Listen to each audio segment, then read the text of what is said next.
On Game Show Network, anyone can win terrific prizes like this. Broyhill's Home Office Armoire conserves space and fulfills home office needs. Wraparound doors, pull-outs for keyboard from Broyhill. Put the channel setting on your television. Okay, memorize the number. This is your lucky number for the rest of the day. Keep it tuned to Game Show Network and good things will follow. Welcome to another edition of Fever Chat. Well, on today's show, we are going to the card from my vault with Jim Perry, Bob Eubanks, and even Bill Rafferty. Sit back and relax, and if we have time, we'll throw in a few Pat Pollard episodes. Sit back and relax, and we'll be right back. Don't you dare go away. Core Productions, hit it!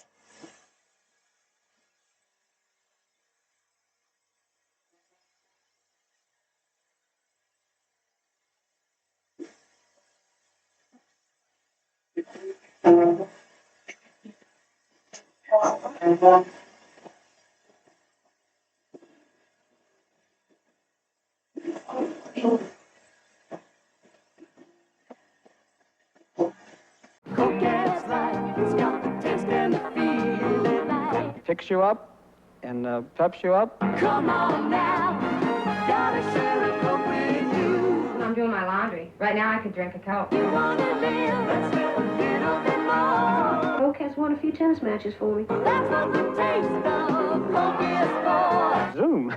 Coke has life, everybody wants a little life. This is the Kmart 672, Kmart's best car battery. Like another leading premium battery, the 672 is calcium lead constructed. Like one other premium battery, it's truly maintenance-free, completely sealed so you never add water. But the 672 has one other feature you'll find only in Kmart automotive products.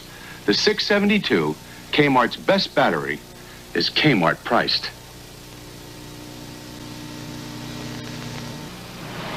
Hey, how'd you like some free gasoline when you fill up? I'd like it a lot. Change to new Quaker State Sterling motor oil. You're telling me an oil change? Will get you better gas mileage. See, Quaker State Sterling is a whole new kind of oil, specially blended to lubricate better than regular oils. Less friction, so your engine will work less hard. And use less gasoline. It'll be like getting extra gas for free. Change to new Quaker State Sterling. It's like getting free gas with every tankful. 40 years ago, these four-wheel drive Dodge trucks helped America do a really tough job. This year, the Dodge four-wheel drive Power Wagons will do more tough jobs than ever. With standard full-time four-wheel drive that costs extra on Ford and Chevy, and the W150 has the lowest price of any short wheelbase four-wheel drive pickup built in America. Dodge Power Wagons, doing America's toughest jobs for more than 40 years. Dodge is into trucking, like America's into jeans. Hey, that's my Dodge.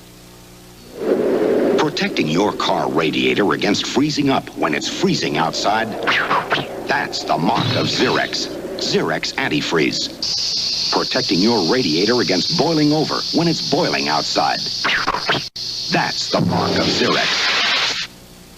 Protecting your radiator against rust no matter what it's doing outside. That's the mark of Xerex. Three-way protection all year long. That's the mark of Xerex. The game-breaking plays, the hottest new craze, all pros in action, the latest in fashion, straight-talking views and late-breaking news, the pregame show that has it all, NFL 78.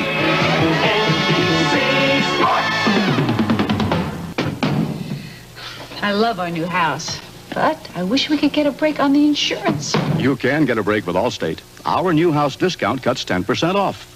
Honey? It's okay. 10% off? 10% off our base homeowner's premium. Ooh. Your home is 5 years old or less. Yeah. Then you qualify for our new house discount. Now that's a real break. No, just a bruise. You're in good hands with Allstate. And that's a promise from us, the good hands people. From South Carolina to North Dakota, they know what makes a state fair a great fair. Beer makes it good. Beer's just one Schlitz. There's no debate. Nothing else comes near. Beer makes it good. When you're out of Schlitz, Schlitz makes it great. You're out of beer. 11 million times a day, America reaches for a Schlitz. Every drop chill lagered for quality since 1849. Schlitz makes it like no other could. Schlitz makes it great. Christy McNichol, as a young Jewish girl, risks all to help a fleeing Nazi POW. I love you, Anton. Summer of My German Soldier, Monday. They came from every state in America, by car, by bus, some even on foot. The roads backed up for over 50 miles. The crowds didn't deter them, nor the mud, the rain, the discomfort, because for the nearly 500,000 people who came here on August 9th, 1969, only one thing mattered: music.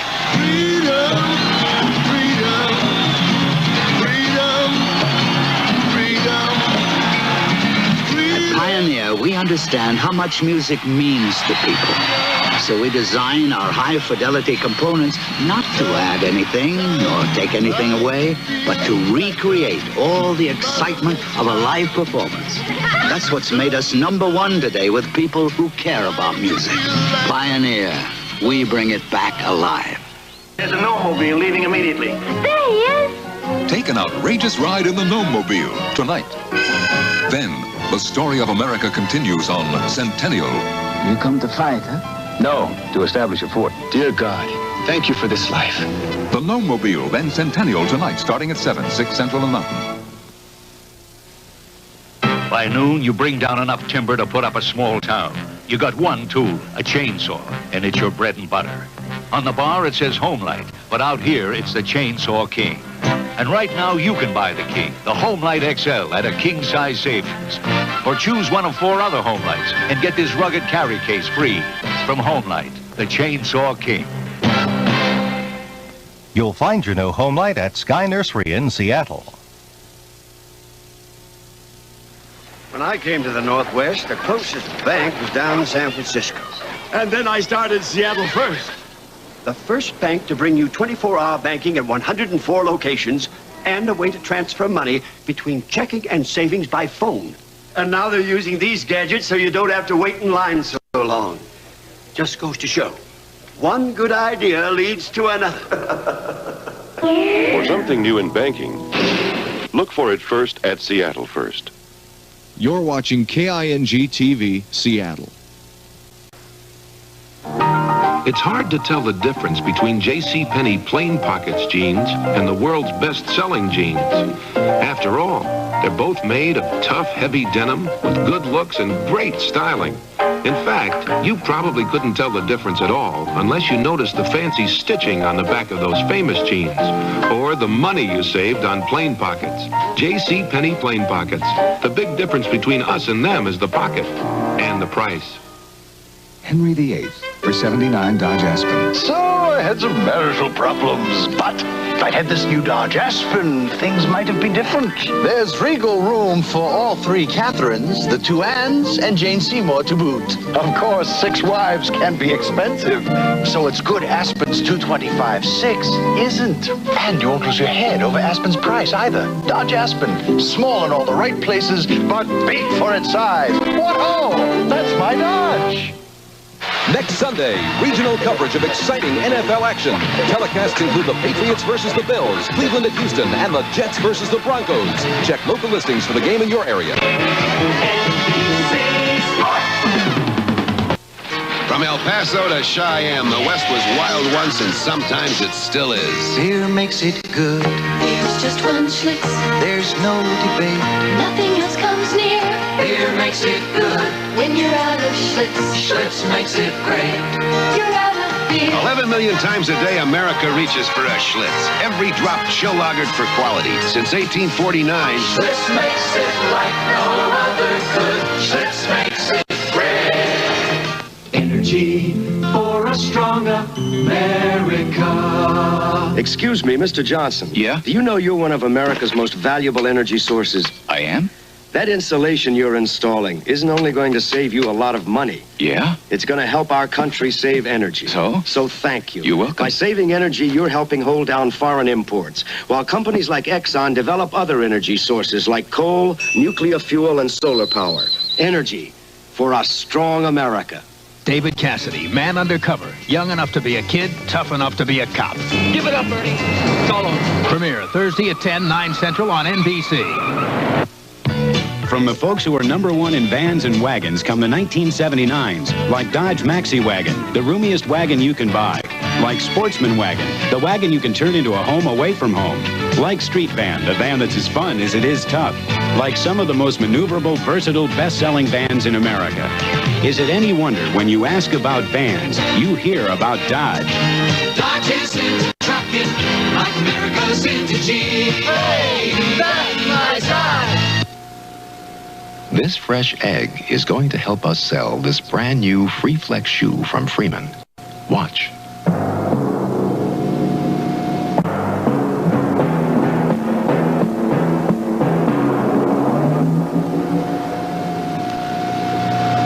You can do it with any new Freeman Free Flex.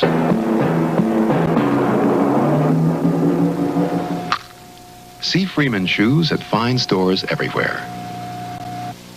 The game-breaking plays, the hottest new craze, all pros in action, the latest in fashion, straight-talking views and late-breaking news, the pregame show that has it all, NFL 78.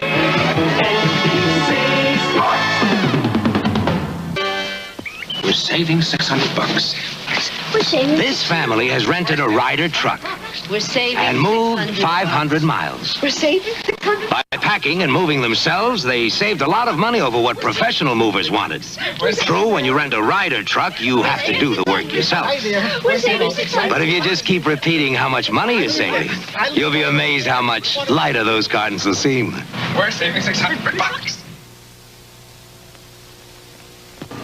Stanley presents the Cube, a simple solution to a lot of storage problems. It's a Stanley do-it-yourself project that's easy to do when you use Stanley tools to help you do it right, like the Stanley Surf Form for smoothing edges. In no time, you'll be building bedroom cubes, kitchen cubes, bathroom cubes, a cube system for your stereo system, sleeping cubes, sewing cubes, working cubes, playing cubes. The Cube, a do-it-yourself project from Stanley, the do-it-yourself company. Stanley, we want to help you do things right. Welcome to our people-pleasing places. Meet our people-pleasing faces. Holiday Inn hotels are #1 in the world with people-pleasing standards. Everything's perfect. And the most popular locations at resorts throughout the world, right where you can do the things you want to do. Wherever you go in this whole big traveling world. We want to make you comfortable. Holiday Inn is #1 in people-pleasing. It's a big, shiny machine. Dodge makes it. One of 28 pickup truck models for 1979, including roomy club cabs. Even roomier crew cabs. And four-wheel drive power wagons that have an urge to play. Dodge makes pickups that help build houses and carry houses. And sometimes Dodge makes the day. Dodge is into trucking, like America's into Jeep. That's my dad. And that's my Dodge. Next Sunday, regional coverage of exciting NFL action. Telecasts include the Patriots versus the Bills, Cleveland at Houston, and the Jets versus the Broncos. Check local listings for the game in your area.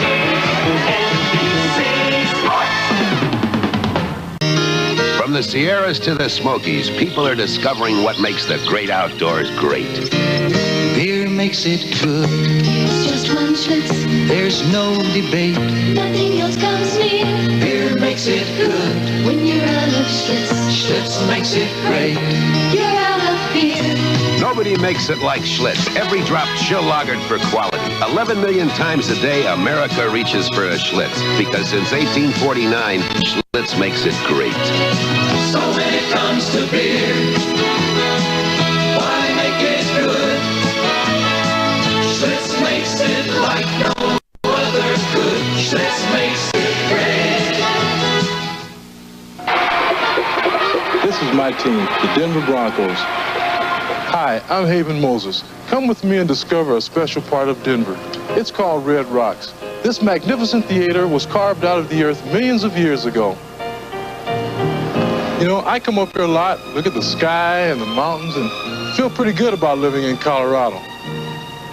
Unfortunately, there are people who cannot see this. They're blind. But the people in Denver help them reach out and touch these mountains through the Red Cross Braille Center. Here, people learn to see with their hands. Blind children enjoy their own special coloring books. Adults read maps and plan trips. These people are an inspiration. They may never see the mountains, but they've got the confidence to conquer them. The Red Cross Braille Center is supported by Our United Way. The United Way works in Denver. It works in your town, too. Thanks to you, it works for all of us. United Way. The story of America continues on Centennial. You come to fight, huh? No, to establish a fort. Dear God, thank you for this life. Then on Lifeline, Dr. Dan Smith will deliver 7 babies. I'm Dr. Smith. Your wife's going to have her baby now. Today is its birthday. Centennial, then Lifeline, tonight on NBC. The curtain's going up, come see what's new. Detroit and all the world have come to show their cards to you. The International Auto Show is back at the Kingdom Wednesday through Sunday. See every new 1979 foreign and domestic model. And don't miss the very special Northwest appearance of Harrah's Auto Collection. It's all happening at the Kingdom. At the International Auto Show. The automobile, it's gone through some heavy changes, and the heavier it got, the thirstier it got. But now we have to lighten up, and that's where aluminum comes in. It makes your car trimmer so it uses less energy. With 100 pounds of aluminum, the average car saves enough gas to go about 5,000 extra miles. Aluminum, it's a lightweight solution to some heavy problems. Kaiser Aluminum. There's a company that helped blaze the trail for automobile insurance, Kemper. Even back in 1913, Kemper offered protection a driver could count on. Since then, we've added 2-car discounts, special safe driver rates, and one of the most convenient budget payment plans around. Today, Kemper still rides with its policyholders, the Kemper Insurance Companies. We're riding hard to serve you better.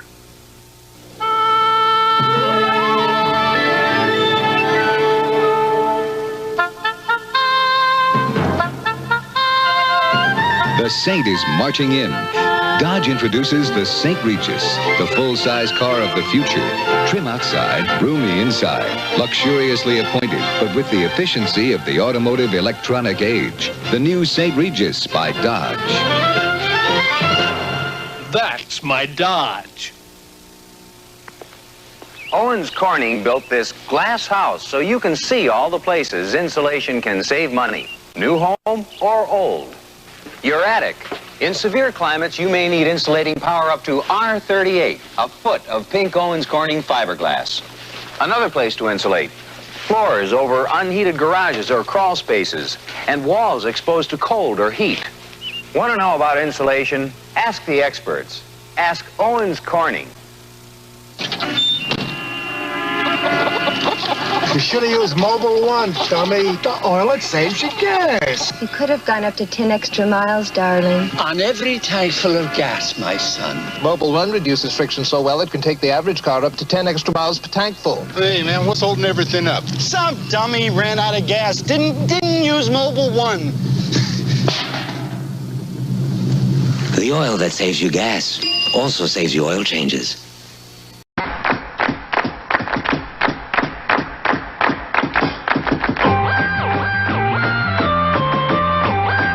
Forget the color, forget the suit.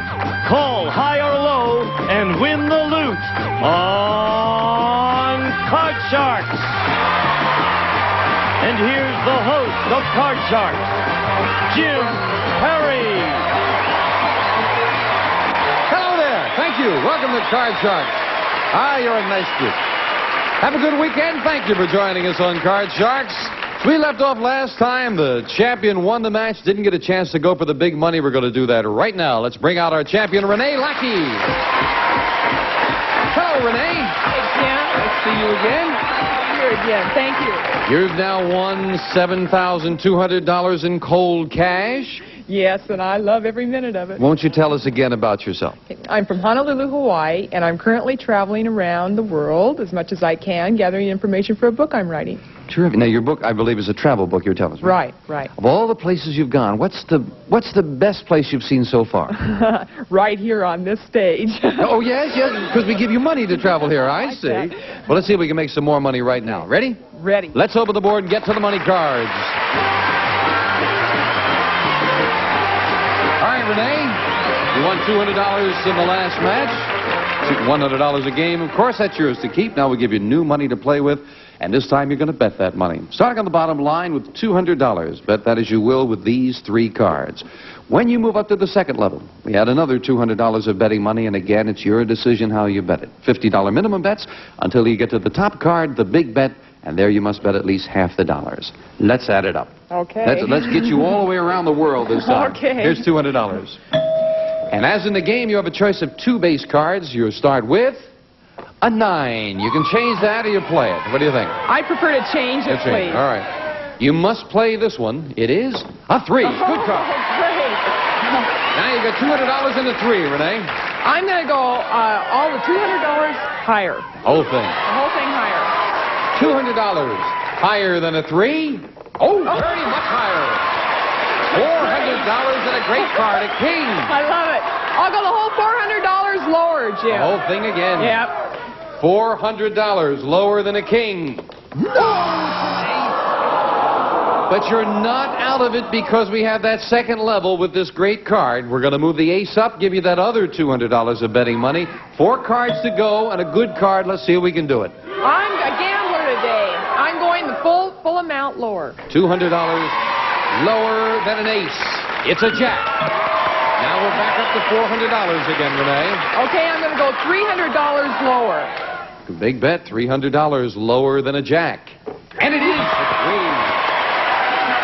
$700 and again a good card to 3. I'm going the whole thing higher. Whole thing. $700 higher than a 3.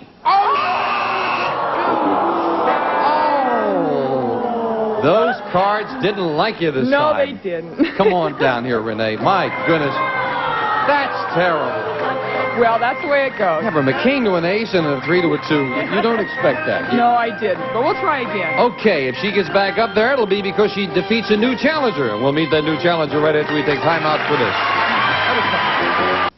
And we're back with Renee. Tough luck on those cards. That's the way it goes. You have to... Still have $7,200. Yeah. That'll take you a lot I'm of not places. crying too much. We'll meet a new challenger in a moment. Right now, we're going to open the board and get to the cards. Go ahead. Open her up. Janice and Ann, start loading in the cards, if you will. Brand new decks of cards and a new challenger here on Card Sharks. Virginia Mason. Hello, Virginia. That's a nice outfit. Thank you. Thank you. You look Could you very tell nice us too. about yourself? Well, I'm a student at UCLA, and I have kind of an interesting job to help myself get through school. These last 2 quarters, I've been babysitting for Cher. Oh, you are Cher's babysitter. Yes, I take care of Chastity and Elijah. It's interesting. Yes? You want to say hello to the kids? Chastity, Elijah, hi.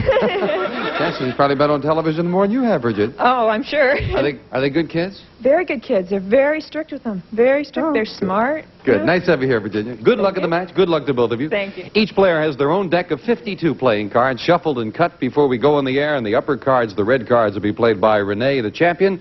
The lower cards, the blue cards, will be played by the challenger, Virginia. And the object of the game, to work your way across the board, predicting whether each card is higher or lower than the one that precedes it. Before you can begin calling high-low with the cards, you have to win a high-low toss-up question based on a poll of 100 people. Here comes my little G2T2 out here now, and we'll start with a question to you, Renee. They'll really test your ability to judge human nature. We asked 100 women, have you ever made love to a man whose name you did not know? How many women admitted they had? Oh, I don't think there are too many women around them. They'll at least know their first name. I'm going to go real low and go 5. 5. He says 5 out of 100 women made love to a man they didn't know his name. Virginia, higher or lower? I don't think there are even that many that didn't know his name. I'm going to be really risky and say lower. Lower than that. Sorry. If it's lower, Virginia, you'll get to the cards first. If not, it'll be Renee. The actual number of women who have made love to a man without knowing his name is 3. It is lower, Virginia. Nobody agreed with you, but you were right there, Virginia. We'll take a look at your base card. You have an 8. Now, you won the toss-up. You can change it if you like. I think I'd like to change that, please. Next card off the top of your deck is a 9. A little bit better. Better than an 8. Gotta play that one. I'm going to play, and I'm going to go lower. Lower than a 9. No, it's not lower. It's a queen. So you lose that card and give Renee a free chance to play off her base card. A 3. Call this, Renee. I've had some trouble with 3s, but I'm going to go higher this time, Jim. Higher than a 3. You know, I have expected to see a 2 up there, Renee. I was worried about that. I'm going to go lower on the king, please. You're going to continue on? Yes. You can freeze, of course, at any time. Lower than a king, it's a 4. I'm going to continue to go on, Jim, and go higher. Risking those 2 and this card higher than a 4, it is a jack. Go for broke and go lower. The whole thing. If this is lower, you've won the first game in our best 2 out of 3 match for the win. Yes, it's a 4. You did it. That time the cards fell right for you. Janice will get set up for the second game, if you will. That gives you $100 for winning the game, Renee. We do play the best 2 out of 3, so Virginia, you're not discouraged, are you? No, I'm going to get her this time. All right, Janice will load in the cards. Same 2 decks of cards, the second game. And the question goes to you, Virginia. Okay. We asked 100 men, all married 25 years or more. Have you ever forgotten your wedding anniversary? How many men admitted they'd forgotten their own wedding anniversary? I bet quite a few of them have in 25 years. I'm going to say 62. 62 men forgot their wedding anniversary, Renee. Higher or lower? Well, that's such a popular joke. Maybe I'll say a little higher. Higher than that? Yeah, I might. The actual number of men married over 25 years who'd forgotten their wedding anniversary is 26, not higher, Virginia. 26. Wow. See that? They're more romantic than you thought. Virginia, your base card is an 8. Oh, you can change it. Good base cards. I'd like to change it, please. To a 2. Good card. Good card. Keep it and go higher. Higher than a 2. It's a 7. Freeze. And you're free. If you move that freeze bar over, we can't take those cards away from you. That keeps Renee away from her card. Renee, the question goes to you. Now, remember the last question? The men said that 26 of them, yes, they did forget their wedding anniversary. What do the women think? We polled 100 women across the United States, all of whom married 25 years or more, and asked, has your husband ever forgotten your wedding anniversary? How many women said their husband had forgotten the wedding anniversary? The women are probably going to say a little higher, I think, Jim. But since it was so low before, I'll go about 37. 37. Virginia, higher or lower? I think that women would like to think that they were going to remember all the time, but I think they're always afraid they're going to forget. I'm going to say a little higher. Higher than that. I think. Well, it was 26 men who forgot. Now, what do the women think? The actual number of women married 25 years or more whose husbands had forgotten the wedding anniversary is 35. Not higher. Renee. Wow. Somewhere there are 9 men out there who think they remember the anniversary. Renee, we'll look at your base card. You've got a 5. I'll stick with that 5, Jim, and go higher. Higher than a 5. It's a 9. I'm not nuts about the 9, and I'm going to freeze. You'll freeze. Dead even, both players needing 3 cards. Next question goes to you, Virginia. And that question will be coming up right after they stop waving cards at me, telling me we got to take a commercial break, all right? We'll be right back. Okay, Renee Lee is 1-0 in the best 2 out of 3 matches. We left off. The question goes to you, Virginia. Both players needing 3 cards to win the game. We surveyed 100 third-grade children in Billings, Montana, and asked them, do you like going to the dentist? How many third graders said they really did like going to the dentist? Oh, I don't think very many. I don't like going to the dentist at all. I'm sorry, I like my dentist, but I don't like going there. I'm going to say 5, and I think that's high. Just 5, and that's high, huh? Renee, higher or lower? Boy, that's a tough one. But sometimes the dentist gives them little presents. Maybe they like that. So I'll go just a few higher. You say higher. The actual number of third graders who like getting their teeth examined and should probably have their head examined is 43. It is higher, Renee. You were probably right about the little presents. I guess that's what they remember. Renee, we're looking at a 9, but you won the question. You can change it. I'd like to change it, please. Changing it to a 6. That's a little better, and I'll go higher, please. Higher than a 6. It is a queen, very much higher. I like that much better. And I'll go lower the next time. Continuing on, lower than a queen. No, it's an 8. And you lose both of them, and Virginia gets a chance to play off the 7 and call this card. I'm going to go higher, please, Jim. Higher than a 7. It's a queen again. Oh, beautiful. I'd like to go again, go lower. Lower than a queen. It's a 6. Good. Tough decision now. You need one card or you could lose all 3 of them. I'm gonna freeze. You'll freeze. I'm chicken. I'm gonna Needing freeze. just one card will fill in the spaces for Renee, and that really might not be a bad time to freeze, needing one card, because we're at the final question, and it is sudden death. Someone has to win with this play of the cards, and this question decides control. Renee, we asked 100 men, have you ever given someone a black eye in a fight? How many men said yes? I don't think as many men fight as they pretend to. I'm going to say 19. 19 have given someone a black eye in a fight, Virginia. Higher or lower? I think maybe a few more, even if it's not, I'm going to go a little higher. You'll say higher. The actual number of men who have given someone a black eye is 45. It's higher, Virginia. Wow. Now, Virginia, we'll find out if your strategy paid off freezing, because listen carefully. Here's how we play sudden death. You have a 6. You won the question. You have the right to change it. You need just one card to turn over, but if you made a mistake on that card, Renee wins the game. However, you've got control. You can force Renee to play off the 6. She cannot change it. She would have to turn over 3 cards to win, or the game is yours. Your decision, Virginia. Play it or pass it. I'm going to go chicken out and pass to Renee. All right. Thanks a lot. Renee, you've got to turn them all over to win the match. One mistake, and we've got a tie. Renee, you've got a 6. Call this. I'll have to go with the odds and go higher. Higher than a 6. It's a 9. You're 1/3 there. I'll go with the odds again and go lower, Jim. Lower than a 9. No, it's an 8. It's not lower. We've got a tie match. Virginia wins. Congratulations. Janice, if you will, let's get set up for the tiebreaker. Virginia, I must ask you, were you aware of the fact that you only had that one question left when you froze before? Yeah, I was. I looked. Good strategy to put the pressure on Renee, and even if she had won the question, she would have had that same pressure because you just needed the one. We're tied at 1-1. We'll move over the freeze bar now and set up just 3 questions and 3 cards for the tiebreakers. Someone's going to get a crack at the money cards very quickly. Virginia, we found 100 women on a diet and asked them, have you eaten a candy bar today? How many women on a diet admitted they had?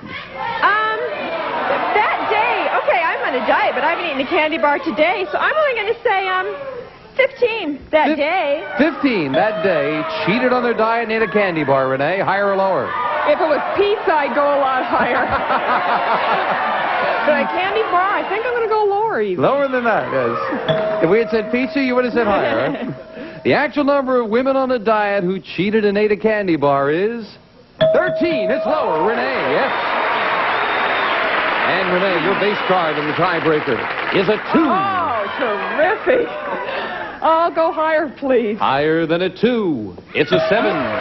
Tough decision now. You need one card or you could lose both of them. You've got kind of a middle card of 7. What are you going to do? Freeze. You'll freeze.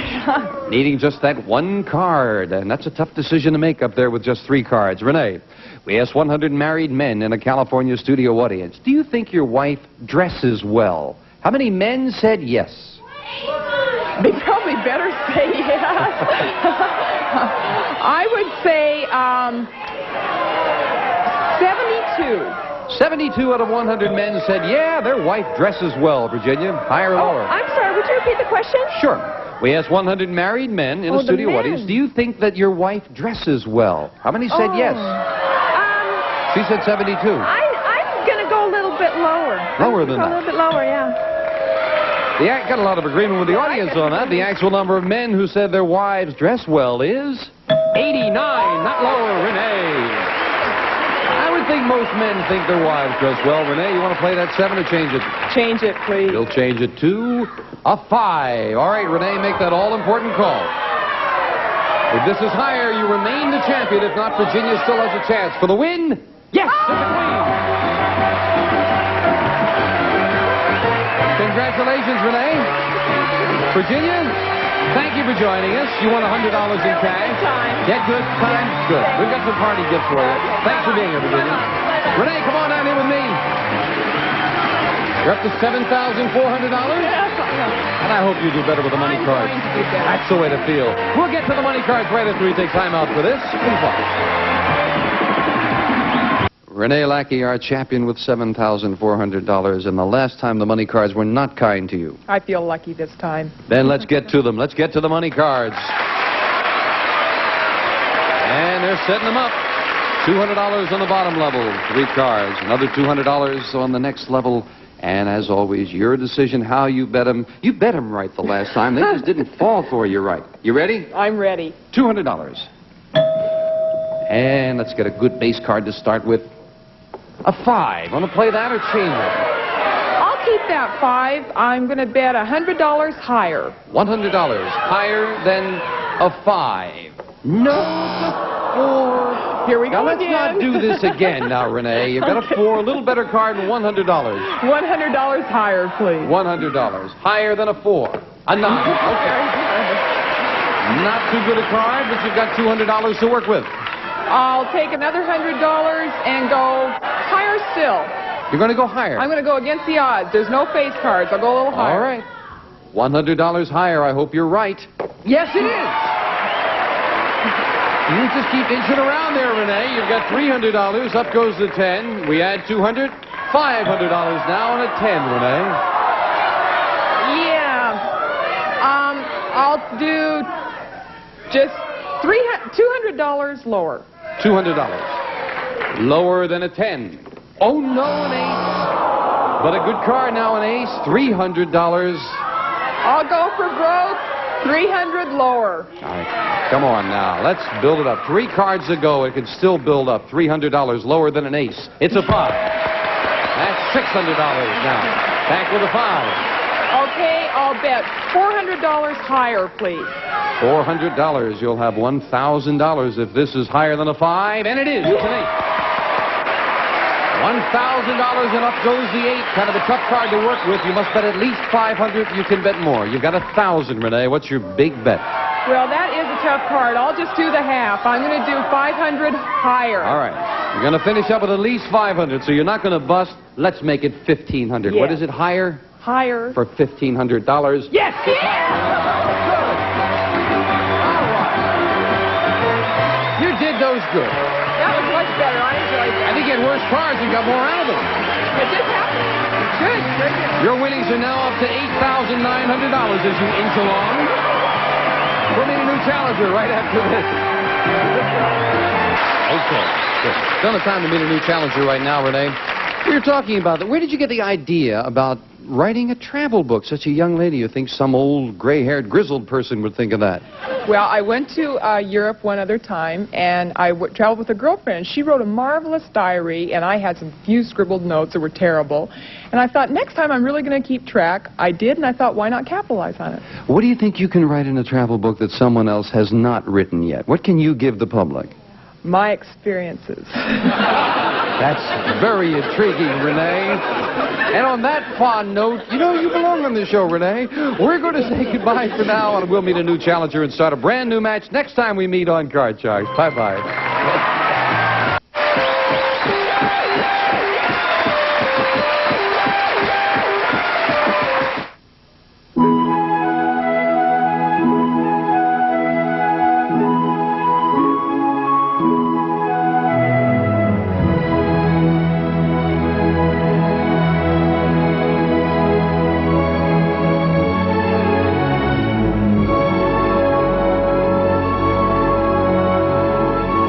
Waking up in the morning a whole lot more if you were tuned to us.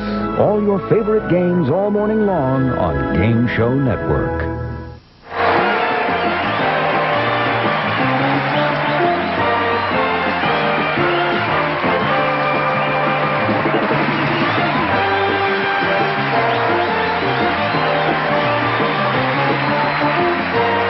Dresses well.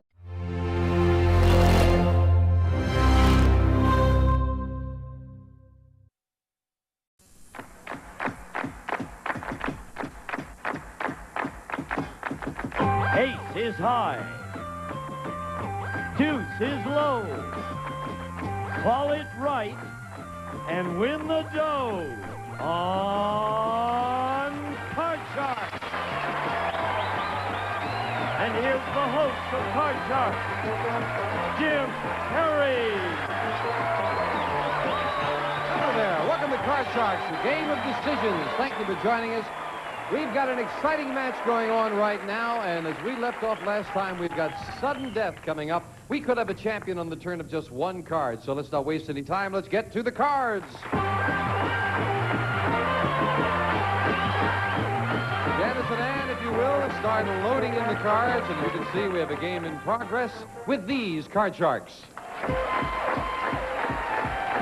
Maroney, our champion. Nice to see you again, Chris. Could you tell us a little about yourself again? Oh, married lady, lived here in Los Angeles all my life. And ready to win some more? How about the fish? How are you doing with your fish tanks? You raise... Doing good. My husband's trying to talk me into learning how to scuba dive all over again. I used to scuba dive so I can get my fish. You were saying that you were afraid you have this big fish tank, right? And you live in an apartment. You've won over $3,000. Why don't you just buy some other neighbors and you won't have a problem? Good to have you back, Chris. Thank you. And we'll welcome the challenger. This is Tom McEwen. Hi, Tom. Nice to see you again. Thank you. Thank you. And again, would you remind us a little about yourself? Native Californian. I work for a large lithographer in California. And I'm going to run in a race this weekend in San Francisco, Beta Breakers. What kind of race? It's 8-mile cross-country, San Francisco, from the Bay to the Pacific Not in a Ocean. car. You mean on your feet? No, on my feet. Supposed to be good for keeping in shape, I hear. Yeah, you bet. Good. Nice to see you back. Good luck to both of you now. Each player has their own deck of 52 playing cards. They're shuffled and cut before we go on the air. And the upper cards, the red cards, will be played by Chris. The lower cards, the blue cards, will be played by Tom. The object of the game to work your way across the board, predicting whether each card is higher or lower than the one that precedes it. And before you can begin calling high-low on the cards, you have to first answer a high-low toss-up question. All of our toss-up questions based on a poll of 100 people, and they test your ability to judge human nature. And as you can see, when we left off, we have just one question left. It's sudden death. We play the best 2 out of 3. Chris, you won the first game. Tom, you need this game to stay in the match. We are down to the one question. Someone must win on this play of the cards, and this question decides who gets control of that board. Chris, as we left off, it goes to you. Okay. We asked 100 men in a previous studio audience, have you ever had an affair with a married woman? How many men claimed they had? Oh, gosh. Tuffy. Well, with a married woman, narrows it down some. I'd say 20. 20. 20. She says 20 out of 100 men said they had an affair with a married woman. Is it higher or lower, Tom? I'm sure it's lower. You say lower? Yes, I would If go it is lower, you go to the board first. I If sure not, would. it'll be Chris. The actual number of men who've had affairs with a married woman is 33. Not lower, Chris.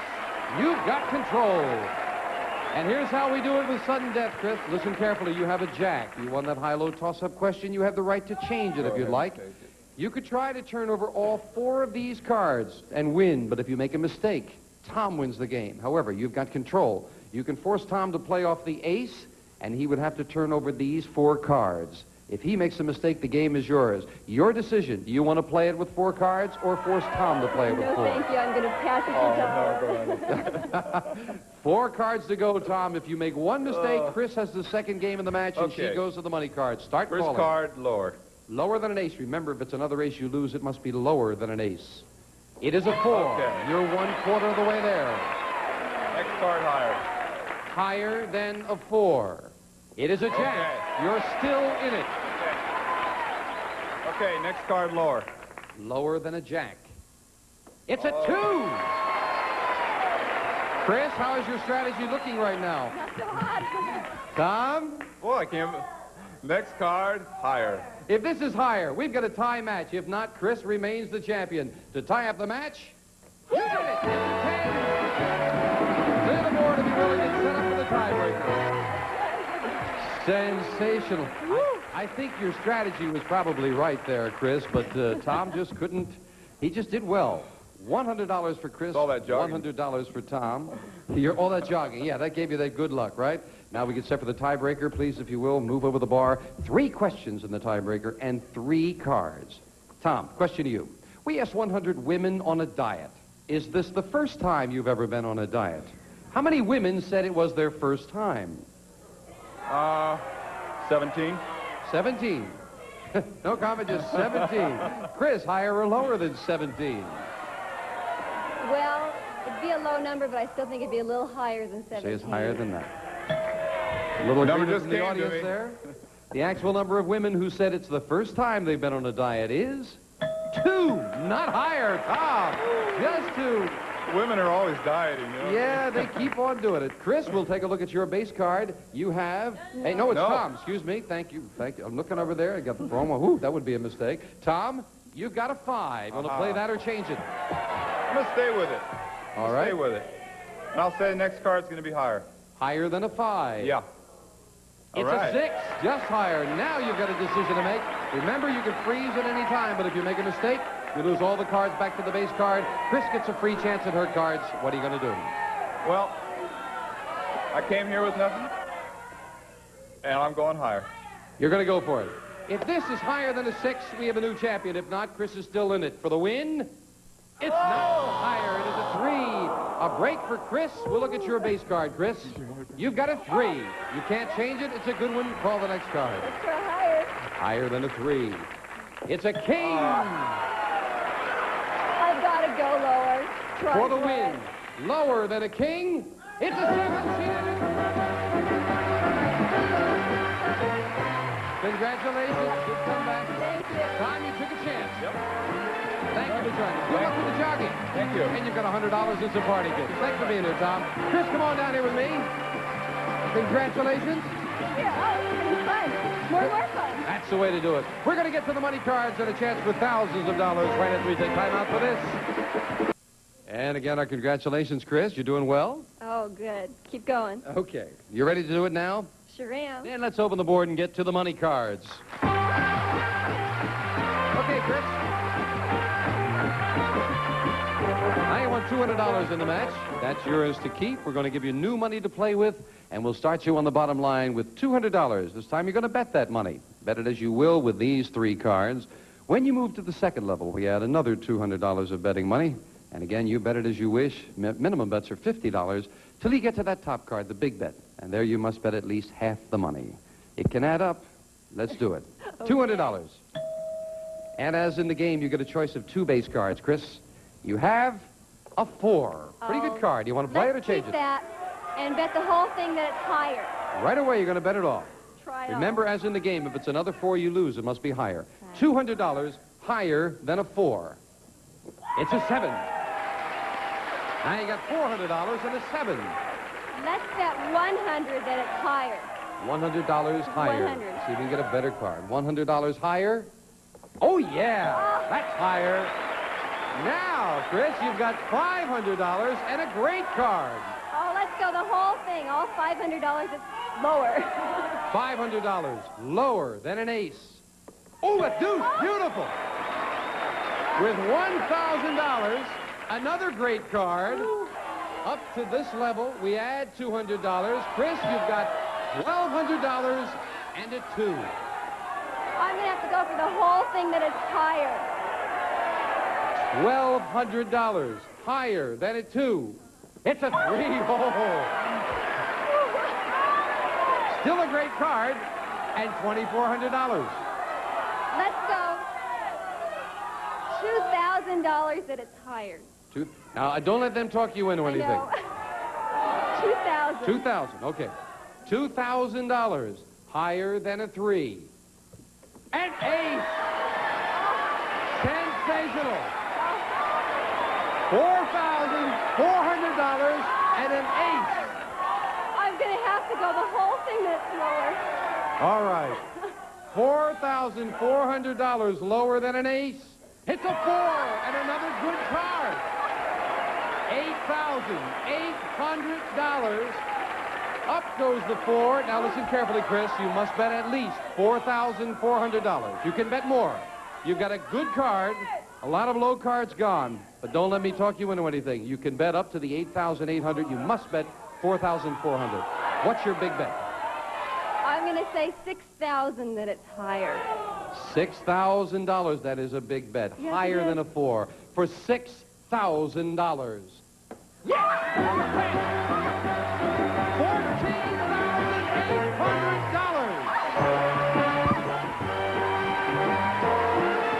Congratulations.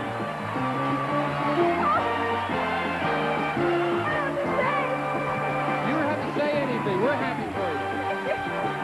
$18,100 you've won. We'll meet a new challenger right after this. Beautiful. Chris, again, our congratulations. That win of over $14,000, that was our biggest end game win, our biggest money card win so far. Oh. And your total now of $18,100, you are now the biggest winner on Card Sharks at this point. It feels good. Excellent. I hope we give away a lot more, but right now we're happy for you. Thank Are you. you ready to meet a new challenge? I sure am. Then let's deal out the cards, Janice, if you will, with 2 brand new decks of cards, and we'll meet our next challenger on Card Sharks. Hello, Gail Moore. Nice to have you here. Won't you tell us about yourself? I'm married. I have 2 boys, and I sell real estate.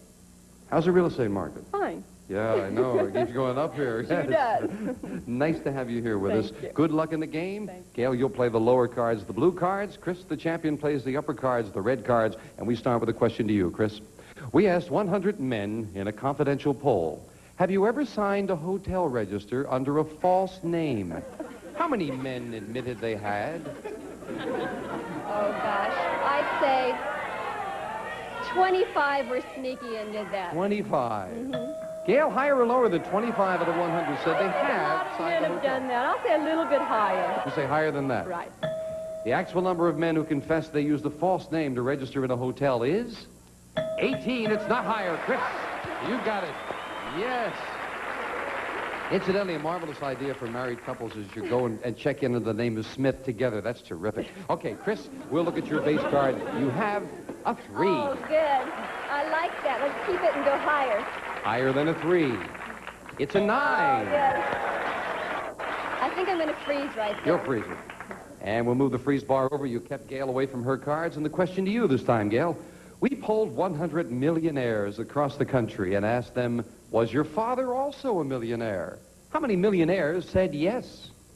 A lot of them inherit the money and become millionaires, so I'll say about 75. 75 out of 100 millionaires. Their father was also. Higher or lower, Chris? I'd say a lot of them were wealthy, maybe, but they upped it to a millionaire, so I'd say lower than that. Lower. Mm-hmm. The actual number of millionaires whose father were also millionaires is 21. It's very much lower, Chris. Okay. Yeah. Again, you get the chance to play this 9 or change it. Let's change it, please. Here's the next card off the top of your deck. It is another 9. Oh, well, let's go lower, please. Lower than a 9. A 2. I like that. Let's try again and go higher. Higher than a 2. An 8. Say, Chris, didn't we just go through this a little while ago with the aces and deuces? What are you doing? I like them. They like me. What can I say? Let's go for it and say lower. For the first game of the match, if this is lower than an ace, you've got it. It's a 2 again. My goodness gracious. That's why you don't see that happen very often. And twice in a row with 2. That's terrific, Chris. Congratulations. Thank you.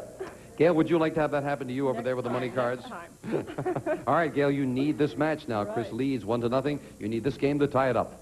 We took a confidential poll of 100 prison inmates. Chris, the question's going to you. We polled 100 prison inmates currently serving time at the Ossining, New York Correctional Facility, Sing Sing. We asked them, have you ever committed a major crime and not been caught? How many inmates admitted they had? Oh, I'm sure there's some, but a lot of them are there for that very reason. So I'd say 22. 22. Mm-hmm. Gail, higher or lower than 22? I'd say a few lower than that. Even lower than that? A little lower. That surprises me. The actual number of prison inmates who claim they've gotten away with a major crime is 20. It is lower. Gail, you're right. Yeah. That surprised me, and you were right. Gail, we'll look at your base card. You've got a 6. You can change it or play it. I think I'm going to change it. And you have a king. Good. Good change. Next card is higher. Higher? I'm mean lower. I'm sorry. Okay, we don't hold you to that. Don't be nervous, Gail. Which car would you like? Lower. Good thinking. Lower than a king. Lower? It is a 6, and it is lower. I think I'm going to freeze right You're now. free. Just try to get your act together, right, right. Gail? All right. You've kept Chris away from the cards. A question to you, Gail. We polled 100 women who have full-time jobs and asked them, would you quit your present job if someone would pay you the same money for being a housewife? How many women said they would quit? No, I think if they've been a housewife for a while, they'd rather have the money. So I'll say 60. 60. We have a lady floor manager. Fran is a terrific floor manager. I think maybe she's getting tired of her job because she shouted out 99 would quit. What's the matter with you, Fran? Chris, she says that 60 women, if they could get the same money, they would quit their job and stay home. Higher or lower? I'm sure they enjoy their jobs, but I still have to say higher. You say higher. The actual number of women who said they would quit their job to become a housewife is 65. It's higher, Chris. Heck, if I get the same money, I'd quit my job to be a housewife. Chris, we'll look at your base card. You've got a 5. Do you want to play it? I think I'll play it and go higher. Higher than a 5. It is a 10. Let's try again and go lower. Lower than a 10. Oh, no, it's a queen. It's higher. You lose both of those cards, and Gail gets a chance to play off the 6. Call this one. Higher. Higher than a 6. Higher. It is very much higher, an ace. Next card is lower. Lower than an ace. A 2. Next card is higher. Just like it happened to Chris. Yeah. Higher than a 2 to tie up the match. Oh. It's an 8. You did it. We got a tie. Each player with $100 and 1 game will get to the tiebreaker once again with just 3 cards and 3 questions. First, we're going to take time out for this. Gene? Okay, each player has 1 game and $100, and now let's get set up for the tiebreaker with just 3 questions and 3 cards. Chris, the question to you.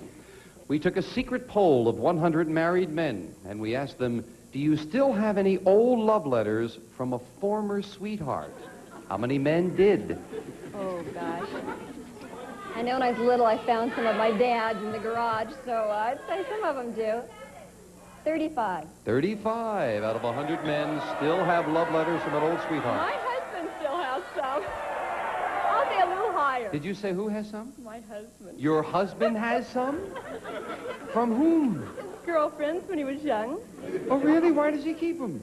Well, his mother had them stored away, and we found them. Oh, I see. Gail, what did you say? A little higher. Little higher, yes. Add 1 for your husband, and it's higher. The actual number of married men who held on to old love letters is 21. It's not higher. Chris? Yeah. No, not too many, Gail. Chris, you've got that all-important control, and we look at your base card. It is another ace. Chris, you keep getting those aces. I like it. Let's go lower. Lower than an ace. It is a 3, and again she goes high-low. I'm going to have to go for it and say higher. If this is higher, you remain the champion. Higher than a 3, you've done it again. Congratulations, Chris. Great card. That's lovely. Gail, thank you for joining us. You got $100 for the game and some nice party gifts. Thank you for being here. Have fun? Lots of fun. Good. Tell your husband to throw away the letters. You're a nice lady. Chris, come on down here. Does your husband have old love letters? Yes. Yes? Oh, yes. We'll be right back and see if Chris can win some more money right after this. We are delighted that Chris is one of our 18,000. We hope she's going to win a lot more the next time on Card Sharks. Bye-bye.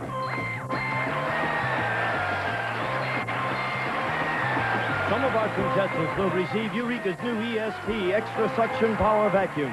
50% more power, more beating, brushing, and cleaning action, 6-way height adjustment Eureka. And ceilings by Celotex. Choose from a wide variety of patterns, colors, and textures. Also beautiful and easy to install. They enhance any room. And paperback books from Ballantine, including The Luck Factor by Max Gunther. Good luck can be yours if you know how to get it from Ballantine. And a selection of Romper Room toys, featuring Tumblin' Weebles, to add more warmth, love, and laughter to your child's Romper Room years.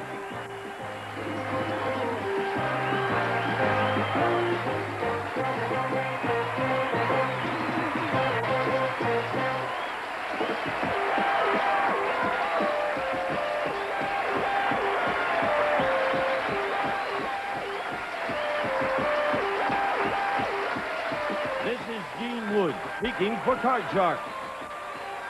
A Mark Goodson, Bill Todman production.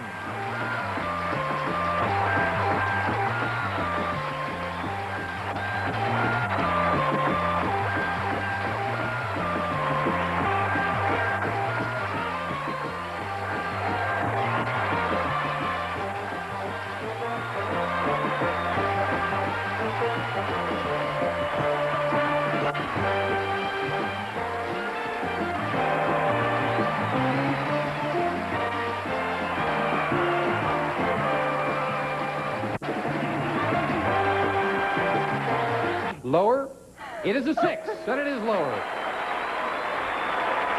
I think I'm going to freeze right You'll now. freeze. Just try to get your act together, right, Gail? All right. You've kept Chris away from the cards. A question to you, Gail. We polled 100 women who have full-time jobs and asked them, would you quit your present job if someone would pay you the same money for being...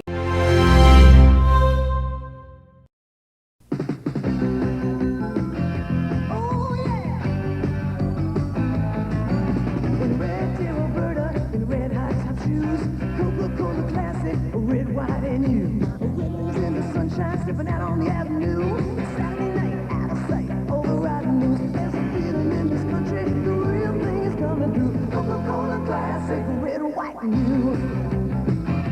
Red, white, and new, yeah. Red, white.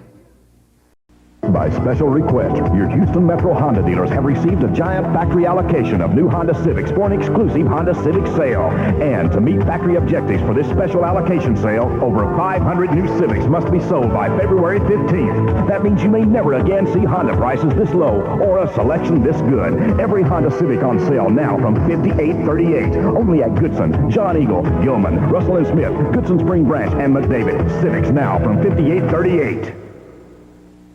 When it comes to coughs and colds, everyone has different symptoms. I might have but my wife might have while my daughter might have That's why Triaminic liquids come in 3 formulas, so you get exactly what you need. Triaminic liquids, recommended by doctors and pharmacists for your whole family. So remember, if you get Triaminic has exactly what you need. People Express stops in New York. But People Express prices don't. All right, and wrapping up some loose ends, Tim Witherspoon wins the WBA heavyweight title tonight. Craig says nice weekend on tap. Partly cloudy skies, look for a high of about 70, morning fog. Felicia should be back with us on Monday. Giff is headed to New Orleans along with Bum. They'll have reports on the Bears, the Patriots, and the French Quarter. That's it on a Friday night. Thank you, everybody. Have a great weekend.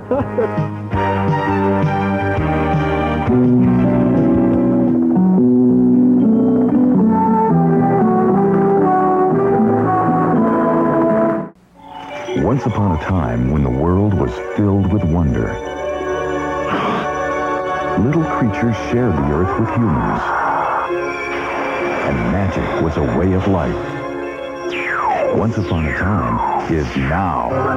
Empire Pictures presents Troll, where myths and legends come to life. Troll, rated PG. Now playing at a theater near you. Can we stop and tie my shoes? Tackle high prices! The Great Pacific is warming up for a whale of a Super Bowl sale on audio and video. Please, high prices! Make a great play on this Hitachi video recorder with remote or a Hitachi 19-inch color TV, $379 each. Touchdown for a whale of a Super Bowl sale. Did we score big or what? We guarantee it's got to be great or your money back from the Great Pacific. Where's the tailgate party? Party, party, party! Presenting Josky's White Sale in vivid color. Bright, brilliant, beautiful. You'll find queen and king-size sheets by Perry Ellis from Martex, just $9.99. Save 15 to 25% on a collection of designer sheets from Spring Made in Martex. And a very colorful selection of all cotton blankets are only $19.99 twin.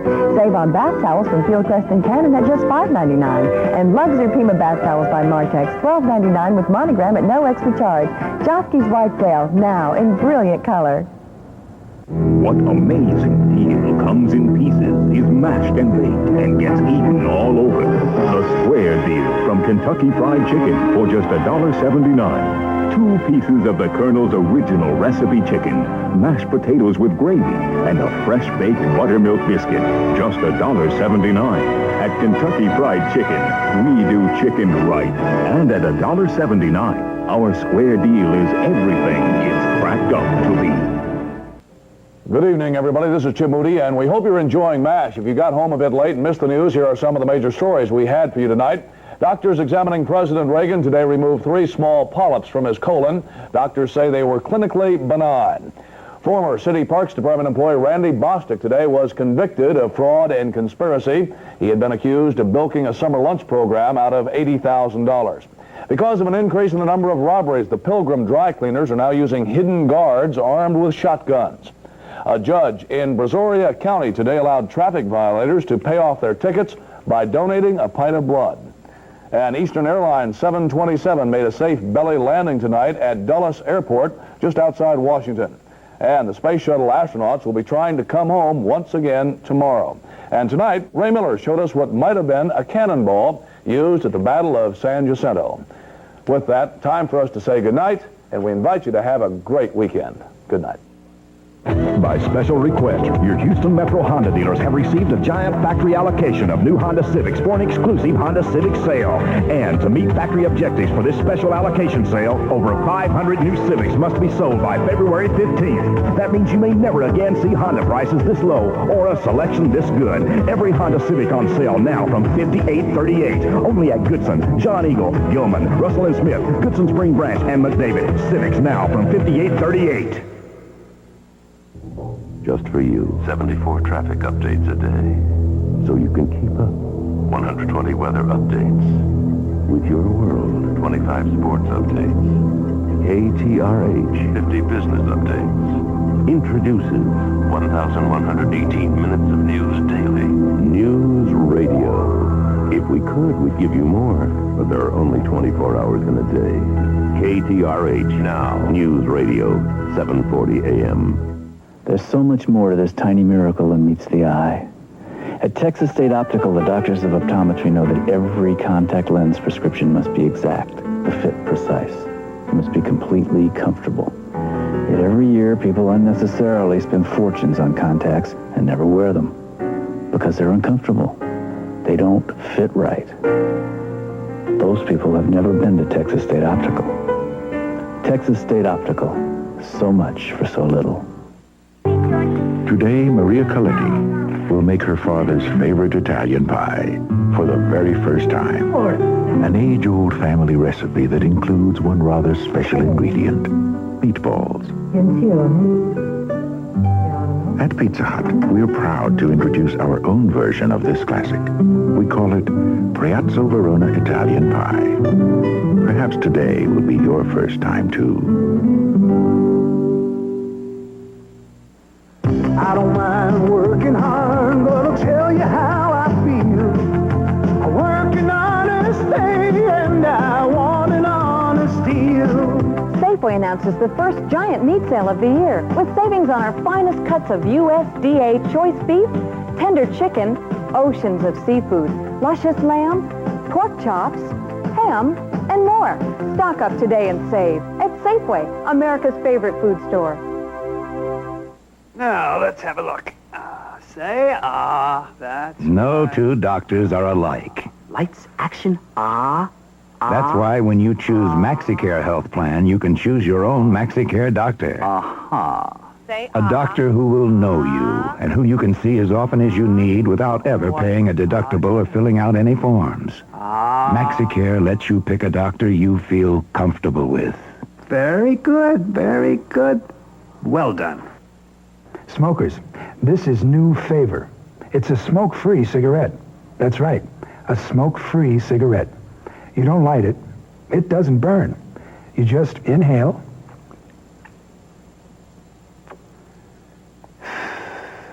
and exhale.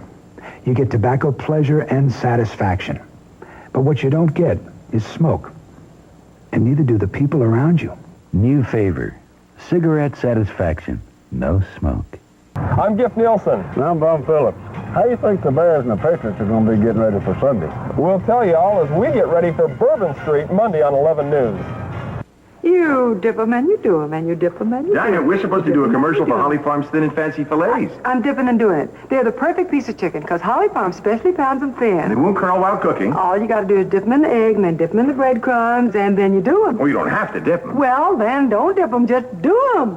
And you're done. You're not done. I know. America's cooking with Holly Farms Thin and Fancy Fillets. Just dip them and do them. Dip 'em and do 'em. See, now I got you doing it, but you can't do this.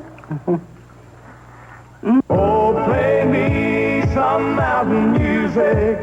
Kickers love the music on Kick 96 FM. Now Kick is playing even more back-to-back country favorites.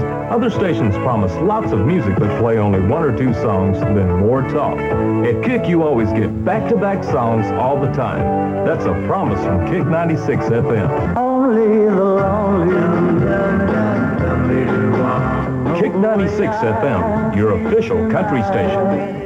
Don't buy menswear Friday. This is Gene Peterson warning you, Kuppenheimer stores are closed Friday. They're busy marking down the entire stock of first quality famous label menswear for a super weekend sale, Saturday and Sunday 9 to 6. Get suits as low as $59. All wool sport coats as low as $39. Thousands of pairs of slacks as low as $14. It's a super sale. So go to the super weekend sale at Kuppenheimer this Saturday and Sunday 9 to 6. I am. A small town in Texas. A KHOU editorial. Pieces of the Dream. A reflection on the American Civil Rights Movement. The Negro lives on a lonely island of poverty. In the midst of a vast ocean of material prosperity. 100 years later.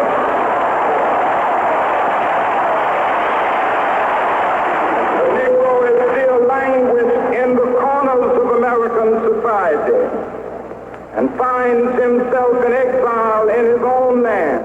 Even though black Americans have gained greater access to such things as employment opportunity and quality education, these and many other basic issues are yet to really be satisfactorily solved anywhere in America, including right here in our own community.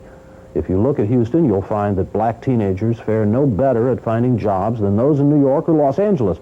You'll find that the dropout rate among black high school students reflects the numbers reported in other large cities. And the rising cost of a college education threatens more than ever to consign black Americans to lower levels of adult achievement by shutting them out of a chance to go to college. As we celebrate Martin Luther King's birthday next Monday, let's reflect on his dream and let's work together in a renewed effort to make it a reality. I'm Terry Ford, and that's Our View from Channel 11. We encourage responsible replies to our editorials. Write within 5 business days to editorial KHOU TV, P.O. Box 11, Houston 77001.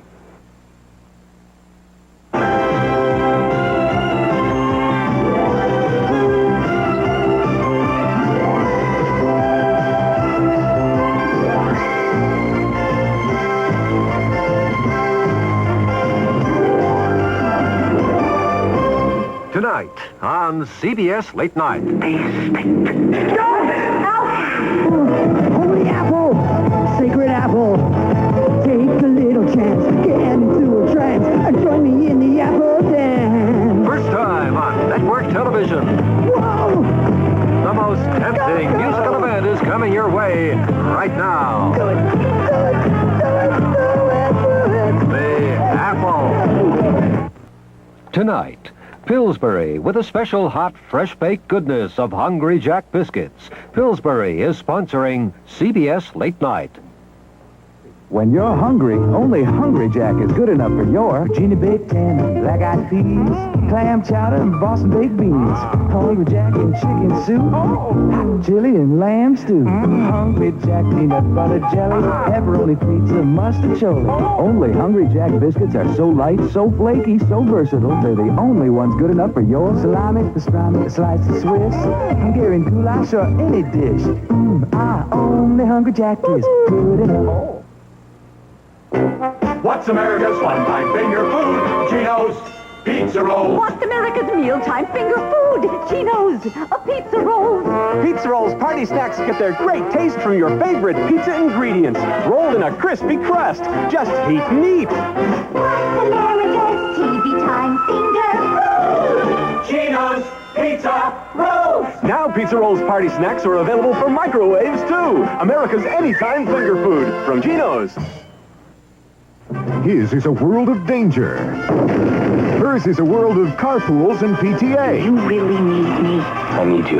But put them together. I'm sure you have some kind of a plan to get us out of this. And they're top secret. Not at the moment. Codename, Scarecrow and Mrs. King. Scarecrow and Mrs. King, Monday at 7 on 11. Starving Artist Group Emergency Liquidation Art Sale. For one day only, save up to 50%. Huge sofa-size original oil paintings from $19. Smaller paintings from $3. Thousands of beautiful original oil paintings by professional artists. Absolutely no painting over $39. Starving Artist quality at rock-bottom Starving Artist prices. Sunday only, Hyatt Regency West, Katy Freeway at Eldridge, Marriott Hotel Greens Point, Sheraton Inn Nassau Bay, Hilton Inn Southwest Freeway at Hillcroft, and the Hotel Galvez. Sunday only, 11 to 4. For the love of Maggie, for the love of Zach, for the love of Sophie, for the love of Jack. More mothers choose Baby Fresh to get baby tender, loving, clean. Mothers say Baby Fresh cleans baby better. It's thicker and bigger, and it comes regular and unscented. For the love of Jason, for the love of Jenny, for the love of Sean, for the love of Kenny. More mothers choose Baby Fresh to get baby tender, loving, clean. Time takes its toll on freshness. Even with coffee. Until now, ground coffee had to wait before being packed and sealed, losing freshness and aroma. But now, Maxwell House has found a special way to pack coffee immediately after grinding. The exclusive Fresh Lock packet lets Maxwell House lock in freshness and more aroma than ever. New Maxwell House, our freshest ever. Move over, Bacon. There's something leaner. Tasty Sizzline. Sizzline's 50% leaner than bacon. It's all real meat without all the fat. Mmm, delicious. Or for a delicious change, beef up your breakfast with Beef Sizzline. It's all real beef with a great smoky taste. It's 50% leaner than bacon, too. So why sizzle fat when you can Sizzline in beef or pork? We're Beatrice. Look at this. Fresh, handmade tamales. Everything we serve at Ninfa's is made by hand and with love. Please come and enjoy Ninfa's. Gracias. Don't buy menswear Friday. This is Gene Peterson warning you, Kuppenheimer stores are closed Friday. They're busy marking down the entire stock of first quality famous label menswear for a super weekend sale, Saturday and Sunday 9 to 6. Get suits as low as $59. All wool sport coats as low as $39. Thousands of pairs of slacks as low as $14. It's a super sale. So go to the super weekend sale at Kuppenheimer this Saturday and Sunday 9 to 6. I am. At Mossy Oldsmobile, you'll get an exceptional car at an exceptional price. Now, that's satisfaction. And after all, isn't that what buying a car is all about? Mossy Oldsmobile on the Katy Freeway. How do you find the heart of historic San Antonio? Look for the Hilton Palacio del Rio, America's most charming business address on the Riverwalk. On CBS Late Night, the brightest stars, the biggest movies, all coming to CBS Late Night in a spectacular lineup of hilarious comedy, provocative and touching drama, pulse-pounding mysteries, and powerful action-packed adventures. Be here for the legends, the performances, the magic of the movies on CBS Late Night. Weeknights on 11. Just for you. 74 traffic updates a day. So you can keep up. 120 weather updates. With your world. 25 sports updates. KTRH. 50 business updates. Introduces 1,118 minutes of news daily. News Radio. If we could, we'd give you more. But there are only 24 hours in a day. KTRH Now. News Radio. 740 AM. Now remember, even if he's leading, hang in there. I guarantee he'll run out before you do. Of all the leading paper towels, only one never seems to run out. Scott Towels. It's got more sheets per roll at a real competitive price, which means when the other fellow throws in the towel, Scott Towels keeps on running and running and running. Scott Towels. They keep running without running out. When it's time to close your bag, are you going to rely on something wimpy or something hefty? Hefty. Hefty. The cinch sack from Hefty. Fill it up and it closes up. Reopen it and put in more. Hefty, hefty, hefty. Want a bag that'll close every time? Then don't send a wimpy bag to do a hefty job. The amazing cinch sack from Hefty. See this tan refrigerator and this stunning almond washer? Well, somehow they're part of the white sale at Conn's. Conn's is having a major appliance sale featuring GE's Desert Sand refrigerator with 2 large cabinet door shelves, full width vegetable pan, and Energy Saver switch for $379. And this GE heavy-duty washer with multiple cycle and temperature settings, plus a mini basket for small delicate loads, only $369. All this, and would you believe their own service department, too, at Conn's.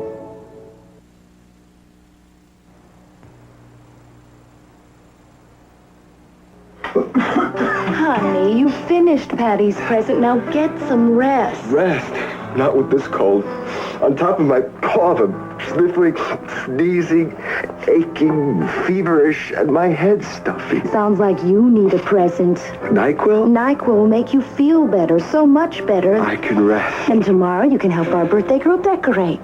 NyQuil, the nighttime sniffling, sneezing, coughing, aching, stuffy head fever so you can rest medicine. From Vicks, of course. In Deutschland backen wir Strudel. Aber in Amerika, Pillsbury, Toasterstrudel, Strudel zum Toasten. Oh, 16 Lagen Blätterteig mit saftiger, fruchtiger Füllung, fantastischer Glasur. Ist es auch gut? So was habe ich noch nie getoastet. Oh. Pillsbury Toaster Strudel. In your grocer's freezer. You never toasted anything like it. If you suffer from occasional muscular backache due to overexertion, overstraining, or even overweight, get the power of Doan's Pills. Just 2 pills help relieve the misery of minor muscular back pain and ache due to stress and strain, with a pain relief ingredient found in no other leading analgesic. Doan's relieves the pain to help give you back your mobility for hours. Try Doan's Pills and put the power where your pain is. The 60s was the wild look. The 70s was the let it be look. The 80s is the neat look. And now Vitalis lets it be your look. Introducing new Vitalis Superhold Aerosol. Research showed new Superhold held up longer than the leading men's aerosol. Now, any way you wear your hair, you can keep that neat look longer. Get new Vitalis Superhold or try new Natural Hold. For the neat look, Vitalis has it all, so you can have it all. She is here to avenge the helpless, to free the enslaved, to wield justice upon the unjust. America needs her now more than ever before. Jan Michael Vincent and Ernest Borgnine star in Saturday night at 7 on 11.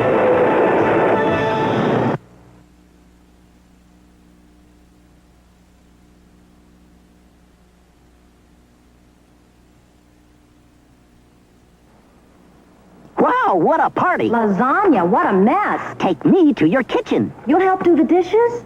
Not with that lemon liquid. Here's something better for this job. Introducing new improved Joy. 1 little squirt puts the toughest squeeze on dirt. Look, Joy cleans better than your lemon liquid on foods like this. My brand couldn't cut the dirt. Joy left its dish shining. Joy made this sparkle. Uh-huh. Beautiful table you set. Thanks to Joy. New lemon fresh Joy. 1 little squirt puts the toughest squeeze on dirt. Move over, Bacon. There's something leaner. Tasty Sizzline. Sizzline's 50% leaner than bacon. It's all real meat without all the fat. Mmm, delicious. Or for a delicious change, beef up your breakfast with Beef Sizzline. It's all real beef with a great smoky taste. It's 50% leaner than bacon, too. So why sizzle fat when you can Sizzline in beef or pork? We're Beatrice. If this is the way you're listening to stereo, then listen to this. At Remco, you can rent-to-own stereo from Pioneer, Kenwood, and Marantz with dual cassette decks, disc players, and equalizers. Complete systems you can rent for a month or own in just 18 months. And you don't need credit. So call Remco today. Mary, she had a little lamb. By tomorrow, you'll be hearing things differently. Remco, you get more, but you don't pay more. Poke Jackson's back for the man who sent him to prison. I was hoping you wouldn't hold that against me because I was just doing my job. Yeah, well, I do. Folks just gonna get himself in trouble again. He's gonna get himself busted, and you're gonna be with him. And then who's gonna take care of your boy? Really, I didn't kill nobody. I wouldn't kill nobody. Well, how come Duke Keller's looking for you? That's a warrant for Poke Jackson's arrest. Murder 1. A small town in Texas. The Great Late Movie, Saturday on 11. Love this new cereal. What's the name? It's a harvest. Apples, almonds, raisins. No name. Well, of course it's fruit and, Post Fruit and Fiber presents new Harvest Medley, another delicious way to forget the fiber. Now 20% more fiber with a harvest of sweet diced apples, crunchy almonds, and raisins, so all you remember is... new fruit and... What's in a name? Post Fruit and Fiber Harvest Medley cereal. Tastes so good you'd forget the fiber. Sugar, now it's equal. So much like sugar, yeah. It even tastes great straight. No wonder Equal even tastes great straight. It's the only low-calorie sweetener with NutraSweet and no saccharin. Oh, sugar, now it's equal. So much like sugar, yeah. Equal even tastes great straight. Do you do this? Well, chances are your teeth have smoker's buildup, that hazy yellowing, and those ugly stains. That's why I use new Zact Smoker's toothpaste. It helps gently remove those ugly stains and the hazy yellowing. In fact, in laboratory testing, new Zact Regular cleaned 29% better than Topol, 58% better than the leading toothpaste. So if you do this, make Zact your regular toothpaste and help get rid of smoker's buildup. Now, Selsun Blue, the #1 doctor-recommended dandruff shampoo, introduces a new extra conditioning formula. It leaves my hair looking so soft and manageable. It has 5 conditioners, including aloe, that leaves hair in beautiful condition. And Selsun Blue Extra Conditioning Formula contains the anti-dandruff ingredient doctors recommend most. No leading brand gets rid of dandruff flaking or itching better. New Selsun Blue Extra Conditioning Formula controls dandruff and leaves hair in beautiful condition. On CBS Late Night, the brightest stars, the biggest movies, all coming to CBS Late Night in a spectacular lineup of hilarious comedy, provocative and touching drama, pulse-pounding mysteries, and powerful action-packed adventures. Be here for the legends, the performances, the magic of the movies on CBS Late Night. Weeknights on 11. MasterCard, Visa, American Express, Diners Club. If you have one of these major credit cards, you can join thousands who save up to 40% and more on the purchase of famous name brand items. Imagine being able to buy a $699 Zenith Color TV for only $372. This $650 Sony cable-ready VCR for just $430. Or a $399 Tappan microwave for only $236. Yes, huge bargains like these can be yours regularly when you join Credit Card Advantage, the national consumer buying service. Save on thousands of name brand products offered by a network of wholesale distributors who welcome orders from credit card holders. It's extra business for them, so you get incredibly low prices. Save on almost any item you like. Just pick up the phone and get an exact price quote on our toll-free number. If you wish, you can order direct or use our discounts to get the best possible deal from your local source. The price you get is guaranteed to be the lowest, or we'll pay the difference in cash. That's just the beginning. You can even save up to $1,000 or more on your next new car. Save up to 40% on car rentals from Avis, Hertz, National, and Budget. Plus, additional savings on all your business and vacation travel. Membership is just $2 a month billed annually to your credit card. But right now, as a special introductory offer, you can get a 3-month trial membership and fabulous credit card advantage for only $2. And here's one more advantage. Call now and you'll receive this handsome touch-tone telephone valued at $19.95, absolutely free. To get your credit card advantage membership card and complete benefits package, plus a free telephone, call toll-free. 1-800-633-8000 now. A 3-month trial membership is only $2. Call toll-free. 1-800-633-8000. That's 1-800-633-8000.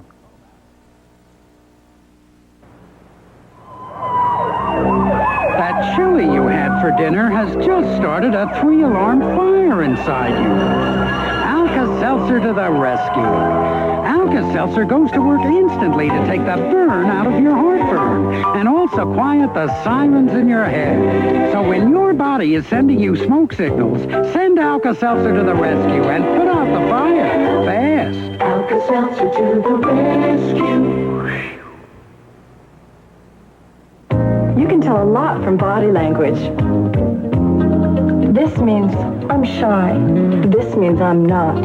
And this means I need help from my unbeatable bodybuilding system, Prel shampoo and Prel conditioner. Prel fullness, Prel body, Prel nice.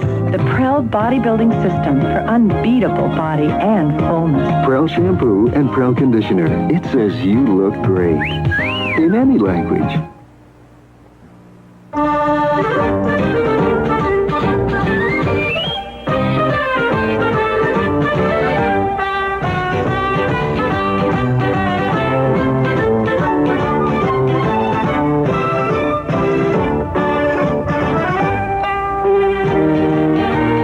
Weight Watchers pepperoni pizza is always good news. So are the cheese, the sausage, and the deluxe combination pizzas. So how can there be any bad news? I go along with the Ace Economy days, but these January Best Buys. I mean, 2 ever-ready flashlights and 4 batteries for $227. It's a good deal. A slimline folding chair for $588. Comfy, too. Elmer's silicone tub cloth for sealer, $1.50. Another good deal. But the $1.50 rebate means this Best Buy is A very good deal. And easy, too, with the Ace Helpful Hardware credit card. Ace is a place with a helpful hardware man. On CBS Late Night, the brightest stars, the biggest movies, all coming to CBS Late Night in a spectacular lineup of hilarious comedies, provocative and touching drama, pulse-pounding mysteries, and powerful action-packed adventures. Be here for the legends, the performances, the magic of the movies on CBS Late Night. Weeknights on 11. If you've been looking for a beautiful brass bed, a beautiful brass headboard and footboard, or a beautiful day bed, but couldn't afford it, I've got good news for you. Gallery Furniture has made a giant special purchase of brass beds and day beds at 1/2 the normal wholesale price. We're passing tremendous savings on to our customers right now. Brass beds and beautiful day beds at half price. It happens right now at Gallery Furniture. Hurry out today. This sale won't last long, and we really will save you money. Call today, 694-5570. Don't buy menswear Friday. This is Gene Peterson warning you, Kuppenheimer stores are closed Friday. They're busy marking down the entire stock of first quality famous label menswear for a super weekend sale, Saturday and Sunday 9 to 6. Get suits as low as $59. All wool sport coats as low as $39. Thousands of pairs.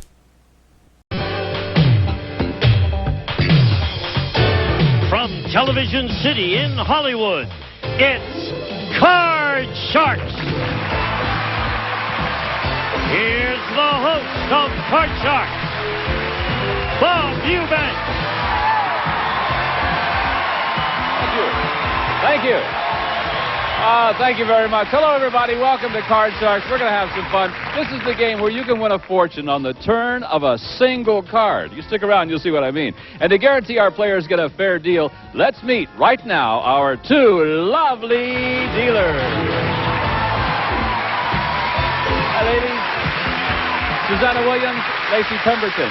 Girls, we're going to play Card Sharks. If you do me a favor, please start dealing out those cards, and we'll pick it up from where we left off last time. And as you can see, Lacey is dealing the red cards to our returning champion, while Susanna deals out the blue cards on the lower level to our challengers. And while they're doing that, let's meet our Card Sharks. Bring them in now. Hi, gang. Hi, Bob. Jim, welcome back, first of all. Good to be back, Bob. You won what, $2,600? $2,600. Not too bad at all, and No. he does it with his lucky shoes. Stick one out. Just one, please. Look at those. We must hurry because he has to get back to the bowling alley in the next 20 minutes. They're rented. Refresh everybody what you do. I'm a Los Angeles County Ocean lifeguard in Manhattan Beach. Great. Well, it's nice to have you back with us. And the challenger, the lovely lady standing right next to you, has not won any money yet, but she's here to give it a try. Hi, Erica. Hi, Bob. My name is Erica Denigan. I'm a student at UCLA. I'm a sophomore. I'm studying communications, and I live in the Valley. Well, you live in the Valley. You're a Valley girl. Yes, I am. What makes a Valley girl? How do you know a Valley girl? Well, just by the way we talk, Bob. Say something, Valley girl. Totally, Bob. That's me, Totally Bob. Okay. Spell with one O, all right? Please keep that in mind. Now, remember, you've each cut the deck backstage. I know you've done that. All right. The object of our game, as you know, is to work your way across the board by predicting whether each card is higher or lower than the one preceding it. As you can see, we are in the middle of game number 2 because Jim won the first game. Jim has only 3 cards to turn over to win this game, and Erica's got to do some catching up. And remember, the first contestant to win 2 games wins the match. So, Erica, you got to win this one in order to preserve your position. Here we go. Here's our first high-low question, and it goes to our champion, Jim. Jim, we surveyed 100 single women. Yourself. And we asked them, did you spend last New Year's Eve by yourself? How many single women said that they did spend last New Year's Eve by themselves? Well, Bob, I know they weren't with me, but... I'm sorry. Had a rough one, did you? Yeah, it wasn't... but I don't think they were alone. They found somebody else. I think What's your problem, pal? I really can't go into it right now. I understand, okay. But very few single women spent that big night alone. I'd say maybe 14 of them spent it alone. 14 out of 100 single women said they spent New Year's Eve alone. Erica, he says 14. Will it be higher or lower than that? Well, I agree that it's going to be kind of low because, I mean, even though they spent with a guy, they might have spent with, like, friends or, you know, a party, whatever. So... But I don't think it's going to be that low, so a little bit higher. A little bit higher. You're starting to talk like a Valley girl, you know that. All right, if it's higher, you get the first shot at the cards. If it's not higher, then Jim will get a shot at the cards. Well, the actual number of single women who spent last New Year's Eve by themselves is 32. Woo! It was higher indeed. All right, Erica. You won the high-low question. You have the first shot. You can change this base card if you want to, and the card is a 5. What do you want to do? I'm going to keep it and go higher. Keep the 5 and go higher than the 5. Here it comes. The card's a 10. Now. I'm going to freeze. Erica, you have a choice to make right here.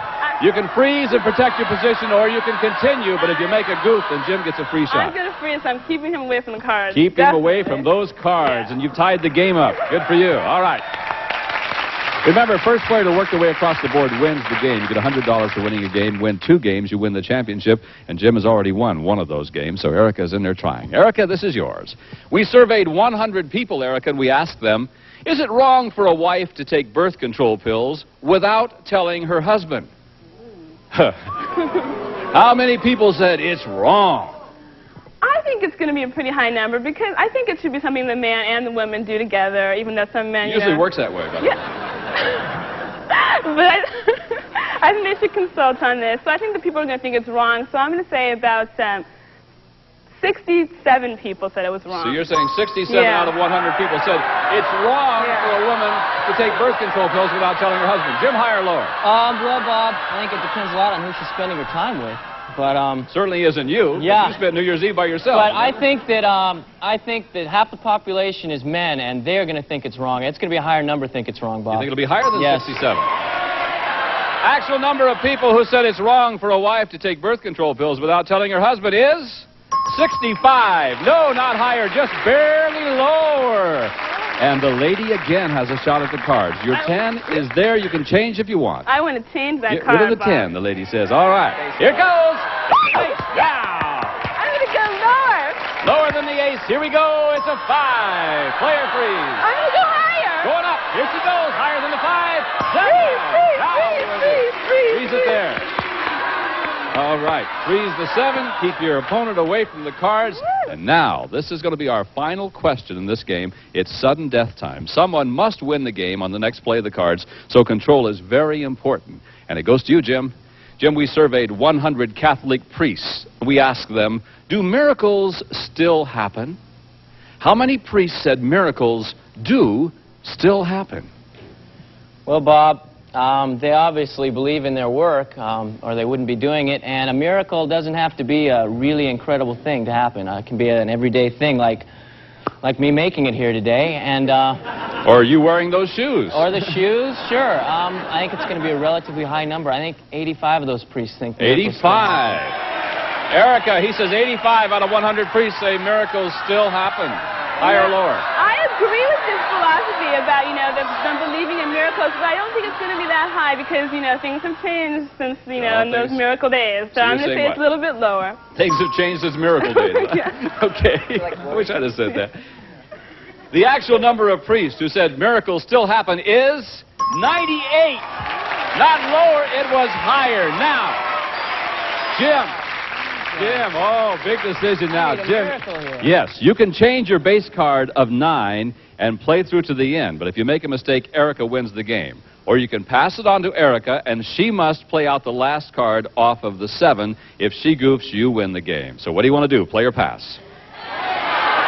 I'll tell you, Bob, that's a long way to go. I'm going to hope for a little miracle, and I'm going to let Erica give it a shot. You're going to let Erica give it a try. All right, Erica, you got to play it off the 7. Will it be higher or lower? I'm going to say higher. Higher.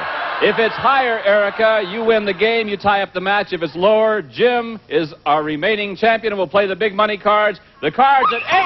Yes! It was higher. Woo! You did it, babe. So we're all tied up. 1 game for Jim, 1 game for Erica, which means we must play a tiebreaker game. And we will do that when we come back with more Card Sharks right after this. And welcome back to Card Sharks. Well, each contestant won 1 game, $100 apiece. That means we have to play our tiebreaker game to find out who our champion is going to be. And the ladies over there, Lacey's dealing out a new group of cards from the same deck. Now, in our tiebreaker game, we play with a maximum of 3 cards and a maximum of 3 high-low questions. So this is it. The winner of this one goes on to play the big money cards. And here's our first high-low question. Erica, it's for you. Erica, we surveyed 100 psychiatrists, and we asked them, generally speaking, are men who cheat on business more likely to cheat on their wives? How many psychiatrists said men who cheat in business are more likely to cheat on their wives? What do you think? Personally, I wouldn't think it had anything to do with each other, but maybe, psychiatrists have some kind of thing that, if you cheat on one thing, you'll cheat on another, or like a cheating mentality or whatever. So I think it's going to be pretty high, maybe like 57. Or you say 57 out of 100 psychiatrists say men who cheat in business will cheat on their wives. Jim, will it be higher or lower than 57? Bob, I tell you, you cheat in one thing, you're going to cheat at everything. It's going to be higher. What are you saying that to me for? It's going to be higher, Bob. You think it'll be higher? It's going to be higher. Take it personally. Let's find out. The actual number of psychiatrists who said men who cheat in business are more likely to cheat on their wives is 73. It was higher. All right, it's tiebreaker time. Here we go, Jim. Your base card is a deuce. Give me a big one, Bob. You want a big one? Going higher or lower? Higher, please. Going higher. Higher than the deuce. It's a 9. Now, player freeze. Lower, Bob. You're going to go on. Lower. All right. He says he's going to go on. He's going to take the chance. Lower than the 9. The card is a 6. Our champion remains champion. Woo!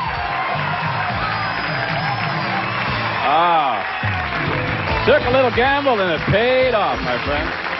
Erica, you're a delightful lady. We have $100 for you for winning the game and some nice prizes. And thank you very much for being with us on Card Sharks. Bye-bye. Come here, Jim. Woo! Way to go, man. Okay. Well, you came in with $2,600. You now have another couple $100, so you're about $2,800 now. A chance now to turn that money into a lot of money, and we're going to play our big money card. Sounds good. You know how that goes. So if the ladies would come in here right now, we're going to give you a chance to win a fortune on the turn of a single card. And Suzanne and Lacey are going to be dealing out cards from a brand new deck before we went on the air. Now, here's how we play our money cards. We're going to the $200 you won, by the way, is yours to keep no matter what happens. But now we're going to give you new money to bet with. And we'll start you on the bottom line with $200. You must bet your way across the board by calling high and low. When you get to the second line, we'll add $400 of betting money, and you bet your way across the line again. And as you know, minimum bets are $50, except for the final top card, where you must bet at least half of your dollars. Also, you're going to have 3 opportunities to change any card you don't like by selecting one of those 3 spare cards that Susanna is dealing right now. So good luck to you, my friend. Thank you. See if you can't make a fortune. Let's start him off with $200. There it is. Okay. Now, you can turn that $200 into as much as $32,000 if the cards work right for you. Let's see if they will. Here we go. Your first card is a 5. You've got $200. What are you going to do? Player change. Bob, I'm going to change that card with number 1, please. He wants to change the 5. The 5 now becomes a 6. Not much better. Okay. Player change. I'm going to bet $50 that it's going to be higher, please. You're going to bet $50 that it's higher than the 6. If it turns out to be a 6 in the money cards, a push, no win, no loss, right? Here we go. It's an 8. Okay. Now, $250. I'd like to bet $250 that it's going to be a little lower. Oh, good please. choice. Yeah. Here we go. It's a 3. You've got $500. I am going to bet $500 it'll be higher. 500 higher than the 3. The card's a king. Right you are. You've got $1,000. The king now goes to this row. We give you another $400. You've got $1,400. I'm going to bet $1,200 it'll be lower. $1,200 lower than the king. The card's a deuce. $2,600. I'm going to bet $2,600 it'll be higher. Higher than the deuce. It's a 4. You're at $5,200. I'm going to bet $5,000 it'll be higher. Woo! 5,000 higher than the 4. It's a 4. It's a push. No win, no loss. It's a push. That means this card now goes up to this row. You've got 2 cards over there you can change it with. God, this is beautiful. You must bet at least $2,600. Change it with number 2, please. Change it with number 2. All right, the 4 now becomes a jack. Once again, $5,200. You've got to bet at least $2,600. Change it again, please. Once you change the card. The jack now becomes a 5. Same thing. What's my minimum bet, please? Okay, $2,600 is your minimum bet. You must bet at least half of the $5,200. I am going to bet. I'm going to bet $5,200 higher. Whoa! Oh, that's what I came here for, Bob. It's higher than the 5. It's an 8.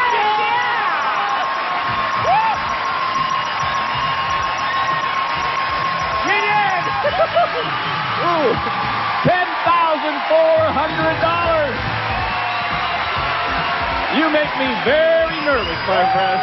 We'll be back to meet a new challenger right after these words.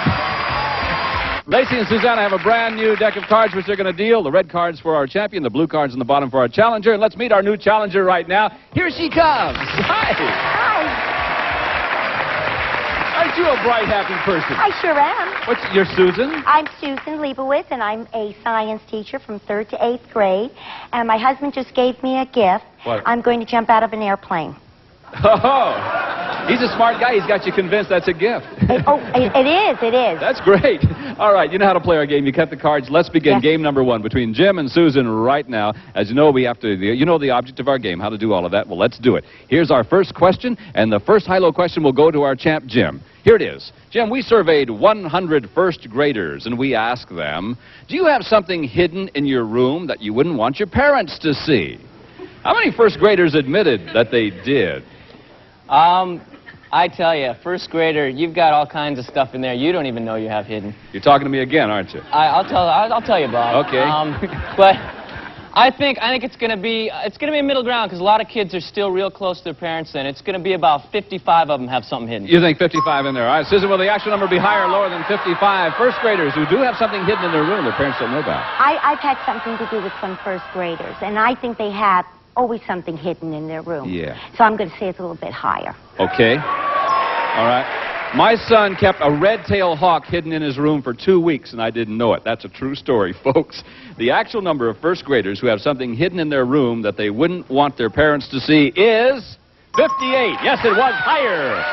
And that means, Susan, because you won the high-low question, you get to see the cards first, and here's your base. It's an 8, and you can change that card. Change it.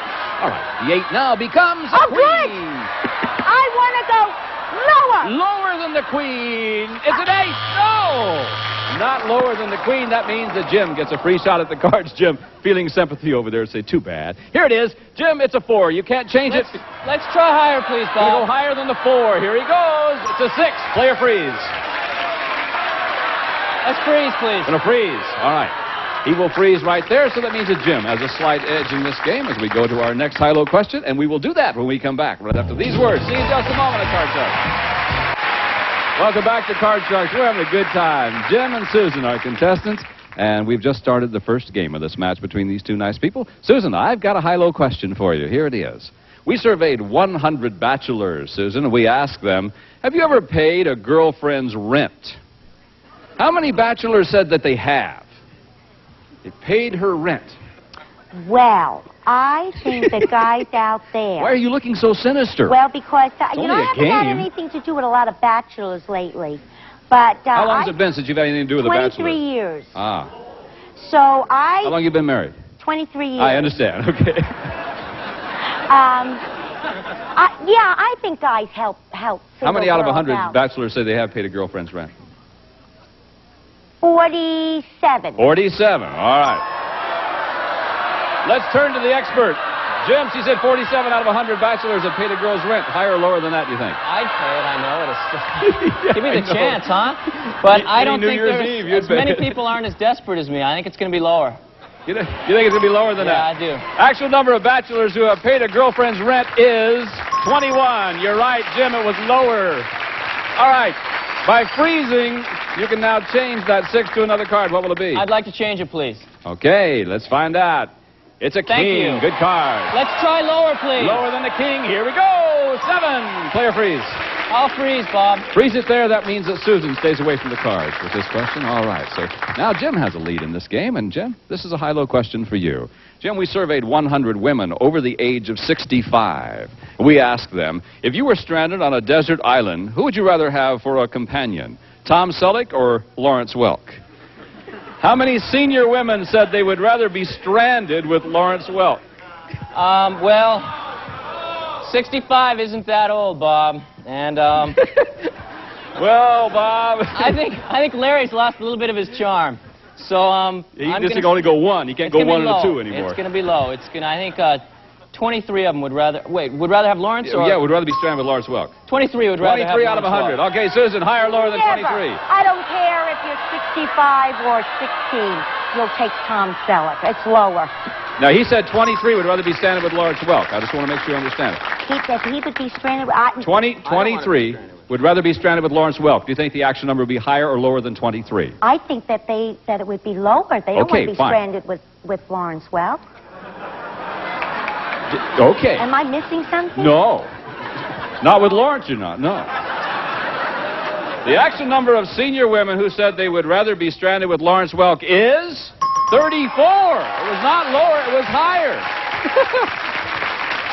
I won't ask you this time, Lacey. All right. Now, that means that, Jim, you get the cards and you can change your base. May I change it, please? Yes, you sure can. The 7 now becomes an 8. You got to play it. Let's try lower, please, Bob. Lower than the 8. Here we go. It's a 3. Higher, please. Higher than the 3. To win the first game in this match, the card is a 9. And, Jim, you've done it. All right.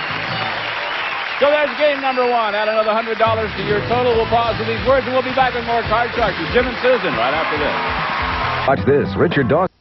Bye-bye, everybody. Some of our departing contestants will receive Sarah Coventry, for years an acknowledged leader in fashion accessories, is now available in retail stores. Sarah Coventry, fine jewelry to accent today's fashions.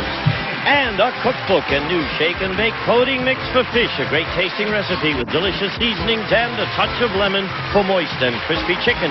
And a calendar clock and Sinarest for three-way relief. Used as directed, it relieves headache, pain, sinus pressure, nasal congestion. Three-way relief Sinarest. And a calculator, and take the fat out of frying. Reduce calories with Mazzola Nose Stick, the only cooking spray made with pure Mazzola corn oil. And a member of our studio audience will receive Amelia Earhart luggage, fashion and durability combined in this British tweed collection, featuring richly quilted interiors and bumper guard binding from Amelia Earhart. And one of our polling groups will receive Gibson's Frost Clear Refrigerator Freezer with cantilevered shelves, adjustable temperature meat locker plus energy saving system from Gibson. This is Gene Wood speaking for Card Sharks, a Mark Goodson television production.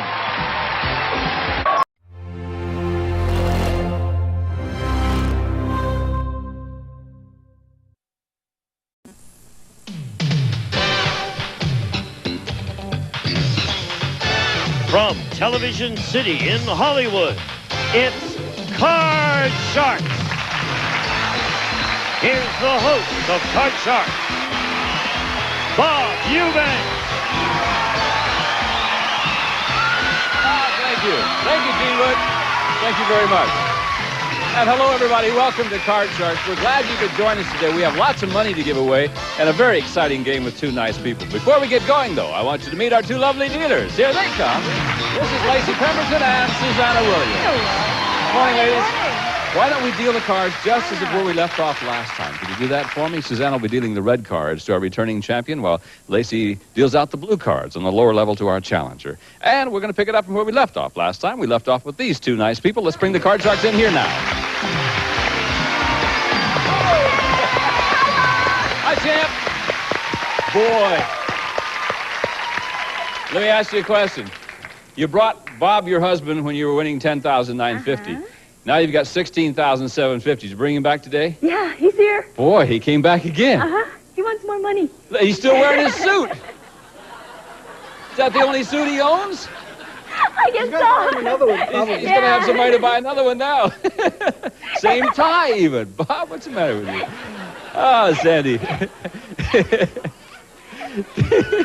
Tell us about Sandy. I'm Sandy Nakata. I was born and raised in Honolulu, Hawaii, and right now I live with Bob in El Segundo, California. You don't sound so excited about it. Well, I mean, he's a nice man, right? yeah, he's real nice. He's a good husband, right? Oh, sure. He's a great lover, right? My mom said never lie. I'll just take the fifth. I see, okay. And our challenger. Hello, Elias. Hi there. Oh, I'm Elias Jacob. Did I wake you? I'm really sorry. I'm dreaming about this guy. Oh, you're worried about Bob. Yeah, I'm Elias Jacob. I'm from New York originally, but out here 18 years. I'm working as a driver, and I just love it out here. Well, it's nice to have you back. Okay, remember, we're going to pick it up from where we left off last time. And where we left off last time, we were in the middle of game number 1, right? Game number 1, and this was our third high-low question. So good luck to the two of you. Remember, the first player to win 2 games wins the championship and goes on to play the big money cards. Here's the first question of the day. Game number 1, third high-low question. Sandy, we surveyed 100 women married less than 2 years. We asked them, have you ever seriously considered divorcing your husband? How many married women admitted that they had? Oh, let me tell you, the first year is the toughest. That's right. You cried through your honeymoon, didn't you? Yes. 2 weeks later, 1 year later, oh. You mean you seriously considered divorcing old Bob? Yeah. When I was mad at him, of course. Yeah. You were mad at him? Yeah. I see. Okay. How many married women admitted they have, other than you? It's going to be a fairly high number. Not too high, so I think it's 56. 56 out of 100. Elias, higher or lower than that? Boy, that's a tough question, but it's true what she said. A lot of them do think about it. I'm going to go just a tad lower. A tad lower. All right. The actual number of women married less than 2 years who have seriously considered divorcing their husband is 19. It was much lower. All right. Okay, Elias, when last we left off, you had the jack. You want to keep it? Yeah, I'm going to go lower. Lower than the jack. Let's find out. It is a queen. Oh, that means that Sandy gets a free shot at the card. Sandy, you have to play off the 7. If it's higher, you win game number 1. It is. Whoa. So, add another $100 to your total. Game number 1 goes to Sandy. We will begin game number 2 of this match between these two nice people, and we come back after this. See you in just a moment.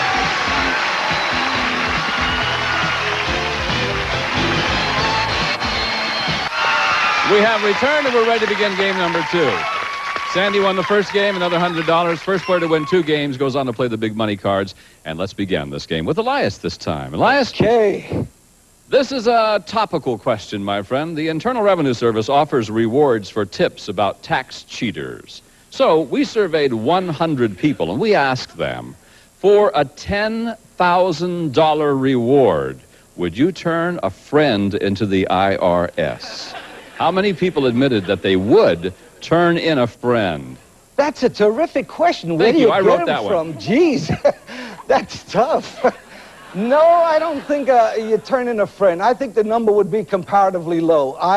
Friendship means an awful lot, even if they are cheating. And I think everybody does cheat on their income tax. I think the government... Wait a minute. Well, I think the government forces you to do it sometimes. Don't include me in this, okay? I know, but they do. Okay, I'm going to say the number is comparatively low, so I'm going to say about 18. 18 out of 100 people admitted they would turn in a friend. Sandy? I agree. I wouldn't want to turn in a friend, but $10,000. I mean, I wouldn't, but I'm sure a lot of people would be tempted to. so? I think it's going to be a little bit higher. Oh, I hope not. Okay. I know. The actual number of people who would turn in a friend to the IRS is 19. Just a little higher, indeed. Only by one. The lady is good. All right, Sandy, here it is. This is your card. It's a jack. I'm going to keep it and go lower. Lower than the jack. It's a 4. Higher than the 4. Got a queen. Lower than the queen. It's a 2. Oh, saved. Right back to the jack you go. Thought she had saved, it. Elias. Elias. You ready? Okay, ready. Got to play this one. You can't change it. It's a 9. Okay, I'm going to go lower. Lower than the 9. 5. Okay, I'm going to go higher. Higher than the 5. 9. I'm going to freeze. Freeze on the 9. Going to protect this position if he wins the next high-low question. He'll have a chance to change that card.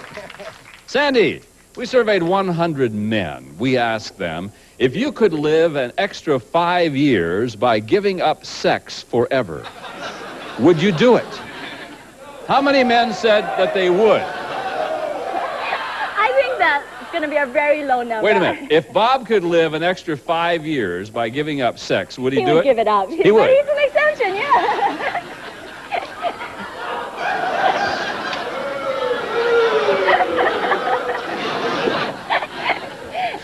How many men said they would? Now, they have to give up sex forever.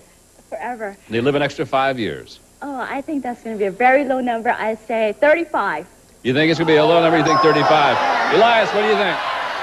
I have to disagree with that. I really do. I don't think a man would give up sex to live 5 more years. I think it's going to be lower. You think it's going to be lower than that? Yeah. I disagree. I really do. If someone would say, you can live an extra 5 years of your life if you give up sex forever, I would do it in a minute, because that's 5 years of your life. But it depends on their age. If I mean, there's more to 85, life than less. sex, Elias. I mean, there's hair. Oh, that's a low, dirty trick. I'm talking about me. Oh, no, you weren't. Yes, That's I am. below the belt. Actual number of men who would give up sex to live an extra 5 years is 23. You're right. It was low. I would. I really would.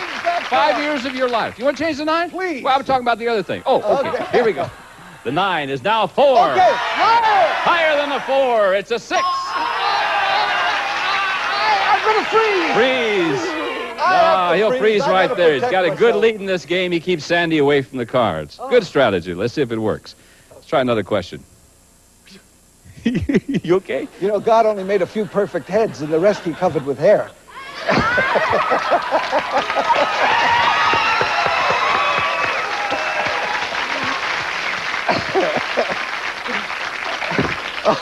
One for the fat guy and one for the contestant. Next question. This is for you, Elias. Okay. We surveyed 100 garbage men, and we asked them, have you ever actually found money in someone's trash? How many garbage men said that they have? Yeah, you know, you read about that a lot in the paper. There's a lot of garbage men who are honest enough when they find something that they turn it in. A lot of garbage in the paper, too. Yeah, but I don't think the number is very high. I would say about 31. 31 out of 100. Garbage men said they have. Sandy? It's so hard to find money. I mean, it's so small, and there's so much trash. I think it's even lower. You think it's lower than that? Actual number of garbage men who have found money in someone's trash is 51. Not lower, it was higher. Now, That's 6. see, the strategy may have worked for you. Froze on the 6. You can change it now. It's a deuce. Higher! Of course. Higher! Here's game number 2. All right, see, I'm here. All right. Way to go. Now, you each have a game. So, you know the first player to win 2 games. That means we have to play our tiebreaker game. And this time, Susanna's going to deal out 3 cards in the tiebreaker game. We'll have a maximum of only 3 high-low questions. Winner of this game is the champ, plays for the big money. Good luck to both of you. Sandy. Sandy, we surveyed 100 top fashion models. We asked them, if you met the man of your dreams, but he insisted that you give up your career, would you? How many top models would give up their career for the man of their dreams? Oh, I think that's going to be a low number. He's such a idiot to say that, because he should respect her wishes and what she wants, her goals. Yeah, he's going to stifle her if he tells her that. So I say it would be 18. 18 out of 100. Elias. Okay, give me that again. How many top models would give up their career for the man of their dreams? If it's the man of their dreams, yes, I think it might be a little bit higher. I think it would, because... Might be higher than that. If it's the man of their dreams, they would. Well, let's see. The actual number of models who would give up their career for the man of their dreams is 38. You're right, Elias. It was higher. Okay, you know what I'm interested in? Could that possibly be the man of your dreams if he asked you to give up your career? That's a good question. Thank Very you. good question.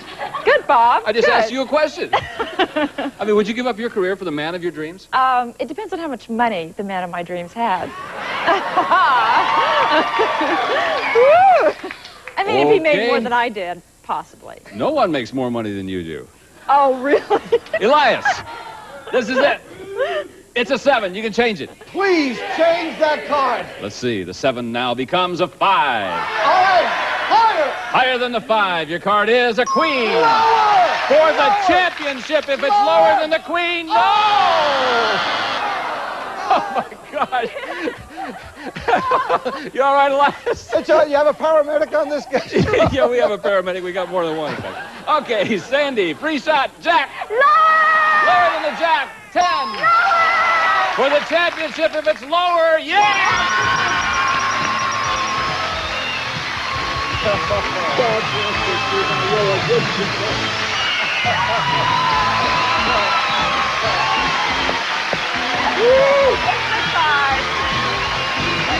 Yes, she is. Let me tell you something. She may be tough, but this man just hugged Sandy and said, God bless you, sweetheart. You're a nice man. You're really Thank you. I had a lot of fun being here. Thank Believe you, me. Elias. It's right there. $100 tonight. Bye-bye, Yes. sir. We'll see you We'll again. see you. Come here. Back in just a moment to let her play the big money cards. Don't go away. Welcome back. Well, oh, heck. This is kind of a sad time for all of us here on Card Sharks because the CBS rules say that you can only play the big money cards 5 times. So this will be your 5th time over there. And that means we'll have to say goodbye to you after this. What are you going to do with some of this money? Well, my grandparents are celebrating their 50th wedding anniversary this year. So I called them up, and then I told them I wanted to send them to the Orient, but they don't want to go. They want to come and see me. Well, here they come Yeah, then. they're coming. Good. It's summer. Yay. Let's win some more money so you can bring the whole island over if you want to, okay?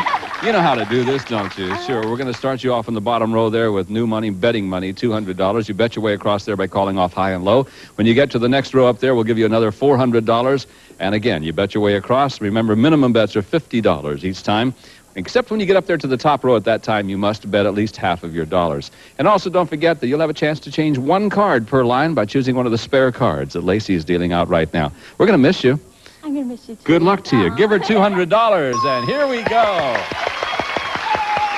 All right, Sandy, this is it. This is the 9. Change that card. Number 1. Number 1. The 9 now becomes a 5. Oh, $100 higher. 100 higher than the 5. It's a 4. You still got $100, though. Oh, $100 higher. 100 higher than the 4. It's an 8.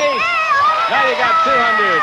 All of it lower than the ace. Your card's a Jack, and now you got 400. Give you another 400 up here. So now you have $800, and that's your base. $600 lower. 600 lower than the Jack. It's an 8. Yes. Change that card. Number 3. Number 3. The 8 now becomes a king. And you got 1,400. 1,300 lower than the king. It's a queen. 2,700. $2,000 lower than the queen. Yes! $4,700. The 9. And you can... The 9 now is an 8. All of it lower than the ace. There you go.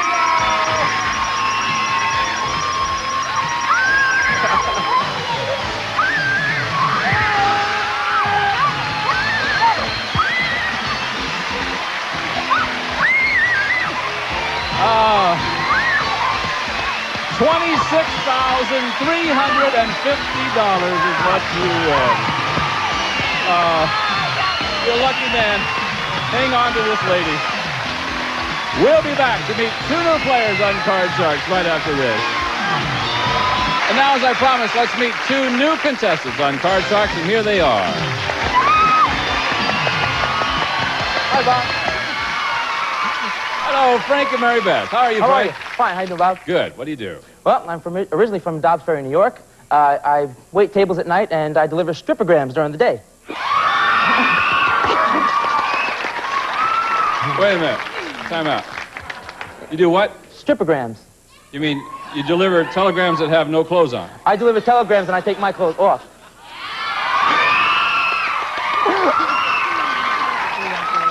No, I'm not going to tell him to do one. Just deal a card, Susanna. That's disgusting, Frank. It's a living, Bob. How much do you make? Enough. Wait a minute. Tell me about how much.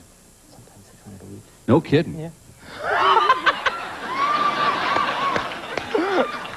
What I make. Get out of here. Yeah. Well, it's nice to have you here Thank you. anyway. It's good to be here. Mary Beth, how are you? Hi, Bob. How are you? Have you ever stood next to a stripper? No, but I'm enjoying every minute of it. You bet I am. You bet. Is that right?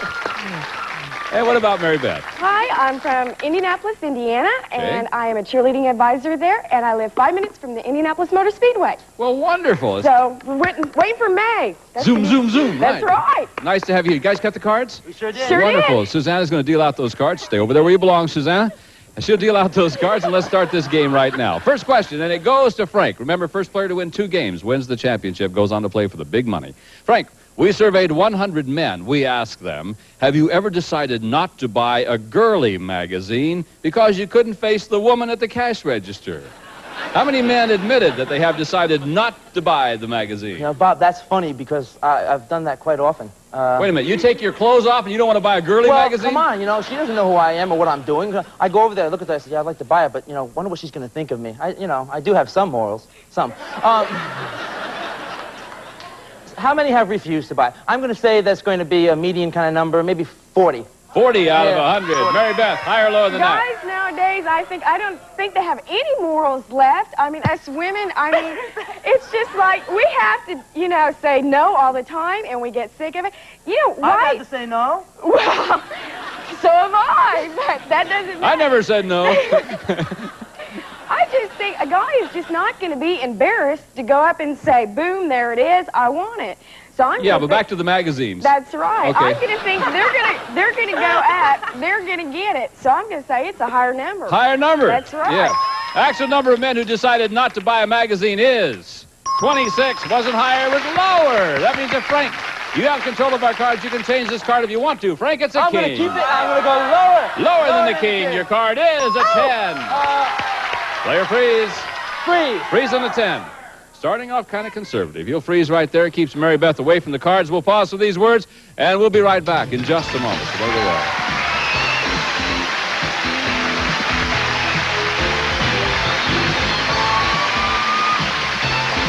Time for us to go for today. We've had a good time. Hope you have too. Until next time, I'm Bob Eubanks for Susanna Williams, Lacey Pemberton, Gene Wood, and the whole gang saying thanks for watching our show, and we'll see you next time on Card Sharks. Bye-bye, everybody. Some of our departing contestants will receive a travel cosmetic bag, and now perfect polished nails in seconds. Just press on Lee press-on nails. Now in a rainbow array of fashion color. A gift certificate with which you may select items from Carol Wright Gifts. Look for Carol Wright in your mailbox. A travel alarm and milk phone. Help your dog crunch away plaque and food particles. For cleaner teeth, fresher breath naturally, get Milk Phone Dog Biscuits. A calculator and scrub-free Pine Fresh all-purpose cleaner. It cleans without scrubbing, scratching, or rinsing, and it deodorizes with a Pine Fresh scent. High-energy Conair phones, the 80s look in popular fashion colors. Conair phone, the quality line in telecommunications. A cookbook and success. The boil and bag rice cooks in 10 minutes. No measuring, no mess. Perfect every time. Once you've switched to success, nothing else will do. And a member of our studio audience will receive Gibson's Food Freezer with full width shelves. Glide-out basket, adjustable cold control and frost clear system. No frost on containers, packages, or freezer walls. How do you like your feud? With the friendly lip service of Richard Dawson or the traditional stylings of Ray Combs. Kissy, no kissy, kissy, no kissy, kissy, no kissy. You decide with a full hour of The Feud coming up next, only on Game Show Network.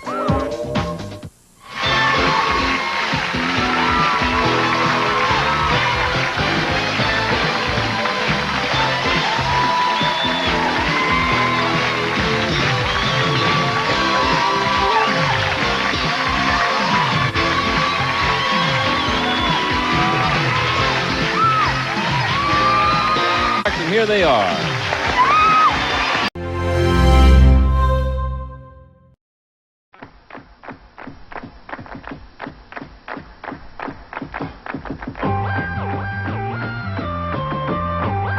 Call the cards. Don't be rash. If you're right, you'll win the cash on Card Sharks. And here's the host of Card Sharks, Jim Perry.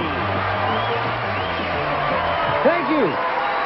Terrific end of week audience. Thank you for being here.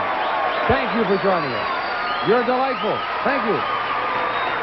Our poem, a very good poem, sent in by... Hello there. What is this? We got a choir on. That's terrific. Justine Whitetrack of Saratoga, New York, sent in that poem. Thank you, Justine. We have a game in progress right now. We're starting game number 2 of a best 2 out of 3 match, so let's get to the cards.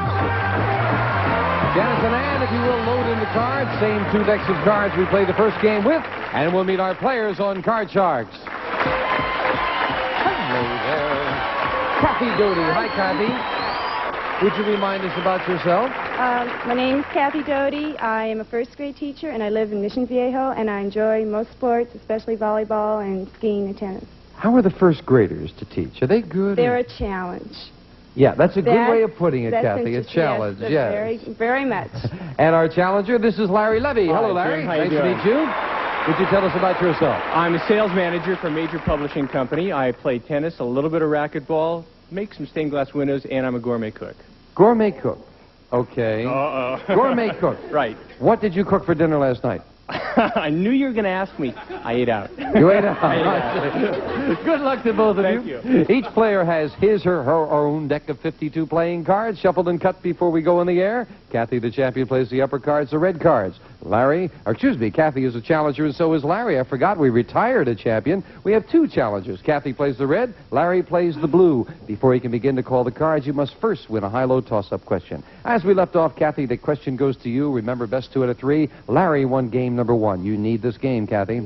Yeah, now, you know Robert Redford is considered as a great sex symbol, right? Mm-hmm. So we asked 100 women, would you be turned on by a nude centerfold of Robert Redford? How many women said they would be turned on? Oh, I think he really is a big sex symbol. I think I'd say 75. 75 women would be turned on by a nude centerfold of Robert Redford. I think a lot of women like Robert Redford, but I'm not sure they'd be turned on by a centerfold. They might be disappointed. I'd say it's lower. I'd say it's lower. Do you have any inside information we should know about? Don't. Oh, okay. I don't. The actual number of women who would be turned on by a nude centerfold of Robert Redford is 18. Very much lower. Larry, wow. All right. Okay. Well, make it a good one. Your base card is a 5. 5. You can change it if you'd like. You won the question. Change it. I want to change it. And you Give me a good play one. This one. All a right. great change See, to an I ace. knew. Lower. The next one's lower. Lower than an ace. Yes, it's an 9. I'm going to freeze.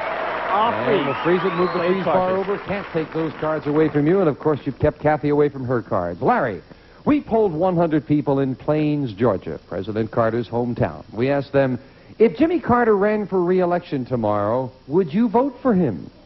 How many people in Plains, Georgia said they would vote for Jimmy Carter? Well, that's really difficult. I don't know how many registered Democrats there are and how many relatives As he I has. recall from the past show, there are less than 400 people in That's Plains, right. Georgia, so we polled 100 of them. We got most of them. I would say 65. 65 said they'd vote for Jimmy Carter, Kathy.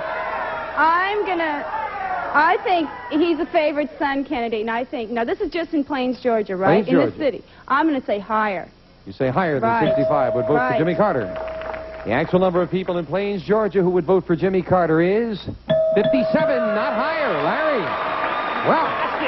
Change it, and make it a good one. Another right ace. To change the 9, and he goes to a queen. All right. I say it's lower. Lower it's than lower. a queen. Oh, no, it's an ace, not lower. And good thing you froze there. We can't take you back any further than that. Kathy, you'll play a 7. You didn't win the question. You have to play it. Okay, 7 isn't a very good card, but I'm going to say higher. Higher than a 7. Yes, with a big ace. Oh, great. Okay, I need this game. I'm going to say lower. Lower than an 8. It is a 4, very much lower. And that's a great card. I'm going to go higher. Higher than a 4? No, it's a 2. And you lose all 3 cards back to the base card. And Janice fills in the spaces. We go to the next question to you, Kathy. We asked 100 window washers who work on skyscrapers in New York City. Have you ever fallen off your scaffold? How many window washers had fallen off the scaffold? I don't know. I know years ago my grandfather was a window washer, and they used to have accidents all the time, but I'm going to say 35. 35 have fallen off the scaffold, Larry. I don't think you'd have very many window washers left if 35 had fallen off. I'll say it's lower. You say lower. Lower. The actual number of window washers who had fallen off a scaffold and lived to tell about it is 11. It's lower, Larry. Yes. I'll try it again, and I'll say that it's lower. Yeah, 11. That'll teach them to step back and admire their work. Larry, you've got a queen. You're going to keep one. it. And you say lower. Lower. Lower than the queen. Yes, Oh, it's a 10. all right. I'm going to freeze. You'll freeze. I'm going to freeze. Why are you freezing there, Larry? I have my reasons. Uh-huh. I'll tell you later. Could it possibly be that we have sudden death coming up? Yes. Someone has to win on this play of the cards. Larry, we asked 100 people, do you believe the Loch Ness Monster really exists? How many people said yes? Oh, my gosh. No one's seen it, but I tend to believe that it exists. I would say 38. 38 people said the Loch Ness Monster exists, Kathy. Wow, that's really tough. There have been people who have seen it, and I know there's been pictures taken of it. I'm going to say higher. Higher. Higher. The actual number of people who believe the Loch Ness Monster exists is 35, not higher. And again, Larry has control. That's dynamite. Now, Larry, with sudden death, you have a 10. You have the right to change it and try to turn these 2 cards over. But if you make a mistake, Kathy wins. However, you can force Kathy to play off the 7. She cannot change it. She would have to turn all 4 cards over to win. Your decision. Play it or pass it. Being a gentleman, I'm going to pass to You're the going to lady. pass it. Yes. Okay. Kathy, you've got a 7. If you can turn 4 cards over, we've got a tie. If you make 1 mistake, Larry wins the championship and goes to the money cards. Call this. Okay, I'm going to say higher. Higher than a 7. Got to be higher. It is. It's a queen. Oh, that keeps me alive. I'm going to say lower. Lower than a queen. Yes, it's Great. a 6. Halfway there. Oh, a 6 is a terrible, terrible card. I'm going to say higher. Higher than a 6. Yes, it's a 10. 1 to go. Okay, now 10 is tough. I'm going to say lower. Lower. This is lower. please. We've got a tie. If not, Larry Lower. wins it. Yes! She did it with 4 cards. Tying up the match. Great comeback. We're tied 1-1. We'll play the tiebreaker right after this. Got a good match going, and Kathy with 1 game, Larry with 1 game, and now let's get set up for the tiebreaker with just 3 cards up there and 3 questions here. And the question as we left off goes to you, Kathy. We asked 100 people, if your neighbor's magazines were put in your mailbox by mistake, would you keep them or return them? How many people admitted they would keep them? I don't know. If my neighbor's magazines were put in I would take it over to their house and give it to them. Isn't that nice? I know. I'm a very good neighbor, I guess. I would say 15. 15 say really would low. keep them. 15 would keep What do you think, Larry? I will admit to keeping some magazines. I'd say it's higher. You say higher? Yeah. The actual number of people who said they would keep their neighbors' magazines rather than return them is 22. It's higher, Larry. Okay. And that Make it a good important one. base card is at 9. Do you want it? I want to change it. Give me a good one. Come on. Here it is. An 8. Ooh. Oh, Tough my card to gosh. start with, Larry. Call this. I say it's higher. I think it's higher. Higher than an 8? Hey! All right. It's got to be lower. You're going to go for it. It's got to be lower. If Make this it is lower. lower, we have a new Make champion. It lower. No, it's not lower. It's another jack. And Kathy, you're still alive with a 9. Got to play it, okay, Kathy. Okay, I'm going to say... I'm going to say it's... Lower. Lower. Lower than a 9. Yes, it's a 7. Okay, I'm going to say it's... Ooh, should I freeze? Should I freeze? I'm going to say it's higher. Gonna go for higher. it. Go for the for win, it all. higher than a 7. She did it!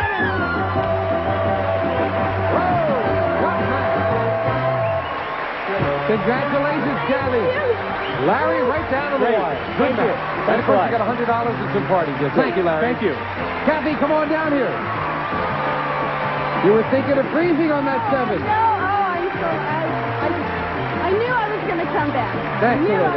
I hope she wins a lot of money on the money cards coming up right after this. We're back with Kathy Doty, our new champion. Kathy, you said this is your lucky blouse? Right. I wore this to all the interviews. Every time I've played a game in this blouse, I've won. Well, I hope you're going to do very well right now. Let's open the board and get to the money cards. Come on, Kathy, let's have the blouse bring you lots of good luck. You won $200 in the game. Yours to keep. Now we got a brand new deck of cards for you, all shuffled and cut, and we're going to give you new money to play with, and this time you're going to bet that money. As you start on the bottom line, we'll give you $200 and 3 cards. When you move up to the second level, we add another $200 of betting money, and we give you 3 more cards. Your minimum bets are $50 till you get to the top card, the big bet. There you must bet at least half the money. Let's get that lucky blouse working, and $200. Okay, Kath, here's that important base card to get you started. It is a jack. Oh, Jack, I'm going to keep it. I'm going to go $200 lower. Right away, the whole lower. thing. Go $200 lower than a jack. It is. It's a 7. You've doubled your money to $400. This is that great a card. I'm going to go $100 higher. $100 higher than a 7. It's a queen. You're up to $500, Kathy. I've got $500. I'm going to go all of it lower. All of it lower. $500 lower than a queen. Oh, no. That's okay. I've got my 200 up Yeah, there. but you're still in it because you've Okay, only busted on the bottom level. As we bring the king up, we'll give you that other $200 of money, Kathy. Okay, You're back in it with a king. I'm gonna play it. Kind of say I'm gonna go 150 lower. $150 lower than that king, and she got it. Up to Okay. 350 again, building it back up with a 10, Kathy. 10. I'm gonna go 150 lower. $150 lower than a 10. Oh, yeah! Great card. A I'm deuce. gonna go 500 higher. All of it. All of it. higher. $500 higher than a 2. Up to 1,000. Okay. With an I 8. gotta go all the way. All the way. Oh, you don't want to know about the options. Lower. Everything. Lower. $1,000 lower than an 8. It is for $2,000. Great comeback. Okay, come on around here. That's terrific. Great comeback from that bus. Oh, it's gonna help. I just know I got it all spent already. Oh, yes? What do you got to spend on? Oh, my husband and I just bought a home last year, and there's so many things we want to do with it. I mean, that's going right to that. We're happy for you. That's terrific. We'll meet a new challenger right after this. Okay, Kathy, time to defend that title. Janice, 2 brand new decks of cards, all shuffled and cut, and our next player on Card Sharks. Carol Phillips. Hello, Carol. Welcome. Nice to have you here. Nice to be here. Would you tell us about yourself? Yes. My name is Carol Phillips. I am formerly from Hawaii. I've been living in California for the past year.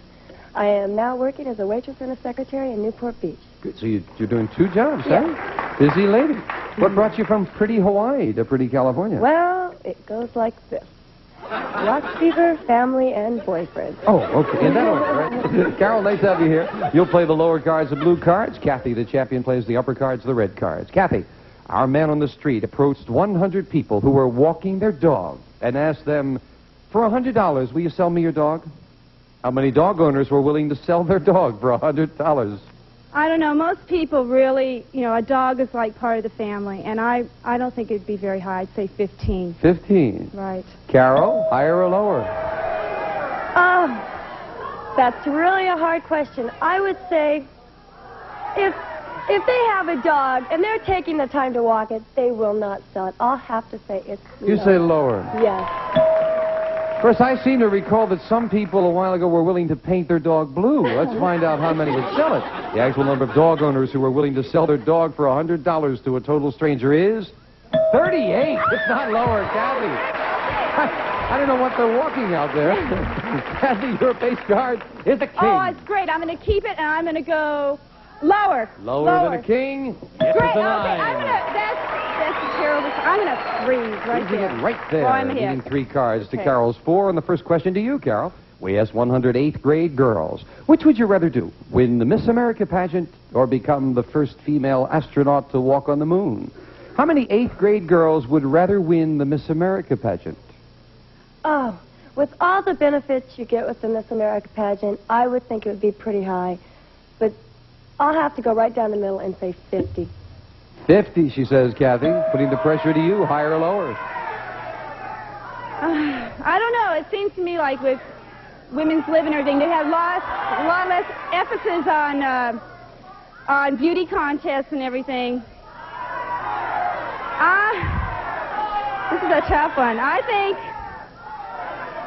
Ready? high. I'm just going to say higher. You're going to say higher. More would rather be Miss I America. regret it, but I'm going to say higher. The actual number of 8th grade girls who would rather be Miss America than the first female astronaut is 69. That's higher. Kathy. Okay. Wow. I'm going to change the card. I don't want that card. Now you can change the 9 to an 8. Oh, that's Ooh. not much better. Ooh. I'm going to say lower. Lower than an 8?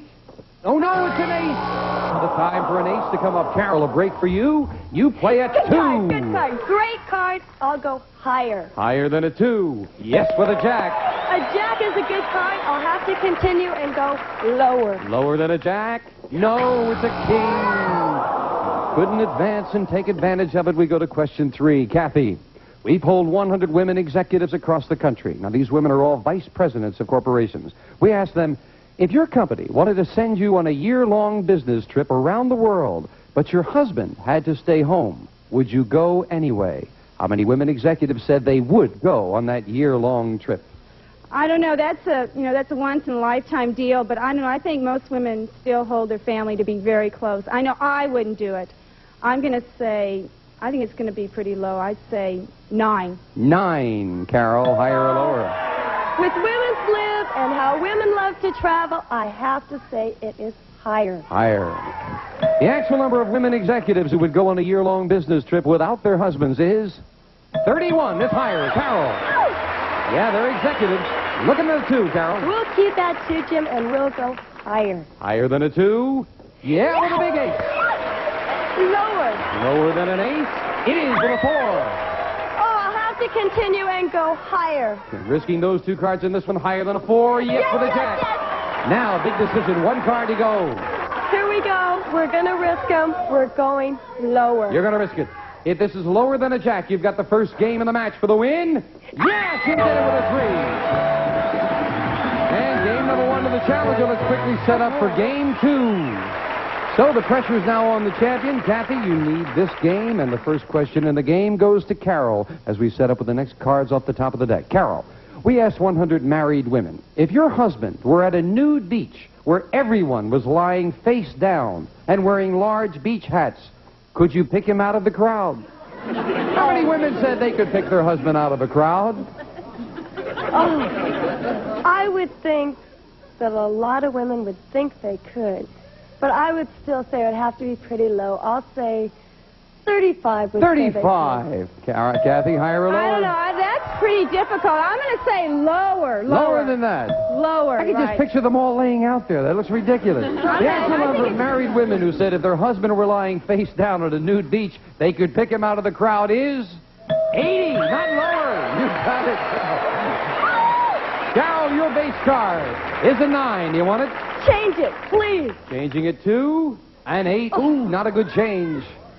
For some reason, something tells me higher. Higher than an 8? No, it's a 3. Great for Kathy, who will be playing a king. Oh, beautiful card. I'm going to go lower. Lower than a king. It is a 2. Great, beautiful card. I'm going to go higher. Higher than a 2? Yes, No, to the jack. another great card. I'm going to go lower. Lower than a jack? Yes, No, to 10. no. Okay, 10 is really a hard card. What are you going to do? I'm going to freeze. She'll freeze it. Freeze. Kathy needs 1 card while Carol needs 4, but Carol leads in the match. It is time for us to take time out for this commercial message. Thank you for joining us. We'll see you next time on Card Sharks. Bye-bye. A representative of the studio audience will receive Skyway's newest luggage for easier handling on stairs, curbs, and tight places. Upright luggage on wheels. Outdoor twist fabric and colors, including new Fantasia. Upright luggage on wheels furnished by Skyway. And some of our contestants will receive from Gallery of Homes a book on home improvements. Gallery of Homes Brokers. If you're selling or buying a home, you'll find they do their homework. And the Maxipedic by Simmons, designed in cooperation with an orthopedic surgeon. Features a built-in bedboard in the box spring for super comfort and support from Simmons. And from Kinney Shoes, the great American shoe store, an up-to-the-minute selection of fashion footwear. Kinney Shoes not only fit your feet, they fit your life. And 2 days rental of HR's portable steam carpet cleaning system with a supply of cleaning chemicals. HR Carpet Care Centers available in supermarkets. Oh, those Card Sharks questions. If there were a pill that you could take that would make you feel sexually satisfied and happy without women, would you take it? The penetrating, provocative puzzlers of Card Sharks, weekdays 11 a.m. and 3 p.m. Eastern. Gene Wood speaking for Card Sharks, a Mark Goodson, Bill Todman production.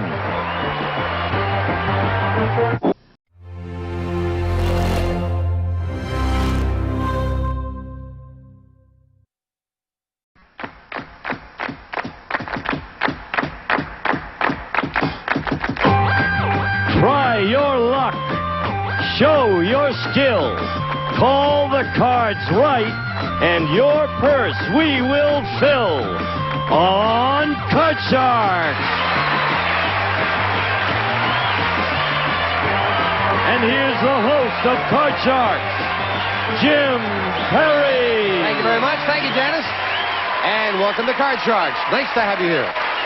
Thank you for joining us at home. And you call the cards right, and your purse we will fill. We're going to try to do that right off the top. Right now, we thank Jeannie Hazelhurst of Santa Rosa, California, for the opening poem. Thank you, Jeannie. Now, Steve Hanks, our champion, is going to come out here and go for the big money. Steve, come on out. Nice to see you, Steve. Nice to see you, Jim. Before we get to that important money part, why don't you again tell us about yourself? Well, my name is Steve Hanks. I originate from West Palm Beach, and since I've lived there, I've moved around, lived in Atlanta for a while, Murfreesboro, Tennessee, and Dallas, Texas, and now I'm here in good old Los Angeles. You don't go where it's cold, Steve. I like it where it's warm. I don't like that Yankee weather. Okay. Steve, you won $200 in the game, and now you're going to go for the big money? Oh. The Yankees got at you, Steve. Look out. We're with you. Let's get up here and get to the money cards. I think at one time or other, everyone's put up with that Yankee money.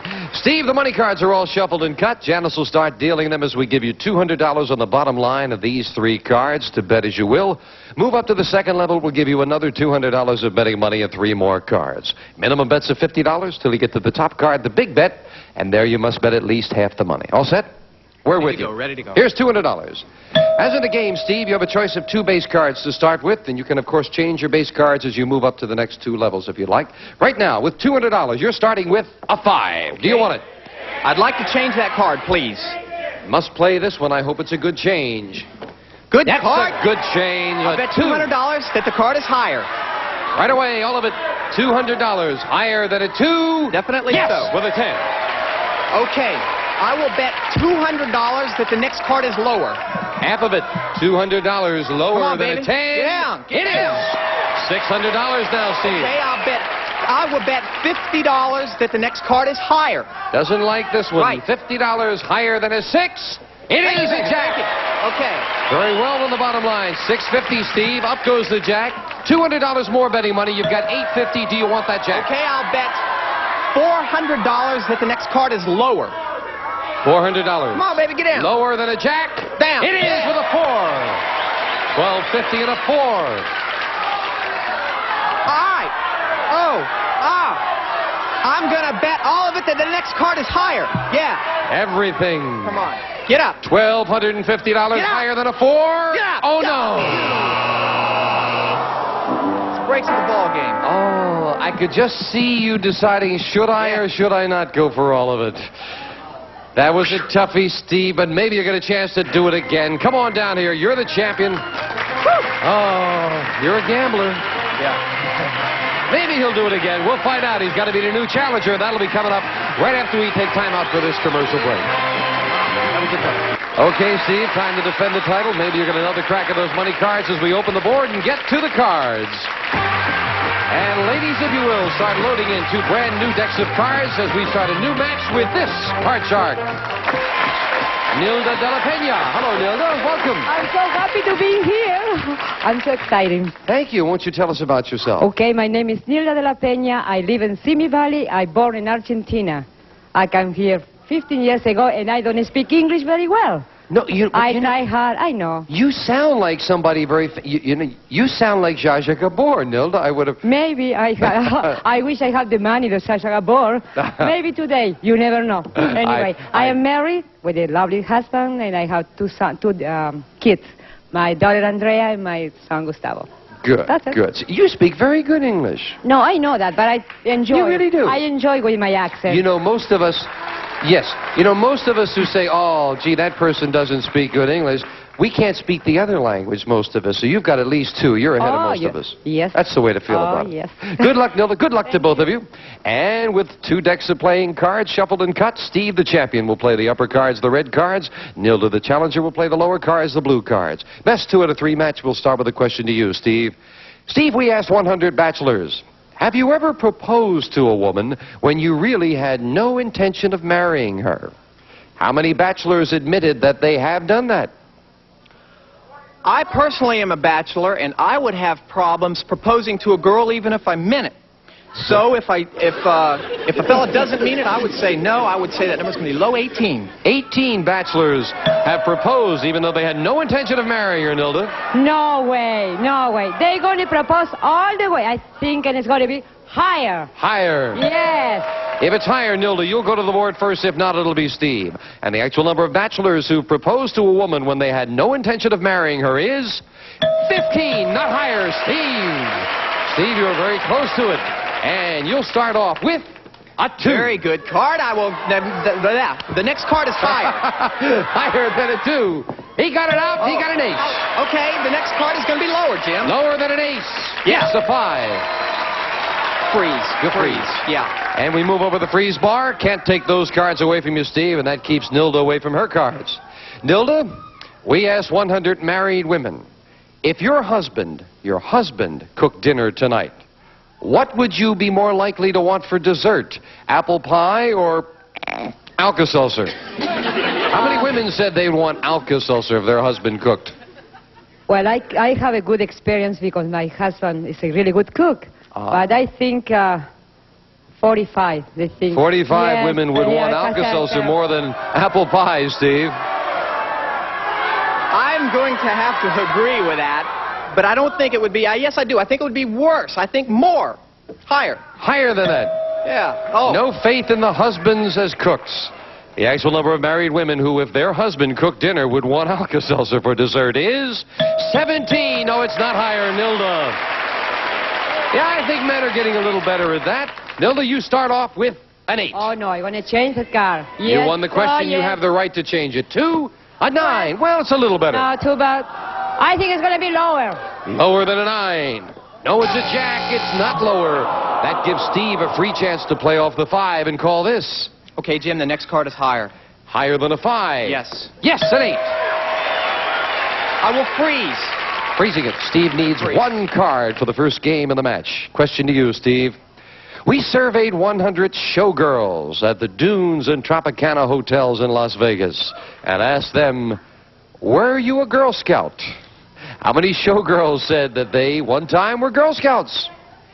I would think that it would be more than you would think because a lot of people are conservative at the beginning of their life and then liberal later. I would say 58.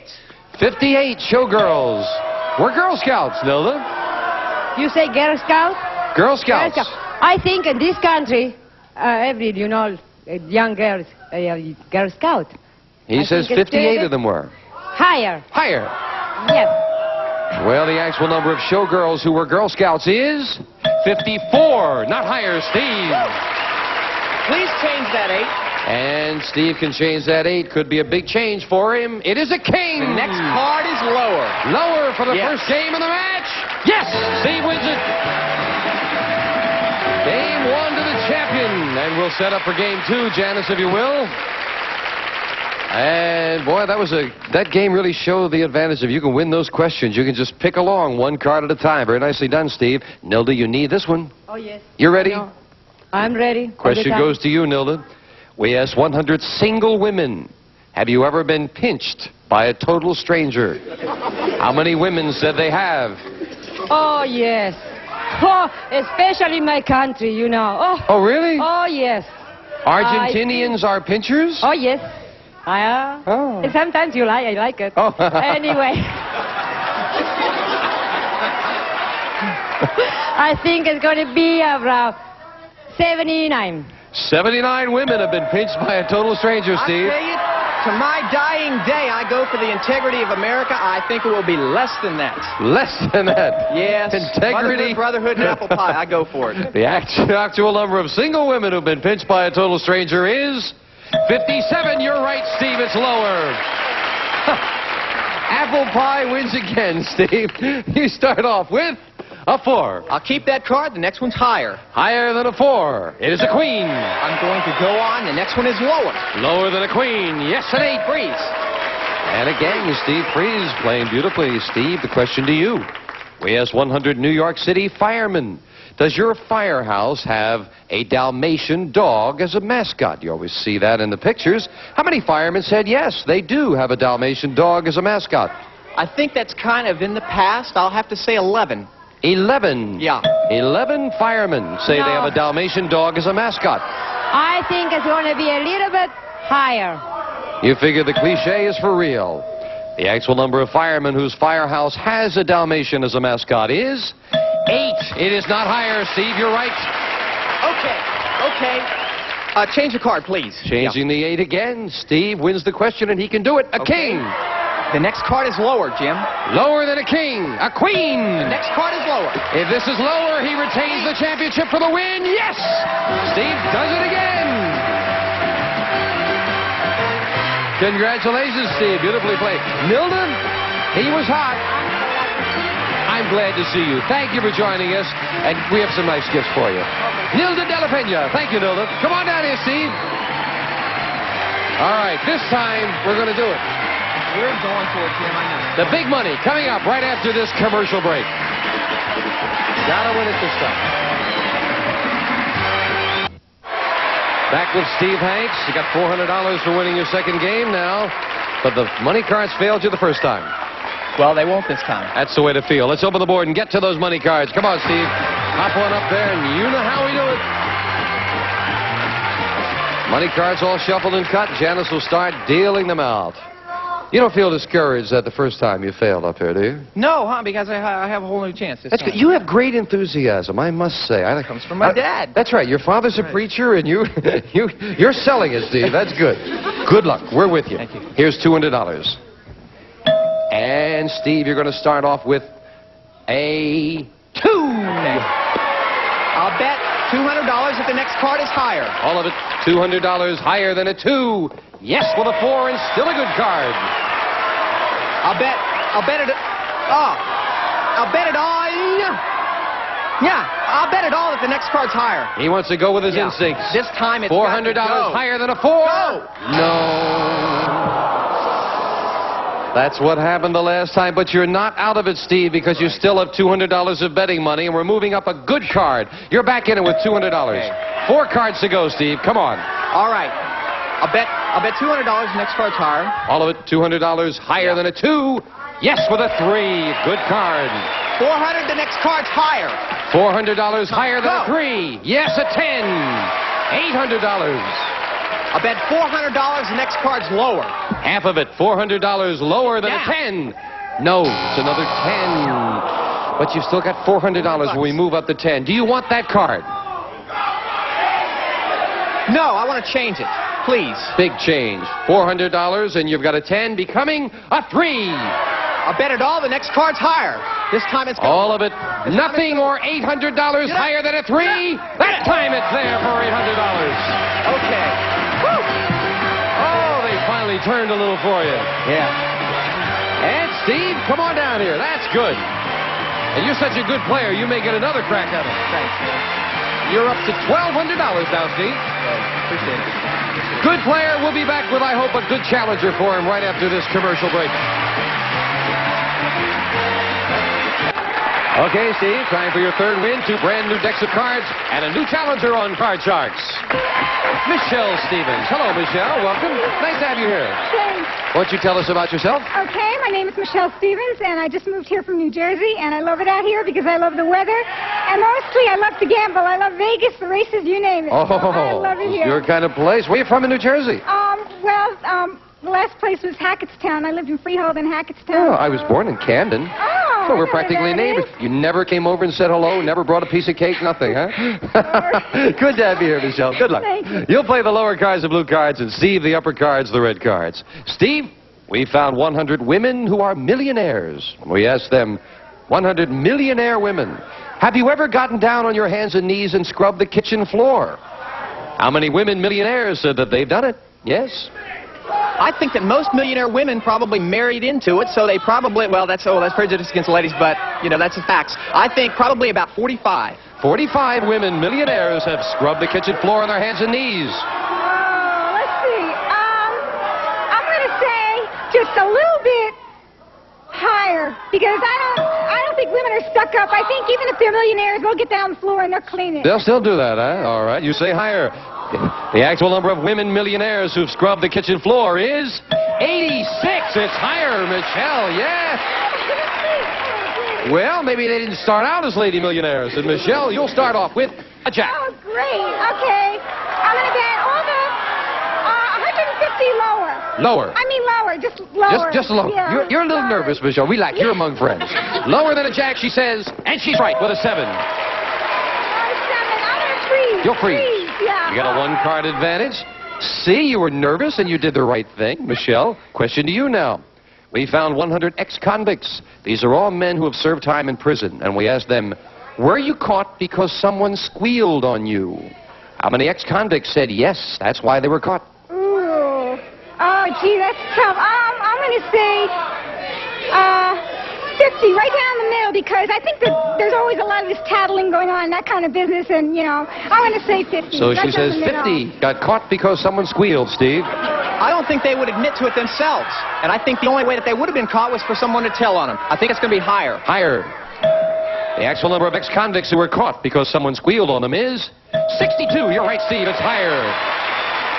Yes, and I think police statistics will bear you out on that one. Steve, you're starting off with a 7. Please change a 7, yes. Won the question, you can change it to a king. Okay. The next card's going to be lower. Lower than a king. Yes, a 3. The next card's going to be higher. Higher than a 3. An 8. Freeze. Freezing with that 1-card advantage. Steve, question 3 goes to you. We asked 100 striptease dancers. Has an admirer from the audience ever sent you jewelry? How many strippers said an admirer has sent them jewelry? Oh, I hate to talk about the clientele, but I don't think that particular clientele would be inclined to send jewelry, so I'll have to say 18. 18 have gotten jewelry from a clientele, whatever. Michelle. I'm going to say a little bit higher. I think that they probably have lots of admirers and jewelry. Women love jewelry, so higher. All right, yes, of course. That's true. We didn't say how expensive the jewelry was. Let's find out. The actual number of strippers who've had an admirer send them jewelry is 66. Very much higher, Michelle. You've got a 7, Michelle. Okay. I'm going to change it. Yeah, definitely Changing the 7 to a 5. Ooh, that's half. Okay, higher. Higher than a 5. A 6. You're right.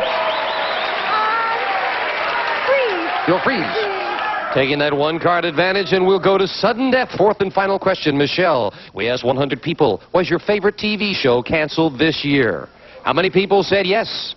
Oh, gee. Oh, that's kind of hard. I'm going to say right down the middle, 50. Because 50 people have had their favorite TV show canceled this year, I Steve. think it's got to be more than that, so I'll just say higher. Higher. The actual number of people who said one of their favorite television shows was canceled is 54. You're right, Steve. It's higher.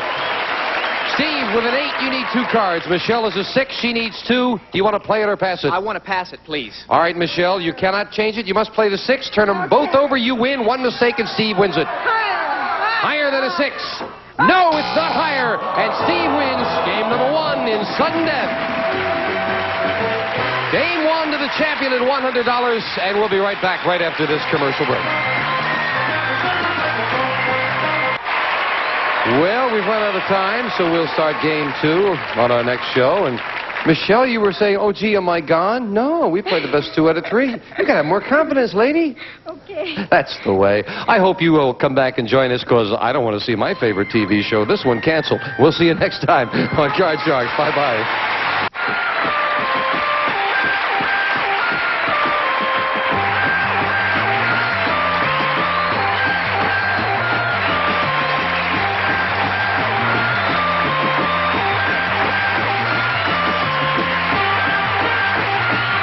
This is Gene Wood speaking for Card Sharks.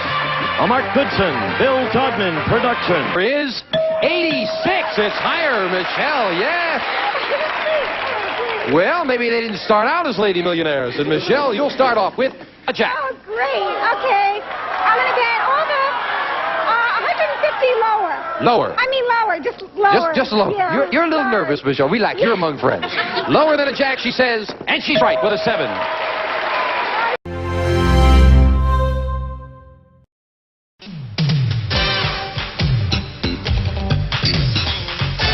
From Television City in Hollywood, it's Card Sharks.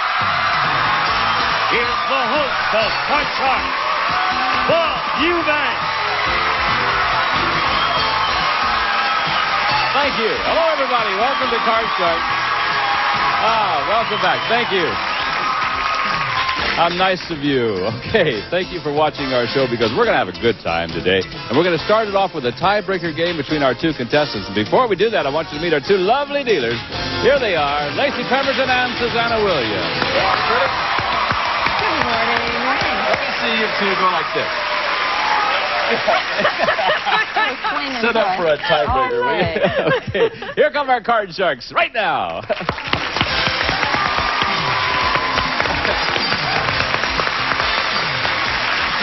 Hiya, Stephanie. Hi.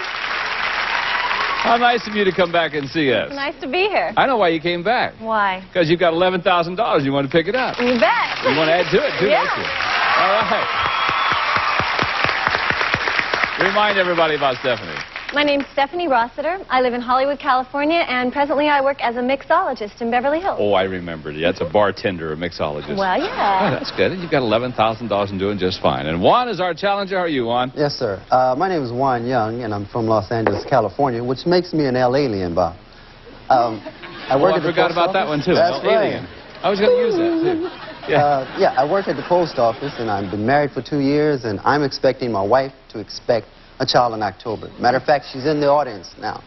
Expecting? Expecting. How close is she? Any day now. Any day now. Okay, well, you try to stay up here as long as you can. Okay. Now, when we last left off, if you'll remember, Stephanie had won a game, you had won a game 1, which means that it's the first player to win 2 games that plays for the big money. So we have to play a tiebreaker game. And if you'll notice that Susanna set up the cards for a tiebreaker game, 3 cards with a maximum of 3 high-low questions. So the winner of this game is going to go on to play the biggie. Right. And our first question goes to you, Juan, and our first question involves 10 L.A. City firefighters who were selected before we went on the air. So, gentlemen. Firefighters. Boy. All right, fellas. All right. Yeah. Good game today. Good game. Oh, be quiet. Fellas, thank you for joining us. How nice of you to do that. Before the show, we asked these 10 firemen, has your own house ever caught on fire? How many of these 10 firemen said their own house has caught on fire? One? Well, Bob, these guys look like they know how to do a good preventive maintenance on their house. I'd have to say it's going to be a low number. I would say 2. 2 of them. Yeah. 2 of them. All right. Stephanie, you think it'll be higher or lower than 2? Well, I don't know, but they sure are cute, aren't they? I beg your pardon, Is ma'am? that when married? This is no time to come on to a Okay. fireman now. I think that being firemen, Is that good when firemen, married? that they all look like that number's going to be even lower. Even lower than 2? Yeah. Boy. Which one did you want to know was married The or one not? on the end over there. Well, there's 4 of them on the end. Oh, all 4 of them, I see. The actual number of these firemen whose own house is caught on fire is 3. Wasn't lower, it was higher. Yeah. Okay, fellas, which 3 out there? Which 3? Raise your hand. Oh, right there. Your own house caught. I don't feel bad. My son's a firefighter, and our ranch caught on fire one time, and he was there, too. Thank you guys very much. Okay.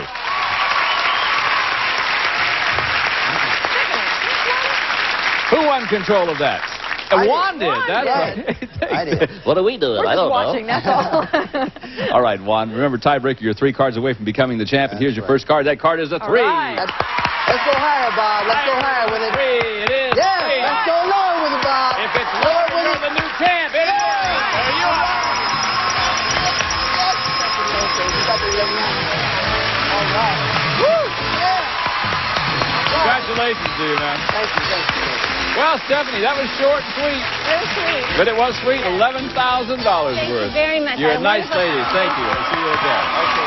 Come here, Juan.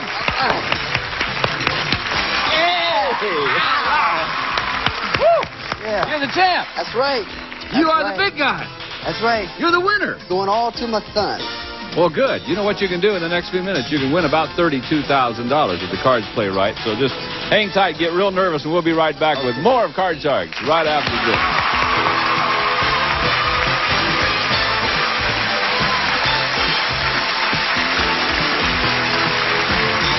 Welcome back to Card Sharks. Here's our champ right here. Juan, this is it, man. Yeah, I'm ready for it, Bob. You're going to be a new dad and the whole thing. Well, the $200 right. you've won so far is yours to keep, but now you have a chance to win a whole lot of money. And we're going to start you off with $200 in the bottom row over there. When you get to the next row, we'll give you another $400 of betting money. Your minimum bets are $50 each time, and also you can change 1 card per line by choosing one of the spare cards that Lacey's dealing out right now. So if you understand those rules? Yes, sir. Hey, come on. I want to see you win lots of money. Let's do it. Give the man $200. Let's go. You got it? Here we go. All right. Come on, Juan. Let's get him. Here's your first card. It is a 3. Oh, let's go all of it higher, Bob. All of it. All of it higher higher. than a 3. How about a 3? yeah. You got 400. Let's go 350 lower. 350 lower, lower Bob. than the 350 queen. lower. It is. Oh, let's go all of it higher. 50. All of it higher, Bob. All of it higher than higher. that. Let's go. Juan, look at that. That's okay. You're in That's fine right. That's shape. right. That's No right. win, no loss. It's a push on the That's big good. money cards. That's good. Not only that, you come up here. We'll give you another 400. Gives you $11.50, and right. now you got the deuce. Let's go all of it higher, Bob. I knew all you'd of say it that. higher. All of it. Higher than the deuce. Oh, Look at that. yes. 2,300. Yeah. All of it lower. Yeah. All of it Come lower. on. Yeah. Sure. 4,600. Okay. Let's go. Let's go. 350 higher. Tell it to me again. $350? 3,000. $3,500? Yes. $3,500 higher. 3,500 higher. Woo, woo. That's right. Let's go. Let's Making go. me nervous, Juan. Yes. Close Yes. your eyes. I'll tell you what happens. Here we go. It is. Hey, Juan. Okay. Now, I wow. assume you want to get rid of that, huh? Let's get rid of that with number 1. Number 1. Our first son. Come on, we're ready for a big card for one. Oh, now, 7. let me tell you, you've got $8,100. You've got to bet half of it. You got to bet at least $4,050. Okay, let's bet 4,050 higher. Higher. Ugh. Will it be higher? We want it to be higher. Come on, be higher. It is!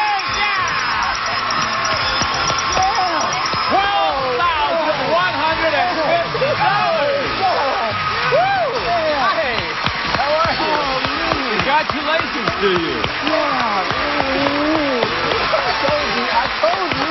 What'd you tell him? I told you we were going to win some money. Well, Bob. you just won $12,350. Yeah. We'll be back in just a minute for the new challenge.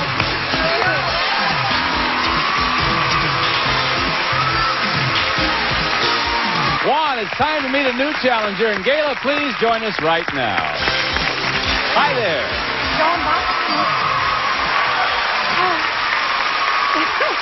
They're applauding for you. Thank you. How are you today? Just fine. Tell us about Gayla. Well, I'm Gayla Missett. I'm from Southern California. I love children. I don't have any. And I'm a certified... That's because you love them. Right. Have a couple so you love them then. That's true. I didn't even hear that. Anyway, I'm a certified clown and a part-time juggler. And I'm ready to win on card sharks. Whoa. You're a certified what? Clown. I'm a And clownologist. a part-time juggler. Yes. I see. What do you juggle? Well, basically my checkbook, but no, I just... You are a clown. Okay. You know how to play this game, I Yes. assume. All right. We were dealing out the cards from the decks that the two of you cut before we went on the air. First player to win 2 games goes on to play for the big money, like you saw Juan do just a moment ago. Best of luck to the two of you. Here we go. Juan, first question is yours, and it goes like this. We surveyed 100 college women who belong to a sorority. We asked them, have you ever had a romantic daydream about one of your professors? How many sorority women said they have had a romantic daydream about one of their professors? Yeah, Bob, I think in between finals and semesters and summer school and all that, I think they do have a tendency to think about some of their college professors. I think that's going to be a fairly high number. I say 65. 65 out of 100 sorority women said they've had a daydream. Gayla. Well, I think that when you're going to college, you're kind of just out there, and those nice, handsome professors who sit there, and they can tend to really make you have a little heartthrob there. So I think it's going to be just a little bit higher. A little bit higher than Yes. the 65. Actual number of sorority women who've had a romantic daydream about one of their professors is 8. 8. Only 8. Did you see Gayla get excited? All right. That means that, Juan, you have control of the cards. Okay. Here we go. 1, it's a 7. You can Let's it if you change want. that card, Bob. Get rid of it? Yeah. How about this one? There's a 5. That's 5. Okay, let's go higher with it, Bob. Higher than the 5. Here comes a deuce. Oh. Gayla, you got a free shot at the cards. You got to play off this one. Can't change it. Didn't win the question, but why? I'll go higher. Higher. Well, let's see. It's an 8. Freeze. Oh, okay. Strikes like Mel Tillis. Freeze. All right. Next question. Gayla, this is your question. We surveyed 100 third-grade boys, and we asked them, if you could snap your fingers and make every girl in the world disappear, would you do it? How many third-grade boys would like to make every girl in the world disappear? Well, I think that's a real high number. The third grade, I think at that time, it was the girls starting to like the boys, and the boys want to have nothing to do with us. So I'm going to say 72. 72 out of 100. Juan. Well, Bob, I can speak from experience. When I was in the 3rd grade, I had a women's haters club. You did? Yes, I did. We used to beat them up, and that signifies that we liked them. Oh. Those you didn't like, you didn't beat up. Is that it? Well, those we didn't like, we didn't even, no. That's the same thing I said, Juan. That's right, that's right. I think that's going to be, I'm going to have to agree with her, but I think that's going to be a little bit higher, Bob. A little bit higher than 72? Higher, Wow. Yeah. I don't think so. Yeah? No, I don't know, but let's see. The actual number of third-grade boys who would like to make every girl in the world disappear is 32. No, it wasn't higher. It was lower. All right, Gayla. Okay. You froze on the 8. I assume you want to change it. Oh, def change. Well, let's do. Okay, thank you, Susanna. The 8 is now. Woo! Lower, Bob. Lower than the jack. Woo! Higher, higher. Higher than the deuce. Lower. In order to win game number 1.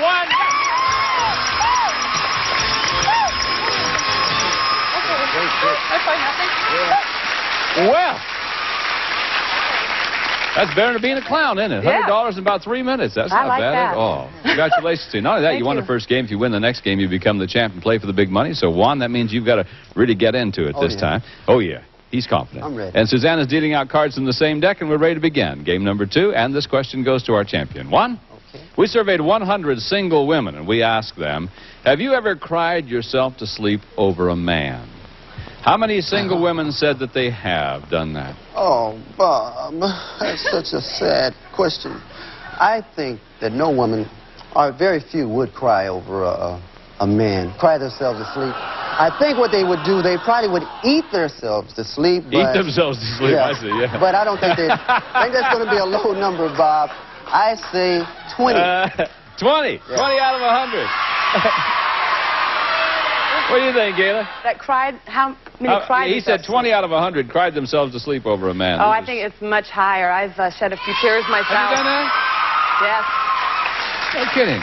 The actual number of single women who have cried themselves to sleep over a man is 69. It was higher. Okay, Gayla, here we go. Here's your card. That card's a 3. I love it. I'm going to go higher, Bob. Higher than the 3. There's an 8. Freeze it. Freeze there.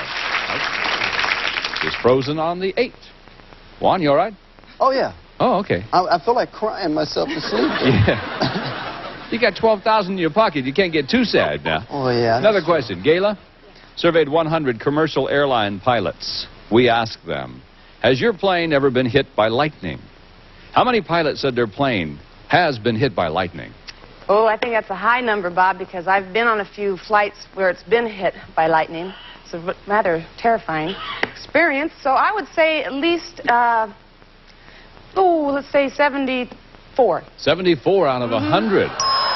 Whoa, Juan, what do you say? I'd hate to be on a plane that gets hit by anything, Bob. That's true, me too. And turbulence is one thing, but lightning is another. I think that's going to be a low number. Lower than the 74? Yeah, lower. The actual number of pilots whose plane has been hit by lightning is 71. Boy, it was lower, but just a little bit, Juan. That was close. You all right, Juan? Oh, yeah. That was real close. I got struck by lightning. Yes, you did. Look at here, Juan. 4. Okay. Let's go higher with that, Bob. Let's see if go it higher is. with that. Is it higher than the... It is. Yes. Let's go lower with that, Bob. Go lower with it. Lower. Yes. Let's go freeze. Let's go freeze. We will freeze right here. You're 2 cards away from tying up this match. We'll pause for these words and be right back with more Card Sharks right after this. Don't you go away now. She's supposed to say, thanks, Bob, not just thanks. Jeez. You ready to go? That's right. Let's go, All right. Bob. Let's go. Let's go to our next question now. Juan, the question is yours, and this question involves those 10 firefighters in our audience. So, gentlemen, please join us if you would, please.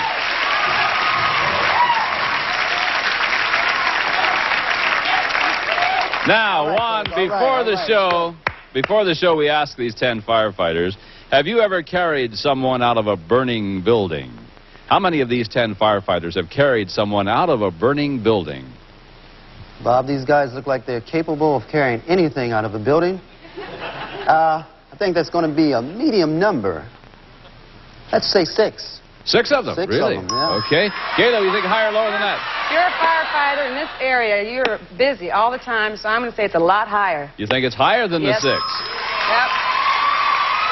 The actual number of these firefighters who have carried someone out of a burning building is 1. Yeah. 1. Now, which one do you think it is? I think it's the fellow in the back row in the green sweater. Who is it that carried the man out of or who carried someone out of the building? Who is it? The gentleman right there in the front row. You did that. All right.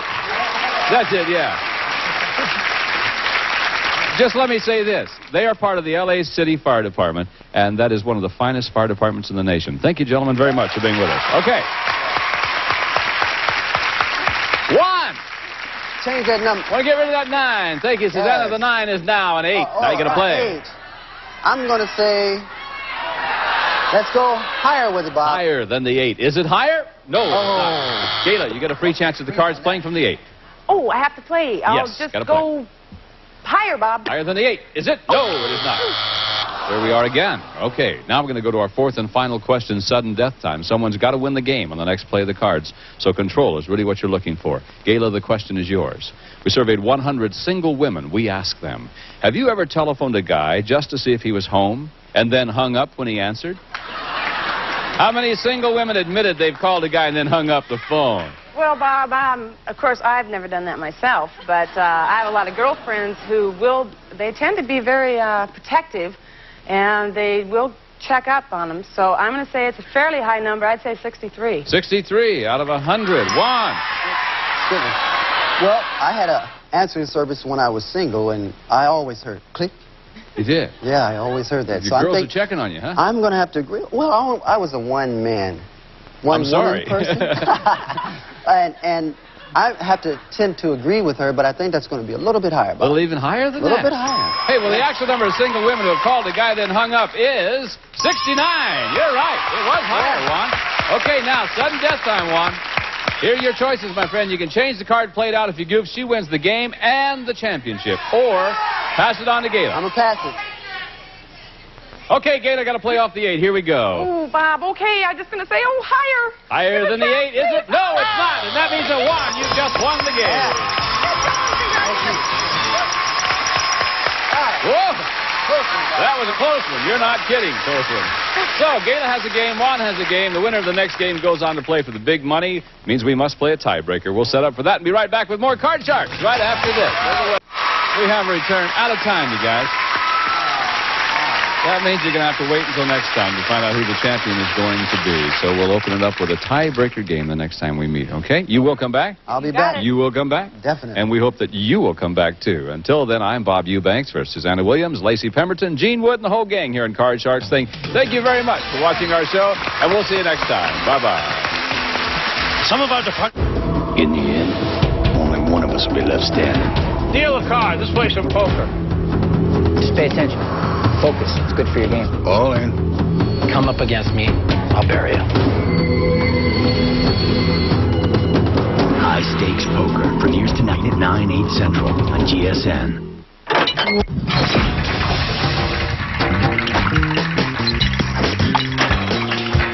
GSN. The network for games. The question is yours, and this question involves those 10 firefighters in our audience. So, gentlemen, please join us if you would, please.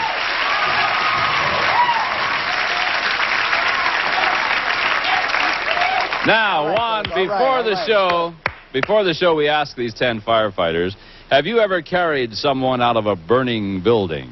How many of these 10 firefighters have carried someone out of a burning building? Bob, these guys look like they're capable of carrying anything out of a building. I think that's going to be a medium number. Let's say 6. 6 of them, 6 really? of them, yeah. Okay. Gayla, you think higher or lower than that? You're a firefighter in this area. You're busy all the time, so I'm going to say it's a lot higher. You think it's higher than Yes. the 6? Yep. The actual number of these firefighters who have carried someone out of a burning building is 1. Yeah. 1. Now, which one do you think it is? I think it's the fellow in the back row in the green sweater. Who is it that carried the man out of or who carried someone out of the building? Who is it? The gentleman right there in the front row. You did that. All right. That's it, yeah. Just let me say this. They are part of the L.A. City Fire Department, and that is one of the finest fire departments in the nation. Thank you, gentlemen, very much for being with us. You can win $32,000 on the turn of a single card on Card Sharks. And if you play your cards right, you can win this beautiful Cadillac Fleetwood sedan. Now, here's the star of Card Sharks, Bill Rafferty. Oh, yeah.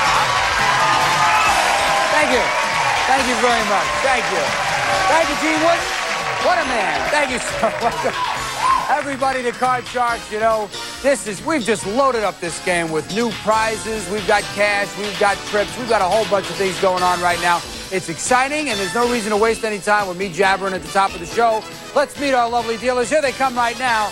Oh, yeah. Lacey Pemberton and Susanna Williams. Ooh. Hot stuff. Ooh, that's nice. You like it? Last week was good, but this is good. This I like. This is very good. You know, we've got what do we have in the cards today? We've got some prize cards in there. We've got a trip to Alaska. I believe. We've got a 40-inch Sony TV or a type. I don't know if it's a Sony TV, but 40-inch widescreen TV and cash worth $5,000. I think it's time to deal out. We're ready to give it away. Go get them, ladies. Let's meet our Card Sharks. How are you, Susan? I'm wonderful. How are you? Nice to have you here. Thank you. Tell us a little bit about yourself. My name is Susie Guidi. I'm from San Diego, California. I'm married. My husband's Gino. I've got 5 children, and I'm a barber in San Diego. Oh, you're a hair cutter. Uh-huh. Yeah, now, you said this before the other day. We didn't have enough time to get in it because we introduced you towards the end of the show. But you've got 5 kids? 5 kids. What are their ages? I have a 9-year-old, a 5-year-old, a 4-year-old, a 3-year-old, and a 6-month-old. Oh, so you... And I want to have about 5 more. Yeah, you really are? No. No, I know. Well, some people say, hey, it's just another kid, another potato in the pot. Who knows? Anyway, well, listen, good luck to you Thank you. Hello, Vern. Hello, Bill. Nice to see you. Oh, when I was in San Luis Obispo, I used to have 300 kids. Oh, you were a teacher? Yes, a principal when I used to teach Spanish. But now I try to spend all the time I can on the golf course. Oh, you do? You too, huh? I try and get out there a lot, but I'm the worst. Anyway, Vern, that X in front of Vern doesn't mean he's an adulterer. That means he's already won 1 game, and he's got $100 on his side of the board right now.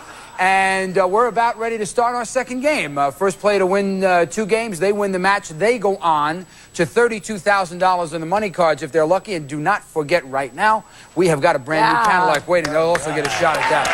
A lot of loot available right now. This is a must-win situation for Susie. She's got to tie it up right here so she can get a chance at the money cards. And here is our second game. First question coming up right now, audience polling question. We have in our audience today 10 aspiring actors and actresses. Come on up. There they go. Nice to have them with us.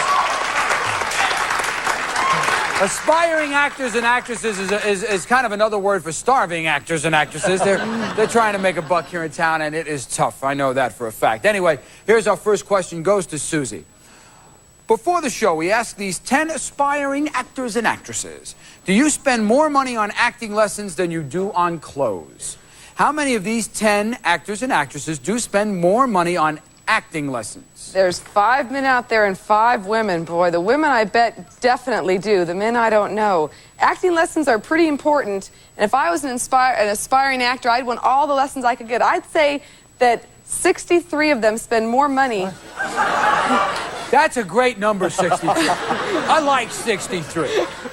If I were to guess, I probably would say 63. However, do me a favor, keep it 10 or less. Just 10 or less. You lost me completely. Humor me. I was looking at the whole audience. These 10. These 10 right here. Okay, Yeah. 6. That's good. What do you say, Vern? No, I think they think that clothing makes the person. I'm going to say it's a little bit higher. Okay, now do you understand what the deal is here? They're spending more money on acting lessons than clothes. No, they're going to be lower. More money on clothes. You're going more money on clothes. More So money you're on saying it clothes. is lower. All right. The actual number of these aspiring actors and actresses who spend more money on acting lessons is 7. So it isn't lower, it's higher. Yeah! It's higher. Good cards. Now, where are the 3 who just want to look good when they lose the job? Where are you up there? The 3 ladies right there, yeah, I could see why, because you just look terrific right now anyway, so it's just a matter of how you show up for it. Anyway, thank you very much. Have a seat. Let's go to the board right now. Here you are, Susan. Tell me what you want to do. I need, king, we're going to go lower. We're going to go lower. We're going to go lower. We've got a jack. We're going to go lower. Lower. Jack, we've got a 5. Going higher than a 5, we've got a 6. Freeze, I'm going to freeze. You're a freeze on the 6. Takes the conservative approach. She's going to freeze on the 6. Gets some of the crowd hostile, but you're not up here on the lights, sir. Here we go to our second question. This one goes to Vern. She's going to freeze there and keep Vern away from the cards. That's a good thing to do. Anyway, let's take a question over here to Vern. Vern, sir, we surveyed 100 bachelors and we asked them, have you ever romanced the wife of one of your buddies behind his back? Yeah, well, when you do it in front of them, they get angry. You know, some guys don't know how to hold a relationship together. They get so picky about these things. Anyway, how many bachelors admitted they have romanced their buddy's wife?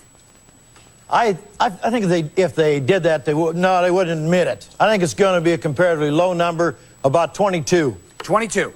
What do you say, Susie? It's going to be a little bit lower. Nobody's going to admit to that. Nobody's going to admit. No. Okay, let's see how many of these sleazebags there really are. Anyway, the actual number of bachelors who have romanced their buddy's wife is 12. It is higher, it is lower. Change that card. All right, Change that card. Strategy is the key to it here. She's going to change the card. A 7. Oh. Right in the middle. Okay, higher. Higher. If she's Higher, oh, right, she please be ties higher. up the match. Higher. If she's wrong, Vern gets a free shot at the cards, and we'll have to see what happens. Higher than a 7. It ain't. We got a tie. Good call. Very tough call. Good call. We'll be back with the tiebreaker right after this. Stick around. We're having some fun now.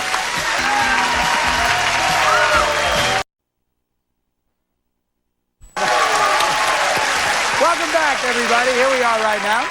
Congratulations to Susie. Susie's won one game. She's got this thing all tied up right now, and there they are. Susanna and Lacey, they're getting ready to play the tiebreaker. We play that. It's a 3-card game, maximum of 2 questions. And here we go. No reason to waste any time. Let's go. Get Let's started go. with it. Yeah, Susie says I'm let's hit ready. it. This is our educated guess question again. Wonderful. This is where you've got to just kind of think about this a little bit. How old is Shirley Temple? Woohoo, boy. Hey, well, she can't be that old because she was a little girl when I was a little girl, right? So she can't be too ancient. I'm going to say she is 63. I love that number. You like that number? 63. Vern, what do you say, sir? She's a little bit more your contemporary. Shirley Temple's my contemporary. I'll say just a little bit lower. A little lower than 63? I thought she was 63 when she was playing in the movies. I don't know. She's a weird little girl to me, I'll tell you that. Oh, picky. All right. Okay, you're going 63. Vern is going lower. Shirley's Temple age is 58. It is low. It is low. So, Vern, you get a shot at it right now. Here we go. Take a look at the base card, sir. A queen. Oh, lower. Lower than a queen? An 8. I'll freeze. Gonna freeze on the 8. Freeze. Freezes on the 8. He's right in the middle. We now face sudden death. Oh. This is our final question of our tiebreaker. Somebody must win it on this next play of the cards. Control of the board here most important. Vern made the decision to freeze on the 8. If he gets the question right, he goes back there and changes that card. And it could be the land of parting gifts for Susie. Oh, no, Let's please. see what happens. Vern, psychologists in Glamour magazine recently declared that sex is the single most important part of marriage. So we surveyed 100 married women, and we asked them, do you agree? How many married women do agree that sex is the most important part of marriage? Well, it's way ahead of whatever's in second place, I can tell you that. I think it's going to be about 62. 62. What do you say, Susie? 62 women think that's the most important thing? Sex is the most important part of marriage. I think it's going to be lower. You're going lower than 62? Yeah, there's a lot more than just that. I kind of agree with You Susie. bet. I know the most important thing in my marriage is my wife's nails this week. I have no My idea what's husband's going on. job. Okay. The actual number of married women who agree sex is the most important part of a marriage is 16. It is lower. It is lower. I need some good cards. Good cards. All right, Susie, you got a decision. I need some good cards. You got a decision. We could change your base card and you can play on, but if you make a mistake, that means that Vern is automatically the winner. Or you could pass control of the board over to Vern. I gotta go for it. She's gonna go for it. You No bet. use getting into the speech. Let's take a look at the base card. You got a 4. Higher than a 4. An 8. Lower than an 8 for the game and the match. There it is. Good decision. Good decision. All righty. You want to hit Vern? Stay here for a second. Listen, Vern, you've got $100. We got some party gifts for you. Thank you so much for being here. Okay. Thank you, Vern. Good plan. Made the right decision. We will be right back with Susie. Susie's going to play the money cards. $32,000 there. Brand new Cadillac. Stick around. We'll be right back. Welcome back, everybody. Here we are with Susie. She's our new champ. She wants to win the car. She's going to have an opportunity right now to try and do it. Here is Susanna and Lacey to deal out the money cards. You know how we play it. In addition to all the money you can win, which is $32,000, we have added 4 jokers to the deck. Anytime one of them turns up in the money cards, you will have a shot at winning this brand new car. Gene? Contemporary design, advanced technology, and luxury are the hallmarks of the 1986 Cadillac Sedan DeVille. Features front-wheel drive and state-of-the-art electronics furnished by Cadillac. And Susie, this car can be yours if you play your cards right. Thank you, Gene. Come on over here, Susie. Okay. Little disappointed there. Little disappointed with the oohs and the ahs on the car. I'll expect something a little better next time. Anyway, for winning the match now, Susie, we're going to give you an extra joker, which Susanna is showing us right now, which means you definitely have a chance to win the car. That's all I need. Okay, let's get Susie started right now. $200, please. There it is. Come on, Susie, make some money. Okay. Here's the base card. You got a queen. $150 lower. $150 lower than a queen. We've got a four. $350 on the queen. $300 higher. $300 higher than a four. A seven. $650. I'm gonna change. Tell me which one you want. Number 2. All righty. That 7 now becomes a 9. Oh. $650 on a 9. I'm gonna say $100 higher. $100 higher, yeah. $100 higher than a 9. It's a 5. Oh, good. $550. We bring you up to the second level, give you an additional $400. I'm gonna change that card. $950. Okay, I want to change that card. Change that card? Number 1. A new one. All right, let's take a card here and look at it. We've got a 7. Oh. $950 on a 7. Okay, $100 lower. $100 lower. Lower. Right in the middle. You can go either way with this. $100 lower than a 7. It's a 3. $1,000 higher. $1,000 higher. $1,000 higher than a 3. An 8. Everything lower. Everything lower. 2,050 lower. It is $4,100. Take a breath. $4,100. You have a king. You must wager at least half. $2,050. I want $4,000 lower. $4,000 lower. Yes! It's $8,000 on the turn of a card. Be there. $4,000 lower. It is. Terrific. $8,100. There, we're not done. We're not done. Thank you, Susanna. You have one joker right now, which means you will have one opportunity to try and find the car. There are 7 numbered cards over there behind. One of them is the word car. You find the word car, you're going to drive out of here in a Cadillac. Go put your joker wherever you want. I'm doing this for my 3-year-old daughter. My 3-year-old daughter. Number 3. It's lucky. It's got to be lucky. It's got to be lucky. If the word car is here, it's all yours. Car!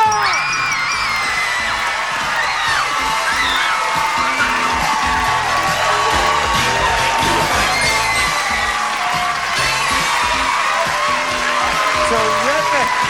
She came out to win the car. We've got cash and prizes totaling $31,699. We'll be right back. You did it. You did it.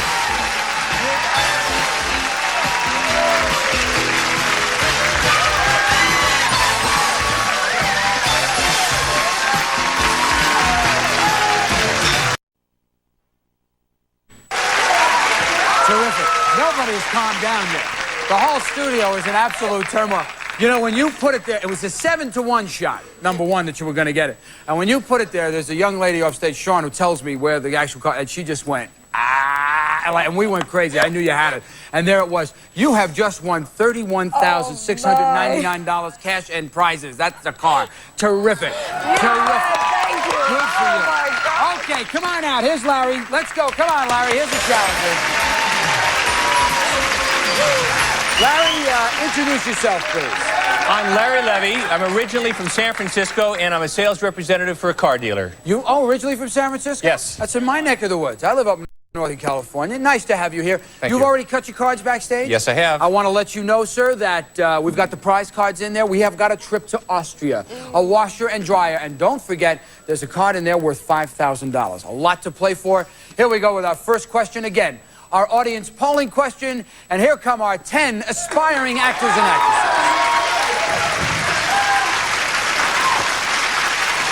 Terrific. Here we go. Susie, this first question is for you. Before the show, we asked these 10 actors and actresses, if you were offered a starring role in a movie, but the plot required you to do a nude scene, would you do it? How many of these 10 aspiring actors and actresses would be willing to do a nude scene? Well, only one of those girls out there is blushing right now, so the number's going to be pretty high. I think to get started in this kind of business, you got to do a few things that, you know, are a little bit off-colored. Definitely 8 out of these 10 actors and actors down here would You do going it. They'd go for it. Larry, what do you think, higher or lower? I don't think they'd all want to bear all. I think it's going to be a little bit lower. You're going a little bit lower than 8. A little lower. The actual number of these aspiring actors and actresses who would do a nude scene is 7. It is lower. It is lower by 1. Who are the 7 who are sacrificing all for their career? Would you raise your hand? I don't mean to be picky, but the gentleman on the end with the bald head, you think that this would move your career along, sir? Well, first off, I don't think I'd get a chance like that. So I don't worry about it. Well, we could do it right now. Come on up here and let's... Thank you very much. That's neat. Thank you. All right, Larry, take a look here, sir. Here's your base card. Tell me what you want to do. You got a jack. Good Beautiful card. Let's go lower. Lower than a jack, we've got a 6. I'm going to freeze. Freezing on a 6. Freeze on a 6. Freezes on a 6. Conservative gentleman. He's going to get this next question. If he gets it right, he changes it, and we'll see what happens then. Second question goes to Larry. We surveyed 100 top business executives, and we asked them, if your company were in danger of going broke, would you work for free for a year to help your company get back on its feet again? How... Oh, yeah. How many top business executives said they would work for free for a year? The theory sounds great, but the practicality certainly doesn't. I definitely would never work for free for anyone. I think it's going to be a low number. I would say it's going to be 26. 26. Higher or lower? It's definitely going to be lower. That's a real fairy tale kind of statement. It's going to be lower. You're going lower. Lower, You're yes, going lower. definitely lower. The actual number of top business executives who would work for free for a year is 82. It is not lower, it's higher. A lot of company men out there. Change that card, please. He wants to change it. Let's take a look at it right now. It's a 9. Let's just play with the card. Let's go higher. Gonna go higher. I'm going to go higher. A little bit against the odds there, you know. A little against the odds. He's going higher than a 9. He's got a 4. So, we didn't do it. He went against the odds and paid the price. Free shot for Susie. All right, Take a look at your come card, on. Susie. Got a 9. Oh, I'm going to go lower. Let's go lower. Lower than a 9. A 3. Yeah, let's go higher. Higher than a 3. A deuce. Only one card could beat you, and that was it. We are going to be right back with sudden death right after this.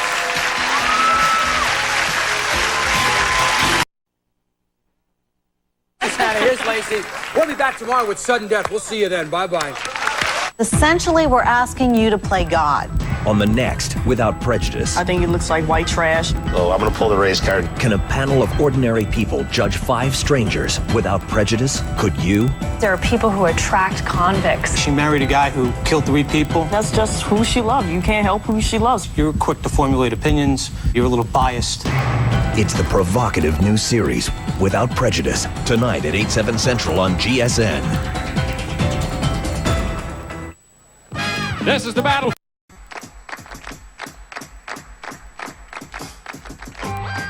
Higher than a deuce, lower than an ace. If you call it right, you'll win the race on Card Sharks. And here's the host of Card Sharks, Jim Perry. Thank you. And welcome to Card Sharks. Thank you. You know, sometimes the audiences start clapping spontaneously along with the applause. I heard this audience. This is definitely not the Rockettes. That clapping was definitely out of tempo.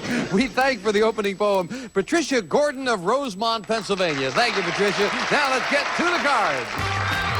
Janice and Bettina, start loading in the cards. We have a game in progress with these Card Sharks. Our champion, Willie Boston. He likes to be called Boston, I recall. You are a teacher, sir. Yes, I am. And you won $1,600 on the last show, which is not too bad. Now, you said you are the best teacher. Jim, I am the best that I know. The best teacher you know. Right. Our challenger is also a teacher, Diana Jarrett. Hi, Diana. Nice to see you again.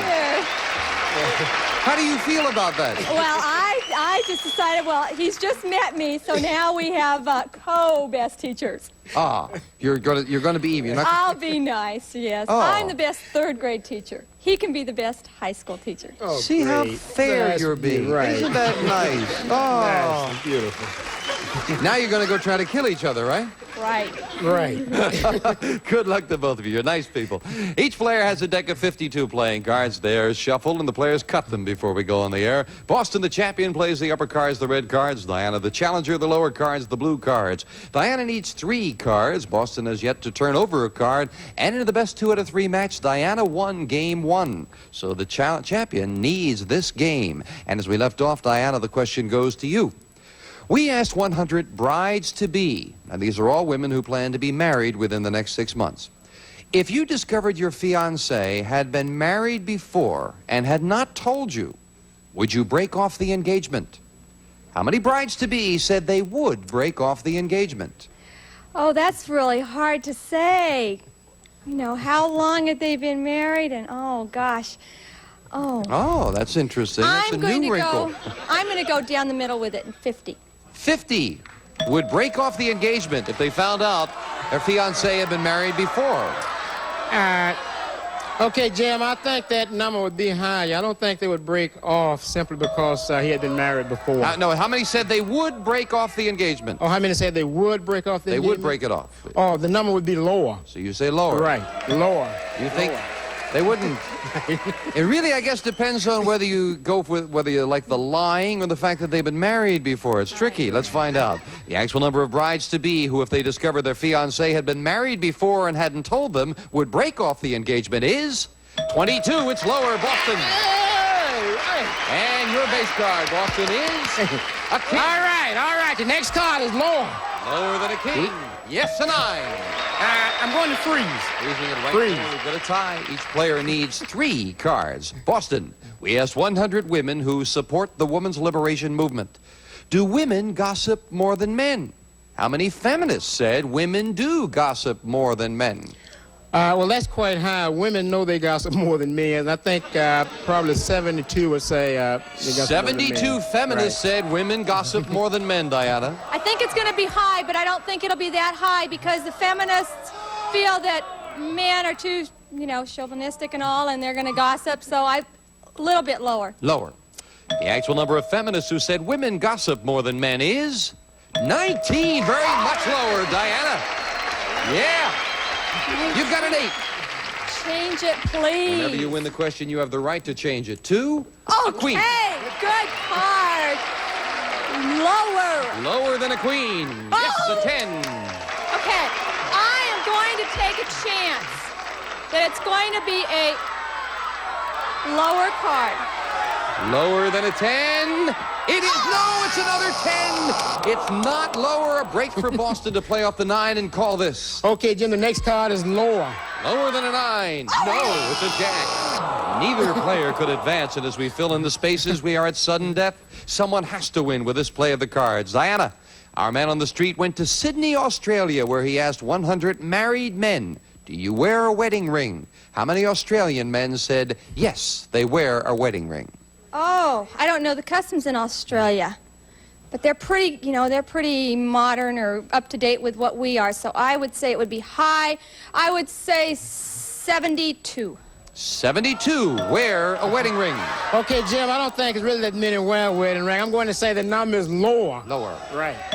The actual number of married men in Australia who wear a wedding ring is 55. Yeah! Boston, you need 3 cards. Diana needs 3 cards. You've got the control. Do you want to play it or pass it? Okay, You got I'll it, take Diana. That queen's Diana, a if you can good turn them all card. over, you are the new champion. One mistake and Boston ties it up with a queen. What is this? Next one, lower. Lower than a queen. You're 1/3 of the way there with a 5. Good card. Higher. Higher than a 5. It's a 7 now. Near the middle and a big decision. All right. I'm going to say higher.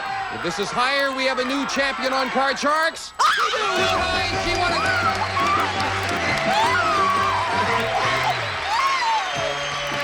3 cards to win. Good job. And Willie Boston, I bet you are a good teacher. Thank you. I'm the best. And you're leaving us with $1,600. Thank you. Thank you for joining us. Bye-bye. Diana, come on down here. Congratulations. Thank you. Oh, you're tall. I'm tall, yeah. Diana and I are going to talk for a while. You watch this. We'll play the money cards right after this commercial message.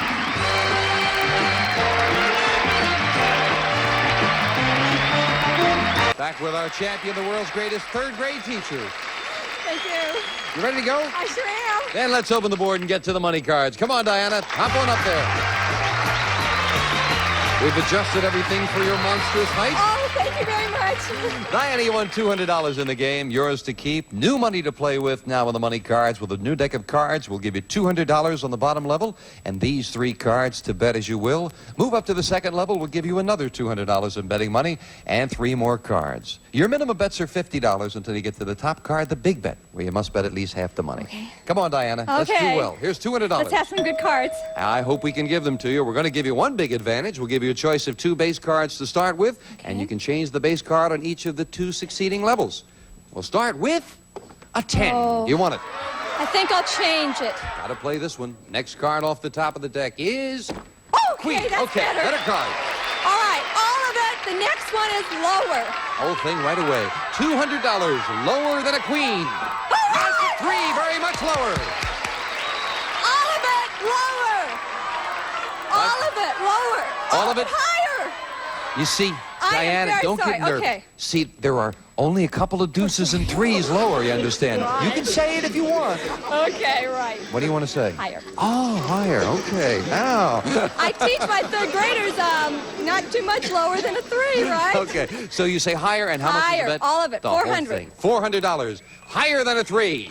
Yes! With an 8, you double it to 800. Okay, we'll be a little bit conservative on that 8, and let's go 200, higher.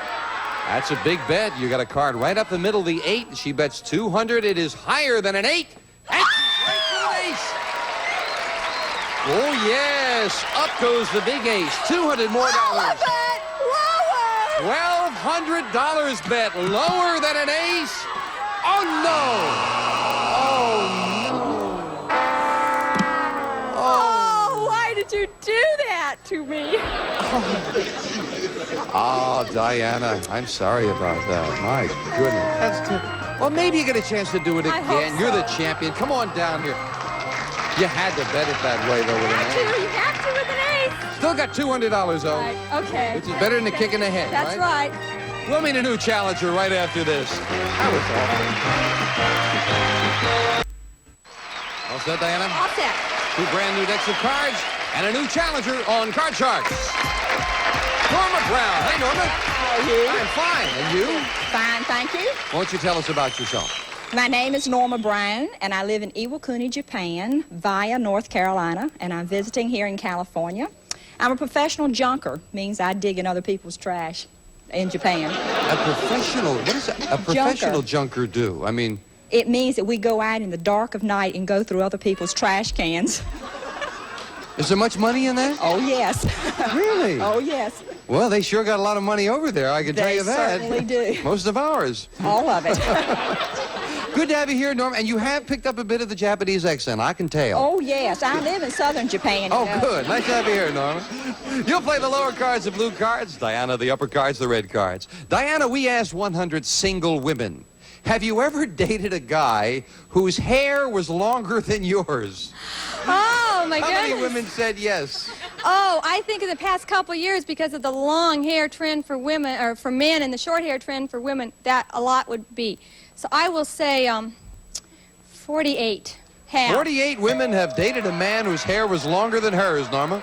No, I do not agree, because younger girls would be single, and younger girls have longer hair, not short like we older women. So I'm going to go lower. Lower than that? Yes, uh-huh. It's going to be fascinating, whatever the answer is. The actual number of single women who have dated a guy whose hair was longer than theirs is 41. Oh, it's just a little lower. Norma. Oh. That's still a lot. Norma, your base card is a 3. Oh, fantastic, Jim. Let's go all the way up. Higher than a 3. Yes, with an 8. Oh, let's freeze it. Freeze Let's it right there. Not Okay. going to give Diana a chance to play. And Norma, we asked 100 married men. If your mother-in-law stayed at your house for a month and ran up $200 in long-distance phone calls, would you ask her to pay the bill? How many men said they would ask their mother-in-law to pay that $200 bill? The old myth of we don't talk to our mother-in-laws went out the window a long time ago. They're going to ask for the money. That's definitely talking to her, yeah. So they're going to ask for the money. Let's go for 67. We'll ask for the money. 67 want that $200, Diana. I think that's a lot of men will, but I think a lot of the wives would say, oh, come on, honey, she's only here for a month the whole year, so let's let her have the $200 worth of phone calls. A little bit lower. Lower. You've got it all worked out, Diana. The actual number of married men who would ask their mother-in-law to pay the $200 phone bill is 68. It is not lower. Diana. Norma, excuse me. Norma, you got an 8. Let's change it. Changing that 8 to a 10. A little better card. Ooh, a 10. I'm playing a hunch, higher. It's against the odds, but I'm going higher. Ooh, going way against the odds. She's got a feeling. She says higher, and she's right. Dang, let's go lower. Lower than a king. Yes, the jack. Fantastic. Let's keep on going and let's go down. For the first game of the match, lower than a jack. It is. She did it. Wow. Nicely done. We'll set up for game 2, Janice.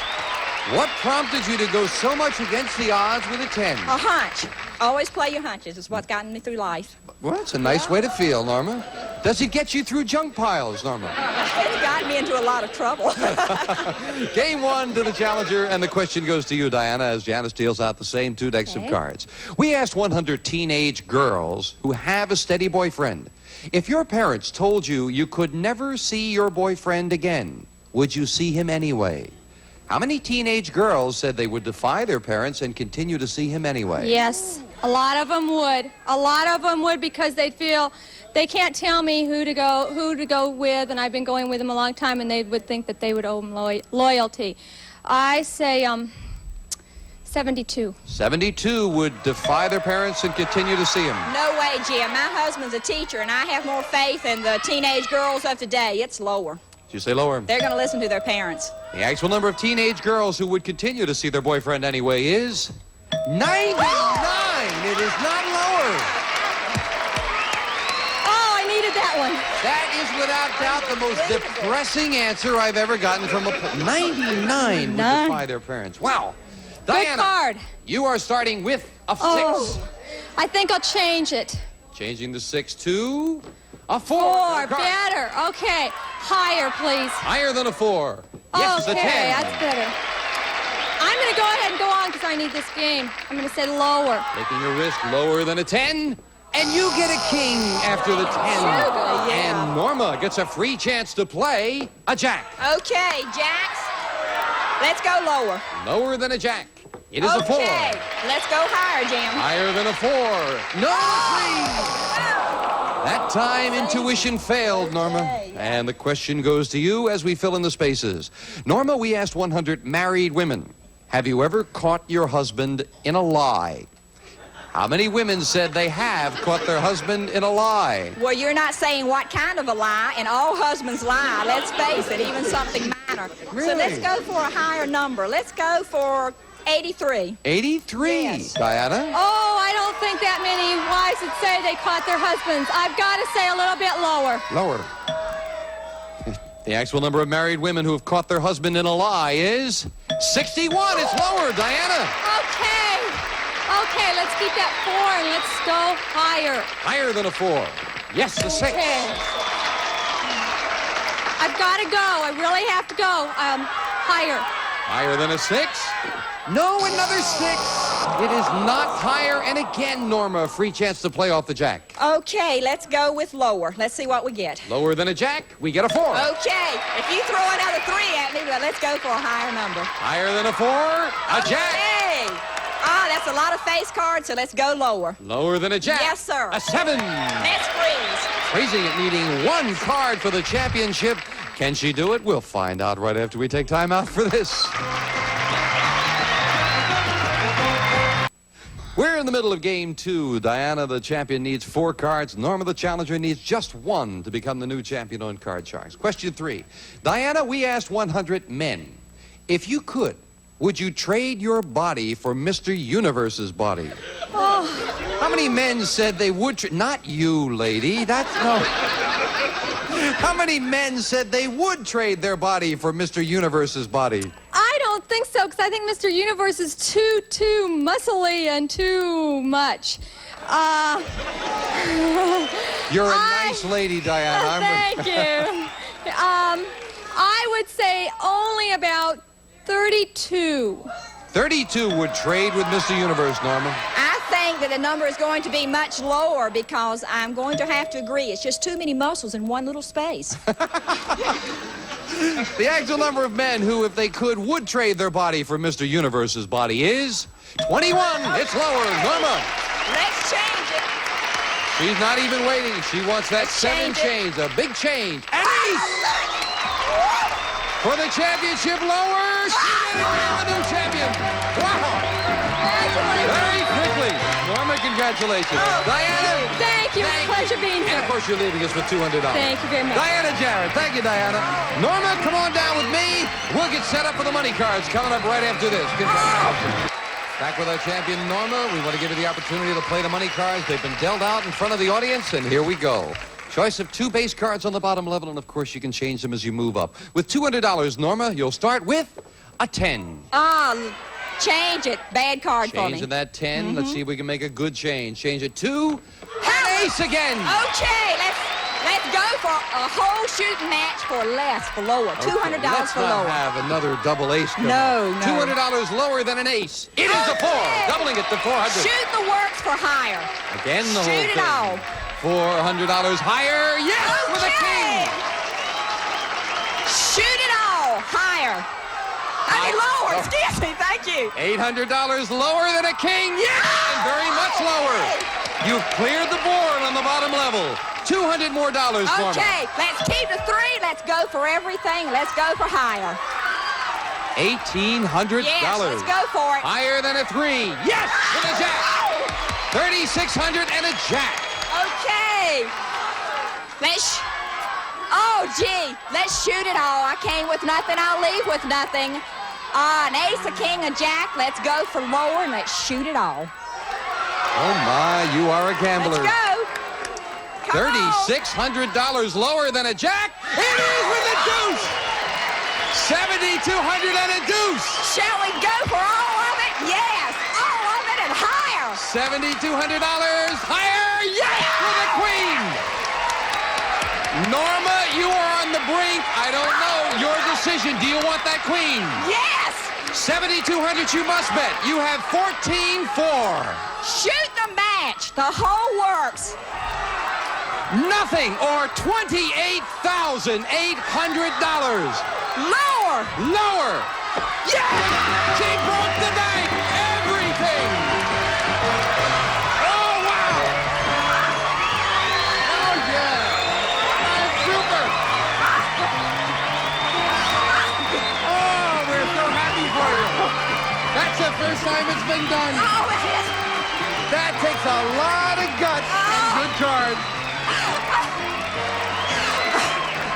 Oh, my.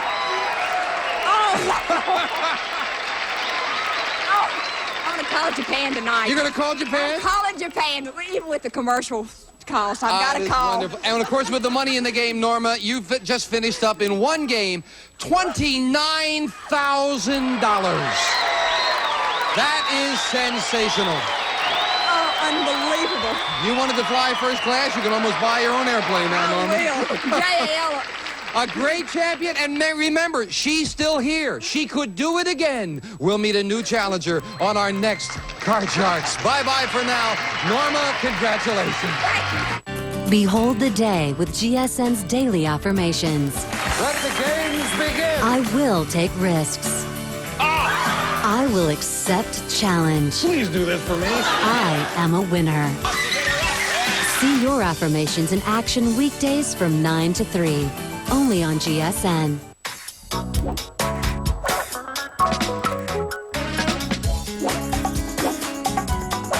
GSN. Oh, I don't think that many wives would say they caught their husbands. I've got to say a little bit lower.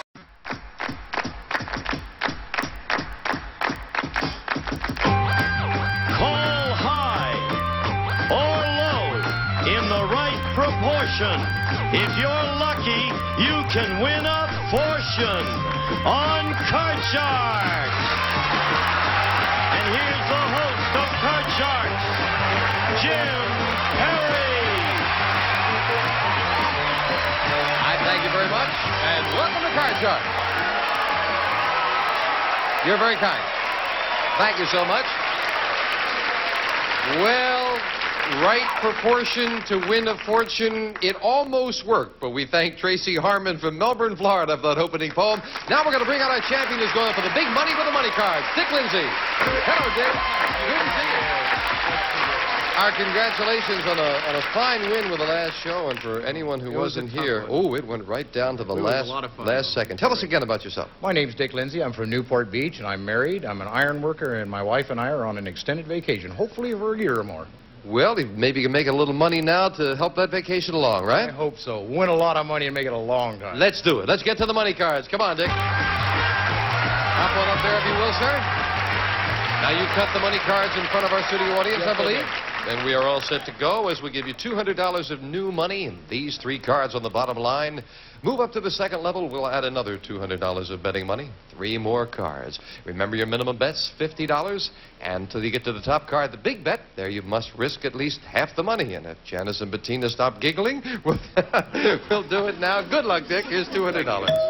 You can, of course, change your base card on each of the 3 levels. Thank you, Bettina. $200, Dick. You start with...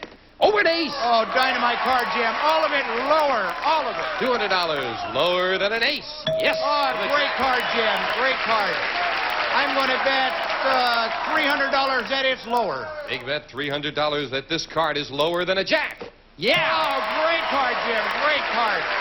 I'm going to bet $500 that it is higher. $500 higher than a 4. Oh, give me the other $200 of betting money as we move up the ace. You've got $1,400 already. You know I'm not going to change it. You know what I'm going to do? All of it lower. The whole thing lower than an ace. Yeah, with another 4. $2,800. Oh, that's dynamite. Let's see here. I'm going to have to go higher, of course. And I am going to bet $2,000 that it is higher. Big bet, $2,000 higher than a 4. Another ace. 3 aces. All of it, Jim, the whole enchilada lower. $4,800 lower than an ace. Right. Already $9,600. Up goes the 10. Do you want to play it? Change that, Jim. I don't like how it was. I'd love to see that 4th ace. Come on. Changing it to a 5. Oh, 5. All right, now, Dick, you must bet at least $4,800. You have $9,600 and a 5. What's your big bet? I'm going to bet the whole thing higher. $19,200 higher. All of it. Double or nothing higher than a 5. Come on, card. Be there! Yeah! $19,200. Oh, yeah! Way to go! With a gutsy big bet.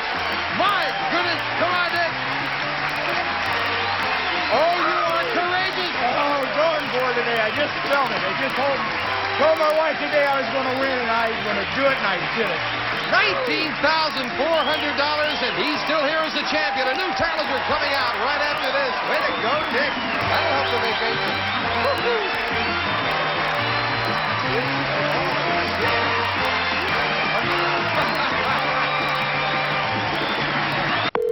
Thanks. All right, Dick.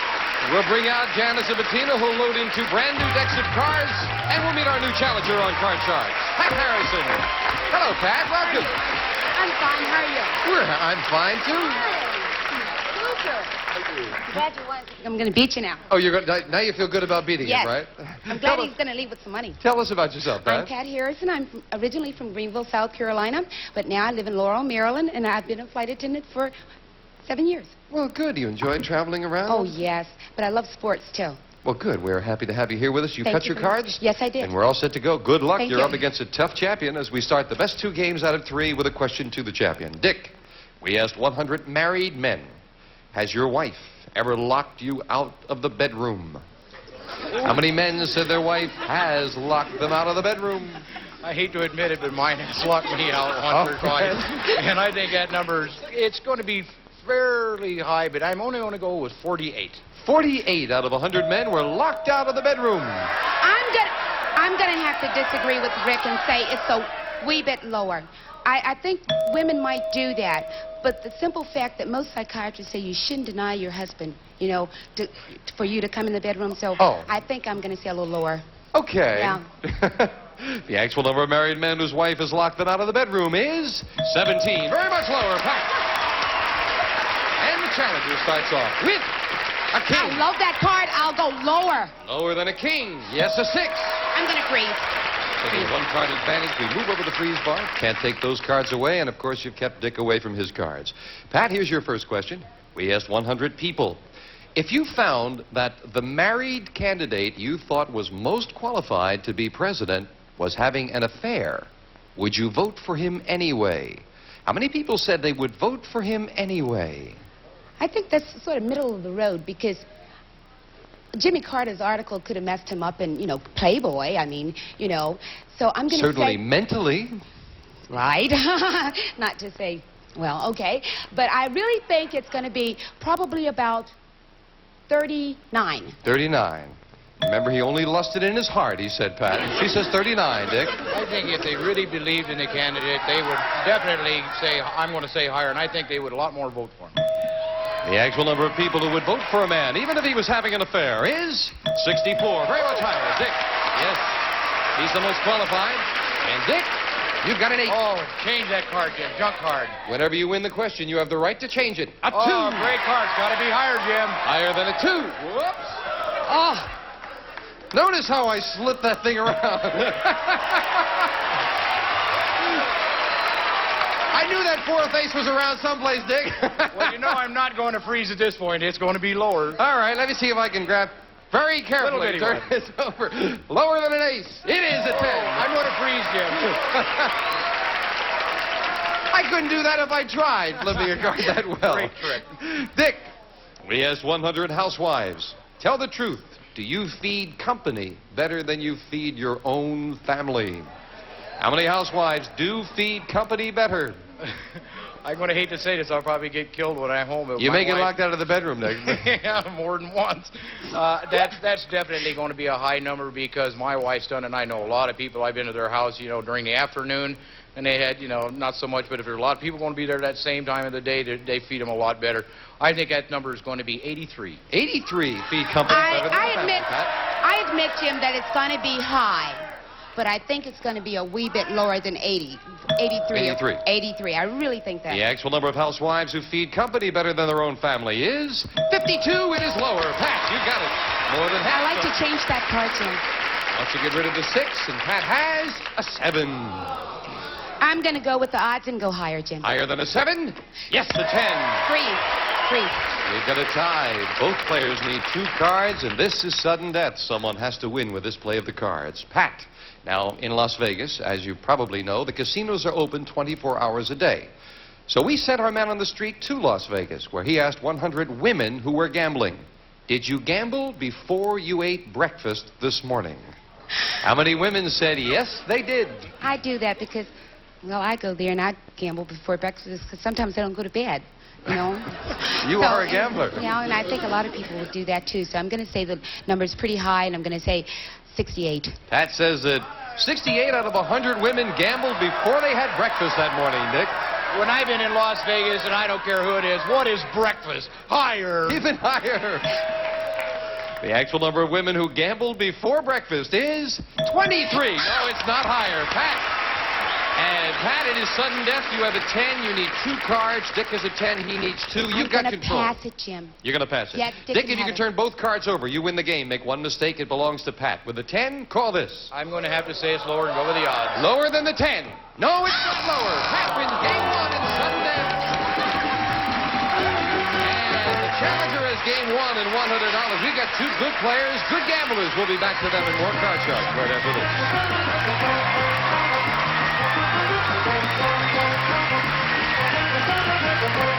Game 1 of the challenger. Janice is dealing out. Same 2 decks of cards. Next card's off the top of the deck as we start game 2 in a game that Dick needs. Dick, the question goes to you. Dick, we asked 100 married women. Tell the truth. Does your mother-in-law treat you like dirt? How many women said their mother-in-law does treat them like dirt? Well, I don't have that problem in my family, thank goodness, but I think that number is going to be around 53. 53 women said the mother-in-law treats them like dirt. I really think it's an old fallacy about mother-in-laws. One bad apple can spoil the whole barrel. So I'm going to say it's just a wee bit lower. Lower. Lower. The actual number of married women whose mother-in-law treats them like dirt is 19. Very much lower. Pat, you got it. And Pat has a 9. Please change it, please. You asked so nice, how could I refuse? A king. I'll take that and go lower. Lower than a king. A 7. I'll freeze.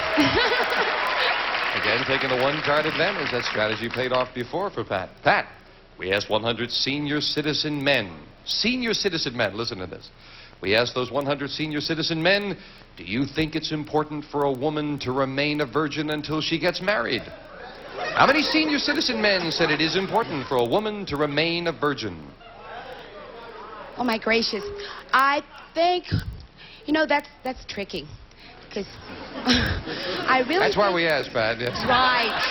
I really think the number's going to be high, but not too high. I really think a lot of the older men are getting liberated, and a lot of them are marrying younger women, too, So I think the number's going to be sort of high. I'm going to say go sort of middle of the road and say 56. 56 out of 100 senior citizen men said, yes, a woman should remain a virgin. I think that's a very interesting answer she gave, but I don't believe that they really much care, I won't mention that. I think it's going to be a little bit lower than that. Even lower.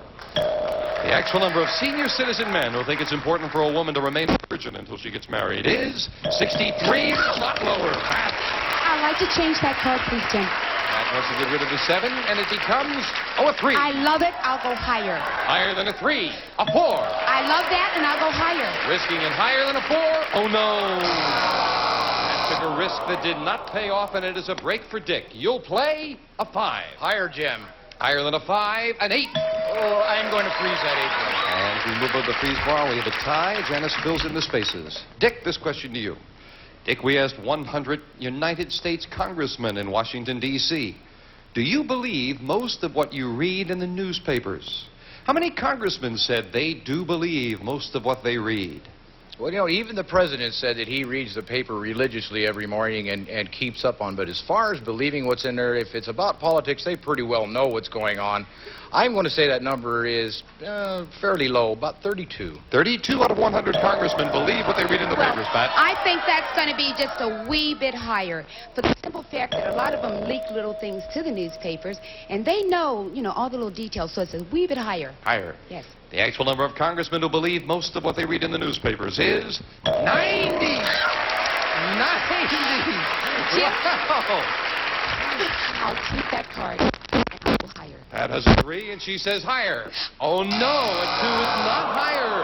And Dick with an 8, a big break. I have a feeling it's going to be higher, Jim. Higher than an 8. Is he right? He is. Oh, great. The next card is lower, Jim. Lower than a queen. Oh, no, another queen.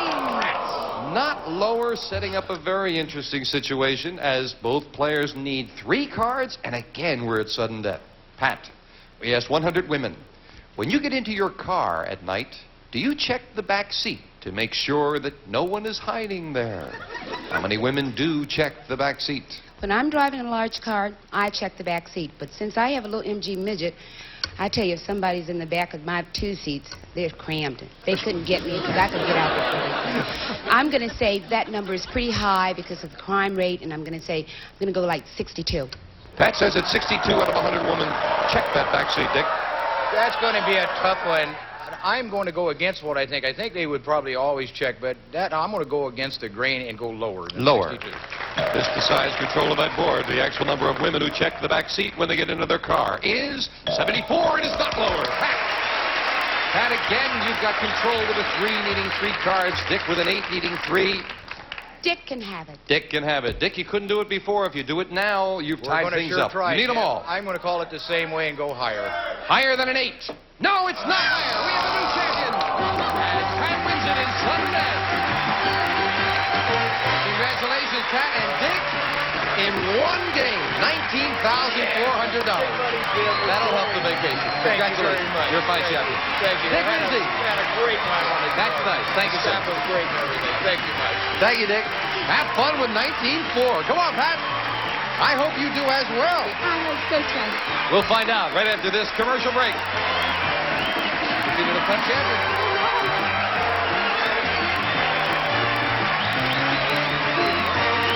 Back with our champion, Pat Harrison.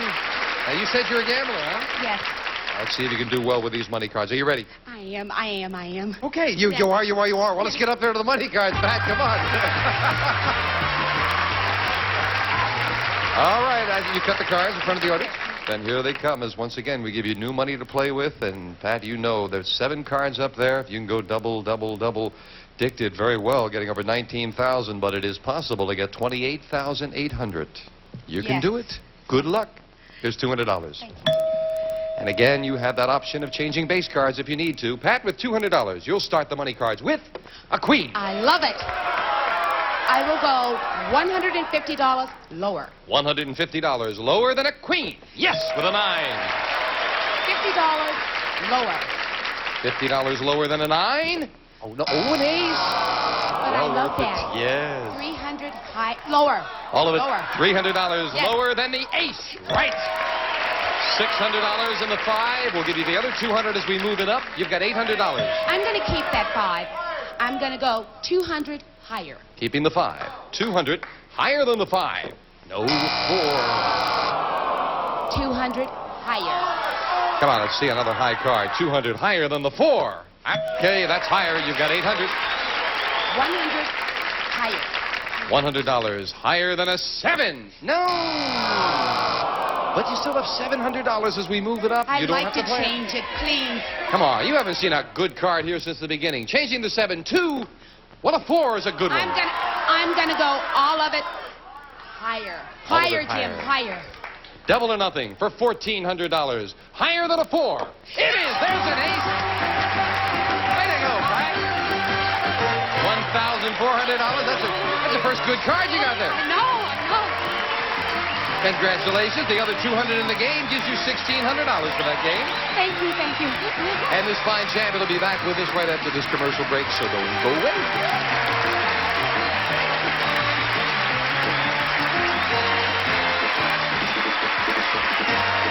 All right, Pat, again, our congratulations. Thank you, Jim. Janice Thank you. dealing out 2 brand new decks of cards. We'll meet a new challenger on Card Shark. Debbie Newton. Hello, Debbie. Nice to have you here. Thank you. Why don't you tell us about yourself? Well, my name is Debbie Newton, and I'm a homemaker, and I live in Westminster, originally from New York State. I have 2 beautiful little girls, Hallery, who is 4, and Bronwyn Joy, who is 1, and I'm ready to play. Well, then, if you're ready, we're ready. Good Thank luck, you. Deb. We'll start the best 2 out of 3 with a question to Pat. Pat, we asked 100 third-grade children, do you believe in the Tooth Fairy? How many third graders do believe in the Tooth Fairy? I believed, and I want to believe that they believe because it's so much fun. My gracious, if I could be 3 just to believe in Tooth Fairy, I would. I'm going to say it's high, and I'm going to say 78. 78 out of 100 third graders said yes, they believe in the Tooth Fairy. Okay, now that, I would have said maybe 20 years ago that would be true. But nowadays, I mean, we're getting to be living in a very realistic world, and I think it's going to be much lower because most 8 or 9-year-olds, they don't believe in anything. So you say lower. The actual number of third graders who believe in the Tooth Fairy is 26, very much lower. Debbie. You know, it's kind of a shame that you were right in a way, I know, though, it's isn't it? very sad, and I'm just petrified I have 2 Well, you little figured it girls. out, Debbie, and you've got Thank you. control of the board. And you start Okay. off with a 2. Oh, wonderful. I'm going to say higher. Higher than a 2. A king. Lower. Lower than a king. A jack. Lower. Gonna risk it. Lower than the jack. It is a 6. I'm going to freeze. Gonna freeze. Debbie needs 1 card for the first game of the match, and we don't have time to get into another question now. We're running out of time, and it's been a good day here on Card Shark. We love it when people win a lot of money. Gave away over $20,000, and you got your share, Pat, Got right? some, and I'd like some more. That's the only way to feel. How about you, Dad? Oh, boy, I'll tell you, I'm ready. They're ready. I hope you'll be ready the next time we play Card Shark. Till then, have yourself a very good day. Bye-bye. If you've never won anything, Naughty. then you need Playmania. And if you like games, if you like cash, that's what we're all about. And we've got so much dough to blow, we're even giving you more show. Are you sure? Catch Playmania live late night now every Thursday through Sunday at 12 midnight, 11 p.m. Central. I'm going to say Playmania. Now you're speaking my language. I like your answer. Playmania, more show, more dough. Congratulations, you've won $200. Now, Thursday through Sunday at 12 midnight, 11 p.m. Central. Only on GSN, the network for games. Right after this commercial. You can win $32,000 on the turn of a card on Card Shark. And if you play your cards right, you can win this beautiful card. And now, the host of Card Shark, Bob Eubanks. Oh, hello. Good morning, everybody. Welcome to Card Shark. Well, here we go again. Every day we have lots of money to give away. Every day we have a beautiful new car to give away. We also have some very delightful contestants. Let's meet our dealers right now, then we'll get started with our game. Here they come. Lacey Pemberton and Susanna Williams, our dealers on Card Shark. Good morning, ladies. Good morning. We're going to start with sudden death today. Okay. Whole sounds better.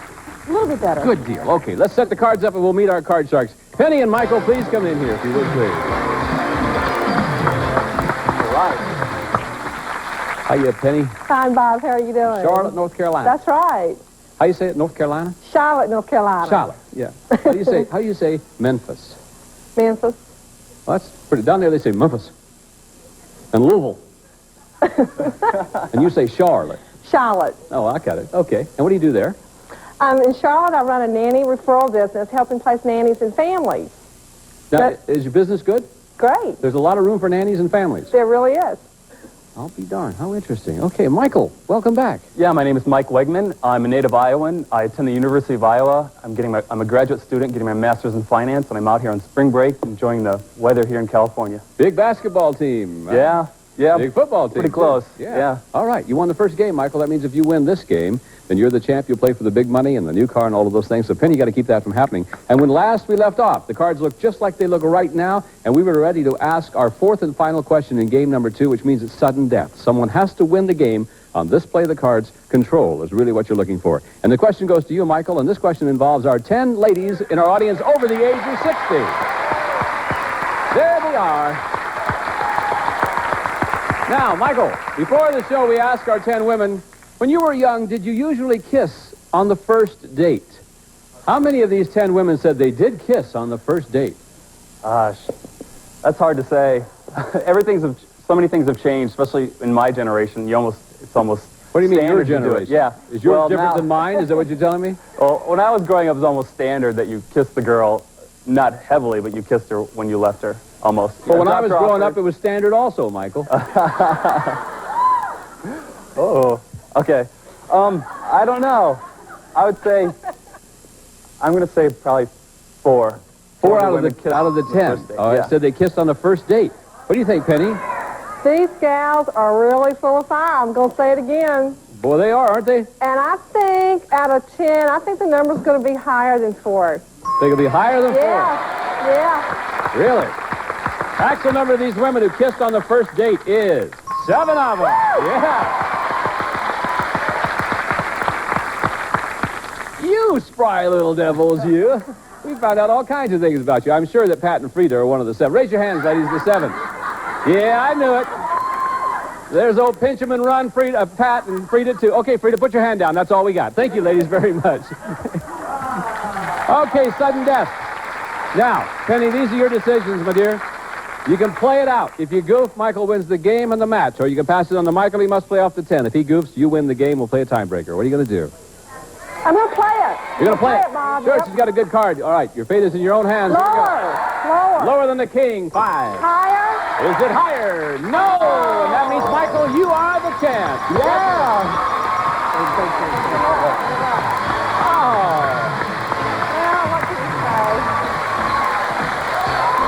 Penny, we have some very nice prizes for you. Thank you very much for being with us, and we'll see you again. And Michael, congratulations to you. Come right over here, my friend. Because now it's going to get started. Way to go. Hey, Bob. The man from Iowa wins the championship. We'll be back to see if he can win a lot of money and a new car, too, right after this. Go in the garbage. Welcome back. All right, this is our new champion. Michael, this is going to be a lot of fun. The $200 you won so far is yours to keep no matter what. But now we'll give you some new money to bet with. And over there inside the deck of cards that the girls are dealing out, you'll find a couple of jokers. When a joker pops up, that simply helps your chances of winning a beautiful new car. We would love to see you do it. And you'll have at least one chance because just for winning the match, Susanna has one joker for you, so you know you have one opportunity to win that card. You can change one card per line. You got all the rules? Yep. Give the man $200. Let's see what he can do with All it. right. You got it. Here we go. Okay, with $200, here is your card. Aha! All of it lower. Yeah, let's go lower. Now you got 400. Let's change that card. Which one would you like? Let's go with number 3. Number 3. See what Lacey has for you. 7 will become a jack. That's better. $400, Michael. $400. Let's go 300 lower. $300. Lower than the jack it is. Yeah. Now we got $700. Let's go. $400 higher. 400. Higher than the 6. Yes. Yeah. 1,100. Give you another 400. You have 1,500. Let's change it. Change that card. 1, please. Number 1. The 8 now is another jack for you. $1,500, Michael. Let's go 1,000 lower, Bob. Woo, all right. Yeah. Man's going to win some money. Let's hope. Is it lower than the jack for $1,000? Yes, sir. Yeah. $2,500. Let's go $500 higher. 500. Higher than the 8. No. All right. Still got $2,000 and 5 is your card.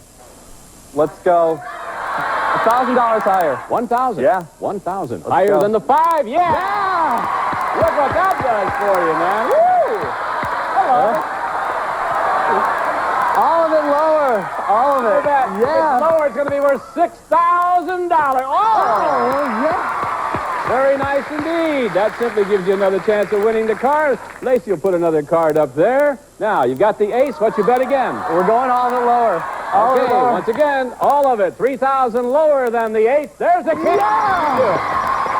Great. All right. $6,000 in cash. Right. Very nice indeed. Not only that, you have 2 jokers, which means 2 opportunities of winning the car. We'll be back to see if you can do that right after this. Welcome back to Card Shark. $6,200 in cash. That's what you have right now. Not only that, you're very lucky because you end up with 2 jokers, and that means you have 2 chances of winning this beautiful car. Take a look, Mike. The Chevrolet Sprint 4-door hatchback sedan. A fun-filled fuel economy car that gives you maxi styling, durability, and room to enjoy. Good luck, Michael. All right, Michael, over there are 7 numbered cards. Behind one of them is the word car. Go find it, my friend. You win a new car to go along with all that money. Make sure the jokers are pointing outward, Michael. Okay, no. There you go. Behind number 6 and behind number 5. That'll work. Now let's see if there's a car back there. Wouldn't it be something to give another car away? Let's do it. Here we go. Behind number 5 is the word no. Will it be behind number 6? Now we're going to find out. Is it behind number 6? If the word car is here, he wins that beautiful car Gene told us about. Let's see. No! Wasn't there. Look how close you were. Right there at old number 7 today. It's all right. You're still the champ. That means you're going to play the game again, and you're going to meet a new challenger. You have $6,200 in cash. All right. Which is a nice way to start off, for sure. Yes. Now, I want you to go stand right over there where the champion stands, and while you're doing that, we'll meet Terry. Terry, come in here. Hi. Hi, Terry. Hi. Welcome, and tell us about yourself. My name is Terry Hensley, and I'm originally from Pittsburgh, Pennsylvania. I go to Cal State Northridge. I'm a finance major, and then I'm going to go on to law school. I went to Cal State Northridge. It's a good school. It's a good school. What was your major? My major was broadcasting. Well, I... Really? Good major for your field. I left after 2 years with a C average. Broadcasting would never work for me, so I decided to pick another occupation.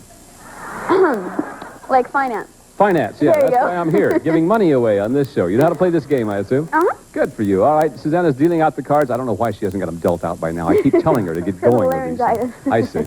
All right. Win 2 games and you're the champion. Good luck to the 2 of you. And Michael, first question in this match is yours. Here it is.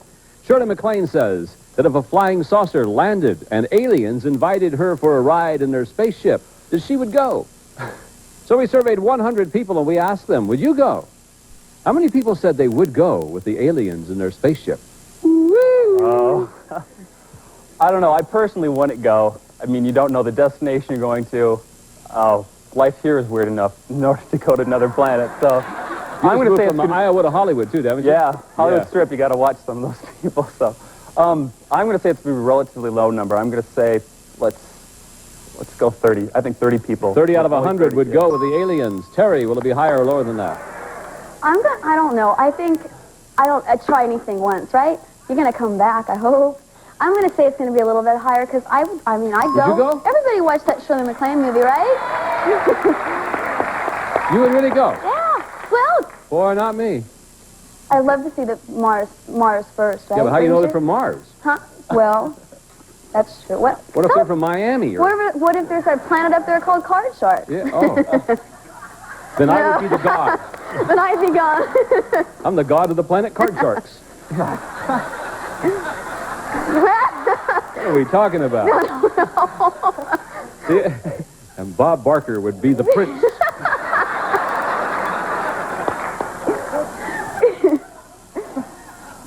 My numbers will finally be higher than his. The actual number of people who would go with the aliens in their spaceship is 31. It's a little bit higher. Wow, just a little bit. Terry, that was close.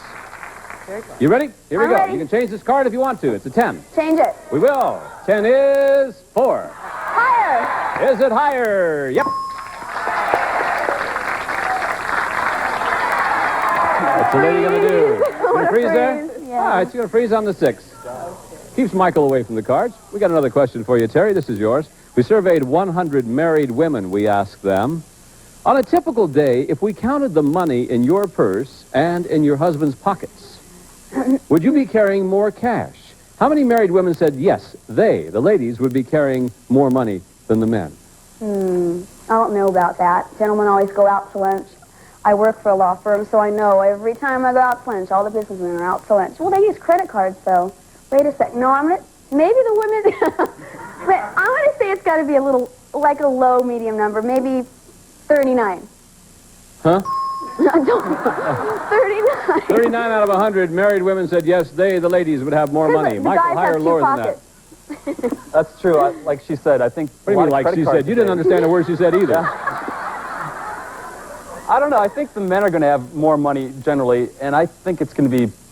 I personally would carry more money. How many married women said they, the ladies, would have more money? She said 39. Higher or lower than that? I say they do shopping. Let's go higher. Higher, okay. Actual number of married women who said they would have more money is 54 of them. You're right. It was higher.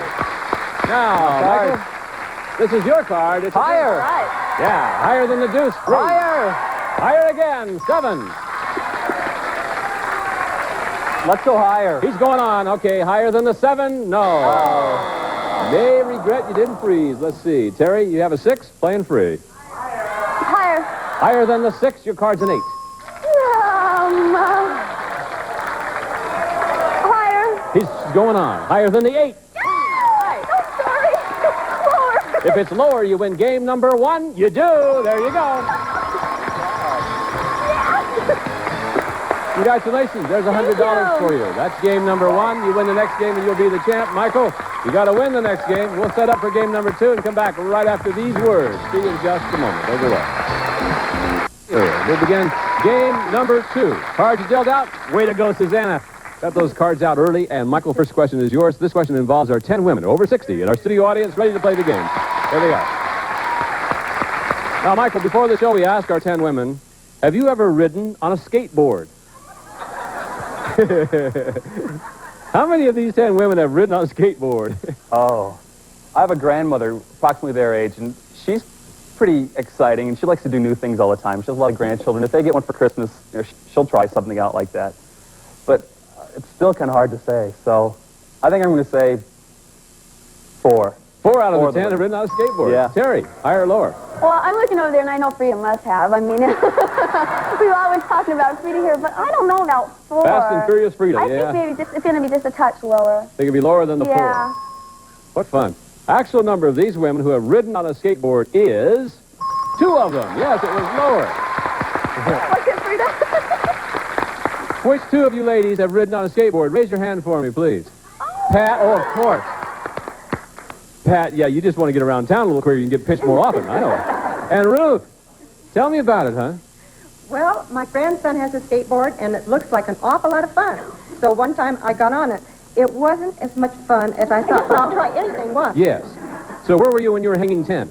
I started in the garage. Where'd you end up? On the curb. Yeah, on the curb. Yeah. Thank you, ladies, very much. Nice to have you with us. Okay. All right, Terry. Here it is. 5 is the card. Play change. I'm going to change it. We'll get rid of the 5? All right, let's see what the 5 is. 5's a 9. Oh, let's go lower. Is it lower than the 9? It is. Higher. Higher than the 3. Got a 9 for you again. Threes. 3's on the 9. Okay, 2 cards away from winning the match, winning the championship, chance to play for big money in the new car. Hey, Terry, got an educated guess question. Oh, no. Why'd you say, oh, no? Because that makes me nervous. Educated guess questions make you nervous. Yeah, but anyway, go ahead. Thank you very much. According to Fieldcrest, when one of their electric blankets is turned up to the highest setting, how hot in degrees Fahrenheit does it get? Fieldcrest is the manufacturer. How hot in degrees Fahrenheit does their electric blanket get? I've never had an electric blanket. I don't know. Oh, you know what you missed. I'm figuring it can't go up too high, right? More than our degree. About 120? 120 degrees. Michael, higher or lower? Oh, that's what I was estimating. Because I've had one, and when they get real hot, they're just bothersome. Oh. So. Cheaper than a date, though. Yeah? Okay, I'm going to say a little bit lower. Lower than that, you say? Good guess, though. The highest temperature that an electric blanket reaches is 100 degrees. You're right, it was lower. Both good guesses. All right, Michael. Catch-up time, my friend. There's a 9. Change that card. We will do it. Susanna has a card for you, which is a Jack. Lower. Lower than the Jack, 5. Higher. Higher than the 5, 8. Lower. Is it lower? Yes. Let's freeze. Freeze there? Sure. I don't blame you. I would too. Freeze on that 10. Keep your opponent away from the cards. Who's going to be our champion? Let's find out right now. I bet we find out on this question. Michael, we surveyed 100 marriage counselors. We asked them, generally speaking, if a woman loves her husband but is not physically attracted to him anymore, should she stay married to him anyway? How many marriage counselors said yes, she should stay married to him anyway, even though she's not physically attracted to him anymore? Oh. My undergraduate degree was sociology, and we kind of thought about things like this in studies, and it depends on how the woman feels, I would think, if she feels that she wants to keep the family together, if they have kids or not. So I would estimate it's going to be a number probably around, it's women that How many marriage counselors said she should stay married to him, even though she's not physically attracted to him? Oh, it's the actual counselor. So I'll say 30. 30 out of 100 say you should stay married to him. Terry, higher or lower than 30? God, I don't know. Marriage counselors, I would tell her not to, but 30? Higher or lower than 30? Hurry, please. Lower. Lower. The actual number of marriage counselors who said a woman should stay married to her anyway is 90 of them. Wow. Lower is higher. Oh. Yeah. I guess what they're saying is that physicality doesn't mean that much in a marriage after a while. Then. Okay. There you go, Michael. Change that card. We will change it. The 10 is a 3. Higher. Let's go higher. Okay, if it's higher, you win the game. Tie up the match. We'll play a tiebreaker. Higher than the 3? Yeah. Good job. Way to go. Played it real wise. You win the game. That means we'll set up for a tiebreaker game. We'll find out who our champion is going to be when we come back right after this. That's all the time we have for today. For Lacey Pemberton, Susanna Williams, Gene Wood, and the gang, I'm Bob Eubanks saying thank you very much for watching Card Sharks, and we'll see you again. Bye-bye. Some of our departing contestants will receive Active Link Lee Press-On Nails Beautify Active Hands Press-On in seconds. Active Link Lee Press-On Nails. Learning Curves, First Curves. A soft, stimulating environment for baby with letters, numbers, and colors. The Learning Curve system from Panos Place. Introducing Vaseline Intensive Care Moisturizing Foam Bath. After you bathe, the softness lingers. It's no surprise Spencer's has always manufactured American-made quality infants and children's basic sleepwear and sportswear. Happy birthday, Handy Wipes, America's favorite reusable cleaning cloth for over 20 years. New Skin, antiseptic, liquid bandage forms a protective, flexible, waterproof bandage that lets skin breathe. New Skin. And a member of our studio audience will receive from Bates Fabrics this lovely Abigail Adams bedspread with matching pillow shams and drapes in a unique sculpture look pattern, classic beauty and grace from Bates. And one of our polling groups will receive Scott's 20-inch color monitor television with 139-channel capability, on-screen clock and channel display, wireless remote control and sleep timer from Scott. seen that show? That show? What the friend you talking about? Would you calm the phone down, please? That show on Game Show Network, you know, where they partner up, ask questions, Are you friending with me? I'm not friending with you. You're friending with me, I'm gonna foe you up. Why you gotta be such a fat friend about it? Have you seen the show? They partner up, they gotta trust one another. Oh, yeah, I seen that show. Good show. Friend today it is. Hey, watch your mouth. It's just a game show. Friend or foe, weeknights at 10:30, only on Game Show Network. The friend you looking at? Whoa.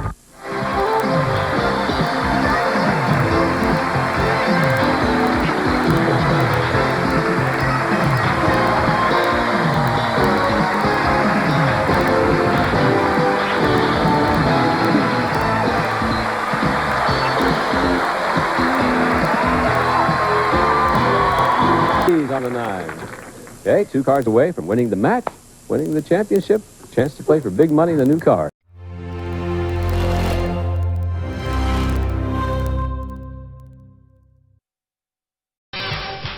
You can win $32,000 on the turn of a card on Card Shark. And if you play your cards right, you can win this beautiful car. And now, the host of Card Shark, Bob Eubanks. Thank you. Thank you. Hello, everybody, and welcome to Card Shark. How nice of you to join us today. When we left off last time, we had just crowned a brand new champion. We were ready to play the big money. So let's begin right now by meeting our champion. And Gina, please come in here. Here she is. Hi. All right. This is going to be fun now. I'm ready.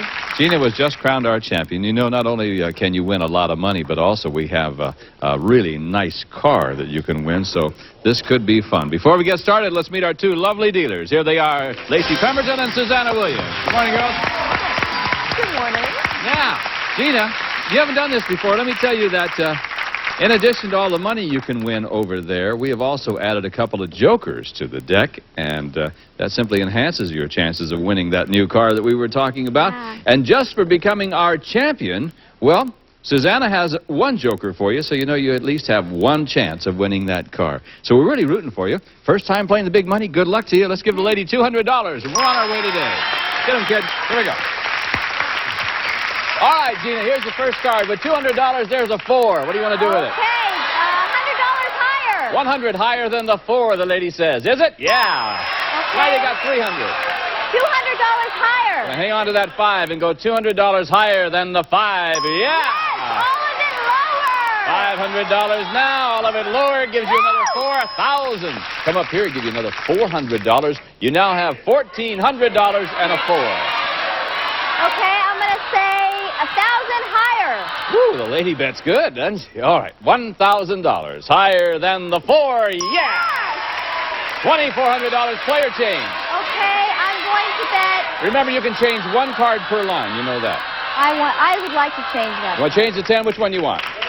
Give me the 2. Number 2. All right, let's see what the 10 becomes. The 10 is now an 8. Yeah, all of it lower. All of it lower than the 8. Yeah. You now have $4,800. Okay, I want to bet $2,800 lower. $2,800. Whew. $2,800 lower than the Jack. No. It's okay. You still got 2,000. Come up here. You got the ace. You know how much you can win now. All of it lower. Sure. First time playing the big money, you're about to win $4,000. All right. Good for you, hon. Okay, that's exciting. Now, you've got $4,200 in cash. Susanna has a joker for you. I want you to hang on to that joker because over here, Lacey has 7 numbered cards. Behind one of those cards is the word car. If you can find it, you're going to win this beautiful car. Gene? Gina, it's the Renault Alliance DL 2-door sedan from Renault. Featuring comfort and convenience with sure response and efficiency. Comes with standard features and California emissions. Okay, Bob. Thank you, Gene. All right, Gina, this is your chance, son.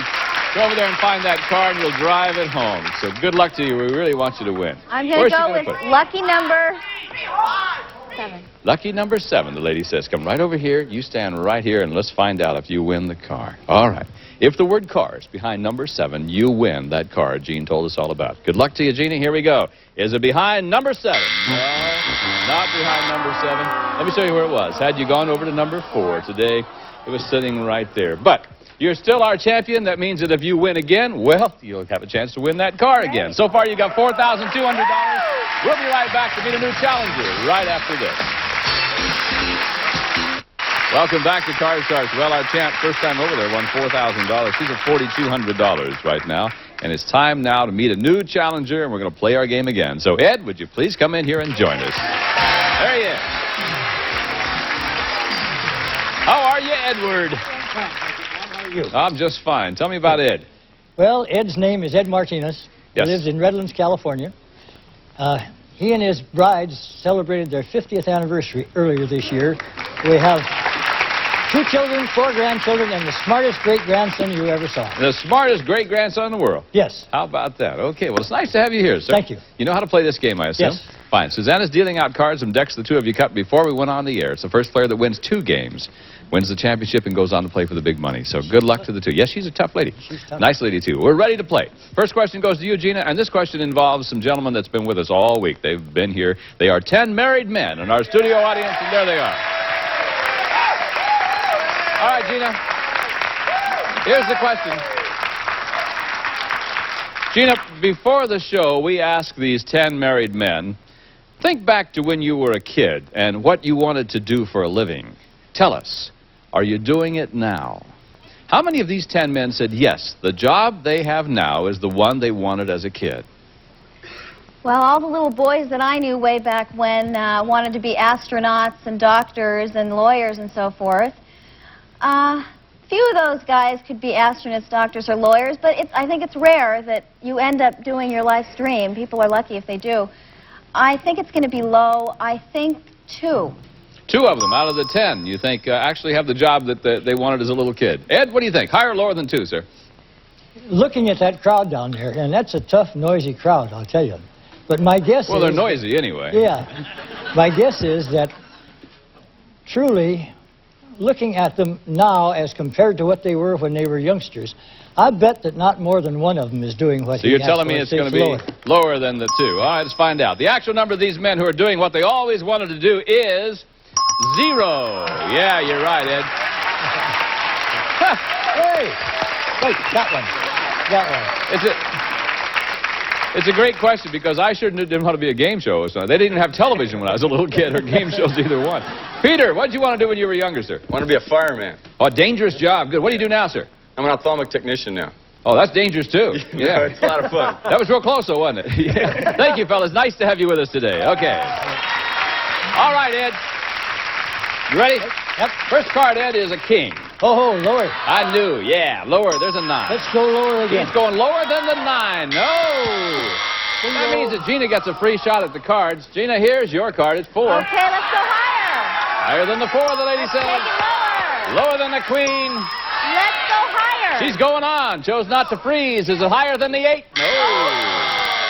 Back to the 4 she goes. All right, so we didn't make any progress at all on that one. We'll go to another question. And this is an educated guess question, Ed, and it's yours. Ed, according to the World Book, how many miles is it from the North Pole to the center of the Earth? According to the World Book. North Pole to the center of the Earth. Heck, Ed, everybody ought to know this. Where do they get some of those questions? I'm sure I don't know. Educated guess. Yes, sir. 12,000 miles. 12,000 miles, the man says. Gina, will it be higher or lower than 12,000 miles? Well, the North Pole is probably pretty close to the center of the Earth since it's below 0 down there. I think it's going to be higher. Okay. Would you write that down? I want to use that one later. The North Pole is close to the center of the Earth, since it's pretty cold down there. Okay. 12,000 miles is what Ed says. She says it's higher. The actual number of miles from the North Pole to the center of the Earth is 3,950 miles. Wasn't higher, it was lower. All right, Ed. That was a tough question. I would have no idea at all either, gang. Believe me. Tough question. What do you want to do, Ed? Lower. Lower than the king. There it is. Higher. Higher. Is it higher? Yeah. I'm going to freeze. Freeze on the 10. Yeah, okay. Now, he saw what happened last time. Freeze right there. Keep your opponent away from those cards. So Ed has a slight lead in this game. We'll be back to find out who wins game number 1 right after this. See you in just a moment. The Card Sharks, we're in game number 1 with Gina and Ed. Ed has a slight lead in this game, and let's find out who's going to win it. Gina, the next question is yours, and here it is. A famous politician, Gina, in India, used to spend the night in bed with nude women without touching them, just to prove he could resist the temptation of sex. So we surveyed 100 bachelors, and we asked them, would you have the willpower to do that? How many bachelors claim they would? Okay, that is a tough one. I've known a lot of men who have been in similar situations with friends, on certain trips and things, and they have been able to. They've been really good, and they've been able to not touch the other person in bed. However, I think that a lot of guys would probably say they couldn't. So I'm going to say the number is going to be high. How many low. bachelors? It's going to be low. Yeah, how many bachelors said they could spend the night with these nude women without touching them, just to prove they could resist the temptation of sex? I think it's going to be low. I think it's going to be 45. 45 out of 100 said they could. Ed! I don't know where Gina's friends come from. I mean, these guys lie down. Well, anyway, whatever. Yeah. She said 45. 45 out of 100 could actually do that. Higher or lower, Ed? It's got to be lower than that. You think it's lower than that? It's got to be lower than that. Probably depends on what those nude bodies look like, doesn't it? I think so. And what he was doing to her. The actual number of bachelors who claim they would have the willpower to do that is 31. Yes, it was lower. That means there were 31 liars, Ed. Yes. I think you're right, Bob. You froze in the 10. What do you want to do with it? Let's change it. Change it? All right. Thank you, Susanna. The 10 is a queen. All right. Let's go lower. Lower than the queen, the man says no. Lower. Gina, you're playing free with the 4, hon. Okay, let's go higher. Higher than the 4 it is. Lower. Lower than the 10, certainly is. Higher. Higher than the 3, it is. Lower. If it's lower, you win game number 1. No. And back to the 4 you go. And Susanna, I'll give those to you. You can take those home with you if you'd like. Oh, yes. Okay, thanks. that means we're going to go now to sudden death. Does that scare you? Just the word Not scares yet. me. Not Yeah, all right. This is the 4th and final question of this match. Someone has got to win the game on the next play of the cards. Control is really what's important to you. And Ed, the question is yours. Here it is. We surveyed 100 first graders. We asked them, are your parents really old? How many first graders said their parents are really old? I know when I was in the 1st grade, I thought my parents were Methuselah and his wife. I was sure that they were old people. I couldn't even say Methuselah in the 1st grade. I couldn't say it. I thought it. Oh, I see. Okay. I'm going to have to say that number is probably about 45. 45 out of 100 first graders said their parents are really old. Gina, higher or lower? I'm going to say the number is going to be higher only because when I was young, I thought that my mother and father were ancient. Sorry, Sure. Mom and Dad. Okay. The actual number of first graders who said their parents are really old is 26. No, wasn't higher, it was lower. Now, this is sudden death, so this is important. Ed, here are your choices, my friend. You can play the queen or change it, whatever you want to do. Play it out. If you goof, Gina wins the game. Or you can pass it on to Gina, who must play off the 4. If she goofs, you win the game. Let's pass it to Gina. Pass it to Gina. All right, Gina, up to you, my dear. Okay, let's go higher. Is it higher? Here we go, it is. Okay.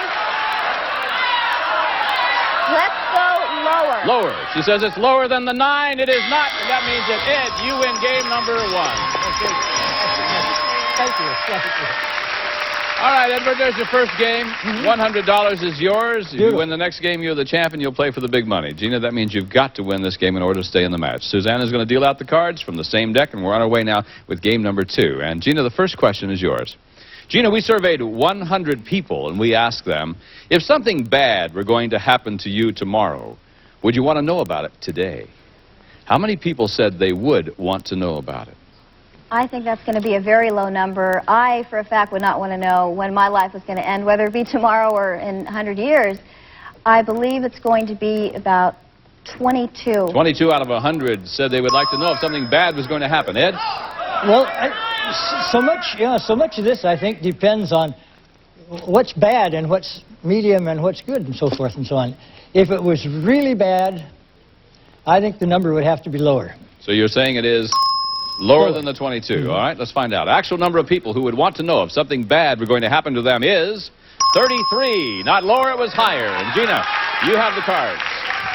All right, Gina, your first card's at 8, and you can change it. I'd like to change that card. You bet. Susanna has for you a 2. Okay, let's go higher. Higher than the deuce, it is a 10. Lower. Lower, the lady says. No. Back we go. Ed, you're playing free. Free shot for you, Edward, and there is a deuce. Oh, higher. Higher, yes. Higher. Higher again. No. All right. Guys win this thing the tough way, don't you? Boy. Cards are bad. We must pause. Let's do that. See if your luck changes a little bit. We'll be right back with more Card Shark right after this.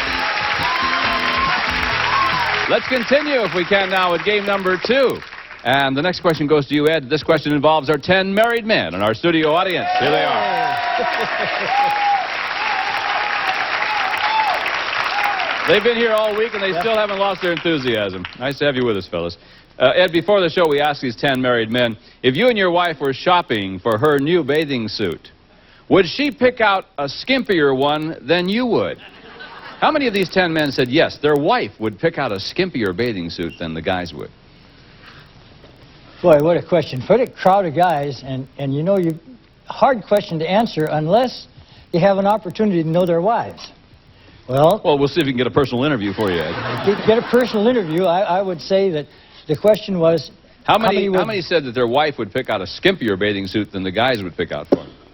I think it's going to be a low number. I would say 3. 3 out of the 10. Gina, what do you think?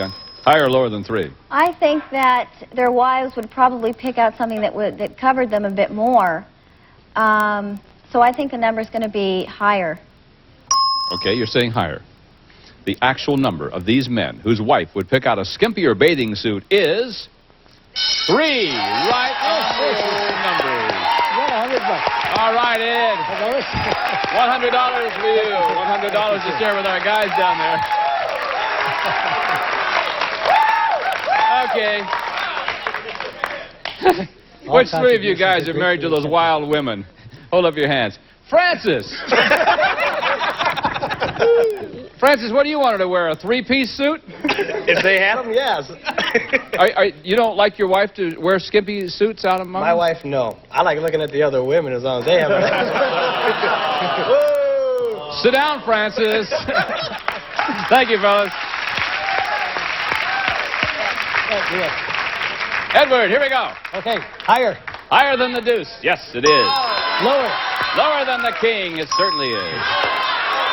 Can I change that one? No, you can't change it. You can either play or freeze. I'm going to freeze. Freeze on the 9. All right. It'd be nice if you could change over there in the middle. Isn't that nice? You can't do that. Okay, you'll freeze right there and keep your opponent away from the cards. Let's go right to another question. Gina, you got to do some catching up. Yes. Gina, we surveyed 100 Catholic priests, and we asked them, do you think women should be allowed to become priests? How many priests said that women should be allowed to become priests? I think that the Catholics are probably very conservative, especially the priests, and since it's been that the man has been the priest for so many years, I don't think too many of them would really want women to start becoming priests. I think that they think that role is for the men. I believe out of 100, 15. 15 out of 100 Catholic priests would say they think women should be allowed to become priests. Ed, what do you think about this one? I think there are now many relatively young priests in the priesthood, and although they have always considered the priesthood was a man's opportunity, that these days more of them believe that women should be allowed to be a member of the cloth, and I think that number would be higher. Higher than that even. Right. Let's see. Actual number of priests who said women should be allowed to become priests is 39. Boy, it was higher. Indeed, it was higher. Now, Ed, you can change the 9. Let's change the 9. I knew you'd say that. The 9 is now a 7. Oh, bingo. Bingo. Let's go higher. Pardon me. I choked on the 7. Okay, is it higher than the 7? Yes, it is. Now, what are you going to do? Now I'm going to freeze again. Freeze again, sure.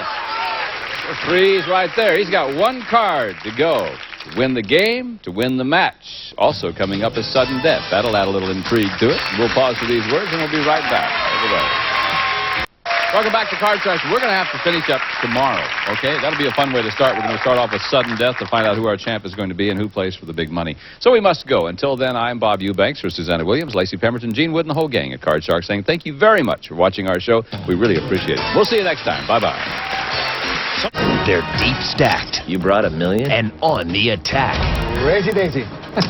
In the most dangerous cash game on television. I got bluffed by the best. Watch the world's top players take on the world's top players. No idea what you have. This is High Stakes Poker. Gosh, this looks so sweet. The Poker Players Poker Show. A lot of talent at this table. A little too much, right? High Stakes Poker. Tonight at 9/8 Central. Only on GSN. Boy, what a question. For a crowd of guys, and you know, hard question to answer unless you have an opportunity to know their wives. Well, we'll see if we can get a personal interview for you, Ed. Get a personal interview, I would.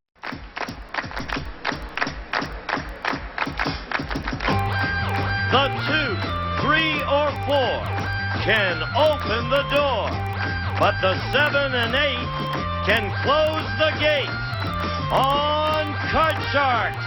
And here's the host of Card Sharks, Jim Perry. Thank you. Oh, turn around in that one. I like that. That's very smart. Yeah. Thank you very much, and welcome to Card Sharks. And a very inventive opening poem from Ellen Azar of Charleston, West Virginia. Thank you, Ellen. And now let's get to the cards. Go ahead. Jonathan Lowe's, if you will, start loading in the cards. You can see we have a game in progress with these Card Sharks. Deborah Newman, our champion. Hi, Deborah. Good to see you again. Thank you. Still enjoying your vacation in California? I'm loving it. Right. From Knoxville, Tennessee, originally. That's right. Yes? Right. You think you'd ever leave Tennessee, Deb? Well, we've just been there 2 years. We're originally from Texas, from San Antonio. But we love Tennessee. It's a lot like Texas. People are real friendly. We love it. Good. Well, we're delighted to have you back here with us, and you, of course, have won $3,900 in cash, our champion. Got you back to the wall right now against a tough challenger, Kathy Chicklow. Hi, Kathy. Hi, Jim. How are you? And we just met you on the One Show, so won't you again remind us about yourself? Okay, my name's Kathy Chicklow, and I live in Lake Forest, California. I'm married to an attorney, and in our spare time, we like to ski and play tennis. Good. Well, we're delighted to have you back, and yes, you are doing very well. We play the best 2 out of 3, and as we left off with our last show, it is 1-0 favor Kathy. And looking at the board over here, Kathy needs just 1 card for the second win and the championship. So, Deb, better get going. That's right. As we pick up where we left off at sudden death. Right away, the pressure is on. And Kathy, the question goes to you, and this, of course, decides that all-important control. Kathy, we asked 100 fourth graders in New Jersey. If your father said he wanted to have a talk with you about the birds and the bees, what would he want to talk about? How many fourth graders knew he would want to talk about the facts of life? I think that most fourth graders at that point in their life, they would know that he wanted to discuss the facts of life. I'm sure they talk about it in school just a little bit. So I'm going to have to say that would be a pretty high number, probably 70. 70 out of 100 fourth graders said, yeah, the birds and the bees, that's the facts of life. I think a lot of fourth graders are pretty smart about sex. I know when I was in 4th grade, boy, I thought I knew everything, but no way would my father ever sit me down. Did you know everything? I think I did. Oh, okay. Just double checking, Deb. I'd say that'd be a little bit higher. Even more than that, higher. Well, if it is higher, you'll get control. If not, it'll be Kathy. And the actual number of fourth graders who knew the birds and the bees referred to the facts of life is 31. Not higher, it is lower, and Kathy gets control. Incidentally, one of the kids said that talk about the birds and the bees was a discussion about beekeeping and nests. That's what it was, yes. Kathy, you've got control. It is sudden death. You've got a jack. You need 1 card. Deborah has a queen. She needs 4 cards. Do you want to play it or pass it? I'm going to have to pass it to Deborah. All right, Deb, the pressure is on. If you can turn over all 4 cards, you win the game and tie up the match. But if you make 1 mistake, we have a new champion. With a queen, call this. I got this far being confident, and I'm confident I make it lower. Lower than a queen. Yes, with a 5. Higher. Higher than a 5. A 10. Lower than a 10. A 6. To tie things up higher. Yes, with 4 cards. Deborah ties it up.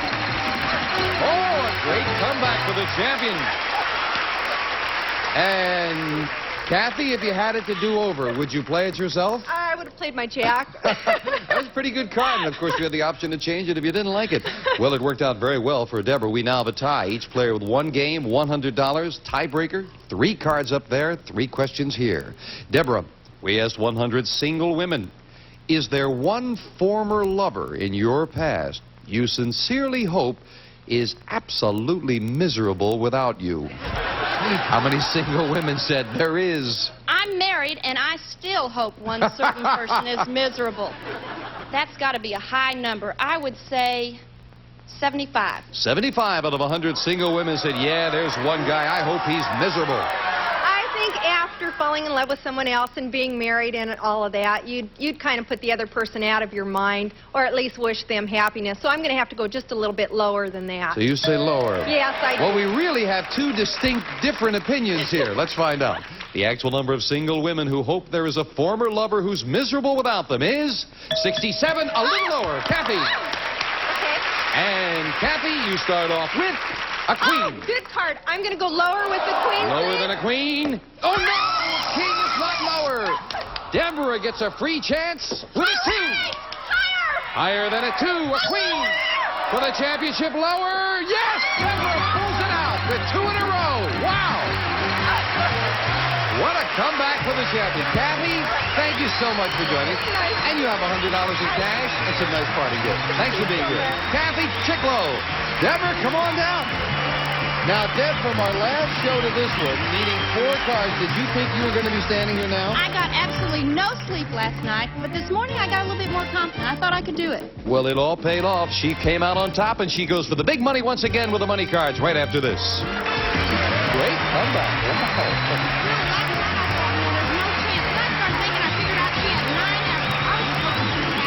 Back with a fine champion, Deborah Newman, who made a great comeback to be here now. Are you ready? I'm ready to win some big money. Let's get to the money cards. Come on, Deb. You cut the money cards in front of our audience, I'm sure? Sure did. And Lois and Janice will start dealing them out as we give you $200 of new money on the bottom line, these 3 cards. Move up to the second level. We'll give you another $200 of betting money and 3 more cards to bet as you like. Minimum bets, of course, $50. Till you get to the top card, the big bet, there you must risk at least half the money. Good luck, Deborah. Thank you, Jim. Here's $200. And, of course, you can change your base card on each of the 3 levels if you need to. Deborah, you'll start off with $200 and an 8. Change it, please. I can't say as I blame you. Right up the middle, and you change it to a jack. Well, a better card. Card. I'll bet $150 lower. $150 that this card is lower than a jack. All right. For a 4. I'll bet $250. Oh, let's go all of it higher. Got a little money in your pocket now, Deb. Whole thing, $350. Is she right? Higher than a 4. Yes, with an ace. Wow. All of it lower. $700 lower than an ace. Right for the 5 for $1,400. We'll give you the other $200 as we move up to 5. You have $1,600. Do you want that 5? I'll bet $800 higher. You're going to play the 5? Yeah. And bet $800, half the money. Higher than a 5? Yes, with a 9. Now you're near the middle. $50 lower. Oh, I want to buy a new card. She wasn't getting too carried away. Taking the minimum bet to try for a better card. $50. Higher, did you say? Lower. Lower, I beg your pardon. Lower than the 9? Oh, a jack. You were right. $23.50 and a jack. Boy, there aren't any queens or kings showing. I'll bet $350 lower. $350 lower than a jack. Yes, with a 10. $2,700 as we move up to 10. Change it, please. Big change. You've got some Come on, good give me a money. good For the card. big bet, Deborah will play a king. All of it lower. All of it. Double or nothing. Trying to double $2,700 lower than a king. Yes! For $5,400. Oh, did that top off a great comeback. Congratulations, Deb. That's wonderful. And you didn't get carried away with a 9, too. Very nicely done. Deb, your winnings now $9,500 in full cash. We'll meet a new challenger right after this. That was super. That was super. You bet him with what? Dennis is dealing out 2 brand new decks of cards, and here comes a new challenger on Card Sharks. Joe Kreinicke. Hello, Joe. Welcome. Nice to have you here. Why don't you tell us about yourself? Well, I'm Joe Kreinicke from Matawan, New Jersey. I earn my living by driving a beer truck, and I just became the proud grandfather of my 5th boy. Well, our congratulations on that. Thank you. Driving a beer truck. Is business going up or down? Oh, it's very good, very good. Business is good, huh? Very good. Good to have you here, Joe. You've cut your cards? Yes, sir. Always in front of the audience, I'm sure, and we are ready to go. Starting the best 2 out of 3 with a question to Deborah. Deborah, we asked 100 single women. Now, everybody knows that money can't buy love, but be honest, does it improve a guy's bargaining power? How many women said money does make a man seem more attractive? I think that number is going to be really high. I know I thought my husband had a lot of money, and he thought I had a lot of money. We fooled each other. I would say 52. Deborah says that 52 out of 100 women said, yeah, money makes a man a little more attractive. Well, it's pretty easy to be happy with a lot of money. I don't say it buys happiness, but 52 is kind of low. I would say it's a little higher. Even more than that? Higher. The actual number of single women who think money makes a man seem more attractive is 74. Very much higher, Joe. Oh, yeah. And the challenger starts with an 8. Lower. Lower than an ace. Higher. Higher than a 3. A 6. Oh, boy. Freeze. Freeze. We move over the freeze bar, and that protects Joe up to this point, and we can't take those cards away. Joe? Joe, we asked 100 child psychiatrists. Would you allow a 10-year-old patient, to smoke a cigarette in your office? How many child psychiatrists said yes, they would? Well, child psychologists, I guess they know what they're doing, but I can't Psychiatrists. see them. Child psychiatrists. I don't see them allowing a 10-year-old boy to smoke a cigarette. That's kind of young. I would say it's going to be low. I'd say about 21. 21 child psychiatrists would allow a 10-year-old to smoke. I think they like for them to do their own thing, and I think he'd let him smoke the cigarette, and then, you know, he'd probably get sick and everything, and then he'd probably try to analyze it. So I'm going to say it's a little bit higher. You figure they try to analyze everything, right, Deb? They try to analyze everything. The actual number of child psychiatrists who would allow a 10-year-old patient to smoke in their office is 8. It is not higher. No, it's lower. Joe. Joe, we left off with a 6. Change the card, please. Whenever you win the question, you have the right to change it. The 6 becomes a jack. Lower. Lower than a jack. An 8. Freeze. Freezing it with that card up the middle, and the little jump up and down didn't help, Joe, huh? Deborah, we asked 100 women. Is there one woman you dislike just because she's so much prettier than you? How many women admitted there is? Oh, I think women are so jealous. That's got to be a high number. I know there's a couple that I don't like that kind of have their eye out for my husband, in fact, I think. Oh, well, that's a different reason, Deb. Yes. I would say 62. 62 women said, yeah, there's someone they don't like just because she's prettier than they are. I don't think so. I don't think women are like that. I think women are pretty nice. I think they're pretty sensible. I'd say it's lower. Lower.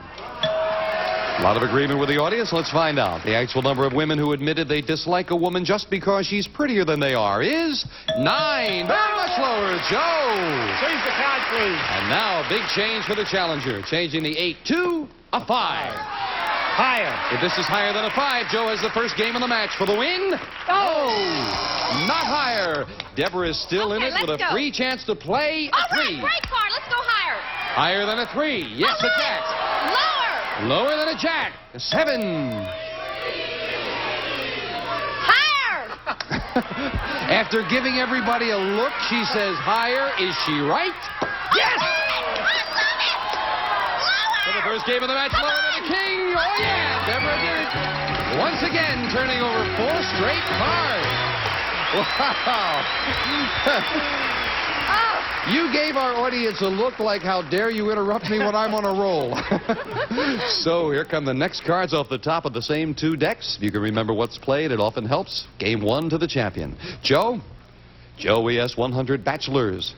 Have you ever met a woman who was so shapely you found it impossible to carry on an eye-to-eye conversation with her? How many bachelors did they have? Well, usually that's what they do. They look in their eyes. Now, I think that I'd be pretty hard to do. Most bachelors would sort of like to look around. I'd say. Well, how many find it hard to carry on an eye-to-eye conversation? I'd say it's going to be low. I'd say it'd be about 18. 18. 18 bachelors said they met a woman. She was so shapely they found it impossible to carry on an eye-to-eye conversation with her. I think it's hard to carry on an eye-to-eye conversation with anybody. You know, just to look straight at, you know, I find myself gazing at you. What, Deb? Without looking around. He says 8. You know, it is difficult. He says 18, Deb. That it's hard? He says 18 bachelors said yes, they have found it difficult to carry on an eye-to-eye conversation with a woman who was so shapely. I'm going to go with this crowd this time and say a little bit higher. Higher. The actual number of bachelors who've met a woman who was so shapely they couldn't carry on an eye-to-eye conversation with her is 78. It is much higher. Deborah. Let's go. Deborah starts off with a 9. Change it, please. 9 becomes a king. Great card. On the king. Lower. Lower than a king. A queen. Lower. Lower than a queen. A jack. Lower. Lower than a jack. Oh, no, another queen. Look at all those face cards. And back to the base card as Joe plays an ace. Lower. Lower than an ace. A 9. Lower. Gonna risk it. It worked for Deborah. Does it work for Joe? Lower. Yes. Higher. Higher than a 2. A king. To tie up the match. Lower. Yes. And Joe does it with 4 cards. Wow. Oh, my. 2 great runs by the players, and we've got a tie at 1-1. Here we go with a tiebreaker with just 3 questions and 3 cards. Deborah, we asked 100 married women. Do you usually forgive your husband no matter what he's done as long as he admits he's wrong? How many women said they do? I think most people do. I know I'd forgive my husband even if he doesn't admit, you know, he's wrong. You know, as long as he tells me he's... Well, I guess that is admitting. Yeah, that's about it. Yeah, definitely. I would say 58. 58 women said they'll forgive their husband as long as he admits he's wrong. I'm sorry, I can't agree with that because when these women, boy, they just aren't. The place that hit him on the head and then he wouldn't forgive him, I'll say it's lower. Lower. Yeah, The lower. actual number of married women who forgive their husband as long as he admits he's wrong is 82. It is not lower. Deborah thought that one out well. And Deborah starts the tiebreaker with a 2. Great cards! Higher! Higher than a 2. A 5. For the championship. Higher. Yes! Deborah does it and wins it again. Wow. Joe, you came up against a tough champion. Yes. Thank you for joining us. You've got $100 and some nice party gifts. Okay, Thanks for being here. Say hello to our friends in Manawa. Hi, thank you. Joe Krenicki. Deborah, come on down here. Deborah keeps up her winning ways, and she once again goes for the big money right after this commercial break. Way to go. We're back with our champion ready once again for the money cards. They've been dealt out in front of our studio audience. And Deborah, you've been here before, and just in case somebody just tuned in, you want to explain to us how the rules for the money cards? You've done this before. I'll try. Okay. You start me out with $200, and I get to change the base card if I want. Then I go all the way across. You move that card up, give me $200 more. Minimum bet of $50. I can bet it all. Then you move the card up again to the big bet where I have to bet at least half. I think I'm out of work. Way to go, Deb. Here's $200. Let's see it pay off once again. With $200, Deborah, you'll start off with a jack. Good card. I'll bet $150 lower. $150 lower than a jack. Yes, with a 9. $50 lower. $50 lower than a 9. It is with a 5. $300 higher. Big bet on a 5. $300 higher than a 5. Yes, with a queen. And as we move up the queen, we'll give you the other $200. As Deborah just told you, she has $900 on a queen. $700 lower. $700 lower than a queen. Yes. $50 lower. Minimum bet $50 lower than an 8. No, a 10. Held back $15.50 and a 10. $50 lower. Let's buy a better card for the big bet. All right, $50. Let's get it much lower than a 10. Come on. Oh, that ace there. As we move up an ace, you have $1,500. Double or nothing. Come on for $3,000. Lower than an ace. It is. Oh, boy. Deborah, another $3,000. He said cut them thin and win. Yesterday I was cutting them deep. So deep and weep, I think is the expression, right? Thin and win paid off. Deborah Newman with $12,700 in cash. Fantastic. I love it. You're doing great. Thank you. We'll be right back with this fine champion. Right now, we're going to take time out for this commercial break. That was great. Another $3,000. Our champion, Deborah Newman, continues her winning ways.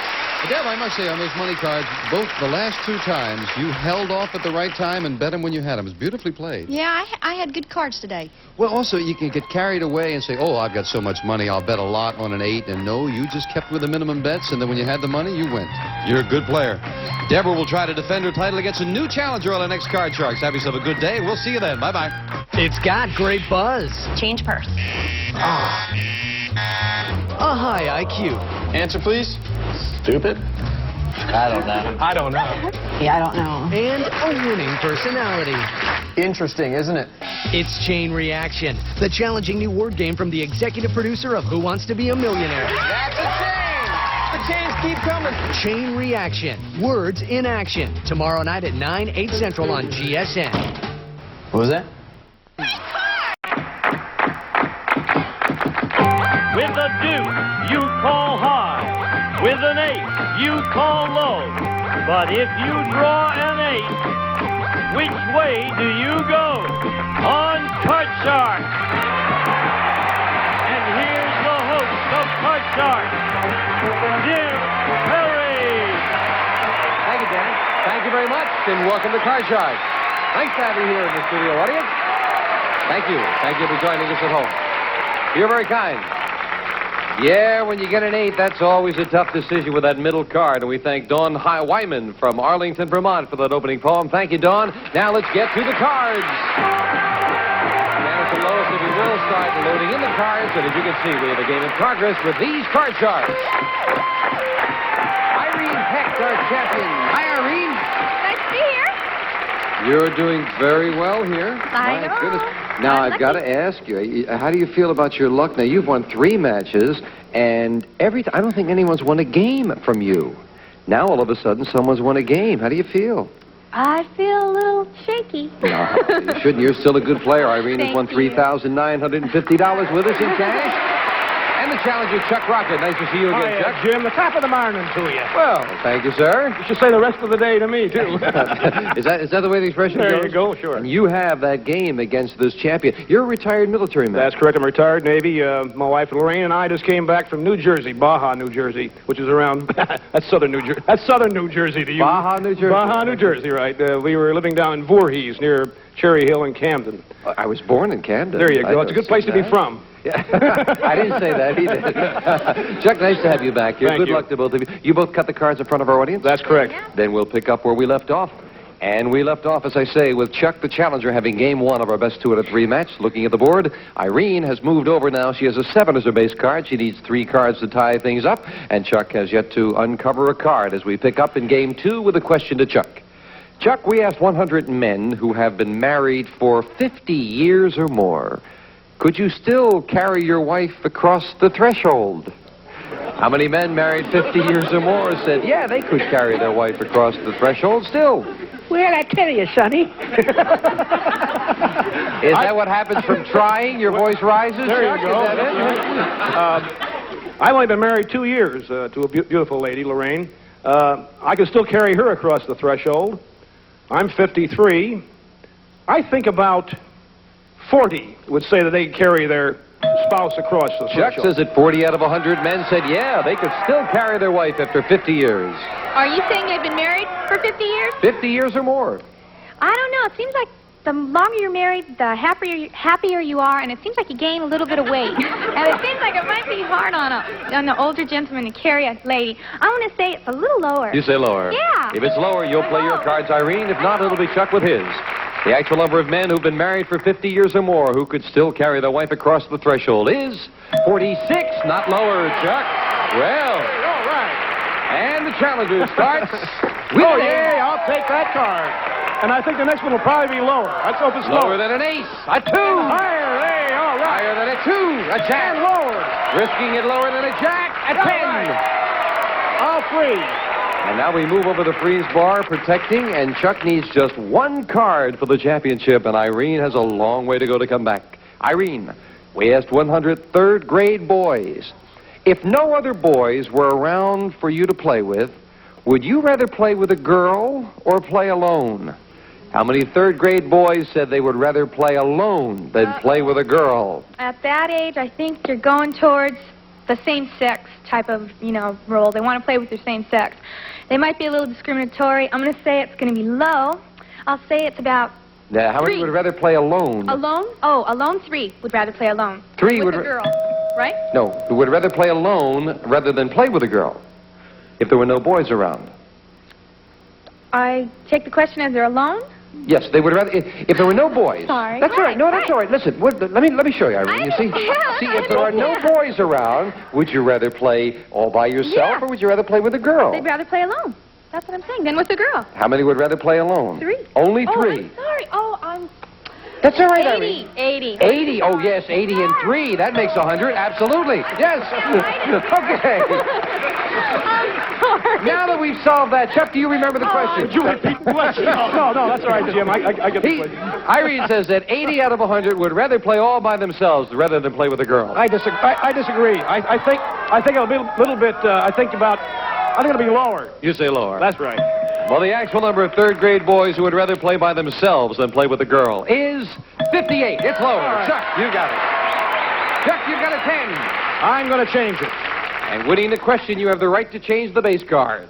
A jack, a queen, excuse me. Take the next one will be lower. If this is lower, we have a new champion for the win. Yes! Chuck wins it. And Chuck, congratulations. Irene, time to say goodbye. I'm down. That's what you did, huh?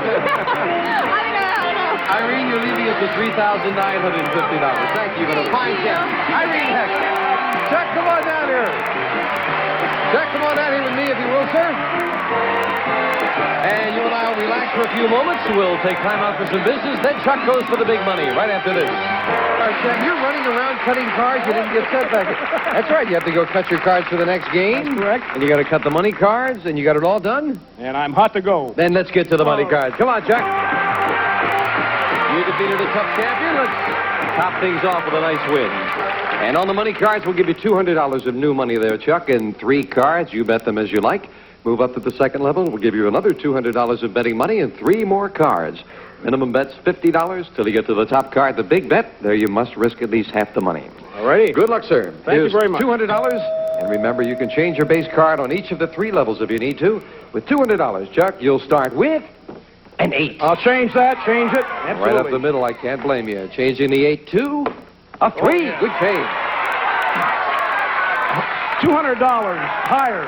All of it, $200 that this card is higher than a 3. Yes, with a 4. $350. That's higher. Next one's higher than a 4. $350 higher than a 4. Oh, you're going right up the ladder. $750 now. $600. That the next card's higher than a 5. $600 higher than a 5. Yeah! Put that king up there. $1350 as we move up the king. We'll give you the other $200. You have $1,550. $1,500. That next one's lower. $1,500 lower than a king. Yeah! All right. $3,000. The next card is higher than a 3. $3,000 higher than a 3. Right again. $5,000. That the next card is higher than the question is lower than a jack. Oh, big bet, $5,000 lower than a jack. I hope you're right, Chuck. Come on. No.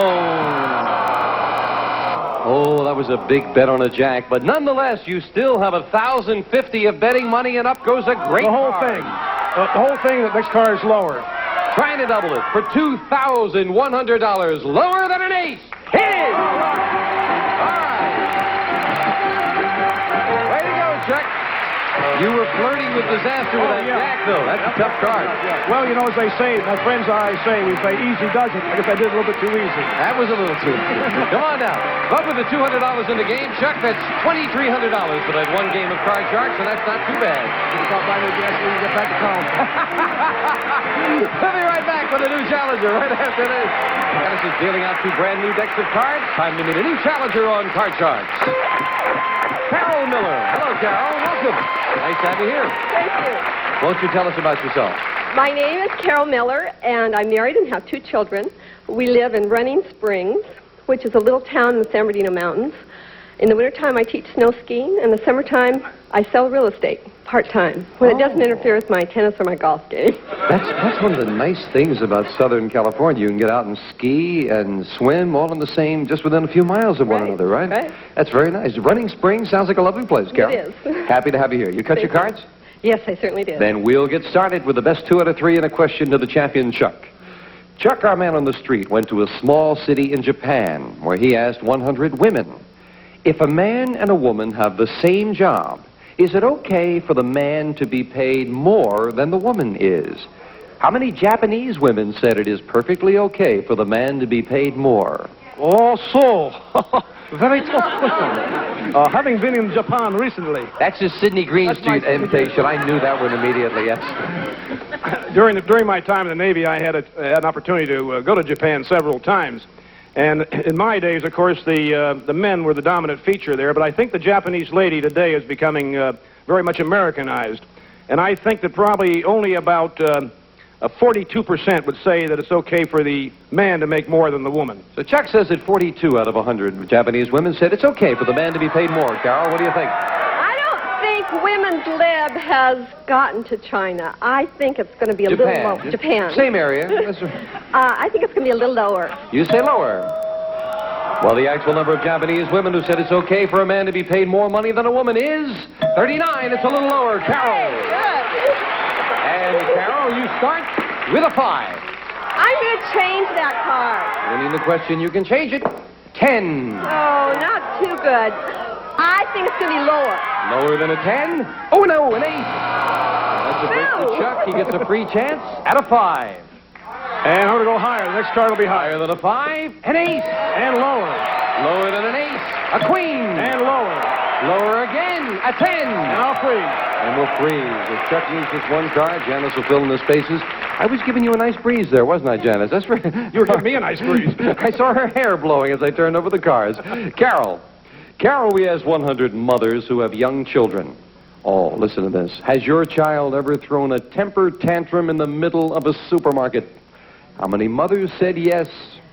I have a young child that has thrown a temper tantrum in the supermarket and in the clothing store and a few other places. What did you do about it? I drug him out to the car. Oh. How many do you think it's happened to? I think it's happened to probably 50. I go 55. 55. 55 out of 100. We have 7 grown children, and they still throw temper tantrums. I'd say it's higher. Even higher. Well, the actual number of mothers whose child has thrown a temper tantrum in a supermarket is 56. By 1, it is higher. Chuck. And Chuck, you've got a 10. I'm going to change that card. Big change, needing 1 card for the game. The 10 becomes a 3. And the next one will be higher. For the first game of the match, higher. Yes, Chuck wins it. Well, so it is game 1 right away to the champion. And $100. And Janice, if you will deal out same 2 decks of cards. Next cards off the top of the deck as we start game 2 with a question to you, Chuck. And now the pressure's on Carol. You need it. Chuck, we asked 100 women drivers. Have you ever dented a police car?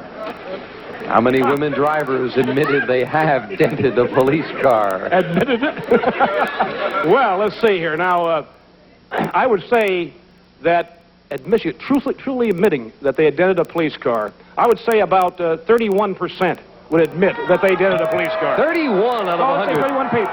31 out of 100 women drivers, he said, have dented a police car, Carol. I have a story. A couple of years ago, I went through a red light and almost hit a police car turning left.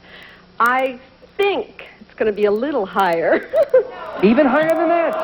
A little lower. A little lower? Yes. All right, so you say lower then. Or let's see. We'll find out. The actual number of women drivers who've dented a police car is 1. Very much lower. Carol. Were you in that poll, Carol? I was that one. Carol, you start the game with a 6. Oh, I'd like to change that. Getting rid of the 6? Please. Oh, another one. I'm going to say higher. Higher than a 6. No, a 5 is not higher. And again, Chuck gets a free chance at an 8. Higher. And higher. Chuck knows, not winning the question, he cannot change it. He says higher? No, it's not higher. And Chuck couldn't take advantage of it. So, Carol, the question goes to you. Carol, our man on the street, went to England. See how fast he travels? Right in the middle of the show. Just all over the place. Our man on the street went to England, where he asked 100 people, would you be upset if Prince Charles married a commoner? How many Englishmen said yes, they would be upset? Oh, I think English people like their nobility to marry nobility. I would say, 70. 70 out of 100 Englishmen would be upset if Prince Charles married a commoner, Chuck. Well, I think that perhaps, the Queen Mother would be a little bit upset, But I would say that probably a little bit higher. Even higher than Even that? higher than 70%, yes. The actual number of Englishmen who would be upset if Prince Charles married a commoner is 12. Not higher, very much lower. I think you're on the right track. The 12 were the Queen Mother and the Queen, the brother, yes. So, Carol, you have a 6. And I get to change it.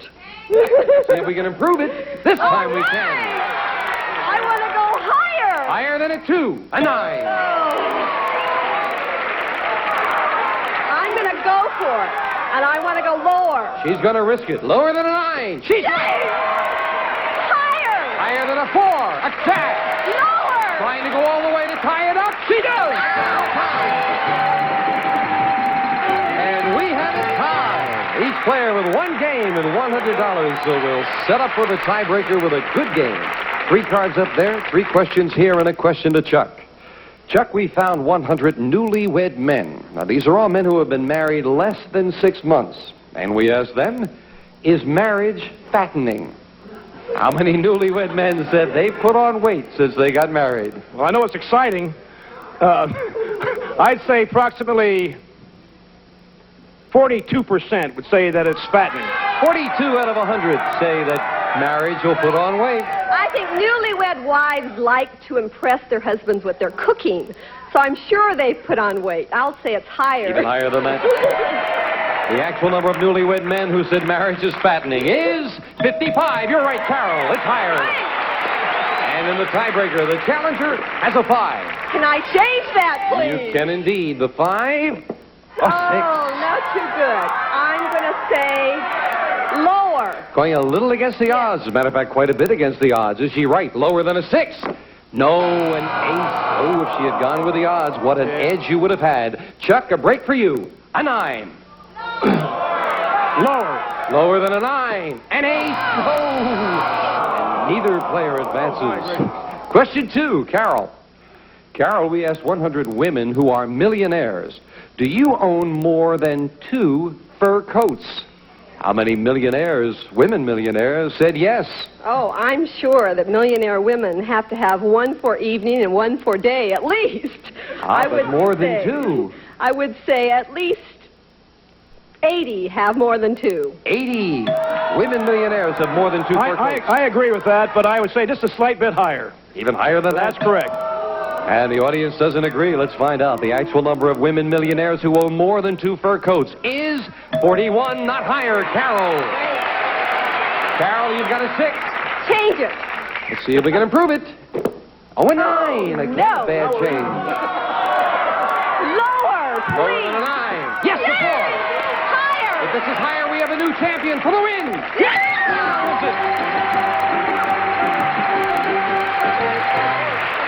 And Chuck, time to say goodbye. You're leaving us with $2,400. That's wonderful. Not Thank too you bad. so much, Jim. Thank you, Chuck. Everything. Right. Chuck Rocket. Come on down here, Carol. Way to go. Carol Miller, our new champion, goes for the big dollars. Right after this. Back with our champion, Carol, and of course, we have dealt out the money cards in front of our studio audience. You gave him a good deep cut. I certainly did. Well, good luck, Carol. Here's $200. And, of course, you can play with a choice of base cards in each of the 3 levels. $200, Carol, and an 8. Oh, fantastic! All of it lower. The whole thing lower than an ace. Yes, for $400. I would say all of it higher. All of it on a 5. Ooh, All of it. got the fingers crossed. Ooh, big bet. $400. Higher than a 5. Yeah! Trying to double $800 lower than an ace. Yes! And as we move up the queen, we'll give you the other $200. You have $1,800. I'll keep it, and I'll go all of it lower. Double or nothing again. Double or nothing lower than a queen. Yes! $3,600 and a good card. All of it higher. Again, double or nothing. Higher than a 4. $7,200, a 6 and 2 cards to go. That's not a very good card. I'm going to say $500 higher. She wants a better card. Can she get it? $500 higher than a 6. Yes! $7,700, and we move up the king. All of it lower. All of it. All or nothing, trying to double. $7,700 with this card lower than a king and an 8. $6,400. Carol, way to go. Any way you want to walk out with all that money. That's super. Can you believe it? I can say that's great. You took a couple of chances and they paid off. Carol Miller with $15,600 in one game. We'll be right back. Right after this. $1,600 victory meets a new challenger on our next card chart. Bye-bye. Have a good day. A representative of the studio audience will receive Dane Craft Jewelry Creations, designed with classic beauty reflecting the harmony of elegance and style. A handsome and unusual original Primavera collection furnished by Dane Craft. And some of our contestants will receive a gift certificate from Ben Franklin Stores. We carry national brands at prices you like. Discover Ben Franklin, we bring variety to life. And from Amity, a woman's 2-piece ensemble, including key case and Amity's Pretty, featuring 10 card pockets, brain coin purse, multi-view card case and deep bill pocket, and the knife set in 20-mule Gene Borax, a natural for freshening and cleaning all the family wash. And it's handy for many household cleaning chores. And it's the Miro's Speed Pressure Cooker. Cooks meats and vegetables in minutes instead of hours. Saves nutrients as well as energy. Miro Aluminum Company.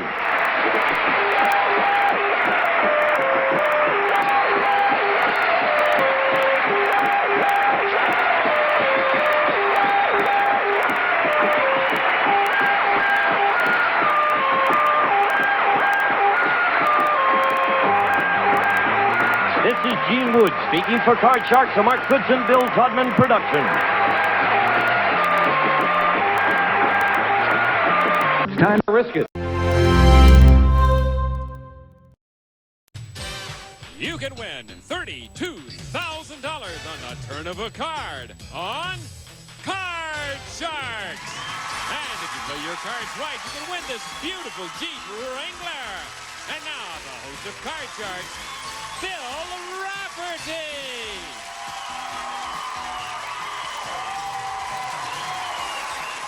Thank you very much. Thank you very much. Thank you, Robert. Hello, everybody. Welcome to Card Sharks.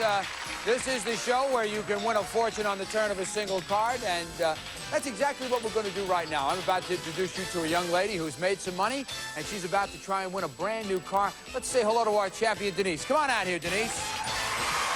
Welcome. Welcome to you. Thank you. Has it sunk in yet? Slowly, but it's sunk in. You had a finally. night to think about it, and here you are. You're ready to go. Tell the folks at home a little bit about yourself. Hey, my name is Denise Calloway. I'm an auditor for a finance company in the Bay Area. I'm here visiting my family, and I'm having a great time. You certainly are. She has $5,250 to prove it right in her pocket right now. And we're going to have the chance to see if she can win this fabulous new Jeep. Here comes Susanna Williams with a joker right now. And I'm going to let her hand that to you, and I'll step behind over here and let us say hello to Lacey Pemberton. She drags out the cards. Drag them out, Lacey. Very nice outfits the young ladies are wearing today, by the way. And, of course, you know that this Joker entitles you with a chance to win that fabulous Jeep back there. And I think Bob Hilton wants to tell you all about it. It's the Wrangler. It continues the tradition that made the Jeep a legend. With room for four, the Wrangler offers personal control, comfort, and the flexibility to enjoy both on and off-road driving. From Jeep Corporation, good luck. Okay, Denise, this is what we're going to do. It's a very simple procedure. In front of you are 7 numbered cards. Behind one of them is the word car. Find it with the Joker. You're heading up to the Bay Area in style. Go get it.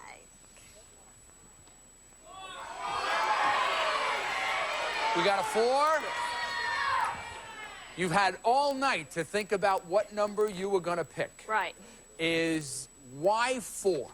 I've been seeing 4 all week, so I just This decided is to it. You were choose coming 4. here. If Right. you came here today, you were going to Right. pick 4. Right. So let's hope. Okay. Hope.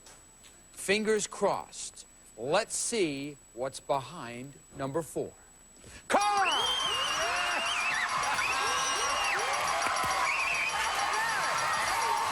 You did it. Come on. Get in. Carefully now.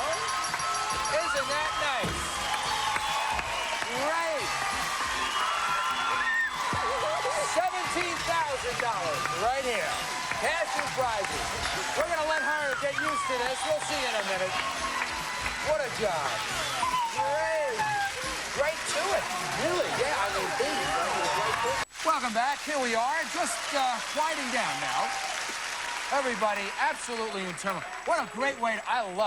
I got to tell you, I just love starting shows giving away cars, and especially that one, because I'm really in love with that Jeep over there. You are from the Bay Area, which we said before, and for those of you who are around the country who were saying, what does this woman live in water? No, she lives in the San Francisco Bay Area. That's what we call it here in California. And your husband does not know that you just picked up a brand new Jeep. No, he doesn't, but he's going to be so excited. I'll bet he will. I'm wondering if you'll be able to get in it after he finds out you got it. I have a feeling there'll be some discussions about this. Anyway, you're the champ, and you know to be the champ, you got to face a challenger. It's time to meet Russell. Come on, Russell. Hi, welcome to you, sir. Thanks. Introduce yourself, Russell. Okay, thanks. My name is Russell Curtis. I live in Mill Valley, California, and I work as a waiter and restaurant manager. You are? Yeah. I'm not far from Mill Valley. What restaurant do you work for? O'Leary's? O'Leary's? Yeah. Well, Rafferty should show up at O'Leary's. That's the way I look at it. Good luck to you, Russell. I know you cut your cards backstage. I did. And let's remind everybody, of course, we have the prize cards in the deck. They are always there. Today is no exception. A trip to Maui wouldn't hurt, would it? We've got that in the deck.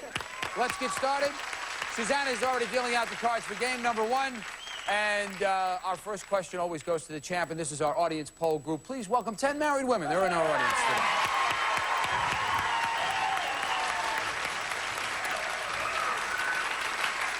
Welcome, ladies. Welcome. Okay, Denise, this question is for you. Okay. Before the show, we asked these 10 married women, since you've been married, have you managed to change your husband into the kind of man you really wanted? How many of these 10 women said they have changed their husband into the kind of man they really wanted? Bill, these look like very influential women. I'm going to say at least 6 of them have changed their husband into the way that they would like for them to be. What is this, the Dr. Caligari's forest or something? What is this? Changed them. Yeah, let's give him another arm. I'd like that. Okay, Russell, what do you think? Denise says 6. What do you think? I like to think these women married the kind of man they always wanted in the first place, but they don't change that easy. I think it's going to be just a little lower. A little lower than 6, Yeah. says Russell.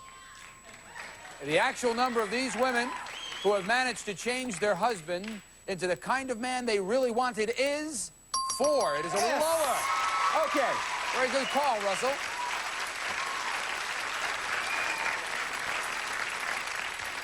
Who are the 4 ladies who have managed this transformation? Look at this.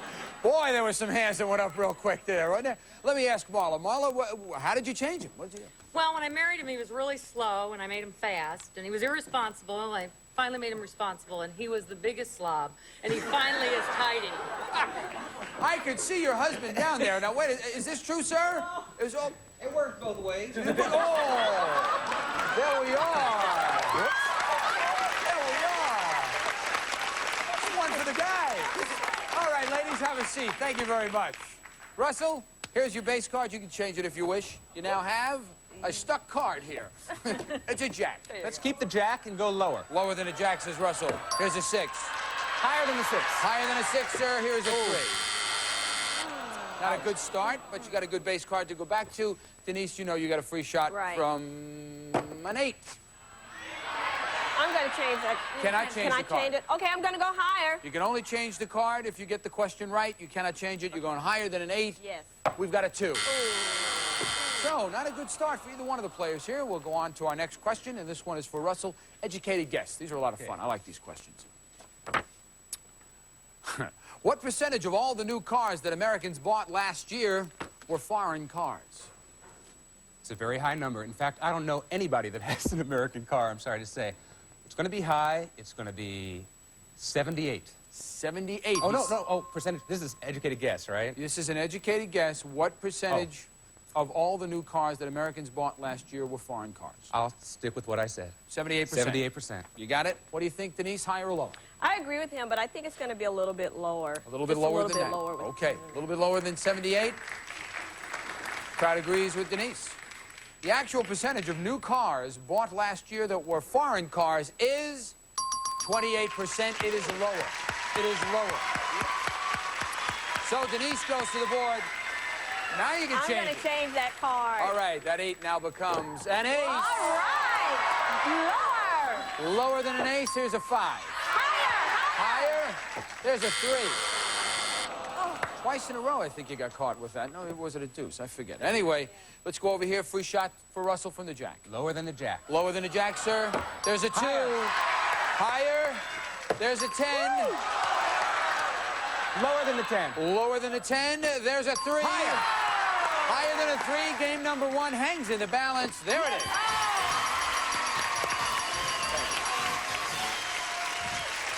All right. Good call. Very good call. So, Russell, our challenger, has 1 game on his side of the board right now, and of course, if he wins this next game, he's the new champ. So Denise knows that she's got to win this game just to push it into our tiebreaker. And Suzanne is already setting up the cards now for game number 2. Let's get started. This question is for Denise. Okay. We surveyed 100 bachelors, and we asked them, would you take the risk of proposing to the girl you loved if the chances of her saying yes were only 50-50? How many bachelors said they would risk proposing anyway? I don't know. That's kind of cut down the middle. I know a lot of bachelors, and they visit us quite often, and just listening to their opinions of relationships where they're being pushed into a proposal, I think it's going to be maybe about 40. I think it's going to be about 40. About 40? Yeah. Russell? I think you'd probably want to wait until the chances were a little better. How many would wait? How many bachelors said they would risk proposing anyway? And Denise said 40? I think it's going to be a little lower. A little lower. A little lower. A little bit lower than that. The actual number of bachelors who would risk proposing is 54. It isn't lower. It is higher. Interesting. That is a very interesting number. Anyway, Denise goes to the board right now in a must-win situation for her. She's got to try and tie this up. And here's a 5. Okay, I'm going to keep that card, and I'm going higher. Higher than a 5, there's a 9. I'm going to go lower. Lower than a 9, there is a 6. Freezing on a 6. A lot of people that take the shot on a 6, but she says, no, I'm going to stop right there. And we'll be back with the results of this strategy right after this. Oh, Leary's now, that's in Mill Valley. Welcome back. We're just talking to some people from Texas in the audience. Okay, we are in the middle of our second game right now. As you can see, Denise is off to a bit of a lead here on Russell. It's a must-win situation for Denise. She's got to tie it up. And this is our audience poll group again. Please welcome 10 married women who are with us.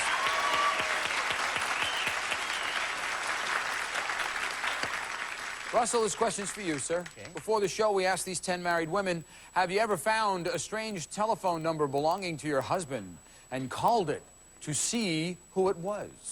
How many of these 10 women have called a strange telephone number belonging to their husband? Boy, you know, I think a few of them may have found a number, but how many would call is the question. I don't think too many. I don't think you really want to know when you find that number what's going on. 2 of them have. 2? Doesn't leave you a lot of room, Denise. What do you think? Well, I think just out of common curiosity, they would call the number just to see who answers the phone. I think it's going to be higher. You're a married woman, Denise. Yes. Have you done this? Yes. All right.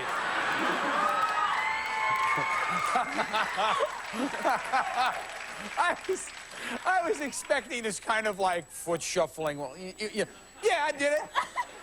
I did it, sucker, and I'll do it again. Okay, so Russell says 2. Denise goes definitely higher. The actual number of these women who have called a strange telephone number belonging to their husband is 2. Right on the head. Right on the head. So, Russell, that means that you're going to get $100 for hitting it right on the head. Good for you. A little pocket money for you, sir. Who are these 2 women? It's Marla? Marla the fixer. I got to tell us the story. What happened? Well, I always go through his wallet looking for anything. And while he was sleeping, I found a number, and I kept calling, and it was busy. It kept being busy, and I got so upset, I finally, went to him and said, "What's this number?" And we had just moved. And he said, "I wrote down our new phone number so I could remember it. It was busy because it was our number." That's great. Thank you very much. Have a seat, ladies. That's terrific. All right, Russell. You've got an ace. All right. That's great. Let's go lower than the ace. Lower than an ace. You got a 2. Higher. Whoa, look what's happening here. Here's a jack. Lower. Lower than a jack. There's a 7. Freeze. He freezes. He freezes. Doesn't want to take that long walk back to the ace if it doesn't work out. Okay, he freezes on the 7. The next question is for Denise. Denise has got to do something here. The handwriting is almost on the wall.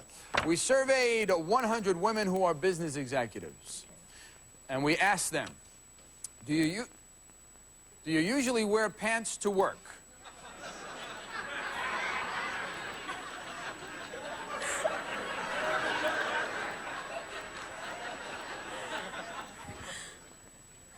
Who thought this question up? How many women executives do wear pants to work? Well, Bill, I work in a corporate office, and it's not something that you see every day. I think it's going to be maybe about 36. About 36. About 36. 36. All right, Russell, what do you think?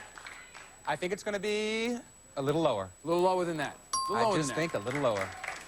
No reason? Pantsuits used to be in a while back, and now it's that silly little suit with the bow tie and the skirt that they all wear. Anyway, the pinstripes. Ooh. Okay. Why offend just one person when you can offend everybody? That's the way I look at it. Okay. Denise says 36. Russell says lower.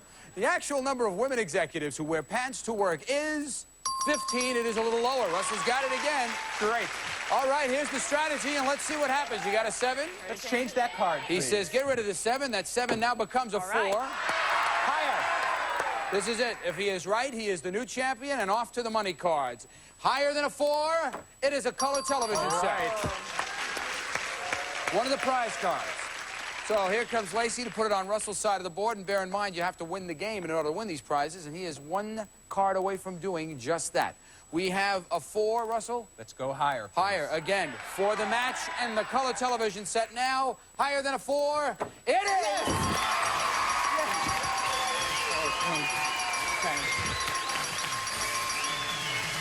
Congratulations, sir. Well, Denise, you did some damage. You have picked up a brand new Jeep, $5,000 in cash. Your total is $17,015 cash and prizes. All right. Good luck to you. Okay. Go call your husband and tell him about the Jeep. Thank Bye-bye. Hey, Russell, come on out here, sir. Why don't you listen very carefully as Bob Hilton tells you all about your new TV. Great. It's virtually all-screen 25-inch remote-controlled Zenith Color TV with Chromacolor Picture Tube 178-channel capability, and it's from Zenith. Congratulations. All right, we're back right now. When we come back after this brief message, Russell's going to try and win some money. Stick around. It's going to get exciting. Welcome back. Here we are with Russell, our new champion.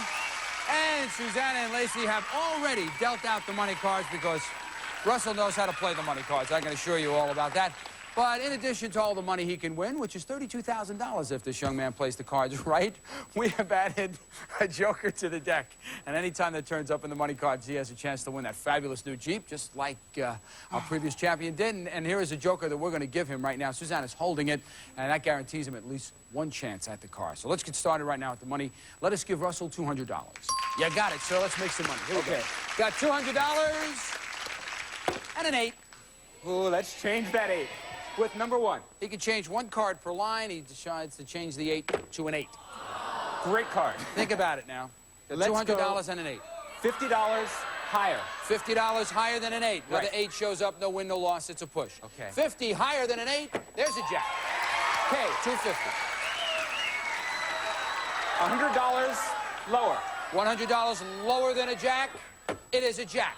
It's a push. You got $250 and a jack. Let's stay with the same bet. $100 lower. $100 lower than a jack, it is a queen. So, when the people were telling you to do all of it, they were wrong. Yeah. So, the bad news is you lost some money. The good news is I want to take you up to the second level. I'm going to give you $400 more. You have $550 and a queen. We're going to go $350 lower. $350 lower than a queen. It is a joker. Yes. Very important now. Susanna will hold this joker for Russell. That gives him 2 chances at the car. Let's replace it. We've got $550, and the bet is on the queen. And it's $350 lower. $350 lower than a queen is at 9. $900 on a 9. I want to change the 9 with number 3. Number 3. Come on, let's get a good card up. Yeah. 9 now becomes a 3. $900 on a 3. Oh, $800 higher. 800 higher. Yes. $800 higher than a 3. It is Great. $1,700 on a 10. Let's go $500 lower.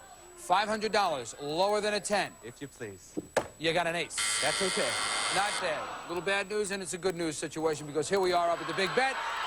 Got $1,200. All of it. Every cent lower. You want all of it? All of it. All right, all of it lower than an ace. You got it. Great. Good job. Thanks. Yeah, that's a tough call. That was tough. You had a tough call there. But you managed to rescue $2,400 from it. And here's Susanna with 2 of your jokers, which entitles you with a chance to win this brand new car. Bob, tell them all about it. It's the Wrangler. It continues the tradition that made the Jeep a legend. With room for 4, the Wrangler offers personal control comfort and the flexibility to enjoy both on and off-road driving from Jeep Corporation. Good luck. Great. Okay, Russell, here it goes. They're right in front of you, sir. 7 numbered cards. Behind one of them is the word car. Find them with your 2 jokers.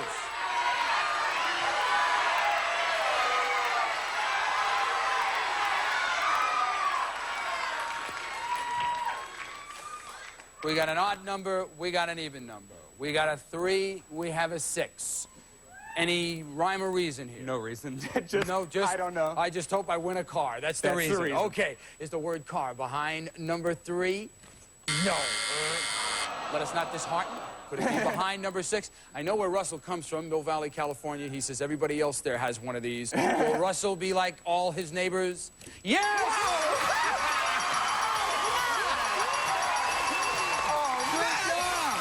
Good job. Thank you. That is great. Great news. I don't believe it. Isn't that beautiful? There it is. Add it up. It comes up to $14,855 cash and prizes. We'll be right back. We're out of time. There's nothing they can top it. He's 1 o'clock. We'll see you tomorrow. Bye-bye. He was a television maverick who reinvented the game show. It was just outrageous. But at the peak of his popularity, he just walked away. He had gone too far and he was out of control. I had a midlife crisis right on Coast to Coast television. For the first time ever, Chuck Barris comes out of hiding to tell his story. I think I really screwed up. Chuck Barris, My Life on the Edge, tonight at 8, only on GSN. In the game in order to win these prizes, and he is 1 card away from doing just that. We have a 4, Russell. Let's go higher. Higher, again, for the match, and the color television set now, higher than a 4.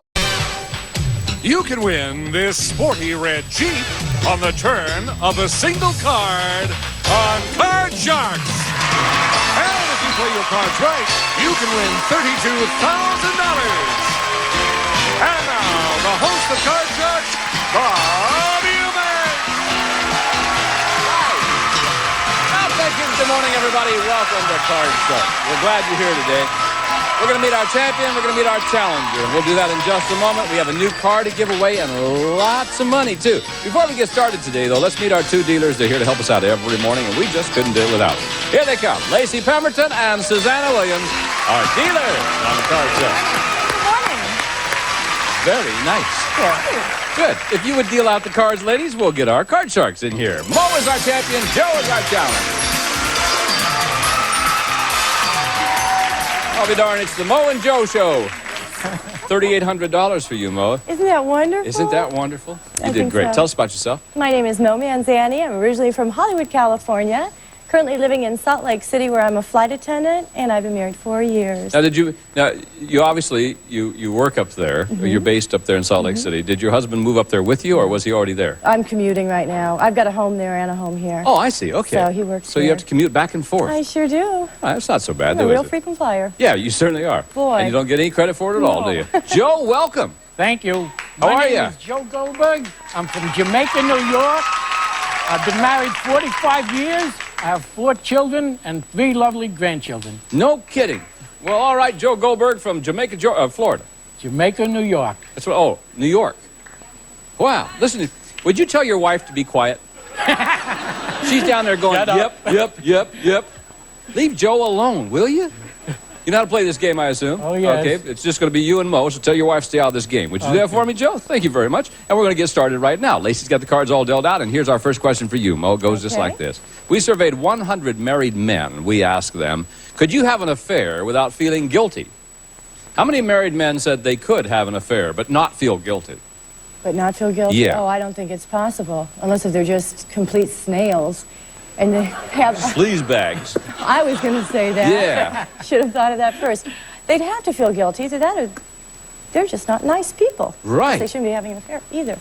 I would say not feel guilty, maybe 7 out there. 7 out of the 100 married men said they could have an affair but not feel guilty. Joe, what do you think about this one, Boy, sir? I disagree wholeheartedly. I think there's millions of married men out there having affairs every day, and I don't think any of them feel guilty. So I'll that say right? higher. Higher.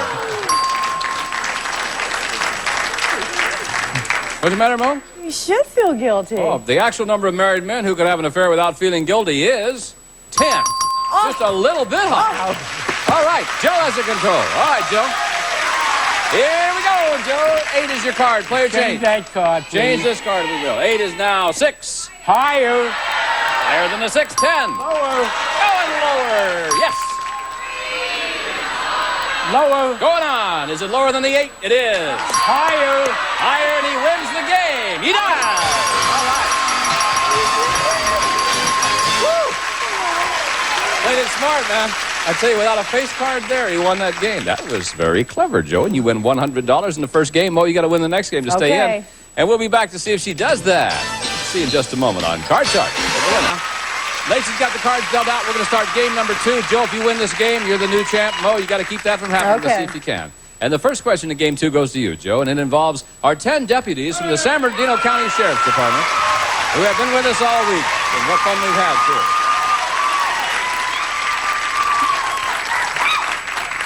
Noisy little devils, aren't they? Hey, Joe, pay attention. Before the show, we ask these 10 officers, when you give out traffic tickets, who argues more, men or women? How many of these 10 officers say men argue more? Oh, I would say men argue more than women. I would say 6. 6 of them, you think? Let's see what Mo says.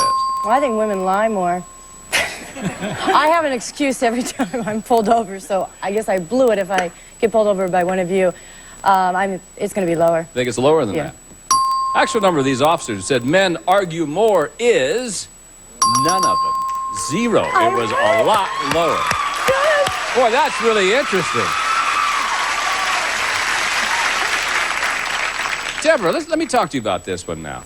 Women are the worst. definitely the worst. When you pull them over, they try and use their feminine ways, and when they find out you're a female officer trying to give them a ticket, then they know it's not going to work, so they start to cry. But they're definitely the worst, and these are things that I used to use before I was in law enforcement, so I know. You but cried I give them too? the ticket anyways. Do men ever cry and say, "Oh no, please No, don't"? never. They just take it. They just take the old ticket. Yeah. Can you? I know this is off the cuff. Can you remember a strange excuse that you've ever had for someone say, "No, don't give me a ticket because"? They were on the way to the hospital to have a baby, but they weren't. They weren't pregnant. To have a baby. Right, yeah. Gotcha. Okay, ladies, thank you very much. All right. What's it? Mo.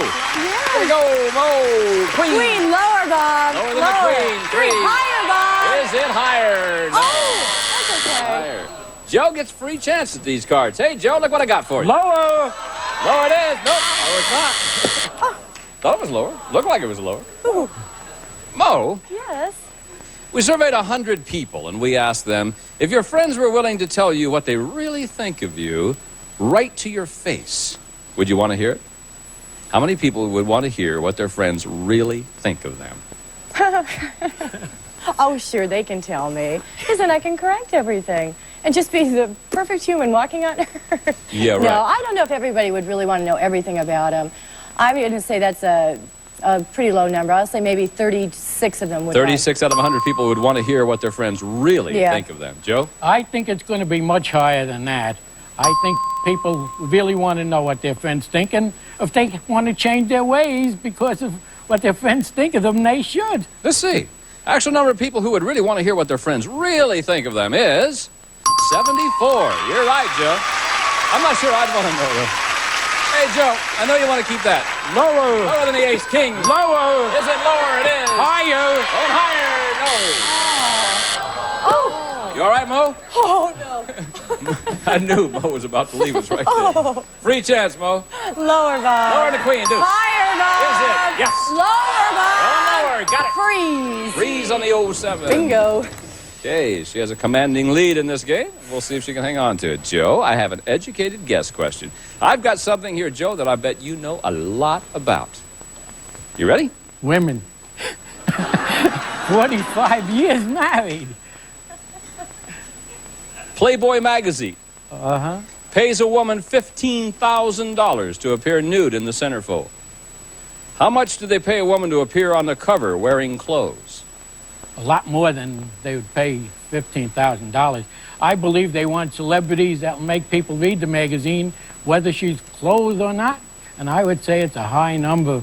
I would say higher. Higher than what? Then they pay a woman who's be in the center. Yeah, but I want to know how much do they pay a woman? Oh, I see. $54,000. $54,000. You sound like you know what the heck you're talking about, do you? I hope so. Mo, higher or lower than 54? I'm going to say it's a little bit lower than that, A Bob. little bit lower. I do. Oh, Joe. You and Hefner must be friends, are you? Huh? He's my brother. He's your brother. Hugh Goldberg? The actual amount Playboy magazine pays a woman to be on the cover is $500. That's all. $500. Was lower, a lot lower. Surprised you, didn't I? Whoop. Mo, what changes? I'd like to change that. All right. 7 is. Oh, lower, Bob. If it's lower, you tie it up. Get here. There you go. All right, 1 game for Mo and 1 game for Joe. Yes. We'll play a tiebreaker when we come back right after this. Don't go away, folks. We have returned. Time now for our tiebreaker game. The winner of this game will go on to play for the big money in a brand new car. And Lacey's going to deal out only 3 cards in the tiebreaker. We have a maximum of 3 high-low questions. So good luck to the two of you. Mo, the question's yours. We surveyed 100 bachelors, and we asked them, who would you rather have dinner with, President Reagan or Vanna White? How many bachelors would rather have dinner with Vanna White? A lot. No, if they're bachelors, they're a bachelor for one reason or another. I don't think they really care about meeting with the president. It'd be nice, but Vanna would be something to talk to the guys about. I'd say most of them would like to go out with Vanna. I'll say 78 of them. 78 out of 100 would rather have dinner with Vanna White. What do you think, Joe? Well, I like Vanna White, but I don't believe 78 would want to have dinner with her when they could have dinner with the president. I say the number's going to be lower. I agree with you. I think it's going to be a lot lower, too. I have more confidence in the Bachelors of America. We'll see. Actual number of bachelors who would rather have dinner with Vanna White is 57 of them. Lower, but not as low as I thought it would be. All right, it's Joe with all the control at the moment. Hey, Joe, got a queen. Lower. Lower than a queen. 4. Higher. If it's higher, you're the new champ. You are. There you go. Congratulations. Congratulations to you, Joe. Thank you very much. Oh, we say goodbye to you at $3,900. Thank you Thank you so for being with us. much. We'll see you Good again. luck. Bye-bye. Okay, Big Joe, come over here, my friend. There you go. How you doing, man? I'm doing fine. Good. Congratulations to you. Now, we're going to get down to some serious stuff. Oh, yes. You look like the kind of a guy that likes to gamble a little bit. Oh, yes. You do. You look like the kind of a guy who goes to Vegas a little bit. Well, we go to Vegas, but now that they moved Atlantic City closer to us, we go there more often. While I was working, I used to take off every Friday for Atlantic City. Oh, well, okay. Now we go to visit our money there. Okay. Look, in addition to all the money you could win, we've added a couple of jokers to the deck. And every time a joker comes up, it gives you a chance of winning that beautiful red Jeep. You would look so spiffy in that car running around town. And because you're the champ, Lacey's got one joker for you, so you know you at least have one opportunity of winning that red car. You know you can change one card per line. Keep that in mind. Let's give him $200. He knows what he's doing. Here you go, Joe. With $200, Joe, I have for you a joker. Hello. Hi, Lace. Hi. You still have $200. What do you want to do now, Joe? Well, we like to... Oh, I see. What's your card? Okay. There's a 4. We go $150 higher. 150 higher than the 4. Now you've got 350. I go 300 lower. 300 lower than the queen. Yes, sir. $650 higher. Betting all of it higher than the deuce. 9. 13. Give you another $400. $1,700. We'll change it for the 3. Number 3. All right. See what the 9 is. 9 happens to be a 4. 4s are chasing you, Joe. We'll put $1,200 higher. 1,200 higher than the 4. There you go. $2,900. Can't change that. No, you've already changed. One card per line, Joe. We'll go higher for $200. $200 higher than the 7. It is. There you go. 3,100. 31. $3,000 lower. 3,000. Right. 3,000 lower than the king. Yeah. Look at there. What you got to do, Joe? Everything higher. We shoot for the moon. Shoot for the moon yourself, because look what I got for you, dude. Oh, man, that cost you a little money. That ain't the end of the you still world. got $6,100. That's all right. No Good. complaints. No complaints. Come over here now. That gives you $6,300, Joe. And not only that, but you're going to have 2 chances of winning that car. We're going to give you that opportunity when we come back right after this. Don't go away. Welcome back to Card Sharks. Joe is comatose. Yep. That deuce cost you $6,000, didn't it? It's only money. That's true. I'll remember you said that, Joe. Now, let's get down to more serious business. Okay. Lacey has for Good luck. you. Thank you, Lacey. 2 jokers. Joe, why don't you take a look over here, because we have 7 numbered cards. Behind one of them is the word car. If you find it, well, take a look. Charlie O, as he wins. The Wrangler from Jeep Corporation offers both on- and off-road driving and comfort. The Wrangler comes with Sport Decor Group and California emissions. All right, Joe. Go put those jokers wherever you want them to be, and you win the car. I got a hunch Joe has some lucky numbers. 2 and 6, your lucky numbers? Nope. 7 is. Oh, all right. Well, let's see if you win a car. The word car is behind number 2, you win the car. Is it there? No. Doggone. Is it behind number 6? Again, looking for the word car. Next door, Joe. Oh, number 5. There it was, right there. Okay. No car there. $6,300 in your bank, though. You step right over here, my friend. We are going to ask you to go over there and stand where the champion stands, and we're going to meet a new challenger for you. So if you're ready, champ, you go right over there. And Tamara, please come in. Well, hi. Hi, Mom. Is it Tamara or Tamara? Tamara. Tamara. Uh-huh. What a pretty name. Hi, Bob. I'm Tamara Cooper. I live in Orange, California. I'm a mother of a 2-year-old son named Sean and a 6-week-old little boy named Jacob. You have an accent like Orange, California. Yes, well, it's Texas, California. What part of Texas? East Texas. What part? Texarkana. Texarkana, It's just right on the barely border. Texas. Barely. Yeah. In fact, I was born on the Arkansas side of Texarkana. Well, your parents got around, didn't they? They sure did. Yeah. We didn't have a hospital on the Texas. You didn't have what? Well, we didn't have a hospital on the Texas side. So So we you kind of went- skipped over the border, had me and my twin brother, and we came back. Isn't that? But I'm a Texan otherwise. Otherwise, what? Otherwise. Just because I was born in Arkansas. Now, Bob, I'm a Texan. Welcome to our show, Texan. Okay, let's get started. Win 2 games and you're on your way. And here's our first question. Joe, this question involves our 10 deputies from the San Bernardino County Sheriff's Department. They are with us, ready to play the game again.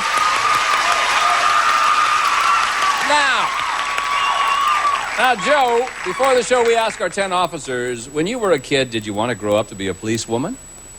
How many of these 10 officers said they did? They wanted to grow up to be a policewoman. I don't think being a policewoman was a popular advocation for young ladies when they grew up. So I would Are you saying they're old, Joe? No, I think they're young. I would say only one. Only one? It's Tamara? higher, Bob. You think it is? It's higher. What'd you want to be, Tamara, when you were to grow up? I'm a mother. A mother? And I got to be that. Good for you. Yes. I won't tell you. I won't tell you what I wanted to be, because it's not. The actual number of these officers who wanted to grow up to be a policewoman is... How many? 4. I'm sorry, guys. I just blanked out right there. 4! All right.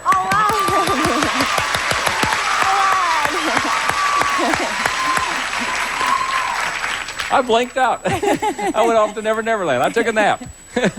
No kid. Which 4 of you ladies wanted to grow up to be a policewoman? That's really interesting. I kind of went along with Joe there. And all your life?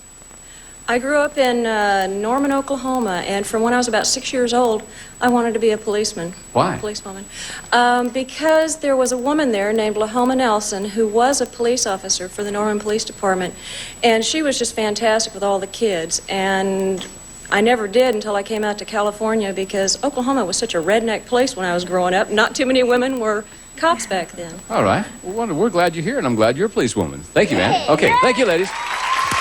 Who is it? Now my nap is over. We'll continue with the game. You're all right. I took a very quick little short snooze. It's Tamara, right? Yes. All right, here we go, babe. 7. Oh, change that card, please. Oh, we will then. 7 is now a jack. Okay, lower. Lower than a jack. 3. Oh, higher. Going higher. Deuce. Woo, bad cards. Joe with a free shot. How about this one, Joe? Lower. Pardon me, sir? Lower. Lower than the 10. No. No, it wasn't lower. Let's try another question then. Tamara, we surveyed 100 child psychiatrists, and we asked them, generally speaking, is it all right for a mother to enter her teenage son's room without knocking first? This is an interesting question, I think. How many child psychiatrists said it's all right for a mom to enter her son's room without knocking? I think it'd be kind of rude. My mother always knocked on our doors and taught us to do the same thing. So it is rude. How many said that it's all right for a mom to enter her son's room without knocking? I think that's a low number, 23. 23 out of 100, Joe. I think it's lower than that. Okay. The actual number of child psychiatrists who said it's all right for a mom to enter her son's room without knocking is 1. Just 1. Boy, you're right. Wish we had time to talk about that, but we don't. Joe, want to keep the 10? Lower. Want to keep the card, sir? Yep. You can change if you want to. I just want to... No. Oh, no, he's going to keep it and go lower. All right, is it? Yep. Can I change that one? Can't change this one, no. Higher. Higher than the 7. No, not higher. Tamara, with the jack and a free chance. Lower. Lower, the lady says, and it is. Lower. Lower, and it is again. Freeze. Freeze on the 7. That's a freeze right there. Not making much progress, are we, guys? Well, we pause for these words, and we'll come back and see if the cards get a little better right after this. All the time we have for today. You guys will be back, and we'll finish the match next time, okay? Lacey Pemberton, Susanna Williams, Charlie O'Donnell with us this week. I'm Bob Eubanks saying thank you very much, and we'll see you next time on Card Shark. The word starts with P. Can you complete the chain? Answer, please. Come on, it's party. Anybody can see that. I don't know. House, paint. Wow, that was a hard one. Chain Reaction. Not as easy as it looks. All new season, all new challenges. Tonight at 10/9 Central on GSN.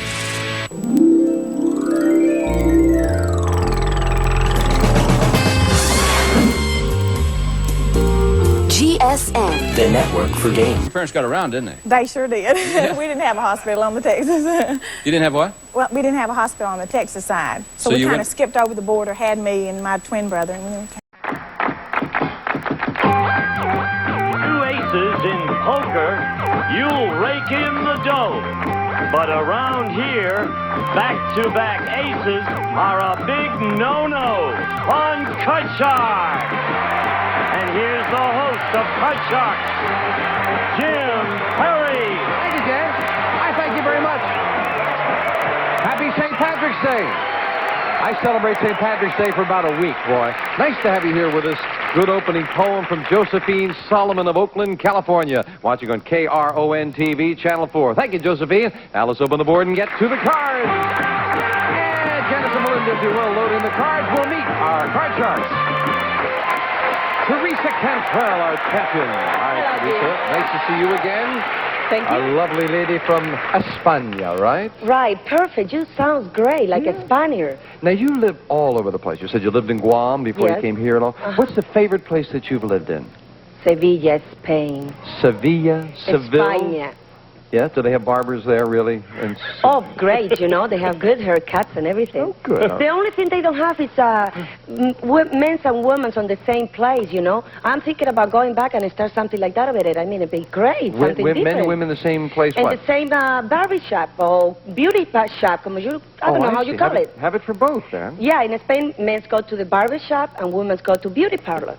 Well, then why not? That'd be a good business. Yes. Nice to have you back. You sure could open a business. Teresa's won $7,100 in cash. That'll help.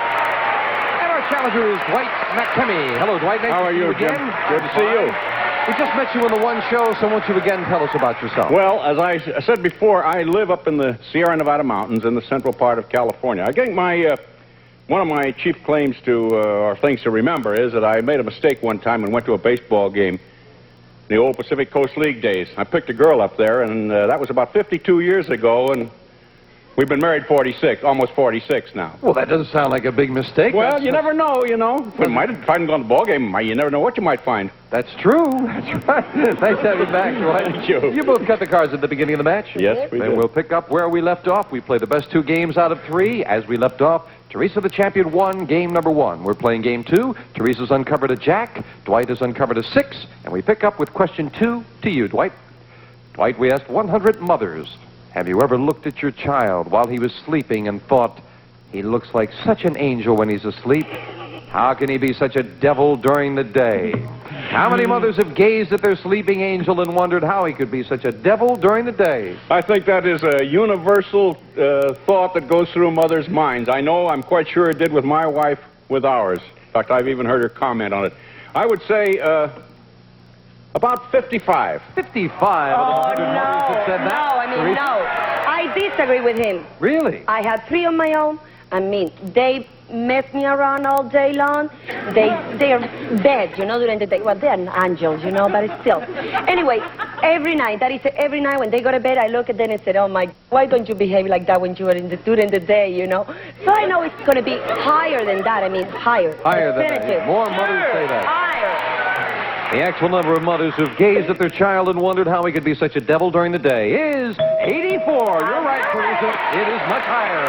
Oh, yeah. Teresa, we left off with a jack as your base card. Okay. I'm going to go forward, okay? And I'm going to go lower than a jack. She wants to play the jack, and she says lower. It is a 10. Oh, my goodness. I don't like that 10, so I'm going to freeze. While we move over the freeze bar and protect that position for Teresa, question 3 goes to you, Teresa. Remember the last question? Well, we asked 100 third-grade boys, have you ever looked at your mom while she was sleeping and thought, she looks so sweet and peaceful when she's asleep? How could she yell at me like that during the day? How many third-grade boys have looked at their sleeping mom and thought, how could she yell at me like that all day? Well, I go back to the same thing. My kids, they get up in the morning before I do. So I know sometimes they come over and watch me because I'm halfway asleep and they look at me, give me a kiss and leave, you know. And I believe that that is exactly what they're thinking, you know, because I yell a lot, you know, you can see from my temper. So I said it's going to be a high number, probably about 69. 69 out of 100 third-grade boys said, yeah, that's the way they feel. Dwight? Well, I don't think that children of that age really consider that much, remember that long. I think it's going to be lower. You say a little lower? Yeah.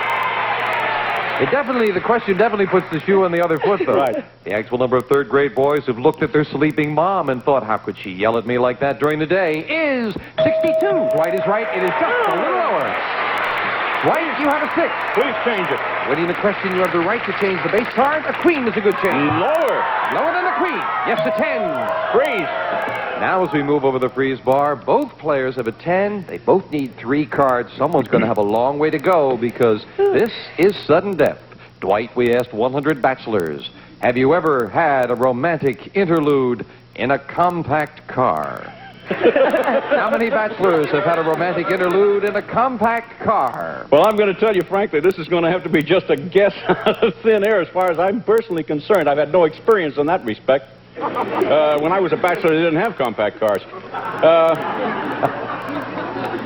I would say 20. Did you enjoy the Model T, Dwight? Oh, the Model T was a wonderful car. Oh, I see. All right. Dwight says that 20 out of 100 bachelors have had a romantic interlude in a compact car. And now, friends, it's time to ask Teresa what she feels about that.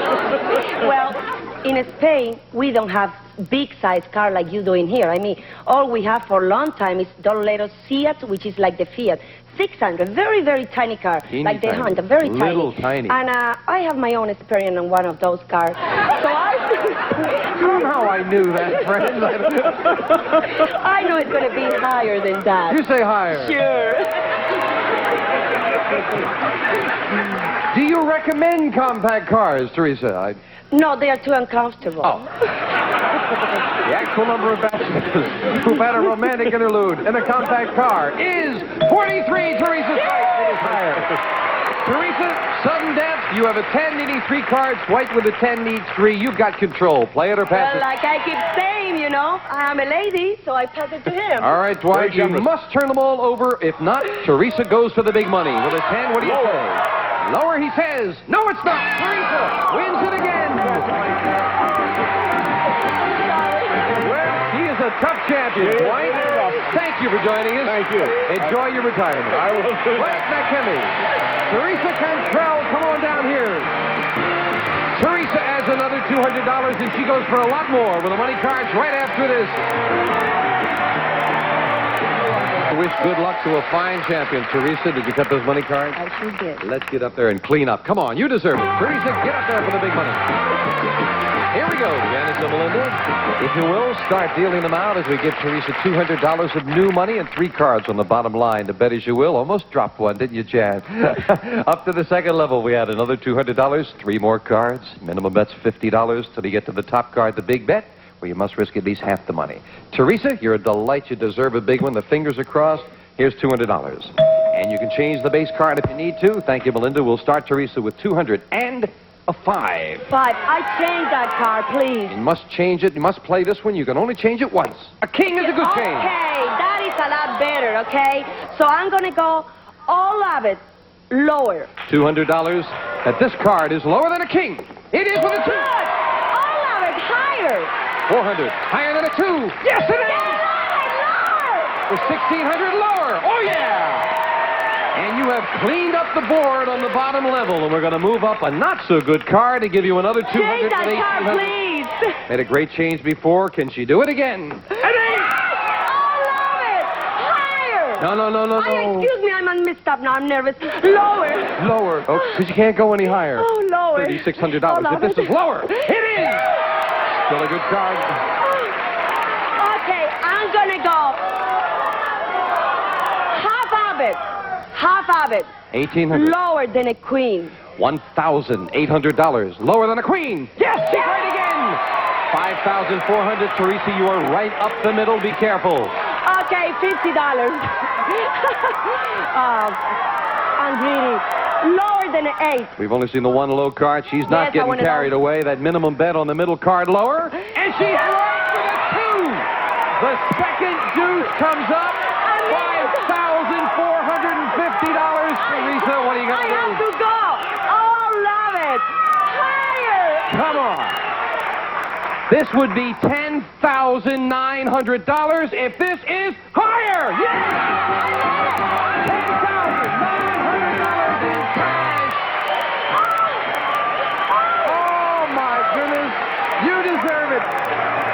Teresa, way to go! You see how much money you got? And this delightful lady now has $18,100 in cash. And I know they don't pay a lot of money in the Navy, so you can sure use that. We'll be back with a new challenger right after this. Way to go. Two brand new decks of cards. Here comes a new challenger on Card Shark. Dan Stansbury. Hello, Dan. I'm fine. Nice to have you here. Why don't you tell us about yourself? My name is Dan Stansbury. I am a publisher in San Diego, California, the most beautiful city in the world, and I publish a very elite homeowners magazine down in San Diego. I have 4 brothers, and I love all sports, skiing especially, and I'm looking forward to winning a lot of money today. Good, well. Sorry to say that. Oh, no problem. I'm still knowing the greatest. Oh, she's... Well, I told you she was honest, Dad. That's right. Publishing business, that's kind of a rough one to get started with something in that business. Really, surprisingly enough, I started with $200. Didn't really know that much about it other than I had some experience selling advertising, and I managed to get out there, and now I'm publishing one of the best magazines in San Diego. Very good. Sounds like you're up against a formidable opponent there, Teresa. Okay. Dan, you cut the cards? Yes, I did. Then good luck. We'll start the best 2 out of 3 with a question to Teresa. Teresa, remember Bo Derek, the star of the movie 10? You didn't see Bo Derek, very pretty lady? Well, recently, her husband photographed her in the nude for an article in Playboy. So we asked 100 married men, if Playboy offered you $10,000 to photograph your wife in the nude, would you do it? How many men would photograph their wife in the nude for Playboy for $10,000? Well, $10,000 are very tempting, but the male ego have to be there, you know. So I don't think too many men are going to allow their wife, even if they give them $10,000. But some of them will probably let it go. So I would say about 39. 39 out of 100 married men would photograph their wife in the nude for 10 grand. She's got good reasoning, but I think that the wife has got something to say in this, too. And even though $10,000 is a lot of money, I really think that's going to be lower. You say lower than that? A lot of agreement from the audience. The actual number of men who would photograph their wife in the nude for $10,000 is 41, not lower. 2, it is higher. Teresa starts off the match with a 7. Oh, change that card, please. Getting rid of the middle card. A jack, a little bit. Jack, okay, it's a little bit better. Lower than a jack. Lower than a jack. Yes, a 3. Higher. Higher than a 3. Oh, no. Dan, you get a free chance I'm to ready. play. All right, that's higher than 3. Higher than 3. A 6. Oh, 3's on the 6, please. Dan takes a 1-card advantage, filling the spaces for Teresa. And Dan, here's your first question. I'm ready. Dan, we asked 100 Sunday school teachers, do you think it is wrong to pray for money? How many Sunday school teachers think it's wrong to pray for money? Well, I'll tell you right now, just before coming on this show, I was in the bathroom saying, please, Jesus, help me. And I think though, it is a bad thing to pray for money when you're, it's like greed, and I think greed's against religion. So I'm going to say that, that they would say, I'd say about 30. 30 out of 100 Sunday school teachers said, now how many said it's wrong? You say 30? I say 30 say it's wrong. Higher or lower, Teresa? I think I go lower than that. It's they preach, you know, religion, and it's no way they're going to allow something like that, you know. They're supposed to teach you good things. He said, how many, lower. How many said it's wrong? He said I 30. said it's lower than 30. Let's say it's wrong. Yes. No, higher. Excuse me, higher. Well, that sounded like it's where your thinking was going. Yes. All right. I got mixed up. Higher than 30 say it's wrong to pray for money. Yes. Okay? All right. We never want to misinterpret your answer. Yes. The actual number of Sunday school teachers who think it's wrong to pray for money is 21. It is not lower. It is higher. All right. Not higher. It's lower. I beg your Change pardon. that card, please. Change that card. And now Dan can get rid of that 6 with a 7. Not a good thing. I'm going higher. Higher than a 7. No. Who is not higher? This time it's Teresa with a free chance off the jack. Lower. Lower than a jack.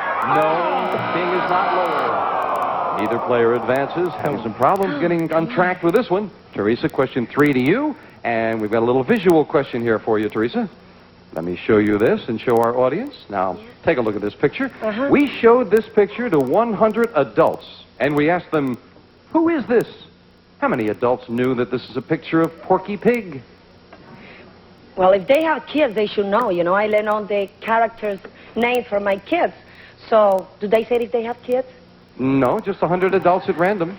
Okay, I said anyway, this is a famous cartoon character, you know. So I said fairly high, probably about 59. 59 out of 100 adults. Listen, Porky Pig has been around for a long time, and that famous Warner Brothers cartoon, I'm going to say that's a lot higher. You say higher than that? A lot higher. Well, the actual number of adults who knew that this is a picture of Porky Pig is 85. All right. That's all, folks, 85. And then you do it again. Change that 7. Give me an ace. Trying to improve it? All right. Queen's going to be lower than the queen. Lower than the queen. And Teresa with a free chance to play off the jack. Well, I'm going to go again. Lower, she says. This time it is. Tonight, I freeze. And we move over to the freeze bar. Teresa needs 3 cards. Dan needs 3 cards. Someone's got a long way to go, and we'll be right back right after this. 1. Teresa now with an 8 needs 3 cards. Dan with a queen needs 3. We pick up sudden death. Someone has to win it right here. Dan, we found 100 ex-convicts. These are all men who have served time in prison. And we asked them, if we offered you $1 million to go back to jail for 10 years, would you do it? How many ex-convicts said for $1 million they'd go back to jail for 10 years? I'll tell you right now, for $1 million, I'd go to jail for 10 years. Yeah. But, I mean, you're already in jail. They're used to the jail life. The $1 million is they're asking for ex-convicts. free. They're not in there now. They're ex-convicts. Oh, they're ex-convicts. Yes.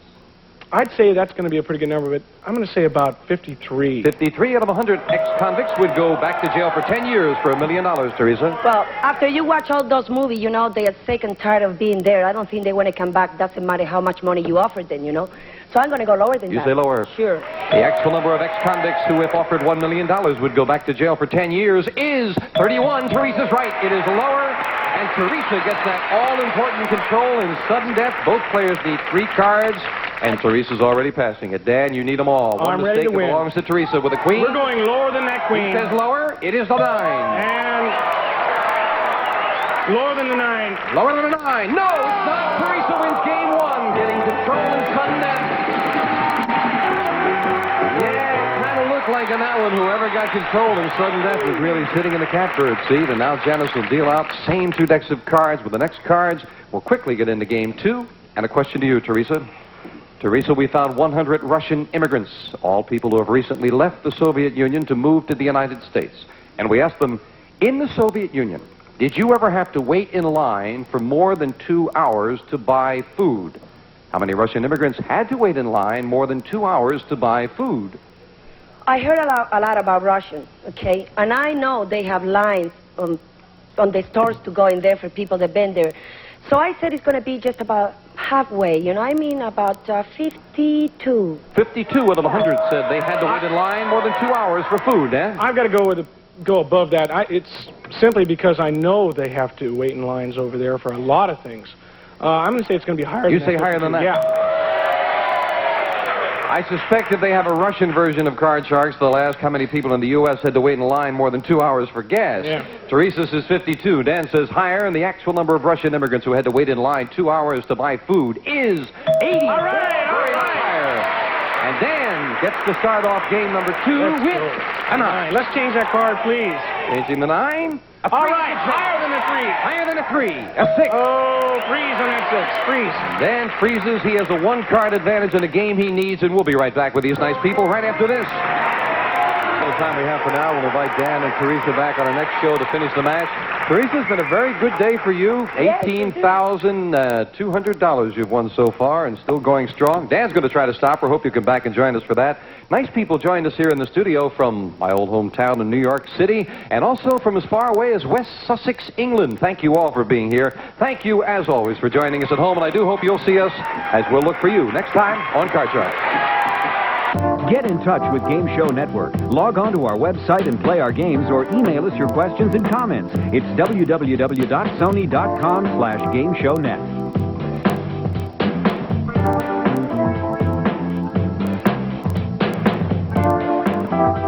Our contestants will receive from Mr. Coffee a gift pack featuring America's #1 coffee maker and genuine Mr. Coffee accessories, including an extra decanter of Mr. Coffee filters, Bissell's 2-in-1 formula, carpet shampoo and Soil Guard keeps carpets cleaner, brighter, longer, and an electro foam shampooer.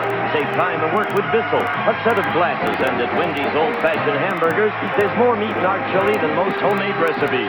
Wendy's chili, more meat than Mama's chili. A garden fuel set and Hyponex, makers of outstanding plant care and plant food products, including Hyponex and Hypostick. Hyponex helps make plants grow like crazy. On all new Three's a Crowd, He likes to do his little poses for me. you might think you know her. Try to act like you're good and bad. More information than necessary. But do you know what she's saying about you? Thinks he's Tarzan in the bedroom. Dang right. I enjoyed that answer. Can they switch seats? Find out what she really thinks. Baby, I love you, but you are not working well right now. All new Three's a Crowd tonight at 9:30 Eastern, 6:30 Pacific, only on Game Show Network.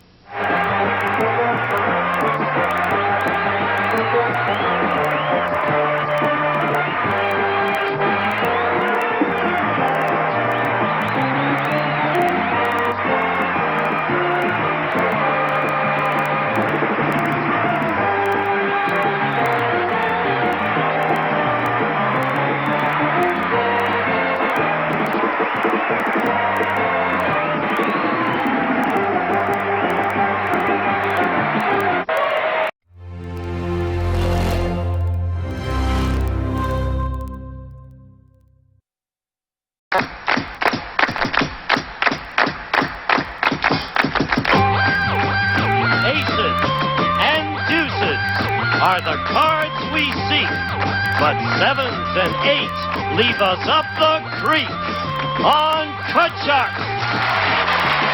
Now, here's one of the stars of Card Sharks, Gene Rayburn.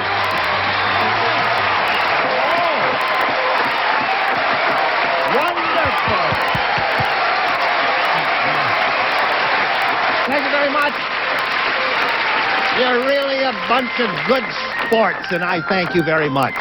Now, speaking of good sports, here is one of my all-time favorite television personalities. He really is a terrific guy.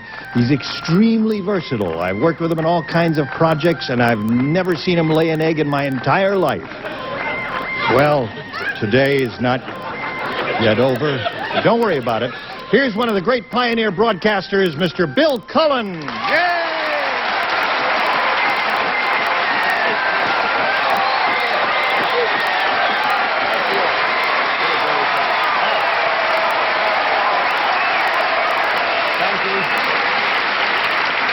Oh, Gene, thank you for those kind words. It does this old heart good. Speaking of old hearts, I would at this moment like to take your valuable time to introduce a man whom I have admired for ever so long. He's someone that shows us how this should be done. Alan Ludden. There.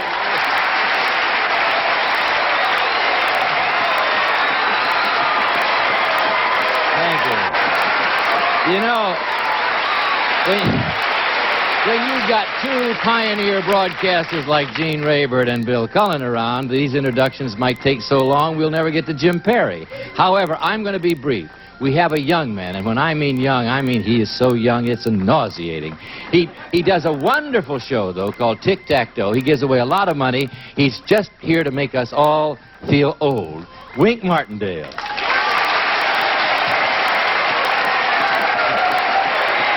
Thank you, Alan. Thank you, ladies and gentlemen. Thank you. Thank you very much. You're very kind, and you have good taste in your hosts. Well, you've met the stars of this show. Now I'd like to introduce... No, wait a minute. I'd like to introduce that gentleman from Canada who does such a marvelous job and has for years on Card Sharks, Mr. Jim Perry, ladies and gentlemen, your host.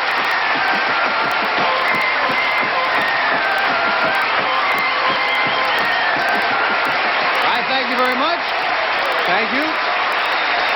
Thank you, and welcome to Card Sharks. You know, by the time those four guys got done patting each other on the back, I could have started and finished World War III. But now that we're halfway through the show, welcome to Turnabout Week on Card Sharks. Now, if you're a little confused at the sight of 5 game show hosts in search of a game, let me explain. NBC asked us to do something special and exciting starting this week in order to launch the 1980 television season. Well, we refused to go along with that idea. Instead, we invited Bill Cullen, Alan Ludden, Gene Rayburn, and Wink Martindale to join us as contestants all this week. They're playing to raise money for their favorite charities. Now, incidentally, last time you saw Diana Nall, and we want them all to make some money for their charity. Last time you were with us, Diana Nolloway and Herb Davis were playing. They'll be back in 3 weeks. We've got 3 great weeks of playing for charity with 8 very interesting gentlemen. So right now, let's open up the board and deal out the cards as we meet the first 2 players, Wink Martindale and Bill Cullen. Hello there. Hello, Mr. Perry, sir. Good to have you here, sir. Thank you. Now,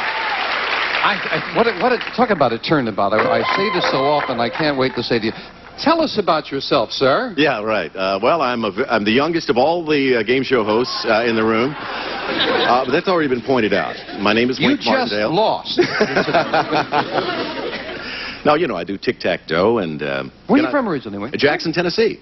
Tennessee boy? Uh-huh, that's right. And I understand your charity has something to do with that. That's right. There's a little cerebral palsy center there, the West Tennessee Cerebral Palsy Center, and whatever I win, hopefully, on this show will go to the work of the West Tennessee Cerebral Palsy Center in Jackson, Tennessee. That's great. And a gentleman I have long admired, Bill Cullen. Oh, Jim. Nice to have you here with us, Bill. Thank you. William? I'm from Pittsburgh. Pittsburgh? Pittsburgh, Pennsylvania. Oh, I thought that was what you were going to ask me. Sure, that's all right. I was good. Yeah, okay. I didn't know that you were originally from Pittsburgh and all. Now, you live out here now? Are you in New York? Yeah, I moved out here about 2 years ago, and like most people who move to California, I'm not working, so I thought I'd come here and play for my favorite charity. I can't get arrested out here. Poor baby. What's the charity? Well, the people who gave me donuts when I wasn't even hungry, the Salvation Army. Oh, I'm doing it for them, yeah. All right. All right. Good luck to both of you in the match. Thank you for joining us. Let's get started. You both, I saw you all back there cutting cards frantically, getting written. Nice big cards, aren't they? Big. Now, before we get started, I want to tell you, now, whoever wins the match will take on the winner of the next match between Gene Rayburn and Alan Ludden, and we'll be playing round robin with the 4 of them all week. The 2 top money winners will be back in 2 weeks for the Turnabout Finals, and there they'll be competing for a grand prize of $25,000 for their favorite charity. So it should be an exciting 3 weeks. Let's get things going. And Wink, as we had a coin toss, we're starting with you under the red. Wink, we asked 100 garbage men, have you ever found money in someone's trash? How many garbage men have found money in someone's trash? Well, I guess that would depend on how long they've been collecting other people's garbage, but I would say that probably your average garbage man has found money in somebody's trash at some time or other. The question is it a lot of garbage men, or a lot of people, or a few people? You can handle that, Wink. You can handle it. It only involves the one number, right? Yeah, you can handle it. I would say that probably around... The man is a master of timing, isn't he, friends? How many? I'd say a number 37. That comes to my mind. 37. 37 miraculously came to mind. Have found money. Higher or lower, sir? Jim, anyone who's been collecting garbage for any length of time has had to find, even though a nickel or a dime or something like that, it gotta be, because we're in a very classy neighborhood, and our garbage men, they come in cars. Higher. Yes. If it's higher, then Bill plays his cards. Sure. If not, it'll be Wink with his. Gotta be. The actual number of garbage men who have found money in someone's trash is 62. Bill Cullen is off and running. Bill Cullen playing the blue starts with an ace. Oh, boy. Well, when it comes to cards, I am a whiz. I know what to do with that. Change? No. Lower. Lower, he Lower said. indeed. Oh, a 2. Oh. Higher. Higher than a 2. Yes, a 10. Thank you. Freeze. Freeze. We move over the freeze bar, protecting that position. Bill has a lot of fans out there in the audience. They had no faith in him whatsoever. Freeze. Don't take any chances. Question going to Bill. Why are you waving a card at me that says COMML? She wants a commercial. We'll be right back, friends, with these nice people in a moment. Back with Wink Martindale and Bill Cullen. Okay, Bill with the lead. And the question going to Bill. Bill, we asked 100 psychiatrists. Generally speaking, do men tend to marry women who remind them of their mother? How many psychiatrists said, yeah, men do tend to marry women who remind them of mom?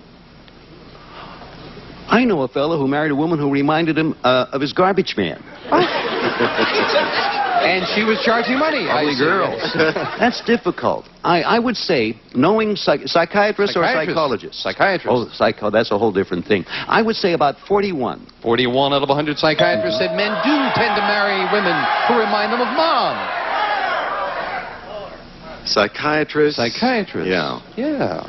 And you say 41, huh? 41, he says. I forgot. Oh, that's really a bad number, Bill. I think that men tend to marry women because they love them. I don't really think that there is any there's any particular reason that involves the mother in a marriage. Perhaps it's true, perhaps it's false. I will go lower, though. You say lower? Yeah. Why break my record? So far, I'm batting zeros. Yeah, you had good reasoning. Let's find out. The actual number of psychiatrists who said men tend to marry women who remind them of mom is 74. Oh, no. Bill was right. Very much higher. Bill, we left off with a 10. I beg your pardon? You have a 10, which you could play or change if you'd like. I want to, as they say, change that card, Jim. Whenever you win the question, you have that all-important option. Yes. A jack, a little better. Lower. Lower than the jack. A 3! Keep going. For the first game and $100. Yes! Bill has game 1. The Salvation Army has $100. So, years of experience does this for him. Game 1 and the Salvation Army's first 100 for Bill Cullen, and now we'll deal out the same 2 decks of cards. Next card's off the top of the decks, and as I mentioned to our players often, they can remember what's been played. That's a big help. Do you remember cards that are being played, Wink? No, I can't do that. Oh, okay. I proved that just about 3 weeks ago playing 21 in Las Vegas. I'd like to break my record now, though. Oh, yes? Batting, 0 for 2. 0 for 2? Do you mind if I break my record? No, you can do it, Wink. I'm Yes, rooting for you. How sweet, how gentlemanly. Yay, Wink. What a lot of... Wink? Yes, Wink, we Mr. asked Terry. 100 senior citizens, what is the symbol of the Playboy Club? How many senior citizens knew the symbol of the Playboy Club is a rabbit? The symbol of the Playboy Club. Senior citizens. Senior citizens. How many knew it's a rabbit? I think the Playboy Club has been around so long now that even senior citizens know the symbol is the rabbit. So I think we're talking about a high number. Right, audience? Right. I heard 2 dissenters, but I'm going to go with a high number, and I would say that the number would be about 80. 80 out of 100 knew, Bill. Beat that, Bill. Boy, that's a... You put me in the spot there, Wink. Senior citizens. Senior citizens. I would say it's lower. Yeah. Because the rabbit died. The rabbit died. The rabbit died. The rabbit died. The rabbit died. It's lower. The actual number of senior citizens who knew the symbol of the Playboy Club is a rabbit. Is 83. Not higher. You did it. Congratulations. The rabbit lived. Congratulations. The rabbit died? With a 3. Oh, look at that. Oh, I got to go higher. Playing it higher. A king. Yeah. Go, wait. I got to go lower. Lower than the king of pie. Yeah. Wow. Higher. Oh, he's a gambler. And he's not right. It's not higher. Back to the base card goes Wink. And Bill gets a free chance. And an ace. Lower. Lower than the ace, a 4. Higher. Higher than the 4, a king. Lower. Lower than the king of 3. Higher. For the championship. Yes. Bill did it. Oh. Just gave him one small crack, and Bill goes in there. We'll see a little bit later in the next round, okay? Okay, Jim. Okay, Wink. And Bill and I are going to go over to the money cards and play some more for cash for the Salvation Army right after this commercial break. Back with Bill Cullen. And Boy, this is a good Lois game. and Melinda are going to come out and start dealing out the money cards that you cut. Come on out here, ladies, if you will. This is the best game I ever played, Jim. This is a good game. Good. A good show, yes. I'm glad you like say that. You cut those cards, right? Oh, yeah, I You cut realize those. how times change. Those cards probably cost more than some shows used to give away in a week. Probably cost more than some that I did gave away. Got brand new cards there, right, Lois? Be very careful as she deals them out. You know how we do it, of course, Bill, with Oh, yes. $200 on each level. Minimum bets of $50. Top card, you must bet at least half the money. Okay. Good luck, Salvation Army. Let's give them a bundle. Here's $200 to start you off. And, of course, you can change that base card on each level. Thank you, Melinda. We'll start Bill with 200 and a king. I'm going to bet 150. Lower. $150 that this is lower. Oh, a 2, he's right. Well done. I will bet 325. No. 350. 350. Higher. Higher. The whole thing. Higher. Yes, with a jack. 700 and a jack. Kind of a tricky card now. 650 lower, and don't show me. Ooh, 650 on a jack. And he said, don't show him. I'll show him. You got a 3, and you got 650. Okay, you did good. And a great card moves up. We're going to give you the other 200. Bill, you're already up to 1550.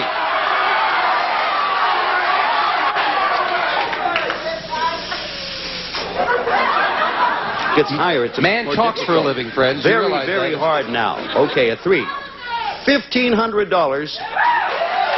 Higher. $1,500. Higher. $1,500 lower. Lower. Or $1,500 is saying. I thought you were really rolling there, I did Bill. too. I was. Oh, we still got 50. Of I course, have you're still in $50. it. My goodness. I'm going to have to risk my $50 on higher. All right, let's get back in Let's there for go. 100. There we Okay, go. with a king. $100 lower. Trying to double it for 200. Yes! Third 3. Hey, this is not bad. You're making a pretty good comeback here. Come on, William. How much can I bet? You can bet the whole 200. The whole 200 higher. $400. They could use Better that. than nothing. Be there higher. Come on. No. That's my favorite charity, bust. I would have made book on that. Terrible. Well, you do have 200 so far for the Salvation Army. We got a ways to go. At least I did. I really did that fine, didn't Yeah, no, you listen, you played it good. The cards just weren't very good. You're going to come back and play again another round, right? I'm sorry about that, Bill. Maybe better luck next time. And we are going to have 2 more fine players out here. Alan Ludden and Gene Rayburn are going to start a match right after we take time out for this. Well, Bill Cullen had a little tough luck on the money cards there, but nonetheless, a couple of $100 for one of his favorite charities, and he's going to have an ample opportunity to add some more as we continue the week. I'm looking forward to meeting now 2 other gentlemen. Now's my chance to get back at them. I have admired these guys since I was a little child. We'll deal out 2 brand new decks of cards, and am I going to hear it from Gene Rayburn and Alan Ludden?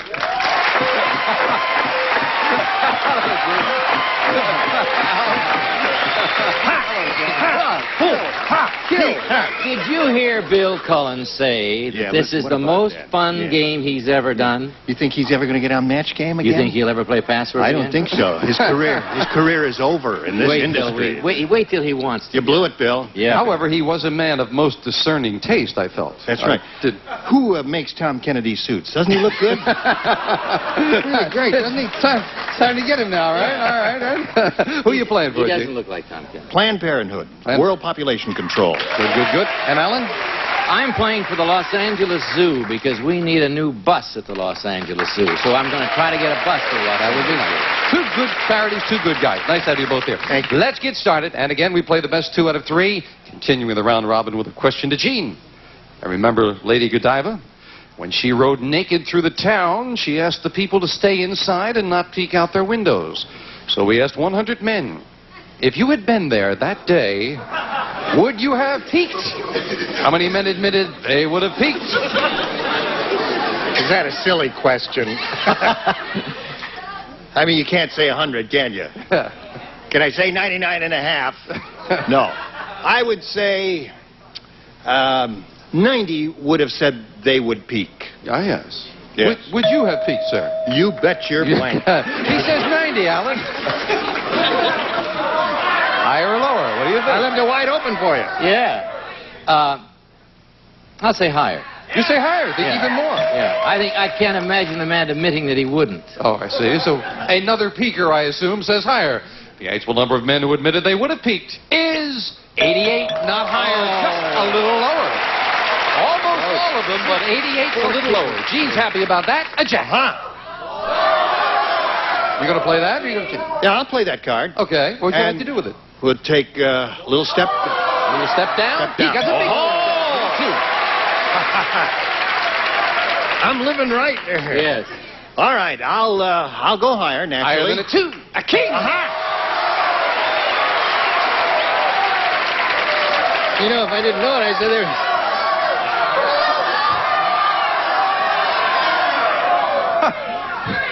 You like it? Somehow I get the feeling the milkman cometh there. Would you make a decision, sir? Well, I'll make a decision, and naturally I have to go lower because He's the gonna ace play ain't it going to lower. be there. Oh! Bad decision on a good card. Alan gets a free chance and a king as well. Lower. Lower than a king. A jack. Lower. With all these eights. Lower. Lower than the jack. Oh! Out of face cards, and no one advanced, and question 2 will be coming up here in a moment. But first we're going to take time out for this. Gene and Alan are still trying to figure out the 12 guys who would not peak. But remember, she said don't peak. So 12 right. took So her there other were word. 14 honorable men in that group of That's 100. right. That's about the percentage. 88 and 14, that's 100. Or That's weirdos, up to my as we side. like to No, call them. 6, 86. Hey, we are going to continue this round robin with You're trying to these make nice sport of my gentlemen here mathematical ability. tomorrow, and I'm just going to keep what are right you on doing? going, gang. We have people here today with us from Lima, Peru, and Fort Lauderdale, Florida. Where? We will all be back to continue this madness tomorrow on Card Sharks. Bye-bye.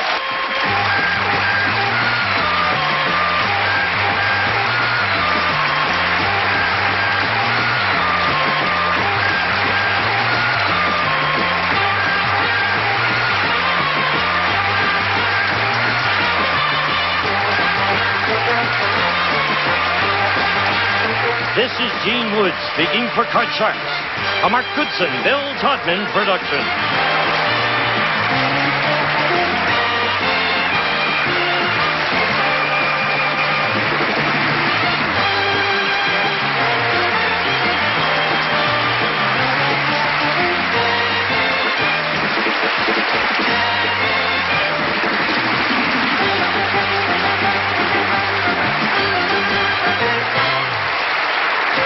Favorite check.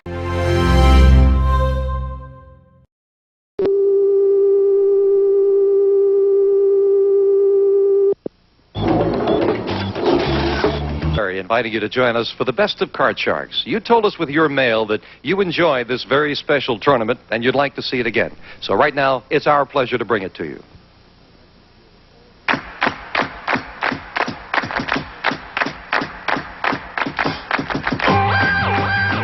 Deuces and aces are good cards to get, but with 7s and 8s, make the minimum bet on Card Sharks. And here's the host of Card Sharks, Jim Perry. Thank you, Lois. Thank you very much, and welcome to Card Sharks. Thank you. You're very kind. Hope you've been enjoying this week of Turnabout, putting some well-known TV hosts on the spot as players. Going to be doing it for 3 weeks. They're playing for their favorite charities, and we're going to pick up in a moment. First, I want to say congratulations to KMVT, the NBC-affiliated station in Twin Falls, Idaho, celebrating their 25th anniversary of broadcasting. So congratulations. And our thanks for the opening poem, Paul Hodgson of Portsmouth, New Hampshire, watching on WBZ TV Channel 4. Thank you, Paul. Let's open up the board now and get to those cards. And we'll bring out our well-known card sharks, Gene Rayburn and Bill Cullen. Hello, Gene Rayburn. You know my son. I don't think I answered to in the first couple of shows. Have you ever been put on a spot like this before? You ever played rather than MC shows? Yes, we've played. Well, we've played indeed. Yes, we've played, Yes, you know. we play all Are you the time. comfortable doing it? Yes, I am very comfortable because I know it's fate. It's out of my hands. And not only that, the reason I'm comfortable, and I'm sure Gene agrees, is no matter what happens, you're responsible. We're just... That's right. It's your show, I never Jim. thought of that before, Phil. Now that you've ruined my whole day here. Gene is playing for Planned Parenthood, and Bill is playing for the Salvation Army. Let's pick up where we left off. Let's yes, go. indeed. As always, playing the best 2 out of 3. We left off with question game 1, incidentally, went to Bill. We're starting game 2 here. Haven't turned over a card. Question goes to Gene. Gene, we asked 100 married men, have you ever wanted something from your wife so badly that you actually got down on your knees and begged her for it? How many men admitted they've gotten down on their knees and begged their wife for something? Very few. In our macho, chauvinist society, I would say very few. I would say 23. 23 out of 100. Bill? Higher or lower? I once got down on my knees and begged my wife. She gave in and gave me what I wanted, but I couldn't get up off my knees to get it. That's all. That's neither here nor there. Lower, as a matter of fact. Lower. Even fewer than that. Indeed. Yeah. The actual number of men who admitted they've gotten down on their knees and begged their wife for something is 6. That was right. 6 is lower. And Bill, who showed admirable restraint, starts off with a queen. Oh, good God. Oh, boy. Here I go. Sorry about this. Lower, Jim. Lower than a queen. Oh, no. I thought you said you were going, Bill. Would it help King if I gets could a free play chance. Not a king. All right. Oh, go, Jim. Down. Lower than a king, a 6. Up. Higher than a 6, a 2. Back to the base card goes Gene. Lois fills in the spaces. No one advanced on that one. Bill, we asked 100 women who wear falsies. I can't wait to get to the end of this question. The answer is 87. We asked 100 women who wear falsies. Does a woman who wears falsies have an obligation to tell her future husband before the wedding? How many women said a woman is obligated to tell her fiancé about the falsies before the wedding? Even in my day, they knew before the wedding. I would say the answer to the 100 people here in this place. No, 100 women. 100 who wear that makes a falsies. difference, yes. 100 women here. They wear falsies. Is there an obligation to tell her husband? Yes. How many say she is obligated? I would say 50. That's what you call going right up the middle. 50 out of 100. He went up the middle, putting the Would spot you on. 100? Would you 100 women please stand up? I want to take a look at you. Oh, I guess they left. 50 women said. Yes, 50 said they are obligated to tell the truth. Yeah, that's what he said. That's what he 50 said. obligated. I mean, if they weren't fooling around and he didn't know, well, I don't know. I would say 4. 4? Well, you can say higher or lower. You don't even have to say a number. I'll say lower. So 4 is lower? That makes sense, yeah. Right. The actual number of women who said a woman is obligated to tell her fiancé about the falsies before the wedding is 54. It is higher. It is not lower. You know that... I figure that means that 46 guys are in for a very, very small surprise. Bill, you got that queen. Well, on that note, Jim, I'm going higher. I'm not going to change the card. Higher than a queen? Oh, yeah. Oh, wait a minute. Lower. The falsies. You could go higher. The falsies. The lower. higher than a queen. I see. Lower. There It you is go. lower. I like that, Jim. Yeah. Jim, higher. Higher than a 5. No! Again, back to the base card, and Gene with a free chance at a king. Well, I have to go lower. Sure Is you it do. lower? Yes, Good. it's Chance for 10.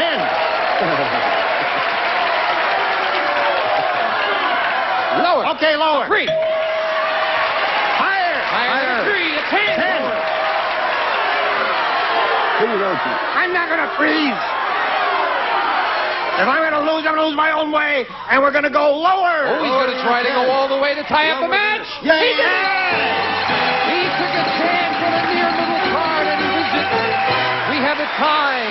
Each player with one game, 100 for the charity. We set up for the tiebreaker. 3 cards up there, 3 questions here. Gutsy move there by Gene. Yep. And we will start. Question to you, Gene. Go. Gene, we surveyed 100 well-known actors and actresses, and we asked them, would you stop looking at the girls while we're doing... Gene, question. Gene, Yes, what? Oh. Melinda, would you get off the stage because he could just 100 go away. women All right, now. in falsies. Now, okay. Yeah. Now we'll concentrate. Right. 100 falsies. Gene, We're asked this question. We surveyed 100 well-known actors and actresses, and Yes. we asked them, are you happier being famous than you were as an unknown? How many actors said, yeah, they're happier being famous? I would say most of them would do that. You know, fame brings you wealth and recognition and a lot of gratification. So I'd say it would be a high figure, 85. 85. See, when Melinda left the stage, how he could concentrate? 85 out of 100, Bill. I would say lower than that because they're... Back with Bill Cullen. You cut the money card, Jim. Yes. I just ruined myself for all time on Match Game. He'll never have me back. Never have He'll you back. Never have me back. No. Higher. Here come the cards.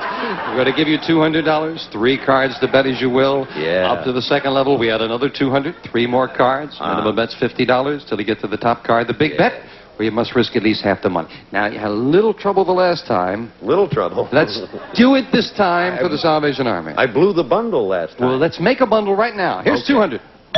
And remember, you can change that base card on each of the 3 levels. Come on, Bill, says someone, and I'm with him. Let's go. At 3. Oh, that's good. I'm not going to change it. No, I like that. I bet $150 higher. $150 higher than a 3. Yes, and a king. Good. Equally as good a card on the other side. $300 lower. $300 lower than a king. Yes, with a 6. First one that's not too good. I can't freeze now. Oh. $50 I am betting higher. Being conservative, minimum bet on the card he doesn't like. Higher. Nicely held back. It only cost you 50, and as we move it up and give you the other 200, you don't have to play it. You can change it if you'd like. I will change it. I don't like 6s. Let's see if we because can they're improve it. worse 6. than 8s. That's Jack. better. Well, it's a little better. 800 and a jack. $600 lower. Scary bet. You've only seen one king, no aces, queens, and the other jacks. It's a tough bet. 600? 600. He's got a feeling. Is he right? Yes! Oh. 1,400, and now you are very near the middle. Yes, I am. $50 lower. $50 lower than the 9. Oh, and a 2! $1,450 and a deuce. $1,400 higher. Come on, 1,400 higher. Yeah! 2850. We move up a terrible card, but you don't have to play it. Change it. Change that. Big card. change. Stay Come on, safe. Bill Cullen and a 2. Only 2 more 2s left in the deck. Okay, Mikey. Freeze. How much can You've got 2850. You must bet at least 1425. You could bet $28.50, the whole bunch. Higher. Come on. Trying to double it for the Salvation Army. Higher! Yeah! $5,700. William. You made up for the last one? Yeah. In a big way. Bill Cullen has made the Salvation Army so far $6,100 richer. Yeah. And we'll be right back with Wink Martindale and Alan Ludden who play another match in our round robin right after this. And I was wrong in our pairings. We switched them now as Wink Martindale and Gene Rayburn are out here. We're dealing out 2 brand new decks of cards, and we're ready to go. Let's go. That's right. You two have not faced each other yet. No, and I'm going to put him away so fast it'll make his head hurt. Oh, yes. You are back Big here talker. on behalf of what, Wink? The West Tennessee Cerebral Palsy Center. And Gene is still here for Planned Parenthood. Right. Here we go. Starting the best 2 out of 3 with a question to Wink, who is confident. Wink, we asked 100 married women. If you picked up your extension phone and overheard your husband whisper, "I love you," to someone, would you listen in on the conversation or hang up? How many married women would continue to listen in on the conversation? Well, I can only judge by my own wife and what she would do. First, she would come to the room and hit me in the head, and then she would see who it was. I think it'd be a high number. And so I would say probably about 87. 87. I must say, before we get Gene's answer, with somebody out in the audience, when you said, "Well, with my wife," some gentleman in the audience said, "What did she do, Wink?" Wink said 87 out of 100 married women said they would continue to listen in, Gene. It's a terrific temptation for a woman. I would say the figure in this case would be 86. Oh, you're going to do one of those to me. One lower. Well, I'll But give you. it'll be lower. I'll give you from 86 down to 1. How was Okay. that? I'll say He it'll be says a little lower. The actual number of married women who said they would continue to listen in on the conversation is 87, right on the money. Wink has it exactly right. Wow. So Wink starts with a king. All right. Lower. Lower than a king, an 8. 8. Freeze. Freezing on that middle card. And Gene, question to you. Gene, we asked 100 men over the age of 80. Do your 80-year-old men.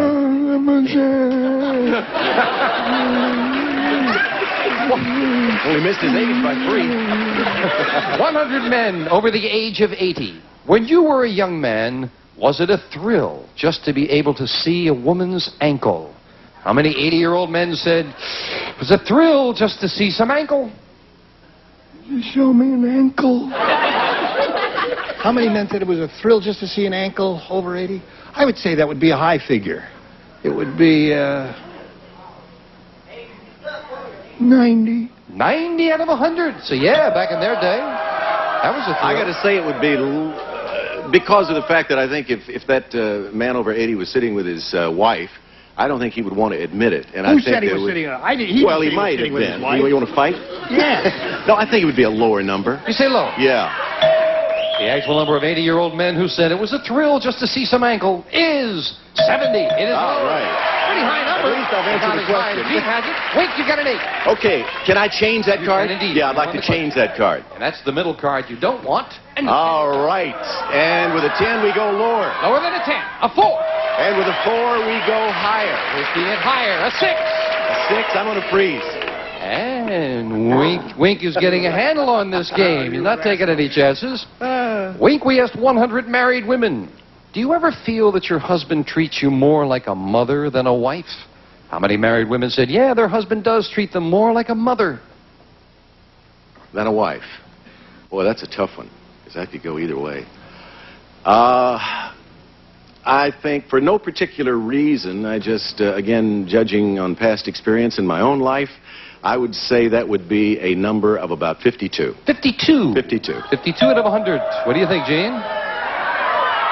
52 women said their husband... That their husband treats them more like a mother than a wife. Husband treated more like a mother than a wife. I say higher. Higher. A lot of agreement from the audience there. The actual number of married women who said their husband does treat them more like a mother is 13. That's all. It's not higher. Very much lower. Wink, you've got a 6. All right, I want to change it. And a big change, getting 1 card for the game and a 3. Good change. Higher. Higher for the game. Yes. Wink has game 1 and another $100 for his favorite charity. We'll be right back with game 2 after this. Game 1 going to Wink. We'll deal out same 2 decks of cards. Lois, if you will, with the next cards off the top of the deck. And now we start game 2 with a question to Wink. We asked 100 women who are secretary. Question goes to Gene. Oh, see how quick that moved? Gene, you got that one quickly, didn't you? I'm ready.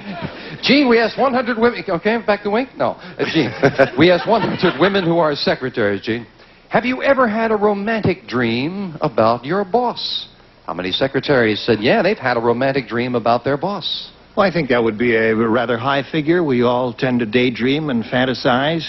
And if she's working for a good-looking guy, she would have that fantasy. If he's a monster, she might still dream about him and, you know, dream that she's putting him away to sleep forever. So I would say it would be like 70. 70 out of 100. Yeah. I said, yeah, they've had a romantic dream about their boss. What do you think, audience? I need help on this one. I don't know. I think it gets down to the fact that would a secretary admit that she had a romantic dream about her boss? Of course, now the poll is confidential. You realize Yeah. that. All our polls are Yeah, that's confidential. right, that's right. However that helps you, I And don't you said- know. he said, what, 70? He said 70. Yeah. I got to say that I think it would be a lower figure than that. The I lower really than do. that. Yeah.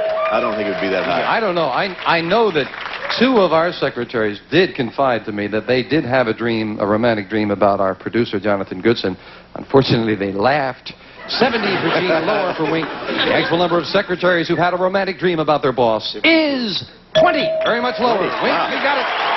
That's hard Wink to believe it'd be that starts low. off this game with All right, we got a 3. We're going to go higher. higher than a 3, a 5. 5, we're going to go higher. Risking it higher, a 10. Yeah, we're going to go... I'm going to freeze. And we move over the freeze bar. Wink needs 2 Yeah, I cards know. for a crack at the money for his charity. Wink, we found 100 men who have just become a father, and we asked them, were you in the delivery room when your baby was born? How many new fathers were in the delivery room? Well, I tell you, I think that's going to be a high number because I think in this day and age we're living in, I think more and more fathers want to be more involved in the birth of their children. And I know my son-in-law just was involved, cut the cord, as a matter of fact. And if he'll do it, a lot of men will do it. And so I think it's going to be a high number, and I think that number would probably be somewhere in the vicinity of... Can I give you a vicinity number? How about 76? 76. 76. And we'll pin you down to that vicinity Good number. number. 76, we're in there. What are you going to do with that one, Chief? Well, I would say it would have to be a lower figure. Much lower. You say low? Yep. I wouldn't do it.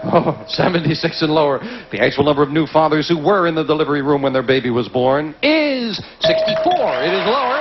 It is more than half, but Gene has it lower. And Gene gets a first look at his cards. A jack. All right, let's go lower. Playing the jack lower. A 2. Aha, let's go higher. Higher than a 2, a 3. Aha, let's go higher. Higher than a 3, a 4. Oh, let's go higher. Trying to go all the way and tie it up. No. And another 2 comes up. Oh. I've been there, son. I know how you feel. Wink, you are still in it, and you've got a free chance with a 10. You cannot change it. You didn't win the question. I can't change it. You must play it. Okay, we'll go lower. Lower than a 10, a 5. Higher. And now for the win. No. Wink couldn't do it either. Lois has a lot of cards to fill in, and we'll be right back right after this. Chatting away here with Wink and Gene. And we both love wines. You like good wines? Yes. Moving to California for a wine lover is like dying and going to heaven. I mean, it's super. California produces some absolutely superb wines. And finally, they're getting credit for it, too. Yes. Oh, yeah, A lot of time. yeah. You guys are good players, playing on behalf of the charity and doing a very good job. And Wink and Gene will be back, and they'll finish this match and see who's going to go for the money cards and try to add some more money for their charity tomorrow. Hope you'll be with us. Stay with us for the entire 3 weeks. It's a very exciting time. I'm enjoying it. I hope you are. What does this mean, stretched? No, I'm going to say we have people with us here from New Orleans. I thought she was taking off her girdle there, I'm sorry. New Orleans, Louisiana, and some people from New York, New York. Thank you for joining us, and we'll see you tomorrow on Card Shark. Gene, you got that one quickly, didn't you? I'm ready. Gene, we asked 100 women. Okay, back to Wink? No. Gene, we asked 100 women who are secretaries, Gene. Have you ever had a romantic dream about your boss? How many secretaries said, yeah, they've had a romantic dream about their boss? Well, I think that would be a rather high figure. We all tend to daydream and fantasize. And if she's working for a good-looking guy, she would have that fantasy. If he's a monster, she might still dream about him and, dream that she's putting him away to sleep forever. So I would say it would be like 70. 70 out of 100. Yeah. I said, yeah, they've had a romantic dream about their boss.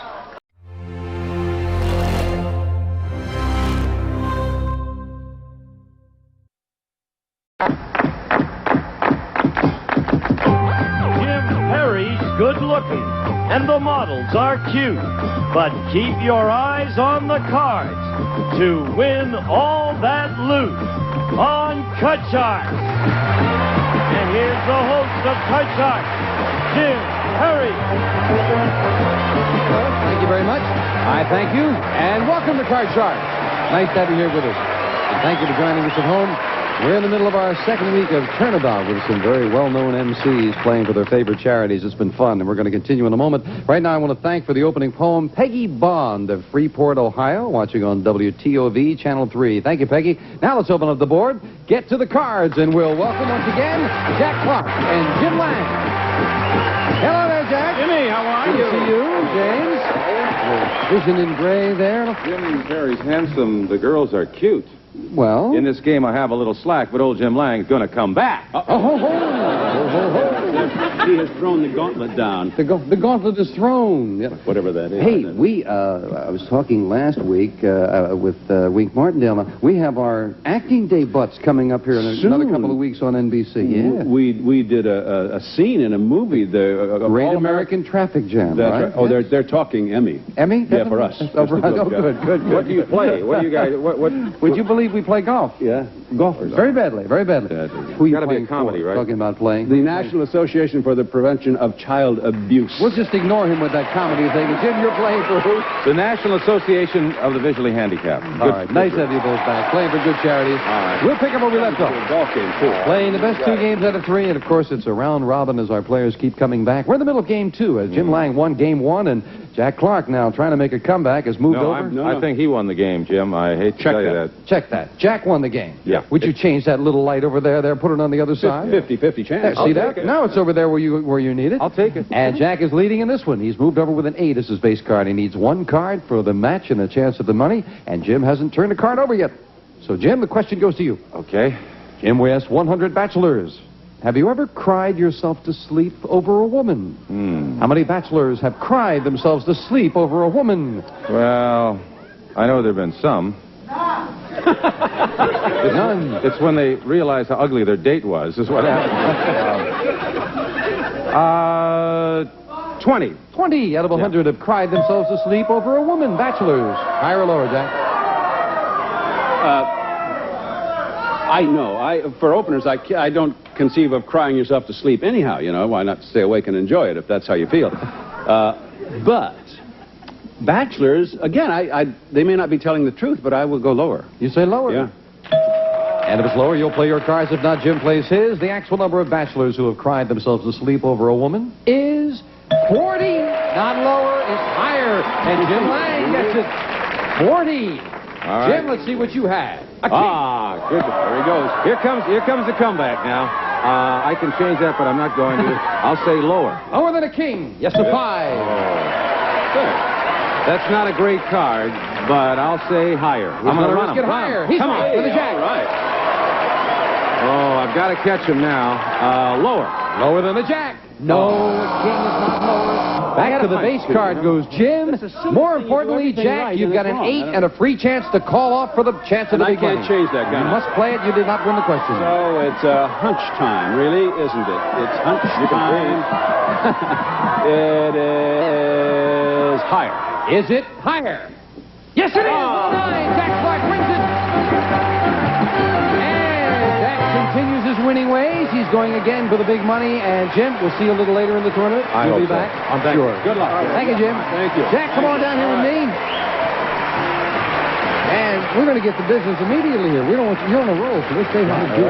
Got to get some money for those kids. You cut the money cards before we went on the air? Yes, sir, did. Do that. All right. You've already got $2,900. He's going to try to add to it right now. As soon as this podium stops, we'll go for the National Committee for the Prevention of Child Abuse. Let's go, Jack. Here we go.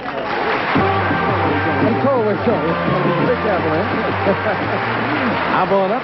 Cards that you cut before you went on the air are waiting for you, and we'll start dealing them out. Okay. As we give you $200 of new money, 3 cards to bet as you will on the bottom line. I can't lose the 29, can I? No, that's all. Oh, good. That's in the bank. Kids. Okay, that's in the bank for the committee, absolutely. All right. Remember, $50 minimum bets till you get for the big bet where you must risk at least half the money. Gotcha. Here's 200.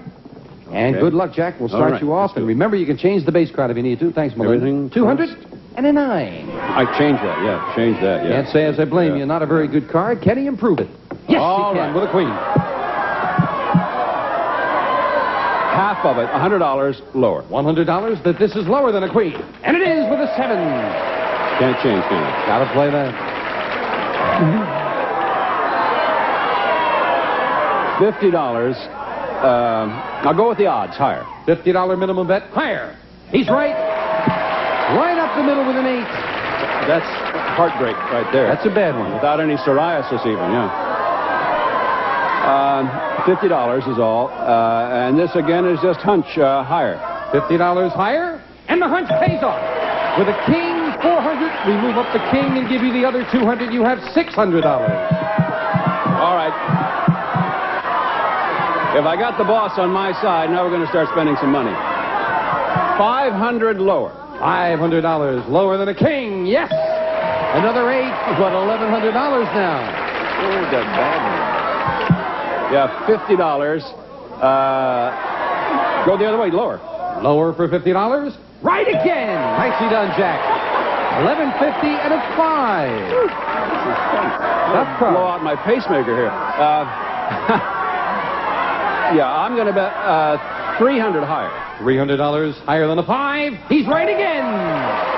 Woo. With a 6 and $14.50. Now you could change it if you'd like.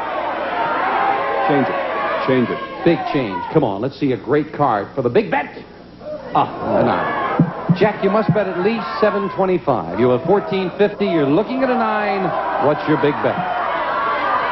I don't know. I have no excuse for this, excepting it's just my plain hunch. Half of it higher. Higher. Little against the odds, but he's got a feeling, and it's $725 more if this is higher. Yes, with a big 8. The hunt paid off. $2,175. Nicely done. You had bad cards, and you got a lot of mileage out of them. That's the fringe benefit of being Irish, Jim. Yeah. We will be back with Jim Lang and Tom Kennedy right after this. place clear so fast in your life?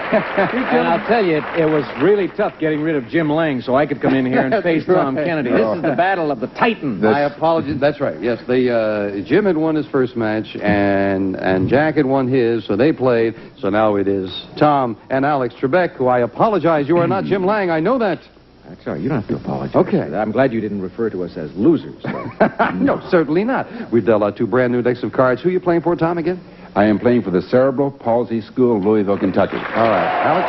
Interagency Council on Child Abuse and Neglect Associates. Let's get in there and make some money now, guys. Good to have you both back. All right, we are ready. And I've mentioned before, but it's a pleasure to have all of you here playing on behalf of charity. It's a delight. And Tom, we start with you. Yes, sir. Tom, we asked 100 newlywed women. Between your engagement and your wedding, did you manage to fit in one last man? How many newlywed women did have a quick fling between their engagement and I don't their wedding? think very many, Jim. No. Once they reach the engagement period, I think they're just pretty well hooked, and then all they can think about, both sexes, is what are we going to do for the wedding and what are we going to do for the home, et cetera, et cetera. So, very low. Like, I'd say 19. 19 out of 100 had one last fling. 19 out of 100. Oh, boy.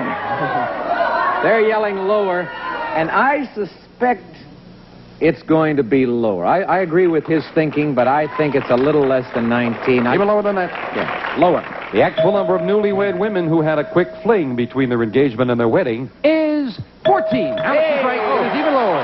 You're both around the right number. Yeah, you know Both of you fling. played that very well. I knew something. Alex, you've got a queen. Pretty good. I think I better stay with that. The next card should be lower. Lower? No, king is not lower. That looks like a jack to me. Oh. In Canada, we call that a With jack. That's a Oh, jack. that's a jack. That's a jack. I want to go lower. Lower than a jack. Hey, that's a queen. That's not lower either. What is to fill in the with spaces. You think we really get on Wheel of Fortune? I doubt it. Question to you, Alex. Alex, we found 100 men whose real name is Aren't you John lucky? Smith. Oh, John Smith. There are a lot of real them. name. 100 of them. Right. We asked them, has a desk clerk at a motel ever refused to let you check in until you showed him your driver's license and proved you were really named John Smith?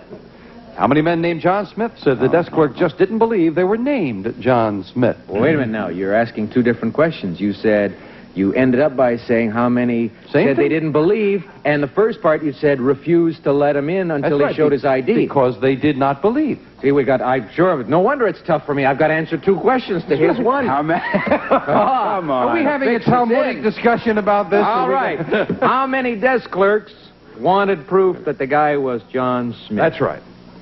22. 22 out of 100. Well, I think there are very few because all they want to know is the color of your money. That's right. And so 22, he says, I think, though, lower. Even lower. Yeah. First comes the Lower. I was just thinking, can you imagine our staff going around and finding 100 people named John Smith just to ask them this dumb question? That's amazing. We were at a Xerox convention. Lower for Tom. The actual number of men named John Smith who have been refused a hotel room until they show their ID is 22, right on the money. Right exact. Why don't you go, Alex?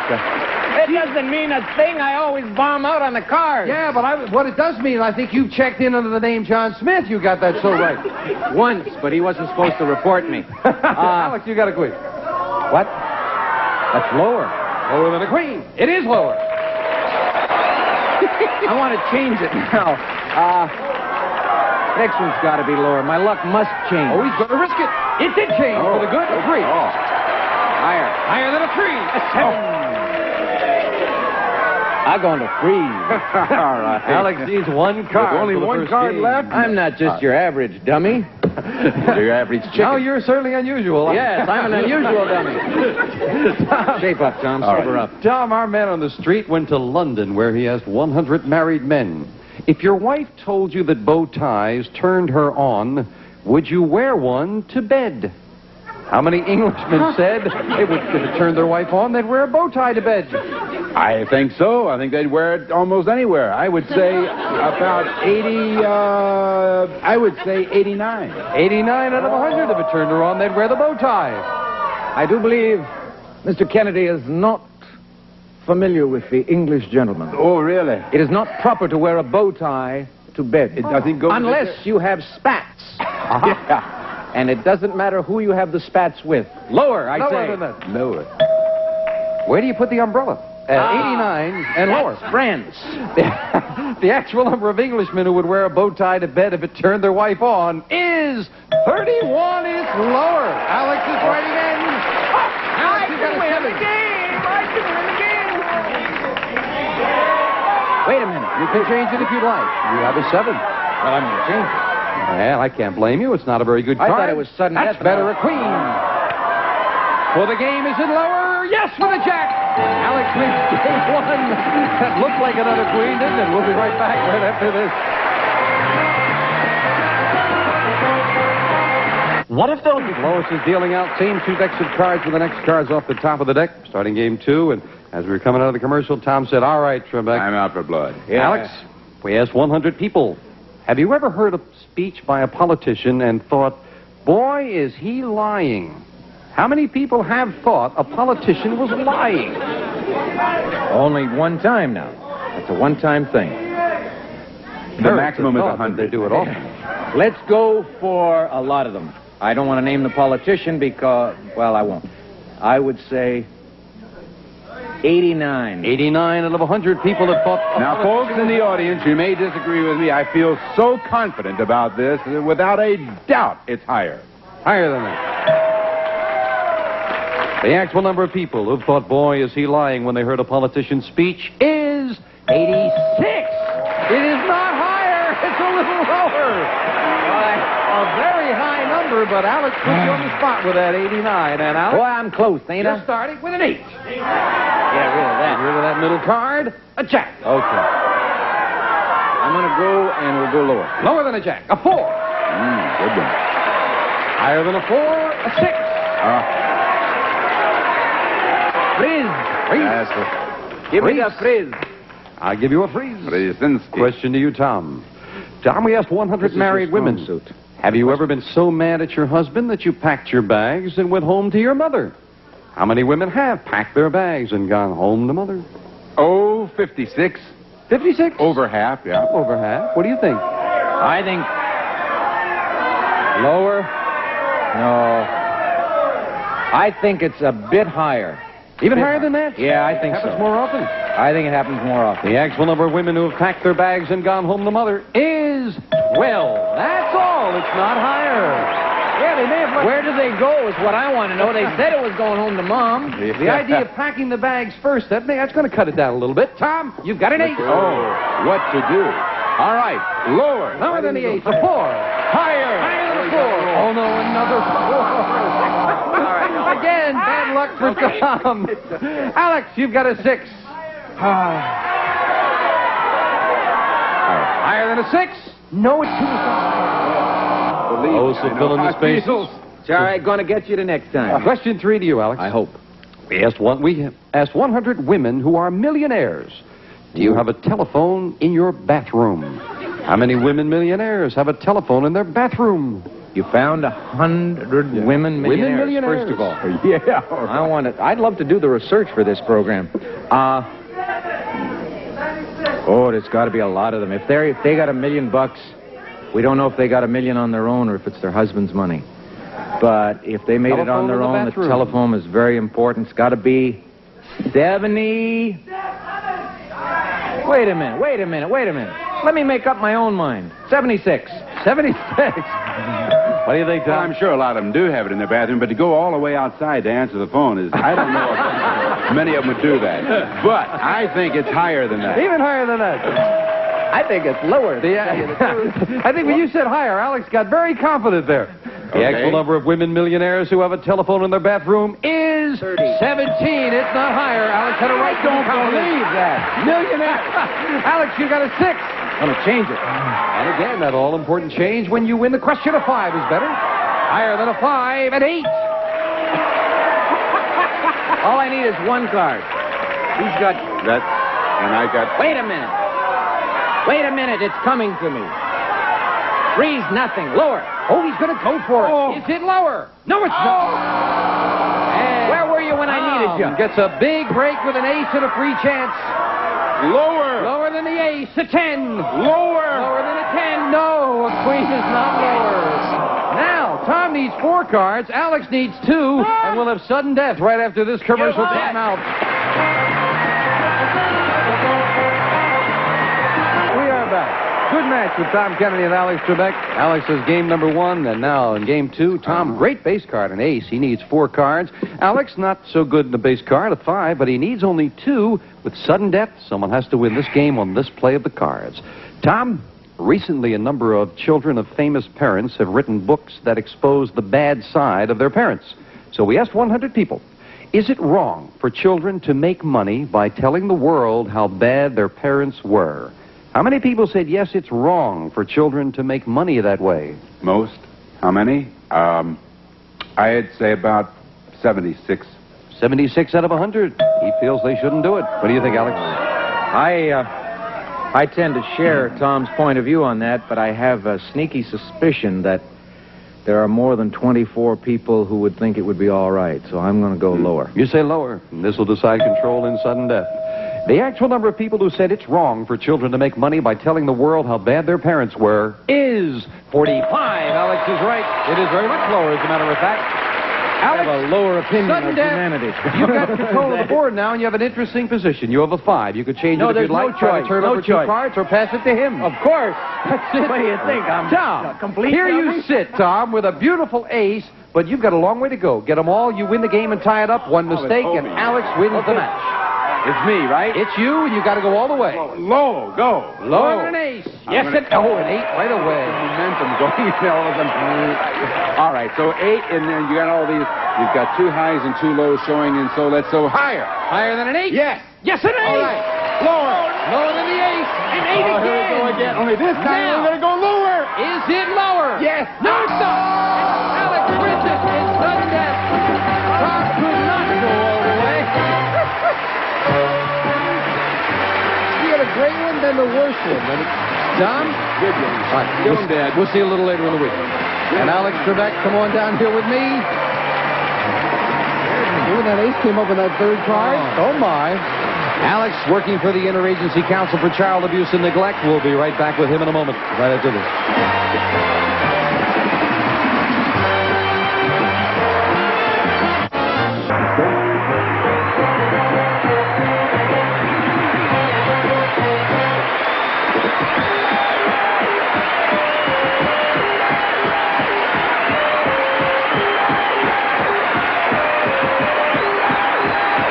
This is Gene Wood speaking for Card Sharks.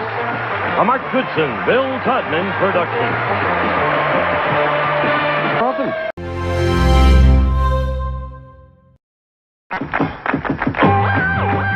If you call the cards right for old Jim Perry, you'll win more cash than you can carry on Card Sharks. And here's the host of Card Sharks, Jim Perry. Thank you, Los. Old Jim Perry? Old Jim Perry? Welcome to Card Sharks. Thank you. Thank you very much. And welcome to our turnabout with some of the fine MCs playing for their favorite charities. Hope you've been with us for the last 2.5 weeks. First, I want to thank R.G. Voorhees of Alton, Missouri for the opening poem, watching on KYTV Channel 3. And here's the way we stand right now.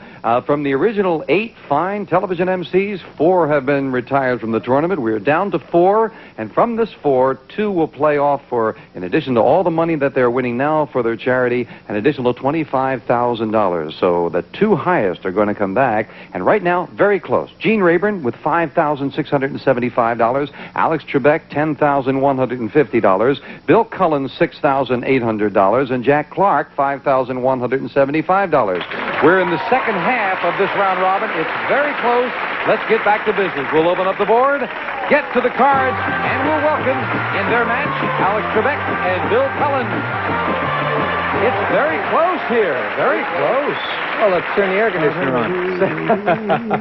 Good to have you both back. Alex uses a Japanese system when he plays. Oh, yes? I won't tell you what it is because it might work for me. Okay. First of all, who are you playing for, sir? I am playing for the Associates of ICANN, the Interagency Council on Child Abuse and Neglect. Good group. And Bill? I am playing for the Salvation Army, if they will still have me after the way I played those last money cards. Okay, so they're playing good. Now you're making money for them. That's nice. And somebody, a great well-worth charity, is going to get an additional $25,000. Here we go. Let's pick up. We play the best 2 out of 3. As we left off, Bill, who is bemoaning a little bit, is still in the lead. He has game number 1. Alex needs game 2, and he's got a little bit of an edge. He's moved over now with a 7 as his base card, needing 2 cards to tie things up. Bill, with a good base card, a queen, needs 4 for the win and another crack at the money for the Salvation Army. All right. As we left off, Bill, the question to you. Bill, we asked 100 pregnant women. Did this pregnancy come as a surprise? How many women were surprised to discover they were pregnant? To this day, I can't get over it. The surprise, I mean. Yeah. I would say out of 100 today's women, I would say about lower. 24 were surprised. 24 out of 100 women were surprised to discover they were pregnant. Higher or lower? Nice low number. I would say, I love Bill's line, today's women. If they were yesterday's women or a generation ago, they wouldn't be that would be a long That's pregnancy. a long pregnancy. That's a lot of carrying. Yes. 20-year carry. Well, some banks have carried me that long. How about lower? Lower. All right. If it's lower, you'll play your cards. A lot of work on my tongue to get that out. The actual number of women who were surprised to discover they were pregnant is 48. Not lower. It's higher. Bill Cullen has it. And Bill, you you've better got a sex queen. education in school. Oh, I'm going to work with that queen, and I am going to say higher. Lower, I'm going to say lower. What am I You could doing? say higher if you'd like. That's what I get for working with a queen. Lower, Jim. Lower. It is a 10. Beautiful. Look where Alex is. Lower. He's going to risk it lower. It is a 2. Higher, Jim. Higher than a 2 at 8. Higher, Jim. You're going to risk We're it. gonna end this right here. All the way. And He did it. That is the second time he has taken an incredible chance where he could have gone all the way back to the base card, and you were right with that middle card, the 8. I don't want to hear about nothing. I don't want to hear about it. Alex, we'll see you a little later. You still have $10,150. Bill Cullen goes for a lot more for the Salvation Army right after this. Now, you were lucky over there. Let's be lucky over here. I want my luck to hold. Did the cards feel good when you cut them? They felt marvelous. A little big. I tried to palm one. I almost broke my arm. No. Very large. Here's card. $200, Bill. And here come Lois and Melinda to deal out the cards. And we're going to give you $200 of new money. I almost walked over there. There was no cards there for me to play with. However, if I walked over now, there would be Lois and Melinda there. That's 3 cards on the bottom line. 200 on the second level and another 3 cards. Remember, the minimum bet's $50. Top bet, big bet, you must risk at least half the money. Good luck, Bill. Let's do it. Thank you. And remember, you can change that base card if you need to on each level. Thank you, Melinda. 200 and a 2. That is a good card. That is a good card. I might as well start, I'm going, I got to save some. $150 higher. Being very conservative with the 2. Stay in the 150 game. higher and a 3. Good job. $300 higher. $300 higher than a 3. Yes, a king, another good card. The last time the king did it to me, recall that? The king, Right, you have a double king. $600 lower. Well, you've been, so far, holding back 50 has been good for you, so he's going to hold back 50 again. 600 lower. And he's right again. And still a good card. When we move it up and give you the other 200, Bill, you are already up to, I believe it's $1,450, yeah? What are you going to do? 1,000 higher. Keep up the good work. $1,000 higher. And an 8! $2,450 and an 8.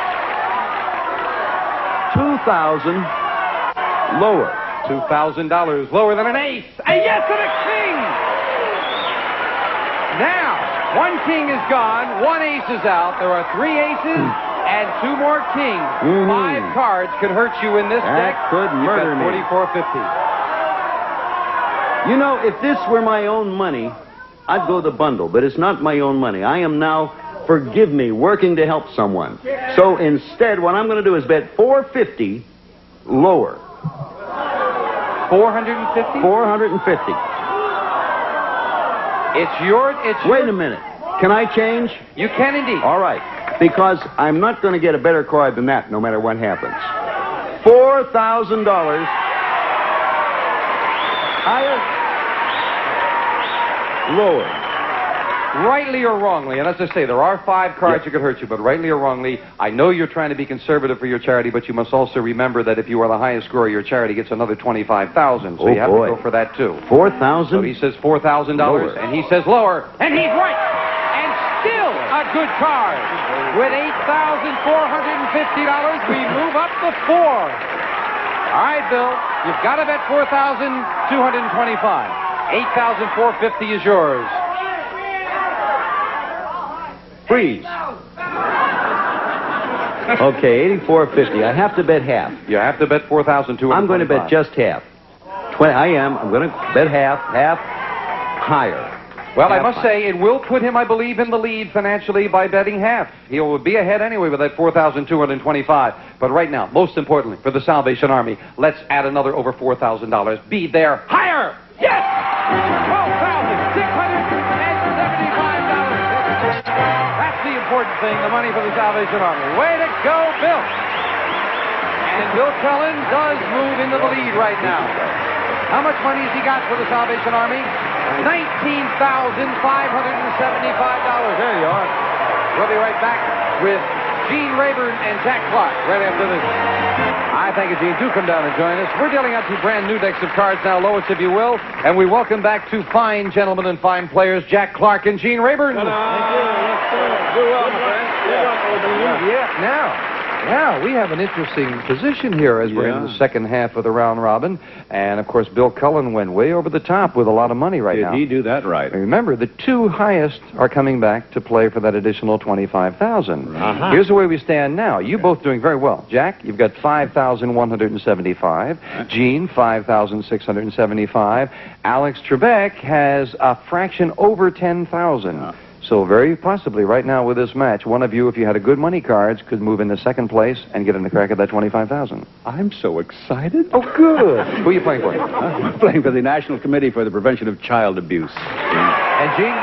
World Population Control, Planned Parenthood. All right, let's get to it. Good luck to both of you. Thank you. Hope you gave those cards a good cut. I saw you cutting them. Yeah. So I had the best 2 out of 3 with a question to you, Jack. Thank you. Jack, more and more engaged couples are signing contracts that divide up their property in case they get divorced.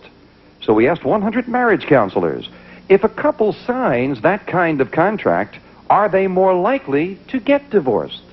How many marriage counselors said yes, a couple who signs a property settlement contract are more likely to get divorced?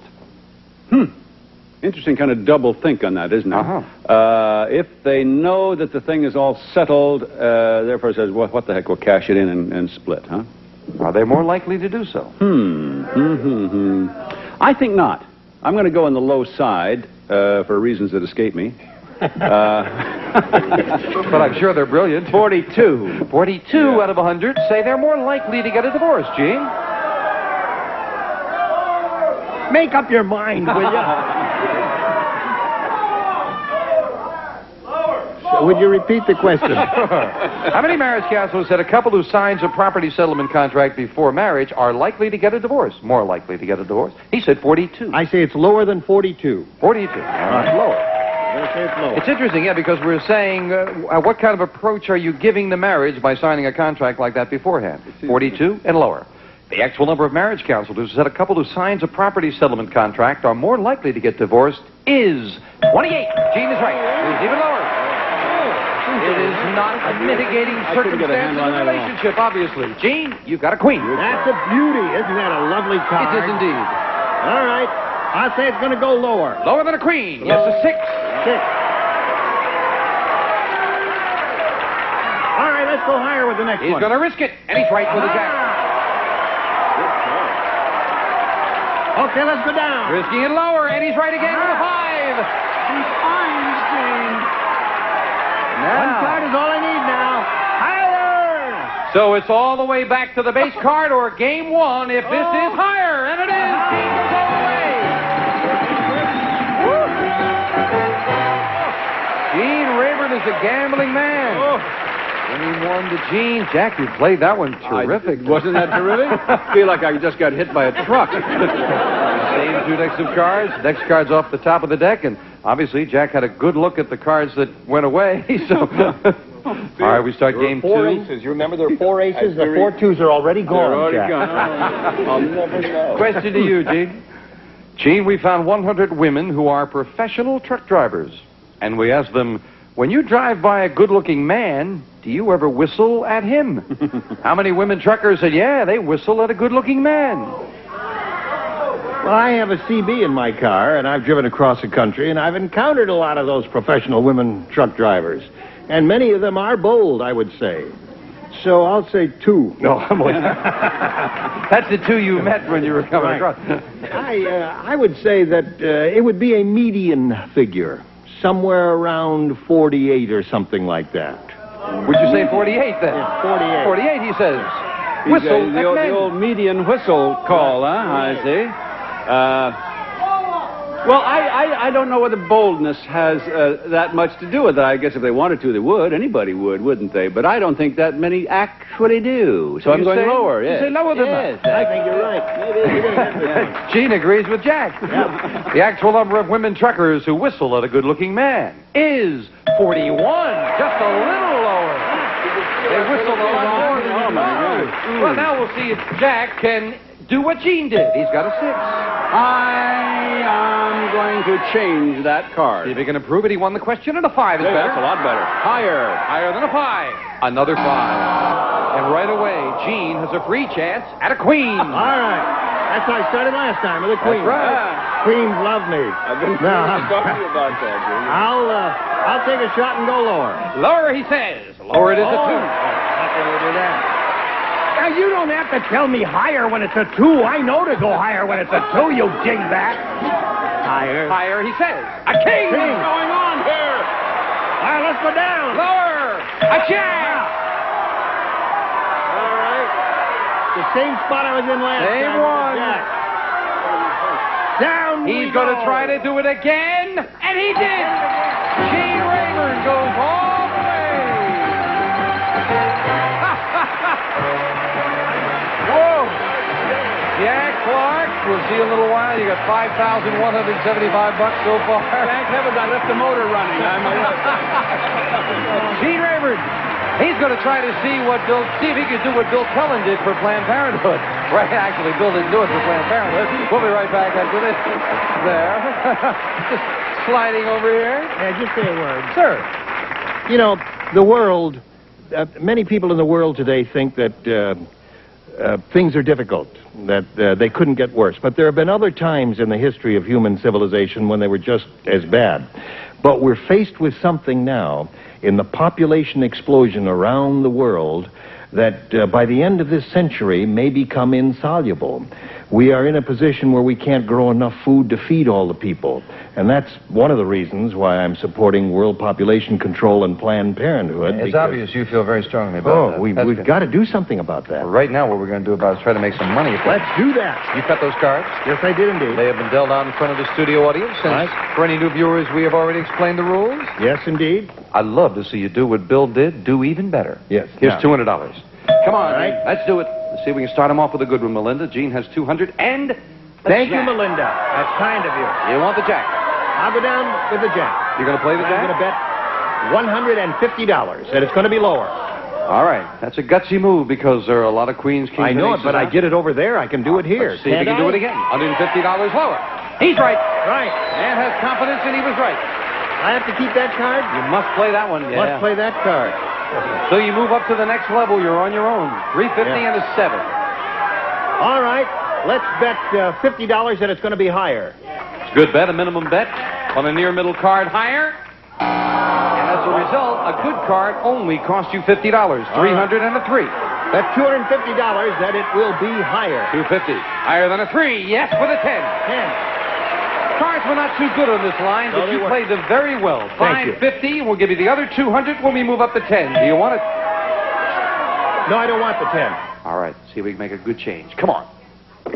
Oh, 8. Up the That's middle. worse than the 10. That's about as bad as you Melinda, can I get. told you not to give me the 8. Well, this is going to be a minimum bet of $50. That it's going to be lower. All right. $50 lower. Down to 700 with a 9. The rotten card, $50, and it's going to be lower. Let's see. You've had one good card. Let's see another good one right now. Lower. Well, you saw a good card, finally. With a king, you've got 650 and a good card. I am going to bet $600 that the next card will be lower. $600 lower than a king. He's right. 7. 1250, and we move up to 7. Do you want it for the big bet? I have to take that card. You can change it.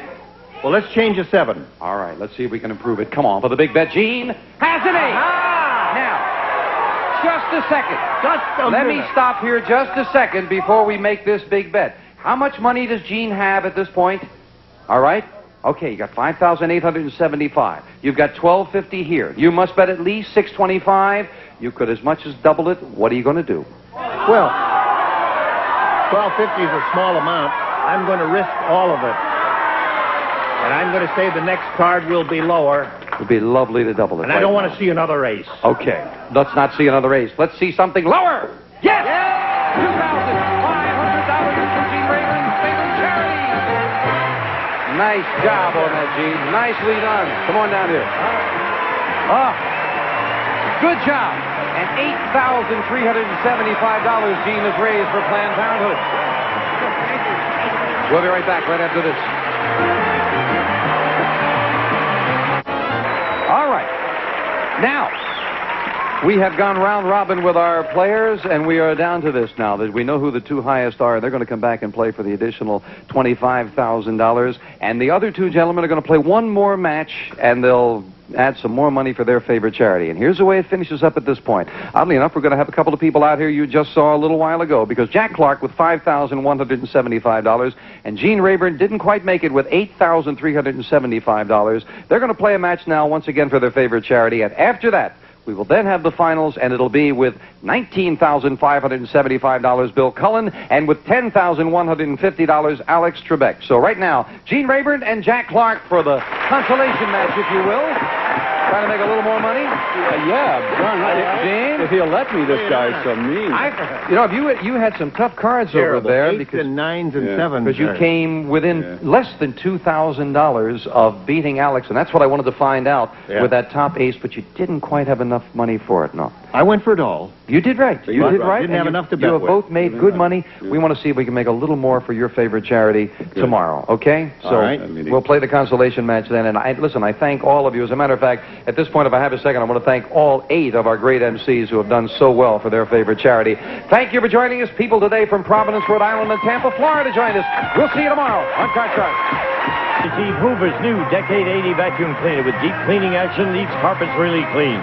Full-time edge cleaning gets up to baseboards. The Decade 80, furnished by the Hoover Company. A tray and Lipton egg noodles and sauce. The 7-minute one-pot side dish that fits perfectly with everything and comes in 4 tempting flavors from Lipton. From Mr. Coffee, a gift pack featuring America's #1 coffee maker and genuine Mr. Coffee accessories with the extra Decanter and Mr. Coffee filters. Cooking and cleanup are quick and easy with Sunbeam's multi-cooker, electric fry pan, porcelain exterior, Silverstone interior. Silverstone spells durability. Electric scissors and wear Playtex living gloves every day for any household chore to protect your beautiful hands. They help make your hands look like they never do. Housework Playtex. Servette and Pledge Furniture Polish gives your furniture a clean, clear, more beautiful shine. Try Pledge. Brings out the beauty every time you dust. Serving tray and Corning Plant Helpers. They're designed to help your house plants grow bigger and healthier than in clay or plastic pots. Plant Helpers by Corning. So you want to play some rock and roll. The first thing you need is a new hairdo. And get a whole new style. Develop bad habits. Oh, and don't forget the music lessons. Of course, you could just tune in and play Rock and Roll Jeopardy on Game Show Network. This game rocks. Weekends at 12:30 p.m. Eastern, 9:30 a.m. Pacific.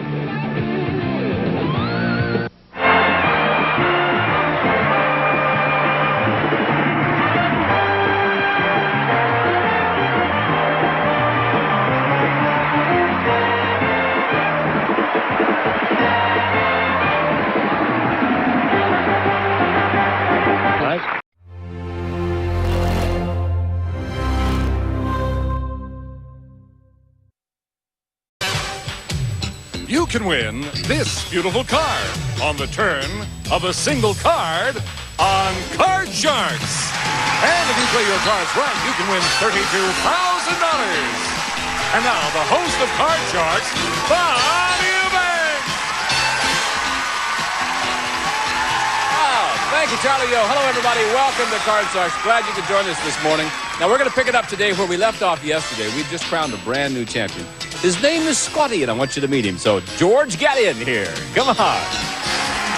Good morning, my friend. How do you, Bob? I'm doing just fine. Tell us a little bit about yourself, would you say? Yeah, my name is Scotty Thompson. I'm originally from Glasgow, Scotland. I now live in Lakewood in California.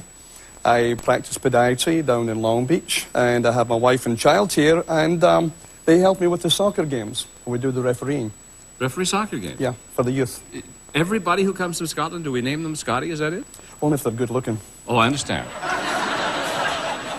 Okay. It's a sick one, huh? No, it's okay. I want you to meet our two lovely dealers who are with us on Card Sharks every morning. Here they are, Scotty Pemberton and Scotty Williams. Now, let me tell you something, Scotty. In addition to all the money you can win in our show, we've also added a couple of jokers to the deck. Every time a joker pops up, that gives you a chance of winning a brand new car. Okay. And you can change one card per line. That's an important rule. Because you're the champ, because you won the 2 games, Susanna's got one joker for you, so you know you at least have one opportunity of winning that car. Understand all the rules? Understand it. We want you to win, and win big. Get him. $200 for Scotty. Here we go. We're on our way.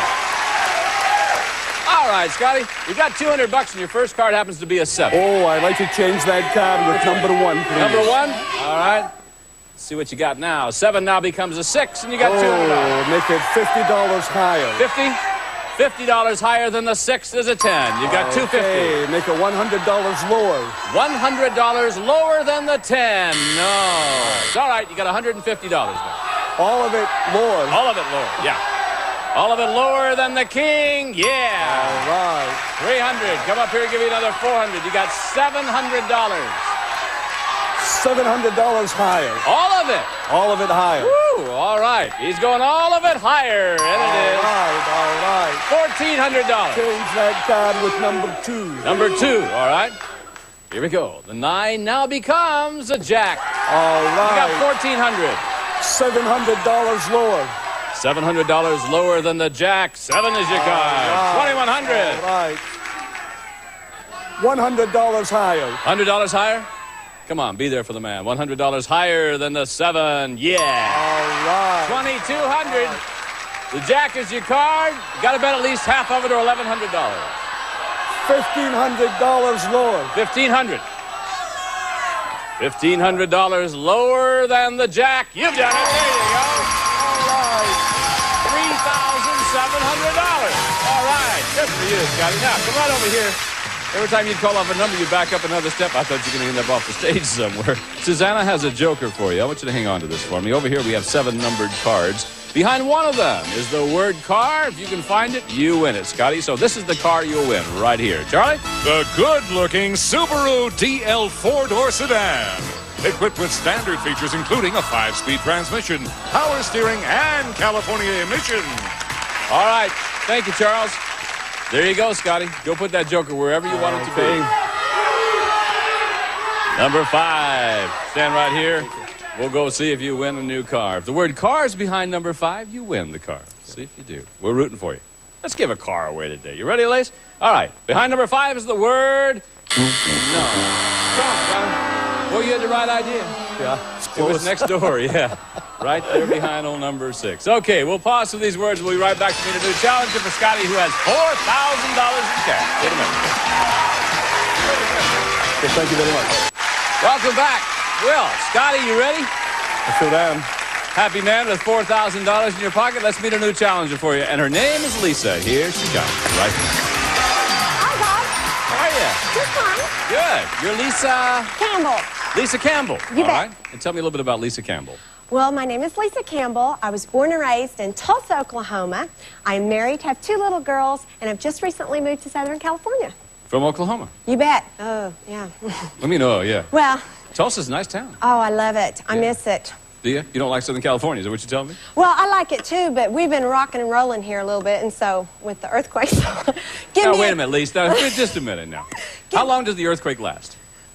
Too long. How long did it last? 4 seconds? 37, wasn't it? Okay, how long does a tornado last in Tulsa? Well, you've got Frady hose to You go. got what? Frady hose. Storm cellars. Storm underneath the ground you can go and... Oh, you got a Frady house. Yeah. Oh. Yeah, okay. And you can hide. I Yes. think what the deal is on earthquakes is just the element of surprise. No, we only do that. Every 5 years we have an earthquake to keep everybody from the east from moving out here. You see? That's why we do that. Let's get it going. Win 2 games and you're the champ. It's all you have to remember. Let's get started right now. And our first question goes to Scotty. Scotty, this question involves our 10 engaged men who are in our studio audience. They'll be with us all week long. There they are.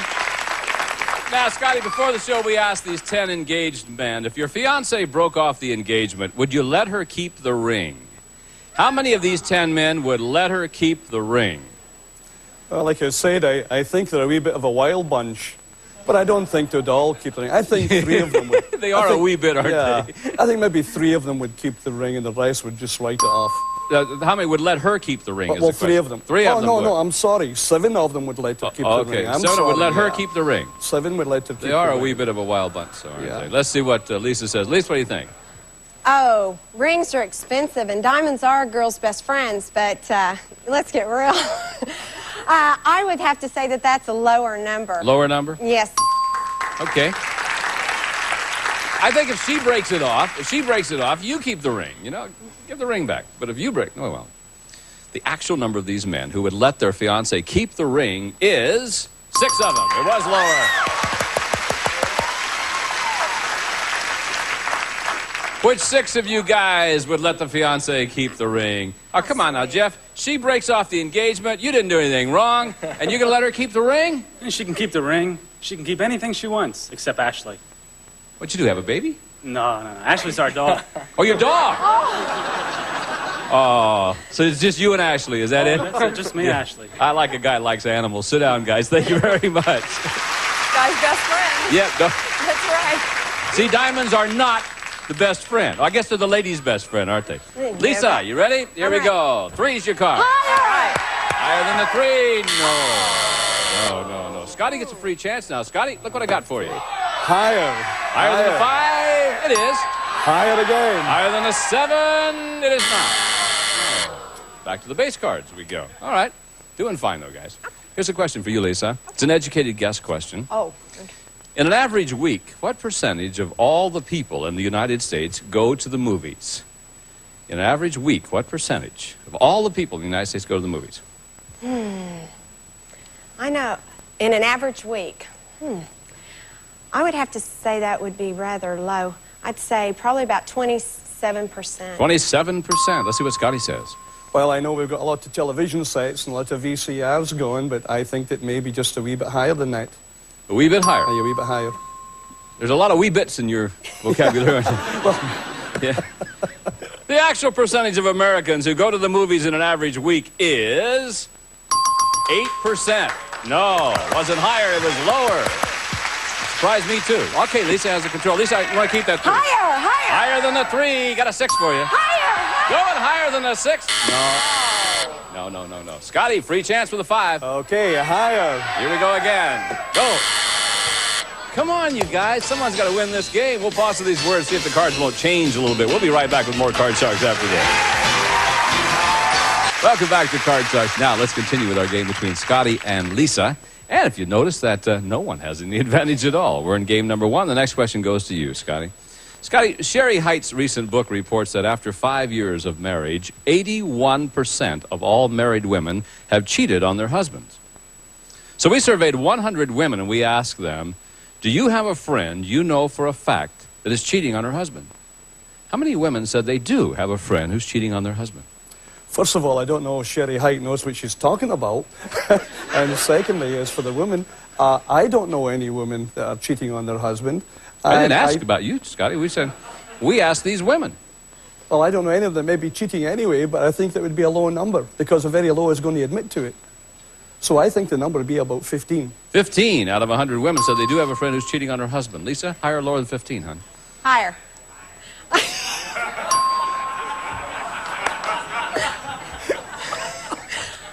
I have a friend that has a friend. It's higher, Bob.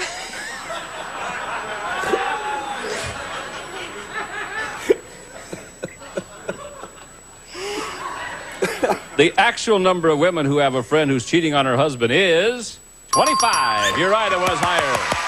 All right, here we go. Lisa with a 3. Higher! Going higher, yeah. Going lower than the king. Got it. Is it higher? It is. In order to win the game, you do. Just like that. And game number 1 is yours and $100. Lisa, congratulations to you. Okay, Scotty, pressure's on there, big guy.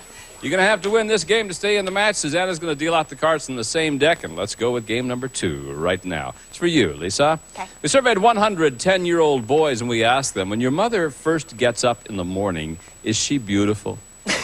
How many 10-year-old boys said their mother is beautiful when she gets up? Well, I take children to school, the neighbors' children to school every day, and there is 2 10-year-old boys in that group. And they're still kind of innocent. And I would say, oh, golly. Now, they look at me in the morning and think, oh, Mrs. Campbell. But as far as their mothers, I really feel that they think that their mothers are beautiful. So I'd say that's probably about 57. 57 out of 100 10-year-old boys said their mom is beautiful when she gets up in the morning. Scotty?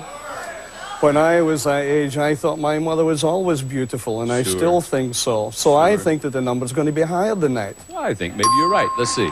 Actual number of 10-year-old boys who said their mother is beautiful when she gets up in the morning is 31 of them. No, wasn't higher. It was lower. What do you know? All right, Lisa again has the control. There's a queen. Lower! Lower! Oh, lower than the queen. How about a deuce? Is it higher? It is. Higher! Higher than a 6? No. Scotty was having palpitations, wasn't he? Okay. Scotty, free chance. Look what I got for you. Lord. Lower than the ace? Yes. Lord again. Lower than the queen. How about a 7, Scotty? Higher. No, he's going. Sorry, freeze. I'm sorry. It's okay. Freeze. Oh. Boy, I had my rhythm, too. You know what I mean? I was ready to go higher, and he chose to freeze right there. Whew. I'm old, Scotty. You can't do that to me. Change your mind in the middle of a card. Lisa, here's a question for you. We surveyed 100 women business executives, and we asked them, does your success scare men away? How many women executives said their success does scare men away? This is your question, Scotty. I'm sorry. We surveyed 100 women business executives, and we asked them, does your success scare men away? How many women executives said their success does scare men away? I'm quite sure that in the business and professional field that that is probably much more true than we think. But I don't believe the number would be much higher than about 52. 52. Let's see what Lisa says. I feel that that would even be a higher number because my sister-in-law is very successful. And she has, guys feel intimidated. They do. All right. Actual number of women executives whose success scares men away is 40. No, it wasn't higher. It was lower. Scotty has the control. Scotty, you want to change the 7 now? Can I change that card? All right, Susanna's got a new card for you. 7 becomes a 7 again. Oh, higher. Is it higher? Yes, it is. Lord. If it's lower, you win the game, and we play tiebreaker. Lower than the jack? Yeah. All right. Okay. Good game, you guys. Now we're all tied up 1 game apiece. That means we must play a tiebreaker game, and we will do that. But first, we got to do some business. We'll be right back in just a moment. Welcome back to Card Sharks. We're going to play a tiebreaker game now because each of our contestants have won a game. And the winner of this next game will become our champion. So if you notice, this time Susanna's going to deal out 3 cards, maximum of 3 high-low questions. Good luck to the 2 of you. Here we go. And our first question goes to you, Lisa. It involves our 10 engaged men in our studio audience. There they are. Now, Lisa, before the show, we asked these 10 engaged men, have you ever thought seriously about calling off this wedding? How many of these 10 men admitted that they have? They've thought seriously about calling this wedding off. They're pretty good looking. I tell you what, my husband, whenever we were engaged, I had a friend, and she called herself my friend, that told him, oh, you just ought to break it off with her. And it devastated What if that's the me. same friend that we talked about earlier? No. No, it's not. No. No. Anyway, and I know my sister's husband broke off 2 weeks before their wedding, broke off the engagement. But they still got married. Well, they still got married. Yeah, good. But, okay. I would say probably about, Like I'd go 6. 6. 6, 7. 6 out of the 10 admitted they've had thoughts about seriously calling off the wedding. Scotty? Well, I think everybody gets a wee bit of the jitters before the big day, and I'm sure that more than 6. Yeah. More than 6? A wee bit more. A wee than bit 6, higher. Yeah, a wee bit higher, yeah. Scotty sure has a lot of wee bits, doesn't he? Yeah. Before and after. The actual number of these men who have seriously thought about calling off their wedding day is 2 of them. No, just 2 of them. Which 2 of you guys thought seriously about this? Raise your hands. Oh. Gary, I heard a moan from the audience. Is your fiance in the audience? No. Somebody else's fiance moaned then. Oh, yeah. Yeah, why did you think about calling it off, Gary? Her parents hate me. Hate me. But maybe they're weakening. Do they like you a little bit? Hate me. I see. Maybe if you got your hair cut a little bit and wore a tie, would they like you then? They hate me. I see.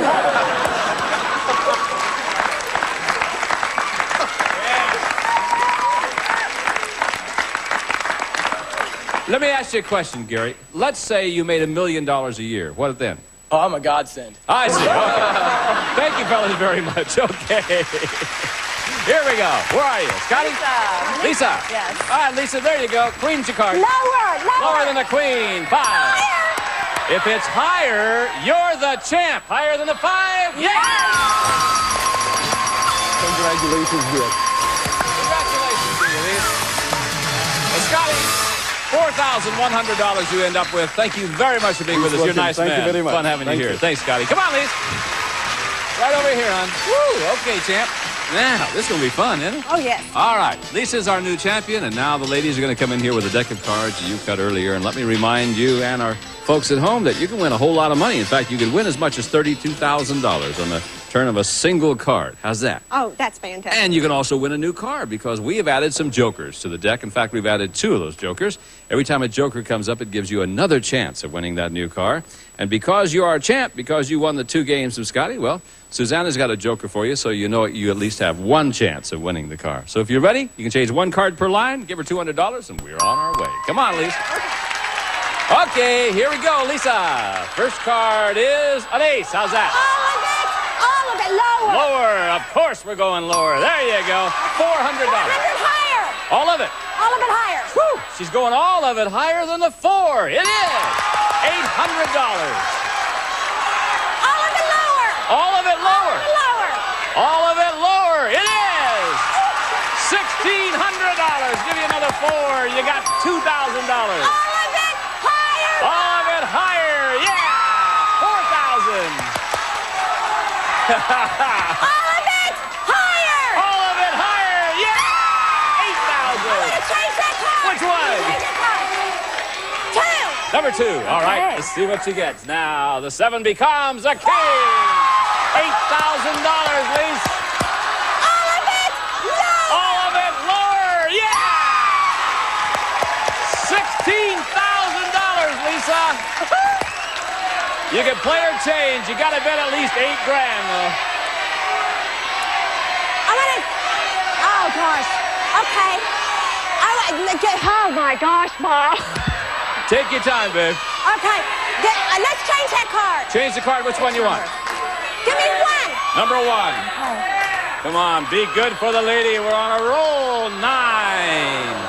Now, you got to bet at least $8,000. 8,000. Okay, I'll just bid. I'll just go 8,000. 8,000. Which way? Okay. Lower. Lower? $8,000 lower. Boy, we're rooting for you. Come on, $8,000 lower than the 9. Yeah! $24,000. Maybe you get it.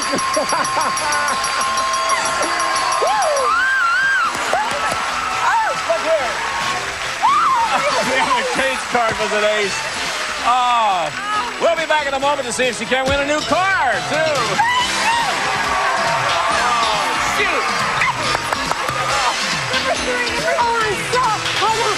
Who cares? You did fine, baby. Is your husband out there? Yes, he's right there. Oh, look at him. Boy, Boy, this lady almost did it. Woo! $24,200. We're going to give her a chance to win the car when next we meet. For Susanna, Lacey, Lisa, Charlie O, I'm Bob Eubanks. See you next time. Bye-bye. Of all the storied teams that have stood the test of time, Hansel and Gretel, Tarzan and Jane, only one pair can be called the king and queen of wordplay. Chuck and Shandy. Anything on your mind today, Chuck? Not a single thing on my mind. It's completely blank. An all-new season of Lingo premieres Monday, April 2nd at 7:30, only on GSN.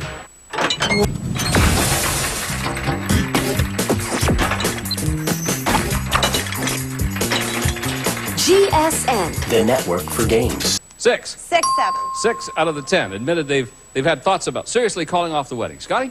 Well, I think everybody gets a wee bit of the jitters before the big day, and I'm sure that more than 6. Yeah. More than 6? A wee bit more. A wee than bit 6, higher. Yeah, a wee bit higher. You can win this beautiful car on the turn of a single card on Card Sharks. And if you play your cards right, you can win $32,000. And now, the host of Card Sharks, Bob Eubanks. Oh, thank you. Thank you very much, Steve. Good morning, everybody. Welcome to Card Sharks. And we are going to have a fun time today because, let me tell you, in our studio audience, we have football's fabulous females, the Los Angeles Raiderettes, and I want you to meet them right now. Here they are. This is Denise, Jacqueline, Bonnie, G.A., Cindy, Jill, Ramona, Susie, Jackie, and Denise Marie, the lovely Los Angeles Raiderettes. Aren't they something? They'll be with us all week long. Okay, now, let me tell you. When we left off last time, our champion had just won $26,600 in cash. We're going to give him a chance to win a brand new car right now, so let's get him in here. Come on, Steve, join us on Card Sharks. How are you today? I'm feeling great. I'm feeling great. The first time you played it for the big money, you didn't do too well, but he stepped up and won $26,600. Not bad at all. Tell us about Steve. Steve Bartles. I'm originally from New York. I'm now in California, and I'm working in the record business. And you have a very happy girlfriend. I sure do. Yes, when you won that money last time, boy, she jumped up and, woo! That's nice. Pretty lady. She sure is. Yes, all right. Let's try to win a new car now, okay? One of our lovely dealers on Card Sharks is Miss Susanna Williams, and here she is right here. Good morning, Susanna. Good morning. If you would, please just give Steve that joker. Hi, Steve. Thank you. All right, Steve, why don't you step right over here because our other lovely dealer is Lacey Pemberton. Good morning, Lace. Good morning. Now, Lacey's got 7 numbered cards there, Steve. As you know, behind one of them is the word car. Oh. If you find the car, heck, this is the car you'll win. Take a look at it. Jane? The Ford Festiva LX, aerodynamically shaped for road stability and comfort, equipped with standard features, air conditioning, cassette, and California emission. Good luck, Steve. All right, Steve, go find that lucky card, and you win the car. Turn it around for me, please. There you go. He's going to number 3 this time. Okay, you stay right here, and we'll see if he can start the day off by winning a new car. Come on, number 3, be there. The word car is back here. He wins the car. Does he? Oh, no. Where was it today? Down here by number 6. It was number 6, in fact. Okay, that's where it was today. Ah, you didn't win the car, but you still got all the money. You got $26,600 in cash. And you still are champion. We're giving you a chance to do it all over again, okay? So what I want you to do is go over there and stand where the champion stands. And we'll meet the new challenger. Joe, come on in here. Hiya, Bob. Hey, Joe. Name's Joe Moretto. Just a second, they're applauding for you. Now they're done. So where are my kids out there? How many kids you got? 9 kids. 9 kids. They're all out there. And 22 grandchildren. They're not all out there. And the 23rd one due this month. You got? How many kids are out there of yours? Just one. Oh, just one. Okay, I couldn't bring them all with Where do you me. live, Joe? West Covina. In West Covina. Well, you know how to And I'm play a this? house husband. You're a house husband? Yes, I am. Is that right? I left work 5 years ago and let the wife support me in a manner I wish to become accustomed. How's it going? Very good. Does she like it? Oh, yeah, she loves working. She hates housework. But you take care of the house? I take care of the house. You do windows? That I don't do. Who does My those? grandchildren do them. Oh, good, okay. Let's get it going. You win 2 games, you're our champion. Cards have been dealt out from decks you cut earlier, and we're on our way. Steve, first question is yours, and this question involves our 10 Los Angeles Raiderettes in our studio audience. Ladies, if you would, please join us. There they are. Now, Steve, before the show, we ask our 10 Raiderettes, during a cheer, have you ever accidentally lost your top? How many of these 10 Raiderettes have lost their top during a cheer? Well, You're afraid to look down there, aren't you? His girlfriend's in the audience. He's afraid to look down there. I'm sure a lot of the guys that go to the football games would love to see some of those girls lose their tops, but I'm sure that's a low number, Bob. I'd say Chauvinistic thing to say. I'm sure that number's low. I'd say 3. 3 of them. Let's check with the expert. Joe, I bet you're a big football fan, aren't you? Raider fan. Yeah, you're a big Raider fan. Big Raider fan. Is that right? You know these girls? I've seen them. You've seen them? Well, not here. I go over to the stadium. Yeah, well, I know. Yeah. He But says 3 of the 10 have lost their top doing a cheer. No, I don't think so, Bob. That really tightened into them costumes. I'd say less than 3. Well, you tell me, lower? Lower than 3. Tightened into those costumes. Oh, I know. You have a way with words, Joe. Actual number of these Raiderettes who have lost their top during a cheer is 3 of them. Whoa! How about that? You and the girls, $100. $100 to share with our ladies. All right. Which 3 of you girls have lost your top during a cheer? Raise your hand if you would, please. No kidding. That's fascinating. Ramona, what happened? Well, it was during a halftime show, and I was doing some back handsprings, and after the second back handspring, I knew I was going to be in trouble, so I just wanted to keep going right out of the stadium. But instead, I picked up my pom-poms, and I just kept dancing with my pom-poms up here. You can do back handsprings? Uh-huh. Come here.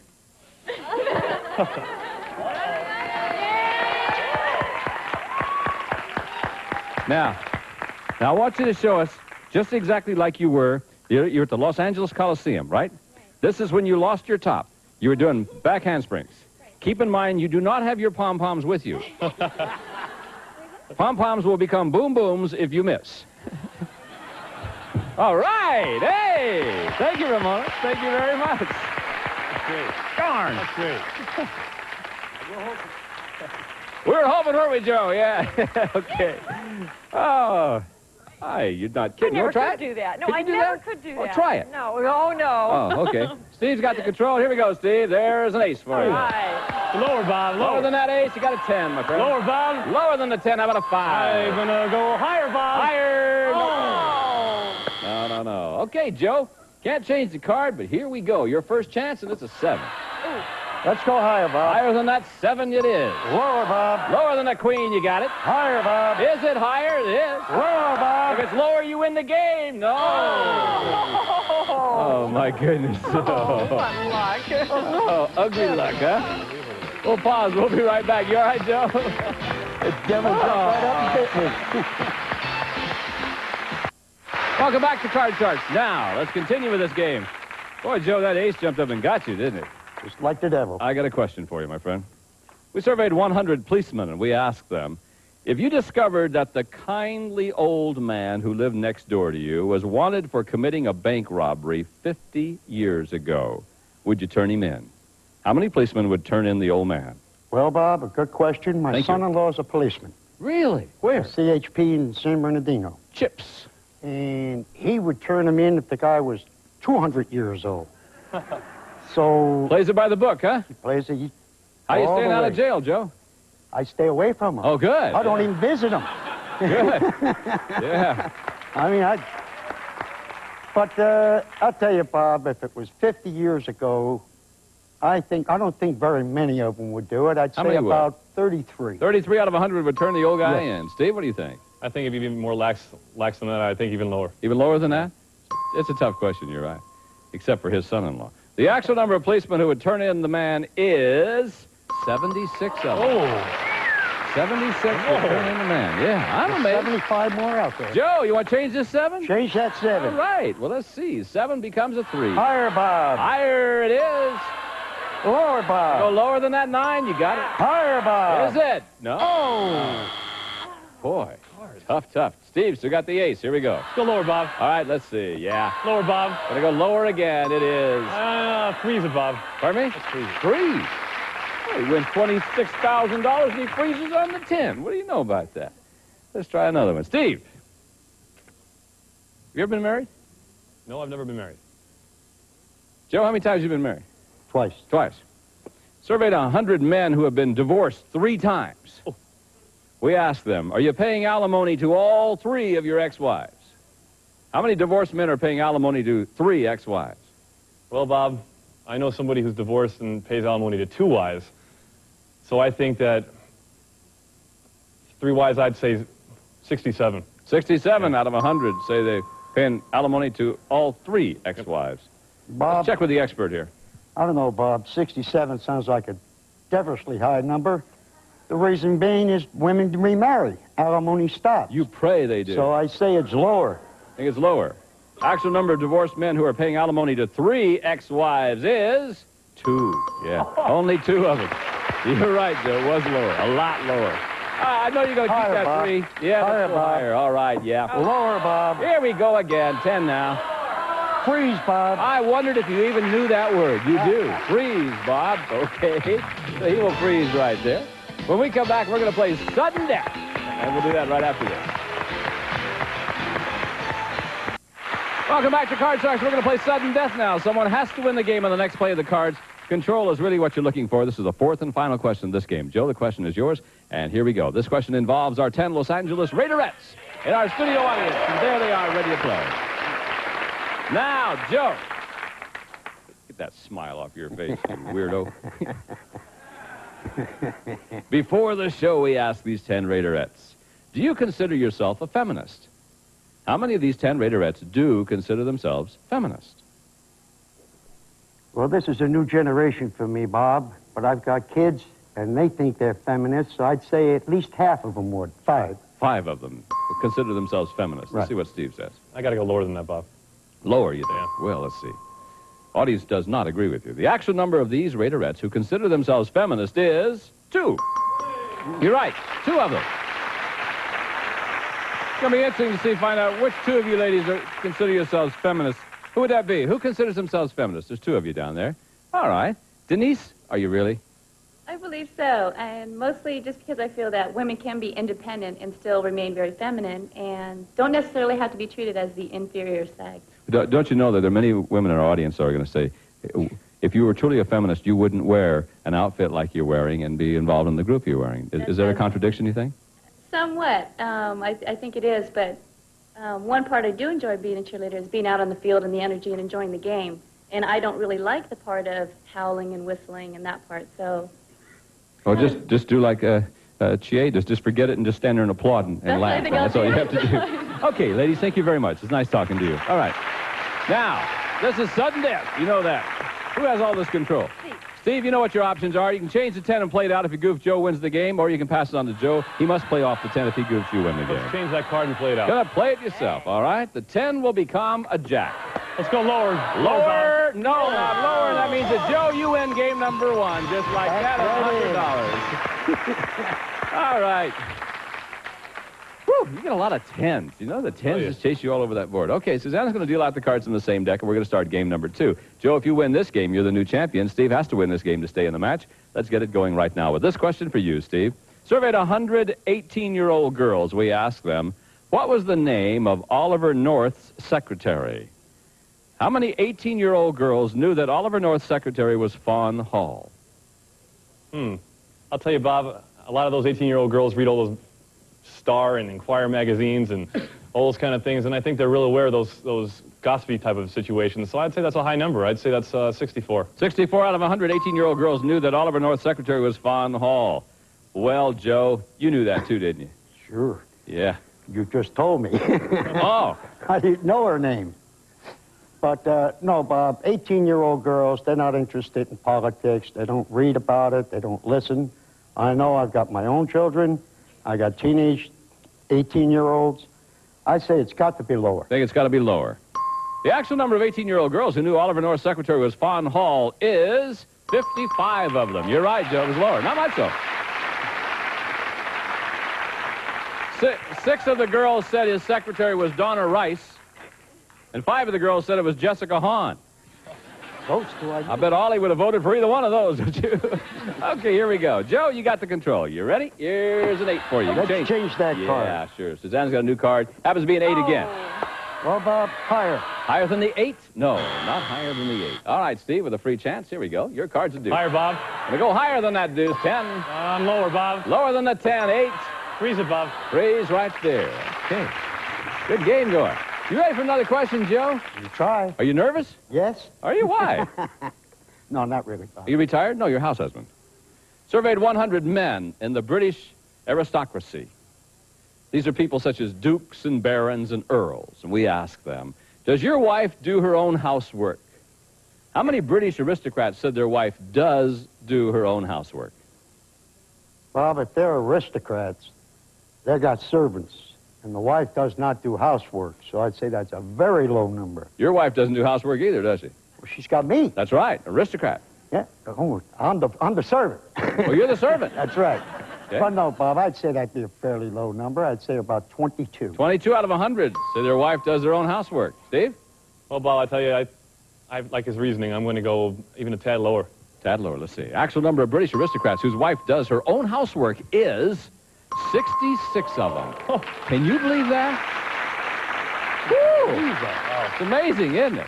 All right, Joe, now I want to change Let's this 8. change that card, Yeah, it's ugly, Bob. isn't it? 8 is now a jack. Lower, Bob. We're going lower, yeah. Higher, Bob. Is it higher? No.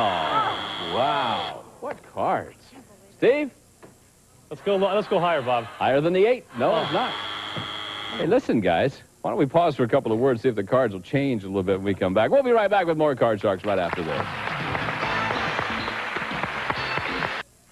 Welcome back. Let's continue now. Will it be Joe? Will it be Steve? Well, here's our next question. Joe, this question... Oh, this goes to you, Steve. I'm sorry. This is an educated guess question. This is a very interesting question. You're going to love this one at home, too.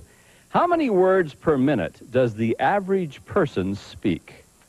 How many words per minute does the average person speak? 157. 157. Well, it's Joe? got to be less than that, Bob. Has to be got less. to be less than that. I can't even talk 20 words a minute sometimes. Huh. The average number of words per minute a person speaks is 175 words per minute. Should have turned that 57 around there. Yeah, okay. 175. Change that card, Bob. Unless you're a game show host and it's about 3004. You ready? Change the 8 to a queen. Lower, Bob. Lower than the queen, 7. Higher, Bob, higher. All right, if it's higher, you win the game. We'll play a tiebreaker. Higher than the 7? Oh. No. Joe, you get a free chance. Here we go. Higher, Bob. Pardon me? Lower, Bob. Lower than the jack? Yeah. Lower, Bob. Lower than the 9? No. Okay. This is sudden death. Fourth and final question. Joe, the question's yours. If you win, then you're the new champ. Steve, you know you have to win. Let's see who it is. Someone has to win the game on this play of the cards. Joe, we surveyed 100 medical doctors. We asked them, is it possible for a faith healer to cure a really sick person? How many doctors do think it is possible for a faith healer to cure a really sick person? Well, the medical profession is pretty close, Bob, and I don't think they believe in faith healers. So I would say 14. 14 out of 100. Steve? I'm going to have to say that's a little bit higher, Bob. A little higher? Yep. I think anybody can be cured if they really think they can be cured, right? It's just the actual number of doctors who think it is possible for a faith healer to cure a really sick person is 23 of them. Yes, it was a little bit higher. Sudden death, Steve. You know what your choices are. Play it out if you goof, he wins the game, or pass it on to him if he goofs, you win. I'm going to go lower on that. You're going to play it out. All right, lower than the queen it is. Let's go lower, Bob. Let's go lower. Let's All play right. for it. Here's the circumstance. If it's lower, you win the game. We'll play tiebreaker. If it's not lower, we have a new champion. Is it lower than the 8? Yes, it is. Then we play tiebreaker. Woo! You all right, Joe? Yeah, I'm all right. Boy, this is tough, isn't it? All right, now we're going to play a tiebreaker game. And our tiebreaker, it's a one-question sudden death game. Whoever wins this question is the new champion. Good luck to you, and here we go. Your question, Steve. The ladies are going to deal out only 3 cards. Surveyed 100 people in their 30s. We asked them, now that you're older, do you find that the way you remember your childhood and the way your mother remembers are entirely different? How many people in their 30s do remember their childhood differently than their mother does? Well, Bob, I have lots of friends that are in their 30s, and they tell me all about their childhood, and then you go over to their family picnics or something like that, and the mom's telling a total different story. So I think that's going to be a high number. I'll say it's 67. 67 out of 100 people in their 30s do remember their childhood differently than their mother does. Joe, higher or lower than 67? Well, I think they remember differently, Bob, but not that high. I'd say lower. I think it might be lower. Actual number of people in their 30s who remember their childhood differently than their mother does is 54 of them. You're right, Joe. All right, now, sudden death time. show. I'm going to show you your base card. I'll show you Steve's base card. At that time, you must make a decision, all right? Your base card, Joe, is a king. Steve's base card is a 10. Now, you can play it out, but if you goof, he's the champ. Or pass it on to him. He must play off the 10. If he goofs, you're the champ. Well, I'm going to play it. You going to play it? I'm going to say lower than that. All right, king. good luck to you. Lower than the king. 3. Higher than the 3, If it's higher, you're the new champ. Are you? No! And that means that Steve remains our champion. Can you believe it? Congratulations, Oh, my God. Hey, Joe! Oh. Come back. Oh, that was awful. We have $100 for you. Thank you very much for being with us, and we'll see you again. Nice meeting you, Bye-bye. Bob. Okay. Come here, Mr. Lucky. Luckiest man in the world standing right here. We'll be back in just a moment with more card sharks. Don't go away. Amazing. Found you won't want to. All the time we have, we're going to pick it up next time. We're leaving off right now with you trying to win some more money. For Susanna Lacey and the gang, I'm Bob Eubanks. So long, everybody. Some of our departing contestants will receive olive oil from Spain. Makes chicken, seafood, and vegetables taste fantastic and has no cholesterol. What a healthy idea. Accent wakes up the natural flavor of food. Accent restores flavor lost during processing and storage and is low in sodium. Country Time lemonade flavored drink mix. Old-fashioned taste is new again. Sugar sweet and sugar-free with NutraSweet. Triptone, the only travel sickness remedy in Kaplan. Safe for adults and children over 2. Try Triptone. Sweeten your drinks and foods with NectarSweet. Instant dissolving non-caloric sweetener. NectarSweet sweetens without calories. Zotos, a leader in salon products for over 50 years. Ferns and hair care products available only at fine salon Zotos. And a member of our studio audience will receive the Berkline Contemporary Rock-A-Lounger with deep pillow seat. Permits lounging, rocking, or full-length reclining in pleasurable comfort from Berkline. Oh, I'm sorry.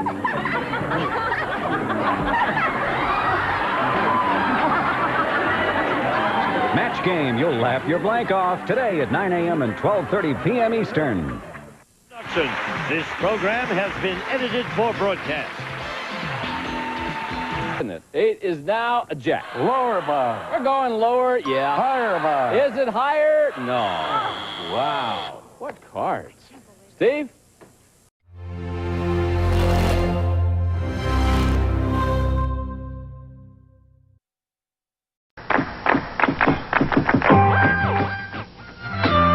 Aces and deuces, these are the best.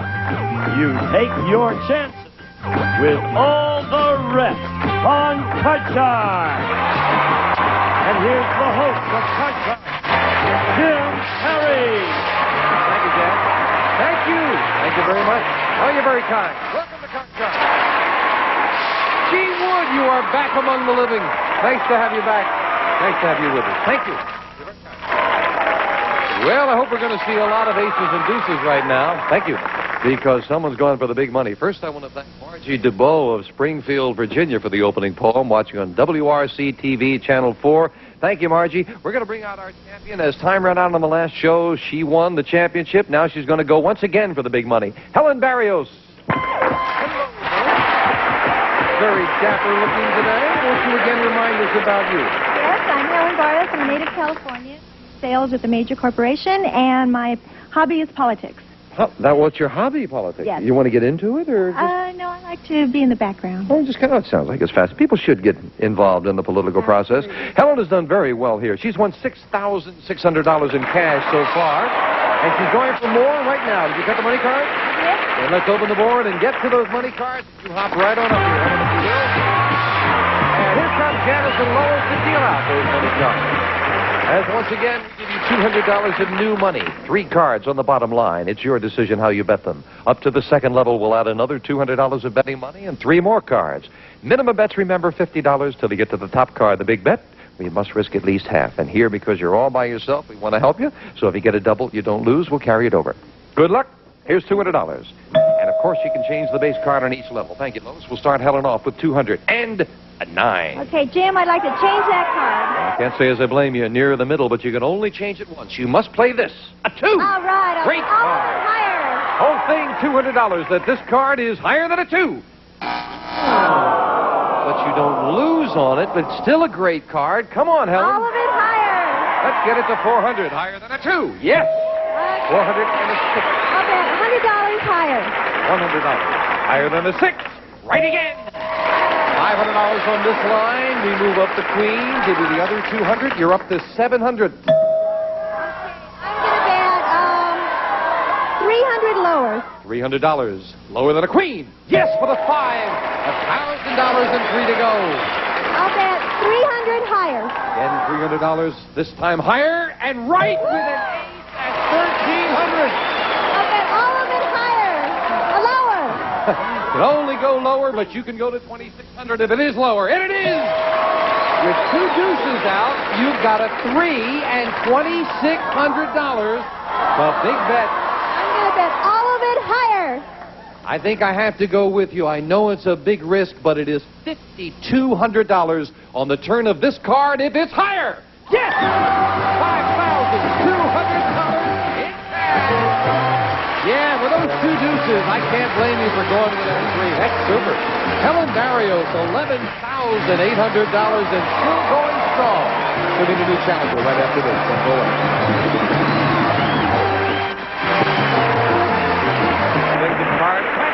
Challenger on Card Card.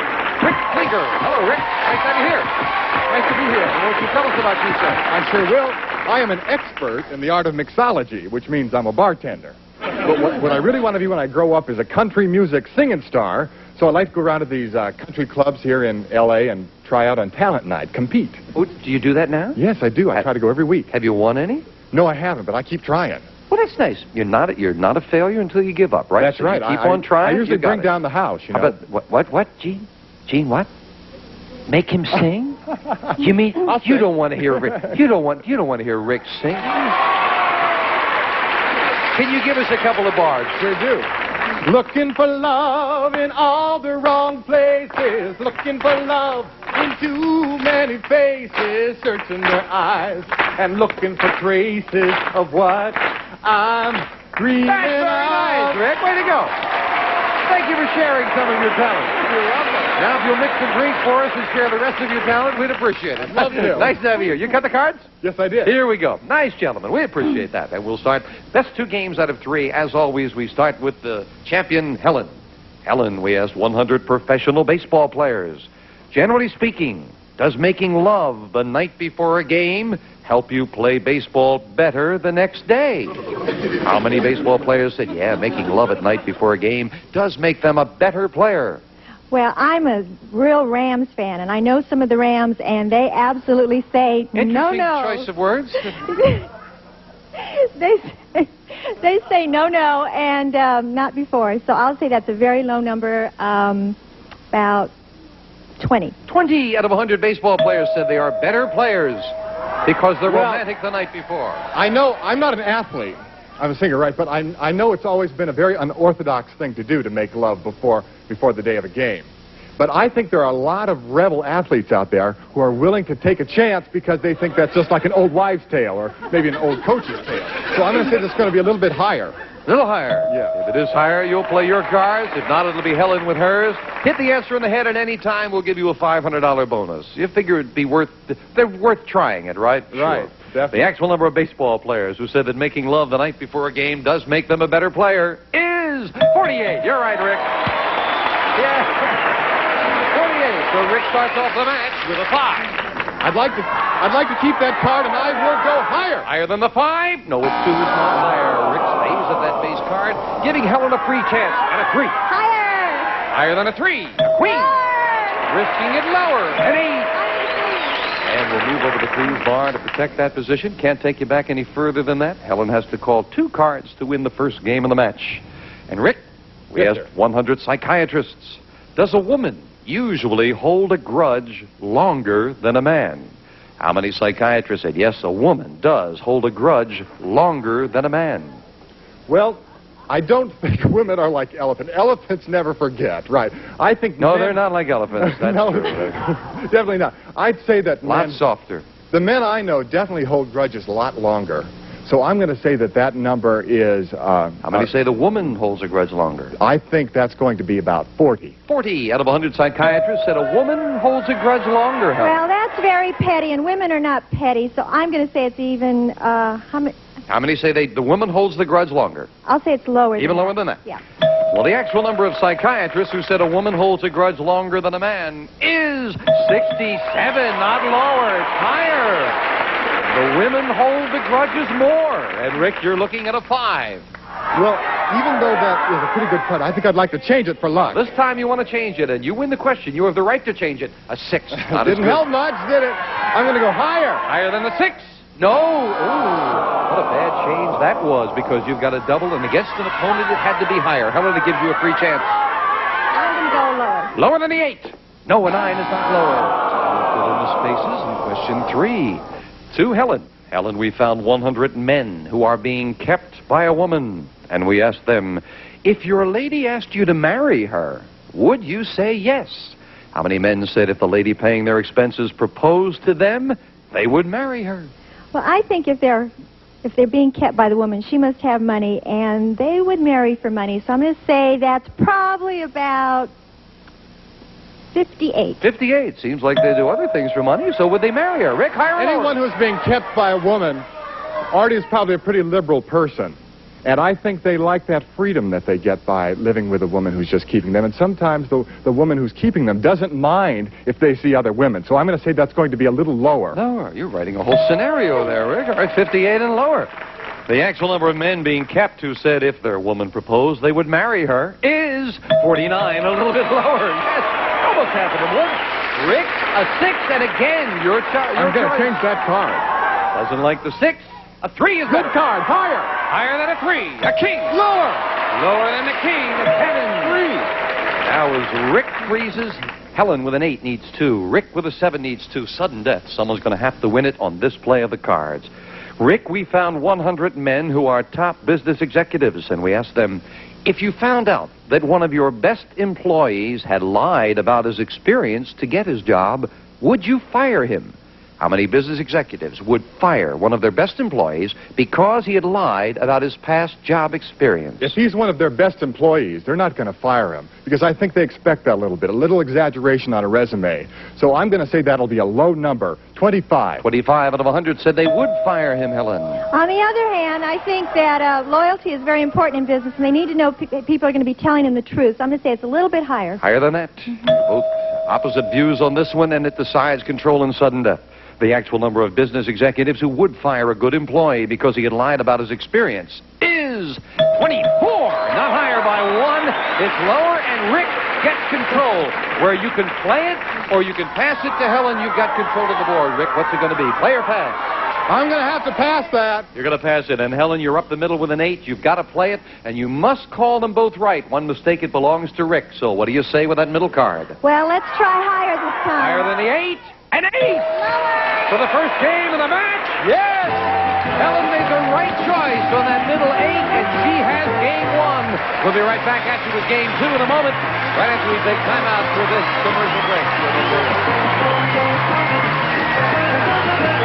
Continue their winning ways at game 1. And now as we set up for game 2, Janice is dealing out off the same 2 decks of cards. The next card's off the top of the deck. So I've mentioned from time to time, if you can remember what cards have been played, it is often a help. Helen, we start game 2 with you. And California passed a law that says every time an unmarried girl under the age of 18 asks her doctor for help with birth control, he must report her to the authorities. Now, incidentally, that law has been repealed since. But we asked 100 people, should the government have the right to find out this kind of information? How many people said yes, the government should have the right to know if a girl under 18 is using birth control? That's going to be a low number, because I think people want the government out of their lives. So I'm going to say that's a real low number, about 20. 20 out of 100 say the government should have the right to know. Rick? That's a very controversial question, but I think there are many conservative people in this country who think a little differently. So I'm going to say a bit higher. Higher than that? Yes. She's under... Oh, the audience doesn't agree. I hope you've made a decision at home. That's always part of the fun. This is a toughie. 20 and higher. The actual number of people who said the government should have the right to know if a girl under 18 is using birth control is 26. Rick is right. It's a little higher. A little more than and 1 out of 4 thought they did. Interesting. Rick, you start off with a 10. I'd like to change that card. And Rick needs this game, so every change important with a queen. Lower! Lower than a queen, a 3. Higher! Higher than a 3, a 6. Higher! Oh, he's going to risk it higher, and he's right with an 8. 3! Now, with that middle card, a tough decision. If you turned that last one over correctly, that would have been a bonus, but I think you're right. Needing the game, you've got to be a little more conservative. Rick, we asked 100 driving instructors. Have you ever driven the wrong way down a one-way street? How many driving instructors admitted they have driven the wrong way on a one-way street? I think a lot of driving instructors have probably done that because before they became a driving instructor, they might not have been a very good driver. I think everybody in the world has done that. I'm going to say that's a high number, 69. 69 out of 100 have done it, Helen. Well, my best friend is a driving instructor, and she's recently gotten 2 tickets. So, I'm going to say... 69, he says. 69, but that's pretty high. I'm going to say a little lower. Little lower than that. Little lower. I can't remember if I've ever done that, but I drove on the wrong side of the street in England, and I almost got myself in a lot of trouble. 69 and lower.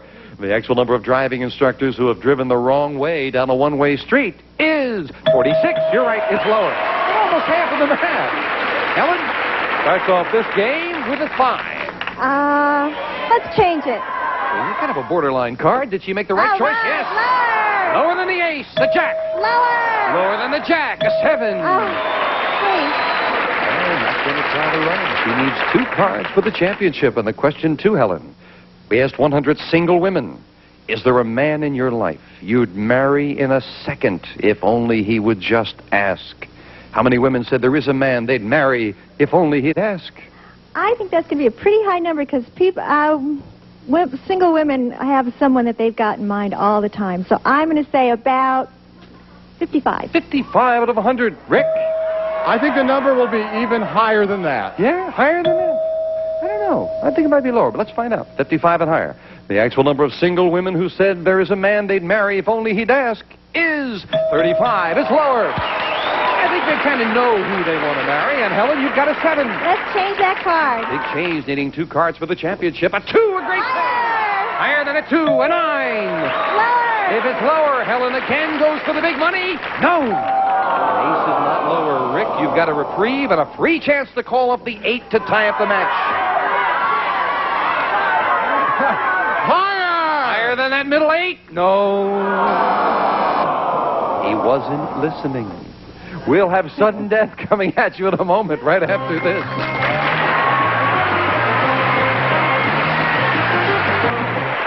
He loved it. He loved it.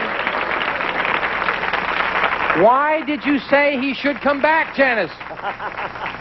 We would love to have you come down and be a contestant sometime. And we do have a lot of fun down here. But if you were down here as a contestant right now, you'd be in a tough spot because we've got sudden death coming up in this game. Helen, a great base card at 2, but she needs 2 cards. Rick up the middle with the worst possible base card, but he needs only 1. And it is sudden death starting with Rick. Rick, we asked 100 people. Everybody complains about the government wasting money. But if the government accidentally started sending you $100 a month that you did not deserve, would you keep it? How many people admitted they would keep the money? Everybody's going to keep that money. I think that's going to be a high number.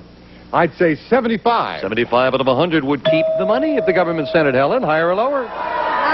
I think that people are generally honest, so I think that might be a little lower. A little lower than that. As the size control and sudden death, the actual number of people who admitted they would keep the money is 38. You're right, Helen, it is lower. You have control where you can play it or pass it. I've got a great base card. I think I'm going to play it. You're going to play it yourself. So that means you've got to turn them both over. If you do, you are the champion once again. One mistake, we've got a tie. I'm going to go higher. Higher than the 2. A 6, and now the big call. I've got to go higher. Is it higher? No! And Rick ties it up in sudden death. Tough quantity there. Got a tough card coming up after the deuce, though, and we have a tie. So we set up for the tiebreaker.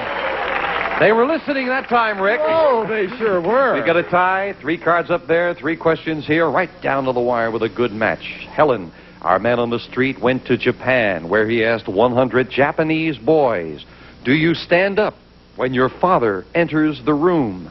How many Japanese boys do stand up when their father enters the room? I think that's going to be about 45. 45 out of 100 do stand up when their father enters the room in Japan, Rick. This is in Japan, though. In Japan. I think they've gotten a lot more modern over there. I've heard they like a lot of rock and roll music, and that must mean they're getting more modern. So I'm going to say that's a little bit lower. Lower than that. The actual number of Japanese boys who stand up when their father enters the room is 12. You're right. Rick, you've got it. And Rick gets that all-important first crack at the cards in the tiebreaker with a 4. Higher! Higher than a 4. A king! Lower! If it's lower, we have a new champion, and we do. Rick wins it, getting 2 games in a row. Helen, we have to say goodbye, but you have been a great champion. Helen Barrios, you're leaving us with $11,900 in cash. It's been great. Thank you. Super. You've been a fine champion. Thank you, Helen. Thank you. Bye-bye. Helen Barrios. Rick Flieger, come on down here for me. It's me. Nice to have you here. Oh, it's here. Now you're going to be looking for money in all the right places, right? This is the easy part of the game. Would you like to lead us into a commercial with another half a chorus of Looking for Love, sir? Sure. Looking for love in all the wrong places. Looking for love in too many. We'll be right back. Looking for love.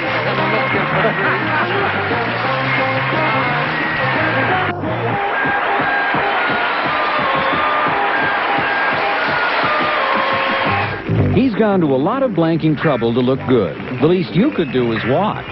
Match Game, weekdays at 6:30 Eastern, 3:30 Pacific, only on Game Show Network.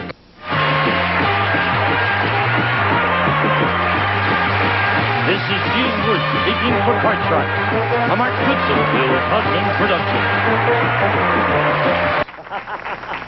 We would love to have you come down and be a contestant sometime.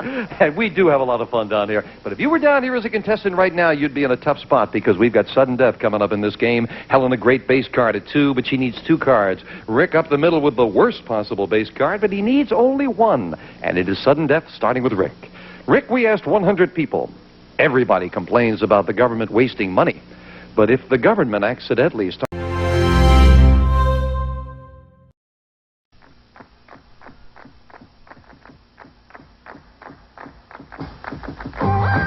Deuces and aces are good cards to get, but with 7s and 8s make the minimum bet on Card Shark.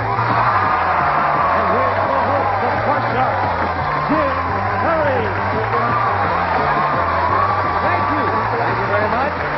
I thank you and welcome to Card Shark. Oh, you're very kind. Thank you. I appreciate it. Gene Wood, thank you for joining us at home. And the opening poem sent in by Paul Hodgson of Portsmouth, New Hampshire, watching on WBZ TV, Channel 4. Thank you, Paul. Now let's open the board and get to those cards. Go ahead. Diane, hello to me, and here come our card sharks. Diane Meyer, our champion. Hi, Diane. Diane, let's do it again. Remind us about you. Sure. My name is Diane Clyer. I'm from Northridge, California. I moved out to California 9 months ago with my husband and children from Cedarhurst, New York. Yeah, well, sounds like you miss Cedarhurst. I do. I miss my friends. Enjoying it out here, though? I'm loving it. Hope you're enjoying it with us. I'm having a great time. I can't say as I blame her. She's won $4,200 in cash. I hope to win I'd be more. having fun. That's the way to feel. Jillian Snyder wants to stop you. Hi, Jillian. Good to see you again. And again, a Thank reminder you. about you. My name is Jillian Snyder. I was born and raised in Los Angeles, California, but I'm a student at Northwestern University near Chicago, and I'm a member of Delta Delta Delta sorority, and I'm a Hellraiser. A Hellraiser? Is that in quotes? That's or my elected position in the sorority. You are the elected Hellraiser. What does got the it. elected Hellraiser do? Raise hell. Oh. Need I have asked? You both got the cards at the beginning of the match? Yes, we did. We will pick up where we left off. We play the best 2 games out of 3, and as we left off, Jillian raised a little of you know what by winning the first game of the match. So we have dealt out the same 2 decks of cards with the next cards off the top of the deck, starting game 2 with a question to Diane. Diane, we asked 100 people across the country, is inflation keeping you broke? How many people said inflation is keeping them broke? Keeping me broke. I'm trying to buy a house, and I just can't do it. I would say that would be around 68 people would say inflation. 68 out of 100 said, yeah, inflation's keeping them broke. Higher or I lower? think that's going to be an even higher number because inflation is just getting to everyone, and everyone's having problems paying for what they need to pay for. So you say higher, and if it is higher, you'll play your cards. If not, it'll be Diane with hers, and the actual number of people who said inflation is keeping them broke is 65. Not higher, just a little lower. So it is Diane with the first crack of the cards, trying to work her way across the end, calling high or low. An 8. Starting with an 8. Change that card. You win the question, you can change the base card. And a good change with a 4. Higher. Higher than a 4. A jack. Listing it lower. A 6. I'm not going to try to run him. We'll move over the freeze bar. Protect that position. Can't take you back any further. Of course, that keeps Jillian away from her cards. Jillian, now, as you know, Italian men are famous for pinching women. But turnabout is fair play, so we sent our man on the street to Rome, where he asked 100 Italian men, has a woman ever pinched your bottom? How many Italian men said a woman has pinched their bottom? I think that's going to be a pretty low number because even though things are changing these days, I think it's still the men who are going to do the pinching. I'd say that's only going to be about 12. 12 Italian men said they've been to. Higher because I know myself I've pinched some men's tushies. Oh, That's yeah? going to be higher. Absolutely. You are a pincher? I'm a pincher. Join Jillian with her official capacity in the club. 12 and higher. The actual number of Italian men who said a woman has pinched their bottom is 58. 58. Now Diane could change the 6, winning the question to a 9. Not a good change. Lower than a 9. Oh, no, an 8 is not lower. Stays at that base card, and Jillian gets a free chance at a 9. Okay. I'm going to try lower. Lower than a 9. Yes, a 5. Higher. Risking it higher. A king.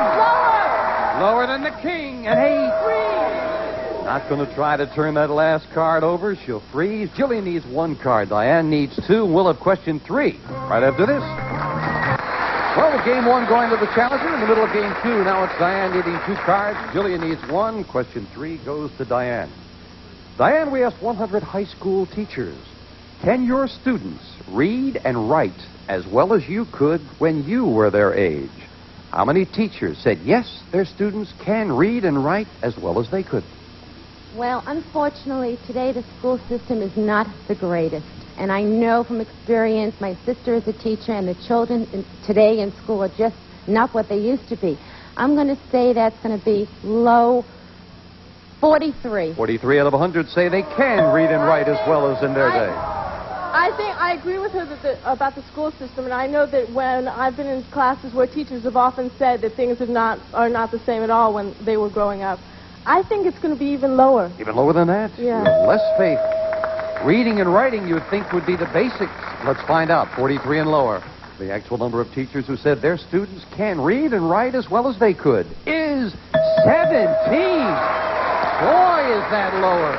Depressingly so. Change that card. Jillian with a big change, the 8, and it becomes a 4. Higher. If this is higher, we have a new champion. No, not higher. It's the same. Diane is still in it with a free chance off the 9. Lower. Lower, she says. She's right with a 5. Higher. If it's higher, she ties up the match. Yes. So, the cards turned, and we have a tie. Each player with 1 game and $100 in this faction. That means we set up with a tiebreaker. 3 cards up there, 3 questions here, and it goes down to the wire. Jillian, we asked 100 bachelors. If you knew a beautiful woman was only dating you to make another man jealous, would you go out with her anyway? How many bachelors would date the beautiful woman anyway? I don't think that's going to be a very high number because I think that bachelors, although she may be very pretty, I think they're still interested in having an honest relationship. I think that's going to be kind of low. I'd say about 43. 43 out of 100 would date the beautiful woman anyway, and if she was only dating him to make another man jealous.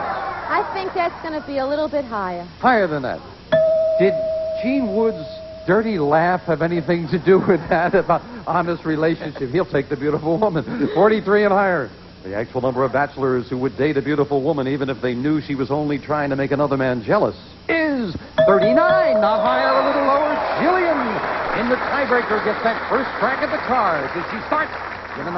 Change that card. Big change with just 3 cards. A king. Lower. Lower than a king. A 5. Higher. Again, she's on the verge of victory. Can she do it? Yes! Jillian, the new champion. So, Diane, we have to say goodbye. 5 at $4,300. A profitable stake. Thank you, Diane. I hope you enjoy it out here in California. Diane Pryor, Jillian Snyder, come on down here with me. Congratulations. Did you think you were going to get here after that double four? I wasn't sure anymore. I said you looked a little deflated there for a moment. I got a little worried. You picked yourself up and came back to win. Jillian's got $200 for winning the match, going for a lot more with the money cards if you've cut them, have you? Yes, I have. Let's get over and do it right now, Jillian. Turn around and hop up here. Here we go. And those cards that you cut are waiting. And we're going to give you $200 of new money. We'll give you 3 cards on the bottom line. Of course, it's your decision how you bet them. When you move up to the second level, we'll add another $200 of betting money and 3 more cards. Remember, the minimum bet's $50 till you get to the top card, the big bet, where you must risk at least half. And now here, that double 4 hurt you over there, but the double won't hurt you now. You're playing by yourself, so we'll just carry it over. You don't lose with the double. Okay. Good luck. Here's you. $200. And you can Okay, change let's the base change the card. Come on. All righty. Thank you, Lois. Jillian starts with 200 and a jack. Okay, I'm going to keep that card. I'm going to keep that card and go 100 lower. She likes the jack. $100 that this card is lower. And it is. With a 9, you're up to 300. I'm just going to go 50 lower. $50. Minimum bet. Lower. Worth $50, though. 250 and an All ace. of it lower. This will get it to 500 if this card is lower. And it is with a great card as well. Great card. Up goes to 3, giving you the other 200. I want to keep that card and go all the way higher. Double to nothing. $1,400 if it's higher. Yes. In the middle. Okay. I just want to go $50 higher. $50 higher. She says higher. The audience is saying lower. Is she right? No, the audience is right. But a better card now with $1,350. Okay, I'd like to go 800 higher. This time they're all in agreement saying higher, $800 worth. And a big ace! All right. 2150 and an ace. Okay, put it up there. All of it lower. $2,150 more if this is lower. And it is for $4,300. Yeah! Oh, those 3 aces were beautiful, Julie. You gave them a good cut. 200 in the game. That's $4,500 for Jillian Snyder, a fine champion. We'll be back with her and a new challenger in a moment, right after this. Jillian, we're happy for you. Thank you. 2 brand new decks of cards. Here comes a new challenger on Card Shark. Bob Nunu. Hello, Bob. Bob Nunu. That's right. Nice to meet you, Bob. Tell us about you. Well, my name's Bob Nunu. I'm from Philadelphia, and I'm a lawyer. I've been practicing attorney for 6 years, and now I'm out here in California doing some writing. Good. Attorney Nunu, huh? That's right. You get kidded about your name? Oh, no, Jim. Never. No. Nice to have you here, Bob. Thanks, You Jim. got your cards? Yes, I did. Then here we go. Starting the best 2 out of 3 with a question to Jillian, the champion. Jillian, we asked 100 married men. When you romance your wife, you usually think about other women. How many men confessed when they romance their wife? They usually do think about other women. I don't think that's going to be a very high number because I think, obviously, it depends on how long you're married. But I think that still, when they're romancing their wives, they're really involved with their wives, and that's the person they love, and that's the person they want to turn on. So I think it's going to be pretty low. I'd say 37. 37. Jillian is a romantic and thinks they think about the wife. But how many think about other women, Bob? Well, I know that my wife will be watching this program when it airs, and I really believe that the answer is lower. Lower than that. Just to be safe. Just to be safe. 37 and lower. The actual number of men who confessed when they romance their wife, they usually do think about other women, is 11. Bob, you're right. It is lower. Well, you both had the right idea. Bob had the right number, and he starts with a 7. Change that card, please. See that near middle card? A good Please. change. All right. Lower, please. Lower than a queen. No. Not a queen. So lucky with the cards, and Jillian with a free chance at a 6. Okay, I'm going to go higher. Higher than a 6. No. Also a double. We'll fill in the spaces, and question 2 goes to Bob. Bob, we asked 100 women. Be honest. When you hear a juicy piece of gossip about someone you don't like, do you ever make it a whole lot juicier when you tell it to someone else? Oh. How many women admitted when they hear gossip about someone they don't like, they do make it a lot juicier when they pass it on? Probably the stuff you hear isn't even half of the truth. So if you embroider it a bit, you're probably closer to it. So I think that about 72. 72. Embroider a bit, as Bob put it, Jillian. I think that I agree with it. I mean, I know I exaggerate on stories if I don't like a person. That happens a lot. Yeah, I hate to say it, but I still think it might be a little lower. A little lower than that? The actual number of women who make gossip juicier when telling about someone else they don't like is 26. It's lower. Jillian has it. Yeah. Jillian, you got a 6. Change that card. Did she improve it? Yes. Oh, yes, jack. lower. Lower than a jack. A 4. Higher. Higher than a 4. A king. Lower. Lower than the king. A 3. This would be the game on a $500 run if this is higher. It is. Jillian gets the bonus for running them all at one time. So 500, 100 in the game, a $600 game for the champion. Nicely done. And just like that, the champion goes over the $5,000 mark, and most importantly, has game 1 here in this match. Same 2 decks, starting game 2 with you, Jillian. Jillian, we asked 100 marriage counselors. Generally speaking, do young couples today expect marriage to be a lot easier than it really is? How many marriage counselors said young couples today do expect marriage to be a lot easier than it really is? I think that's going to be a pretty low number because I think that the young people today are pretty realistic about the way life is, and it's not the old-fashioned people sometimes have more of a romantic view of what's going to work out. They don't realize there are going to be fights and problems and so forth. So I think it's going to be pretty low. I'd say about 26. 26 out of 100. Bob, what do you think? I think that with the high divorce rate, it would even be lower than that. Even lower. Even lower. How many marriage counselors said young couples today expect marriage to be a lot easier than it really is? You said 26. I think fewer than that. Fewer than that. Okay. I just thought because you said with a high divorce rate, you might be thinking the other way. Let's find out. 26 and lower. The actual number of marriage counselors who said couples today expect marriage to be a lot easier than it really is 92. Not lower, it is higher. That's what I thought you were driving at there, Bob. But Jillian gets it, and Jillian starts with a king. Lower. Lower than a king. A 2. Higher than a 2. A 9. I'm going to try to run them twice in a row. Fascinating poll. 92 out of 100 thought people go into it with exactly the wrong attitude. Bob, we asked 100 people over the age of 90. From what you've seen during your lifetime, has the world changed for the better or for the worse? How many 90-year-olds said, just like our audience said, the world has changed for the worse? Well, I think obviously the answer is going to be that a lot of them do think that, but probably not as many as you think, because as you get older, I think you gain in wisdom. You understand that the problems of the world just keep recurring. So I think it would be about 61. 61 out of 100 say the world is worse. I think that that's going to be even a little higher because I think that the older people do see a lot more problems today than when they were growing up. You say higher. The actual number of 90-year-olds who said from what they've seen, the world has changed for the worse is 60, not higher. Bob's got it, and he just missed the $500 bonus by 1. Bob needs this game, and he's got a jack. Lower, please. Lower than a jack. Yes, 7. Higher. Lifting it higher, and right with another jack. Lower. Lower than a jack. A 6. Higher. Oh, he's going to try to go all the way. Tie it up, and a run. Yes! And both players with a $500 run. We have a tie. Tiebreakers coming at you right after this. Thank you, Gina.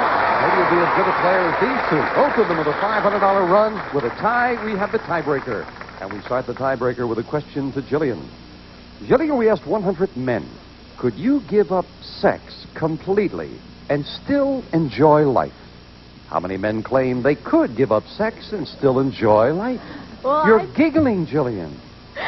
I'd say I'm sure that everyone agrees there are a lot of other important things in life, but I think out of Name 2. No, I'm sorry. How many men claim they could give up sex and still enjoy life? Give it Okay, up I completely. see. Okay, I think that that's going to be, although they say there are other important things in life, that very few men would say that life would still be just the same. So I think it's going to be pretty low then. I'd say about 23. 23 out of 100 say they could give up sex and continue to enjoy life completely, Bob. I know a few guys that have done it, and I think that it's probably lower. Lower than that. They were not the happiest men you've ever met. Very close. 23 and lower. The actual number of men who claim they could give up sex and still enjoy life is 18. You're right, Bob. Bob knew those grumpy people, and he wins the question. Harding with a 10. Oh, change that card, please. Big change with 3 cards up here. Oh, an 8. Higher. Higher than that middle 8? No. Oh, if he had called it the other way, he was on the verge of victory. Jillian's still in it with a 5. Higher. Higher than a 5. No. A double. We'll go to question 2 in the tiebreaker. Bob, there's a commercial on television now that shows a chimpanzee changing the oil in a car. You've probably seen it. Well, we asked 100 people if you could cut your car repair bills in half by going to a garage staffed by chimp mechanics. Would you do it? How many people said for half price they would have their cars serviced by chimps? I think mine already is, as a matter of fact. Sorry, Doc. That's carrying the idea of Grease Monkey a little far, I think. Good line. I think even to save a buck, you'd really not care very much about your car, so I would say only about 11 people. 11 would have it serviced by a chimp. I agree with him, but I think that's going to be higher. A little higher than that. The actual number of people who said for half price they would have their car serviced by chimps is 34. It's higher. Jillian has it. Jillian, you've got a 5. I'm going to keep it and go higher. Laying it higher. An 8. Lower. Well, the championship is in lower. Yeah. Jillian made the right call, and that ace did it for her. Bob, we have to say goodbye. We thank you. Good sailor with one win, $600. Thank you very much. I hope you enjoy it out here in California. Thank you. Bob Lulu. Jillian, come down here with me. Adding another 100, already to $5,200. We'll be back with this fine champion in a moment, right after this commercial message. There's a little chimp coming across the home. Well, we don't have time now for Jillian to play those money cards. She'll do that at the top of our next show. We would like to thank some of the people in our studio audience. Some joined us from Cleveland, Ohio. Others from the NBC affiliate in Manila in the Philippines. We are going to show you, I must say, that we're going to show you our handsome audience. And when we said they're going to be on television, they all spruced up beautifully. So we'll show them right now. See you next time on Card Charge.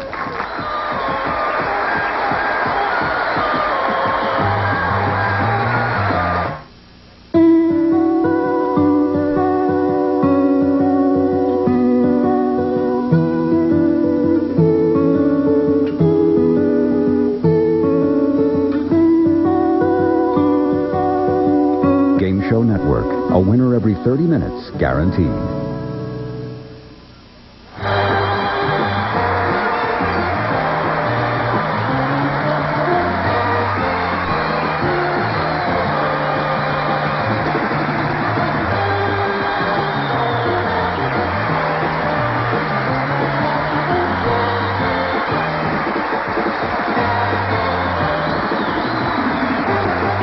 Has changed.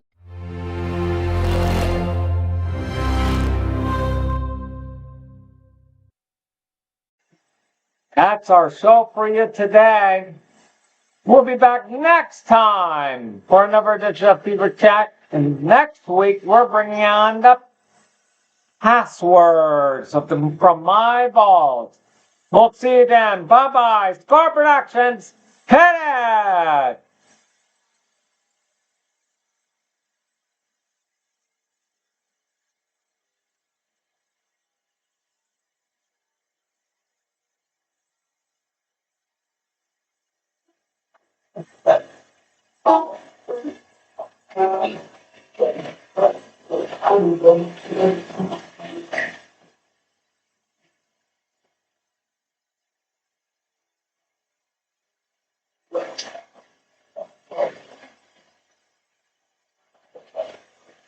Bye.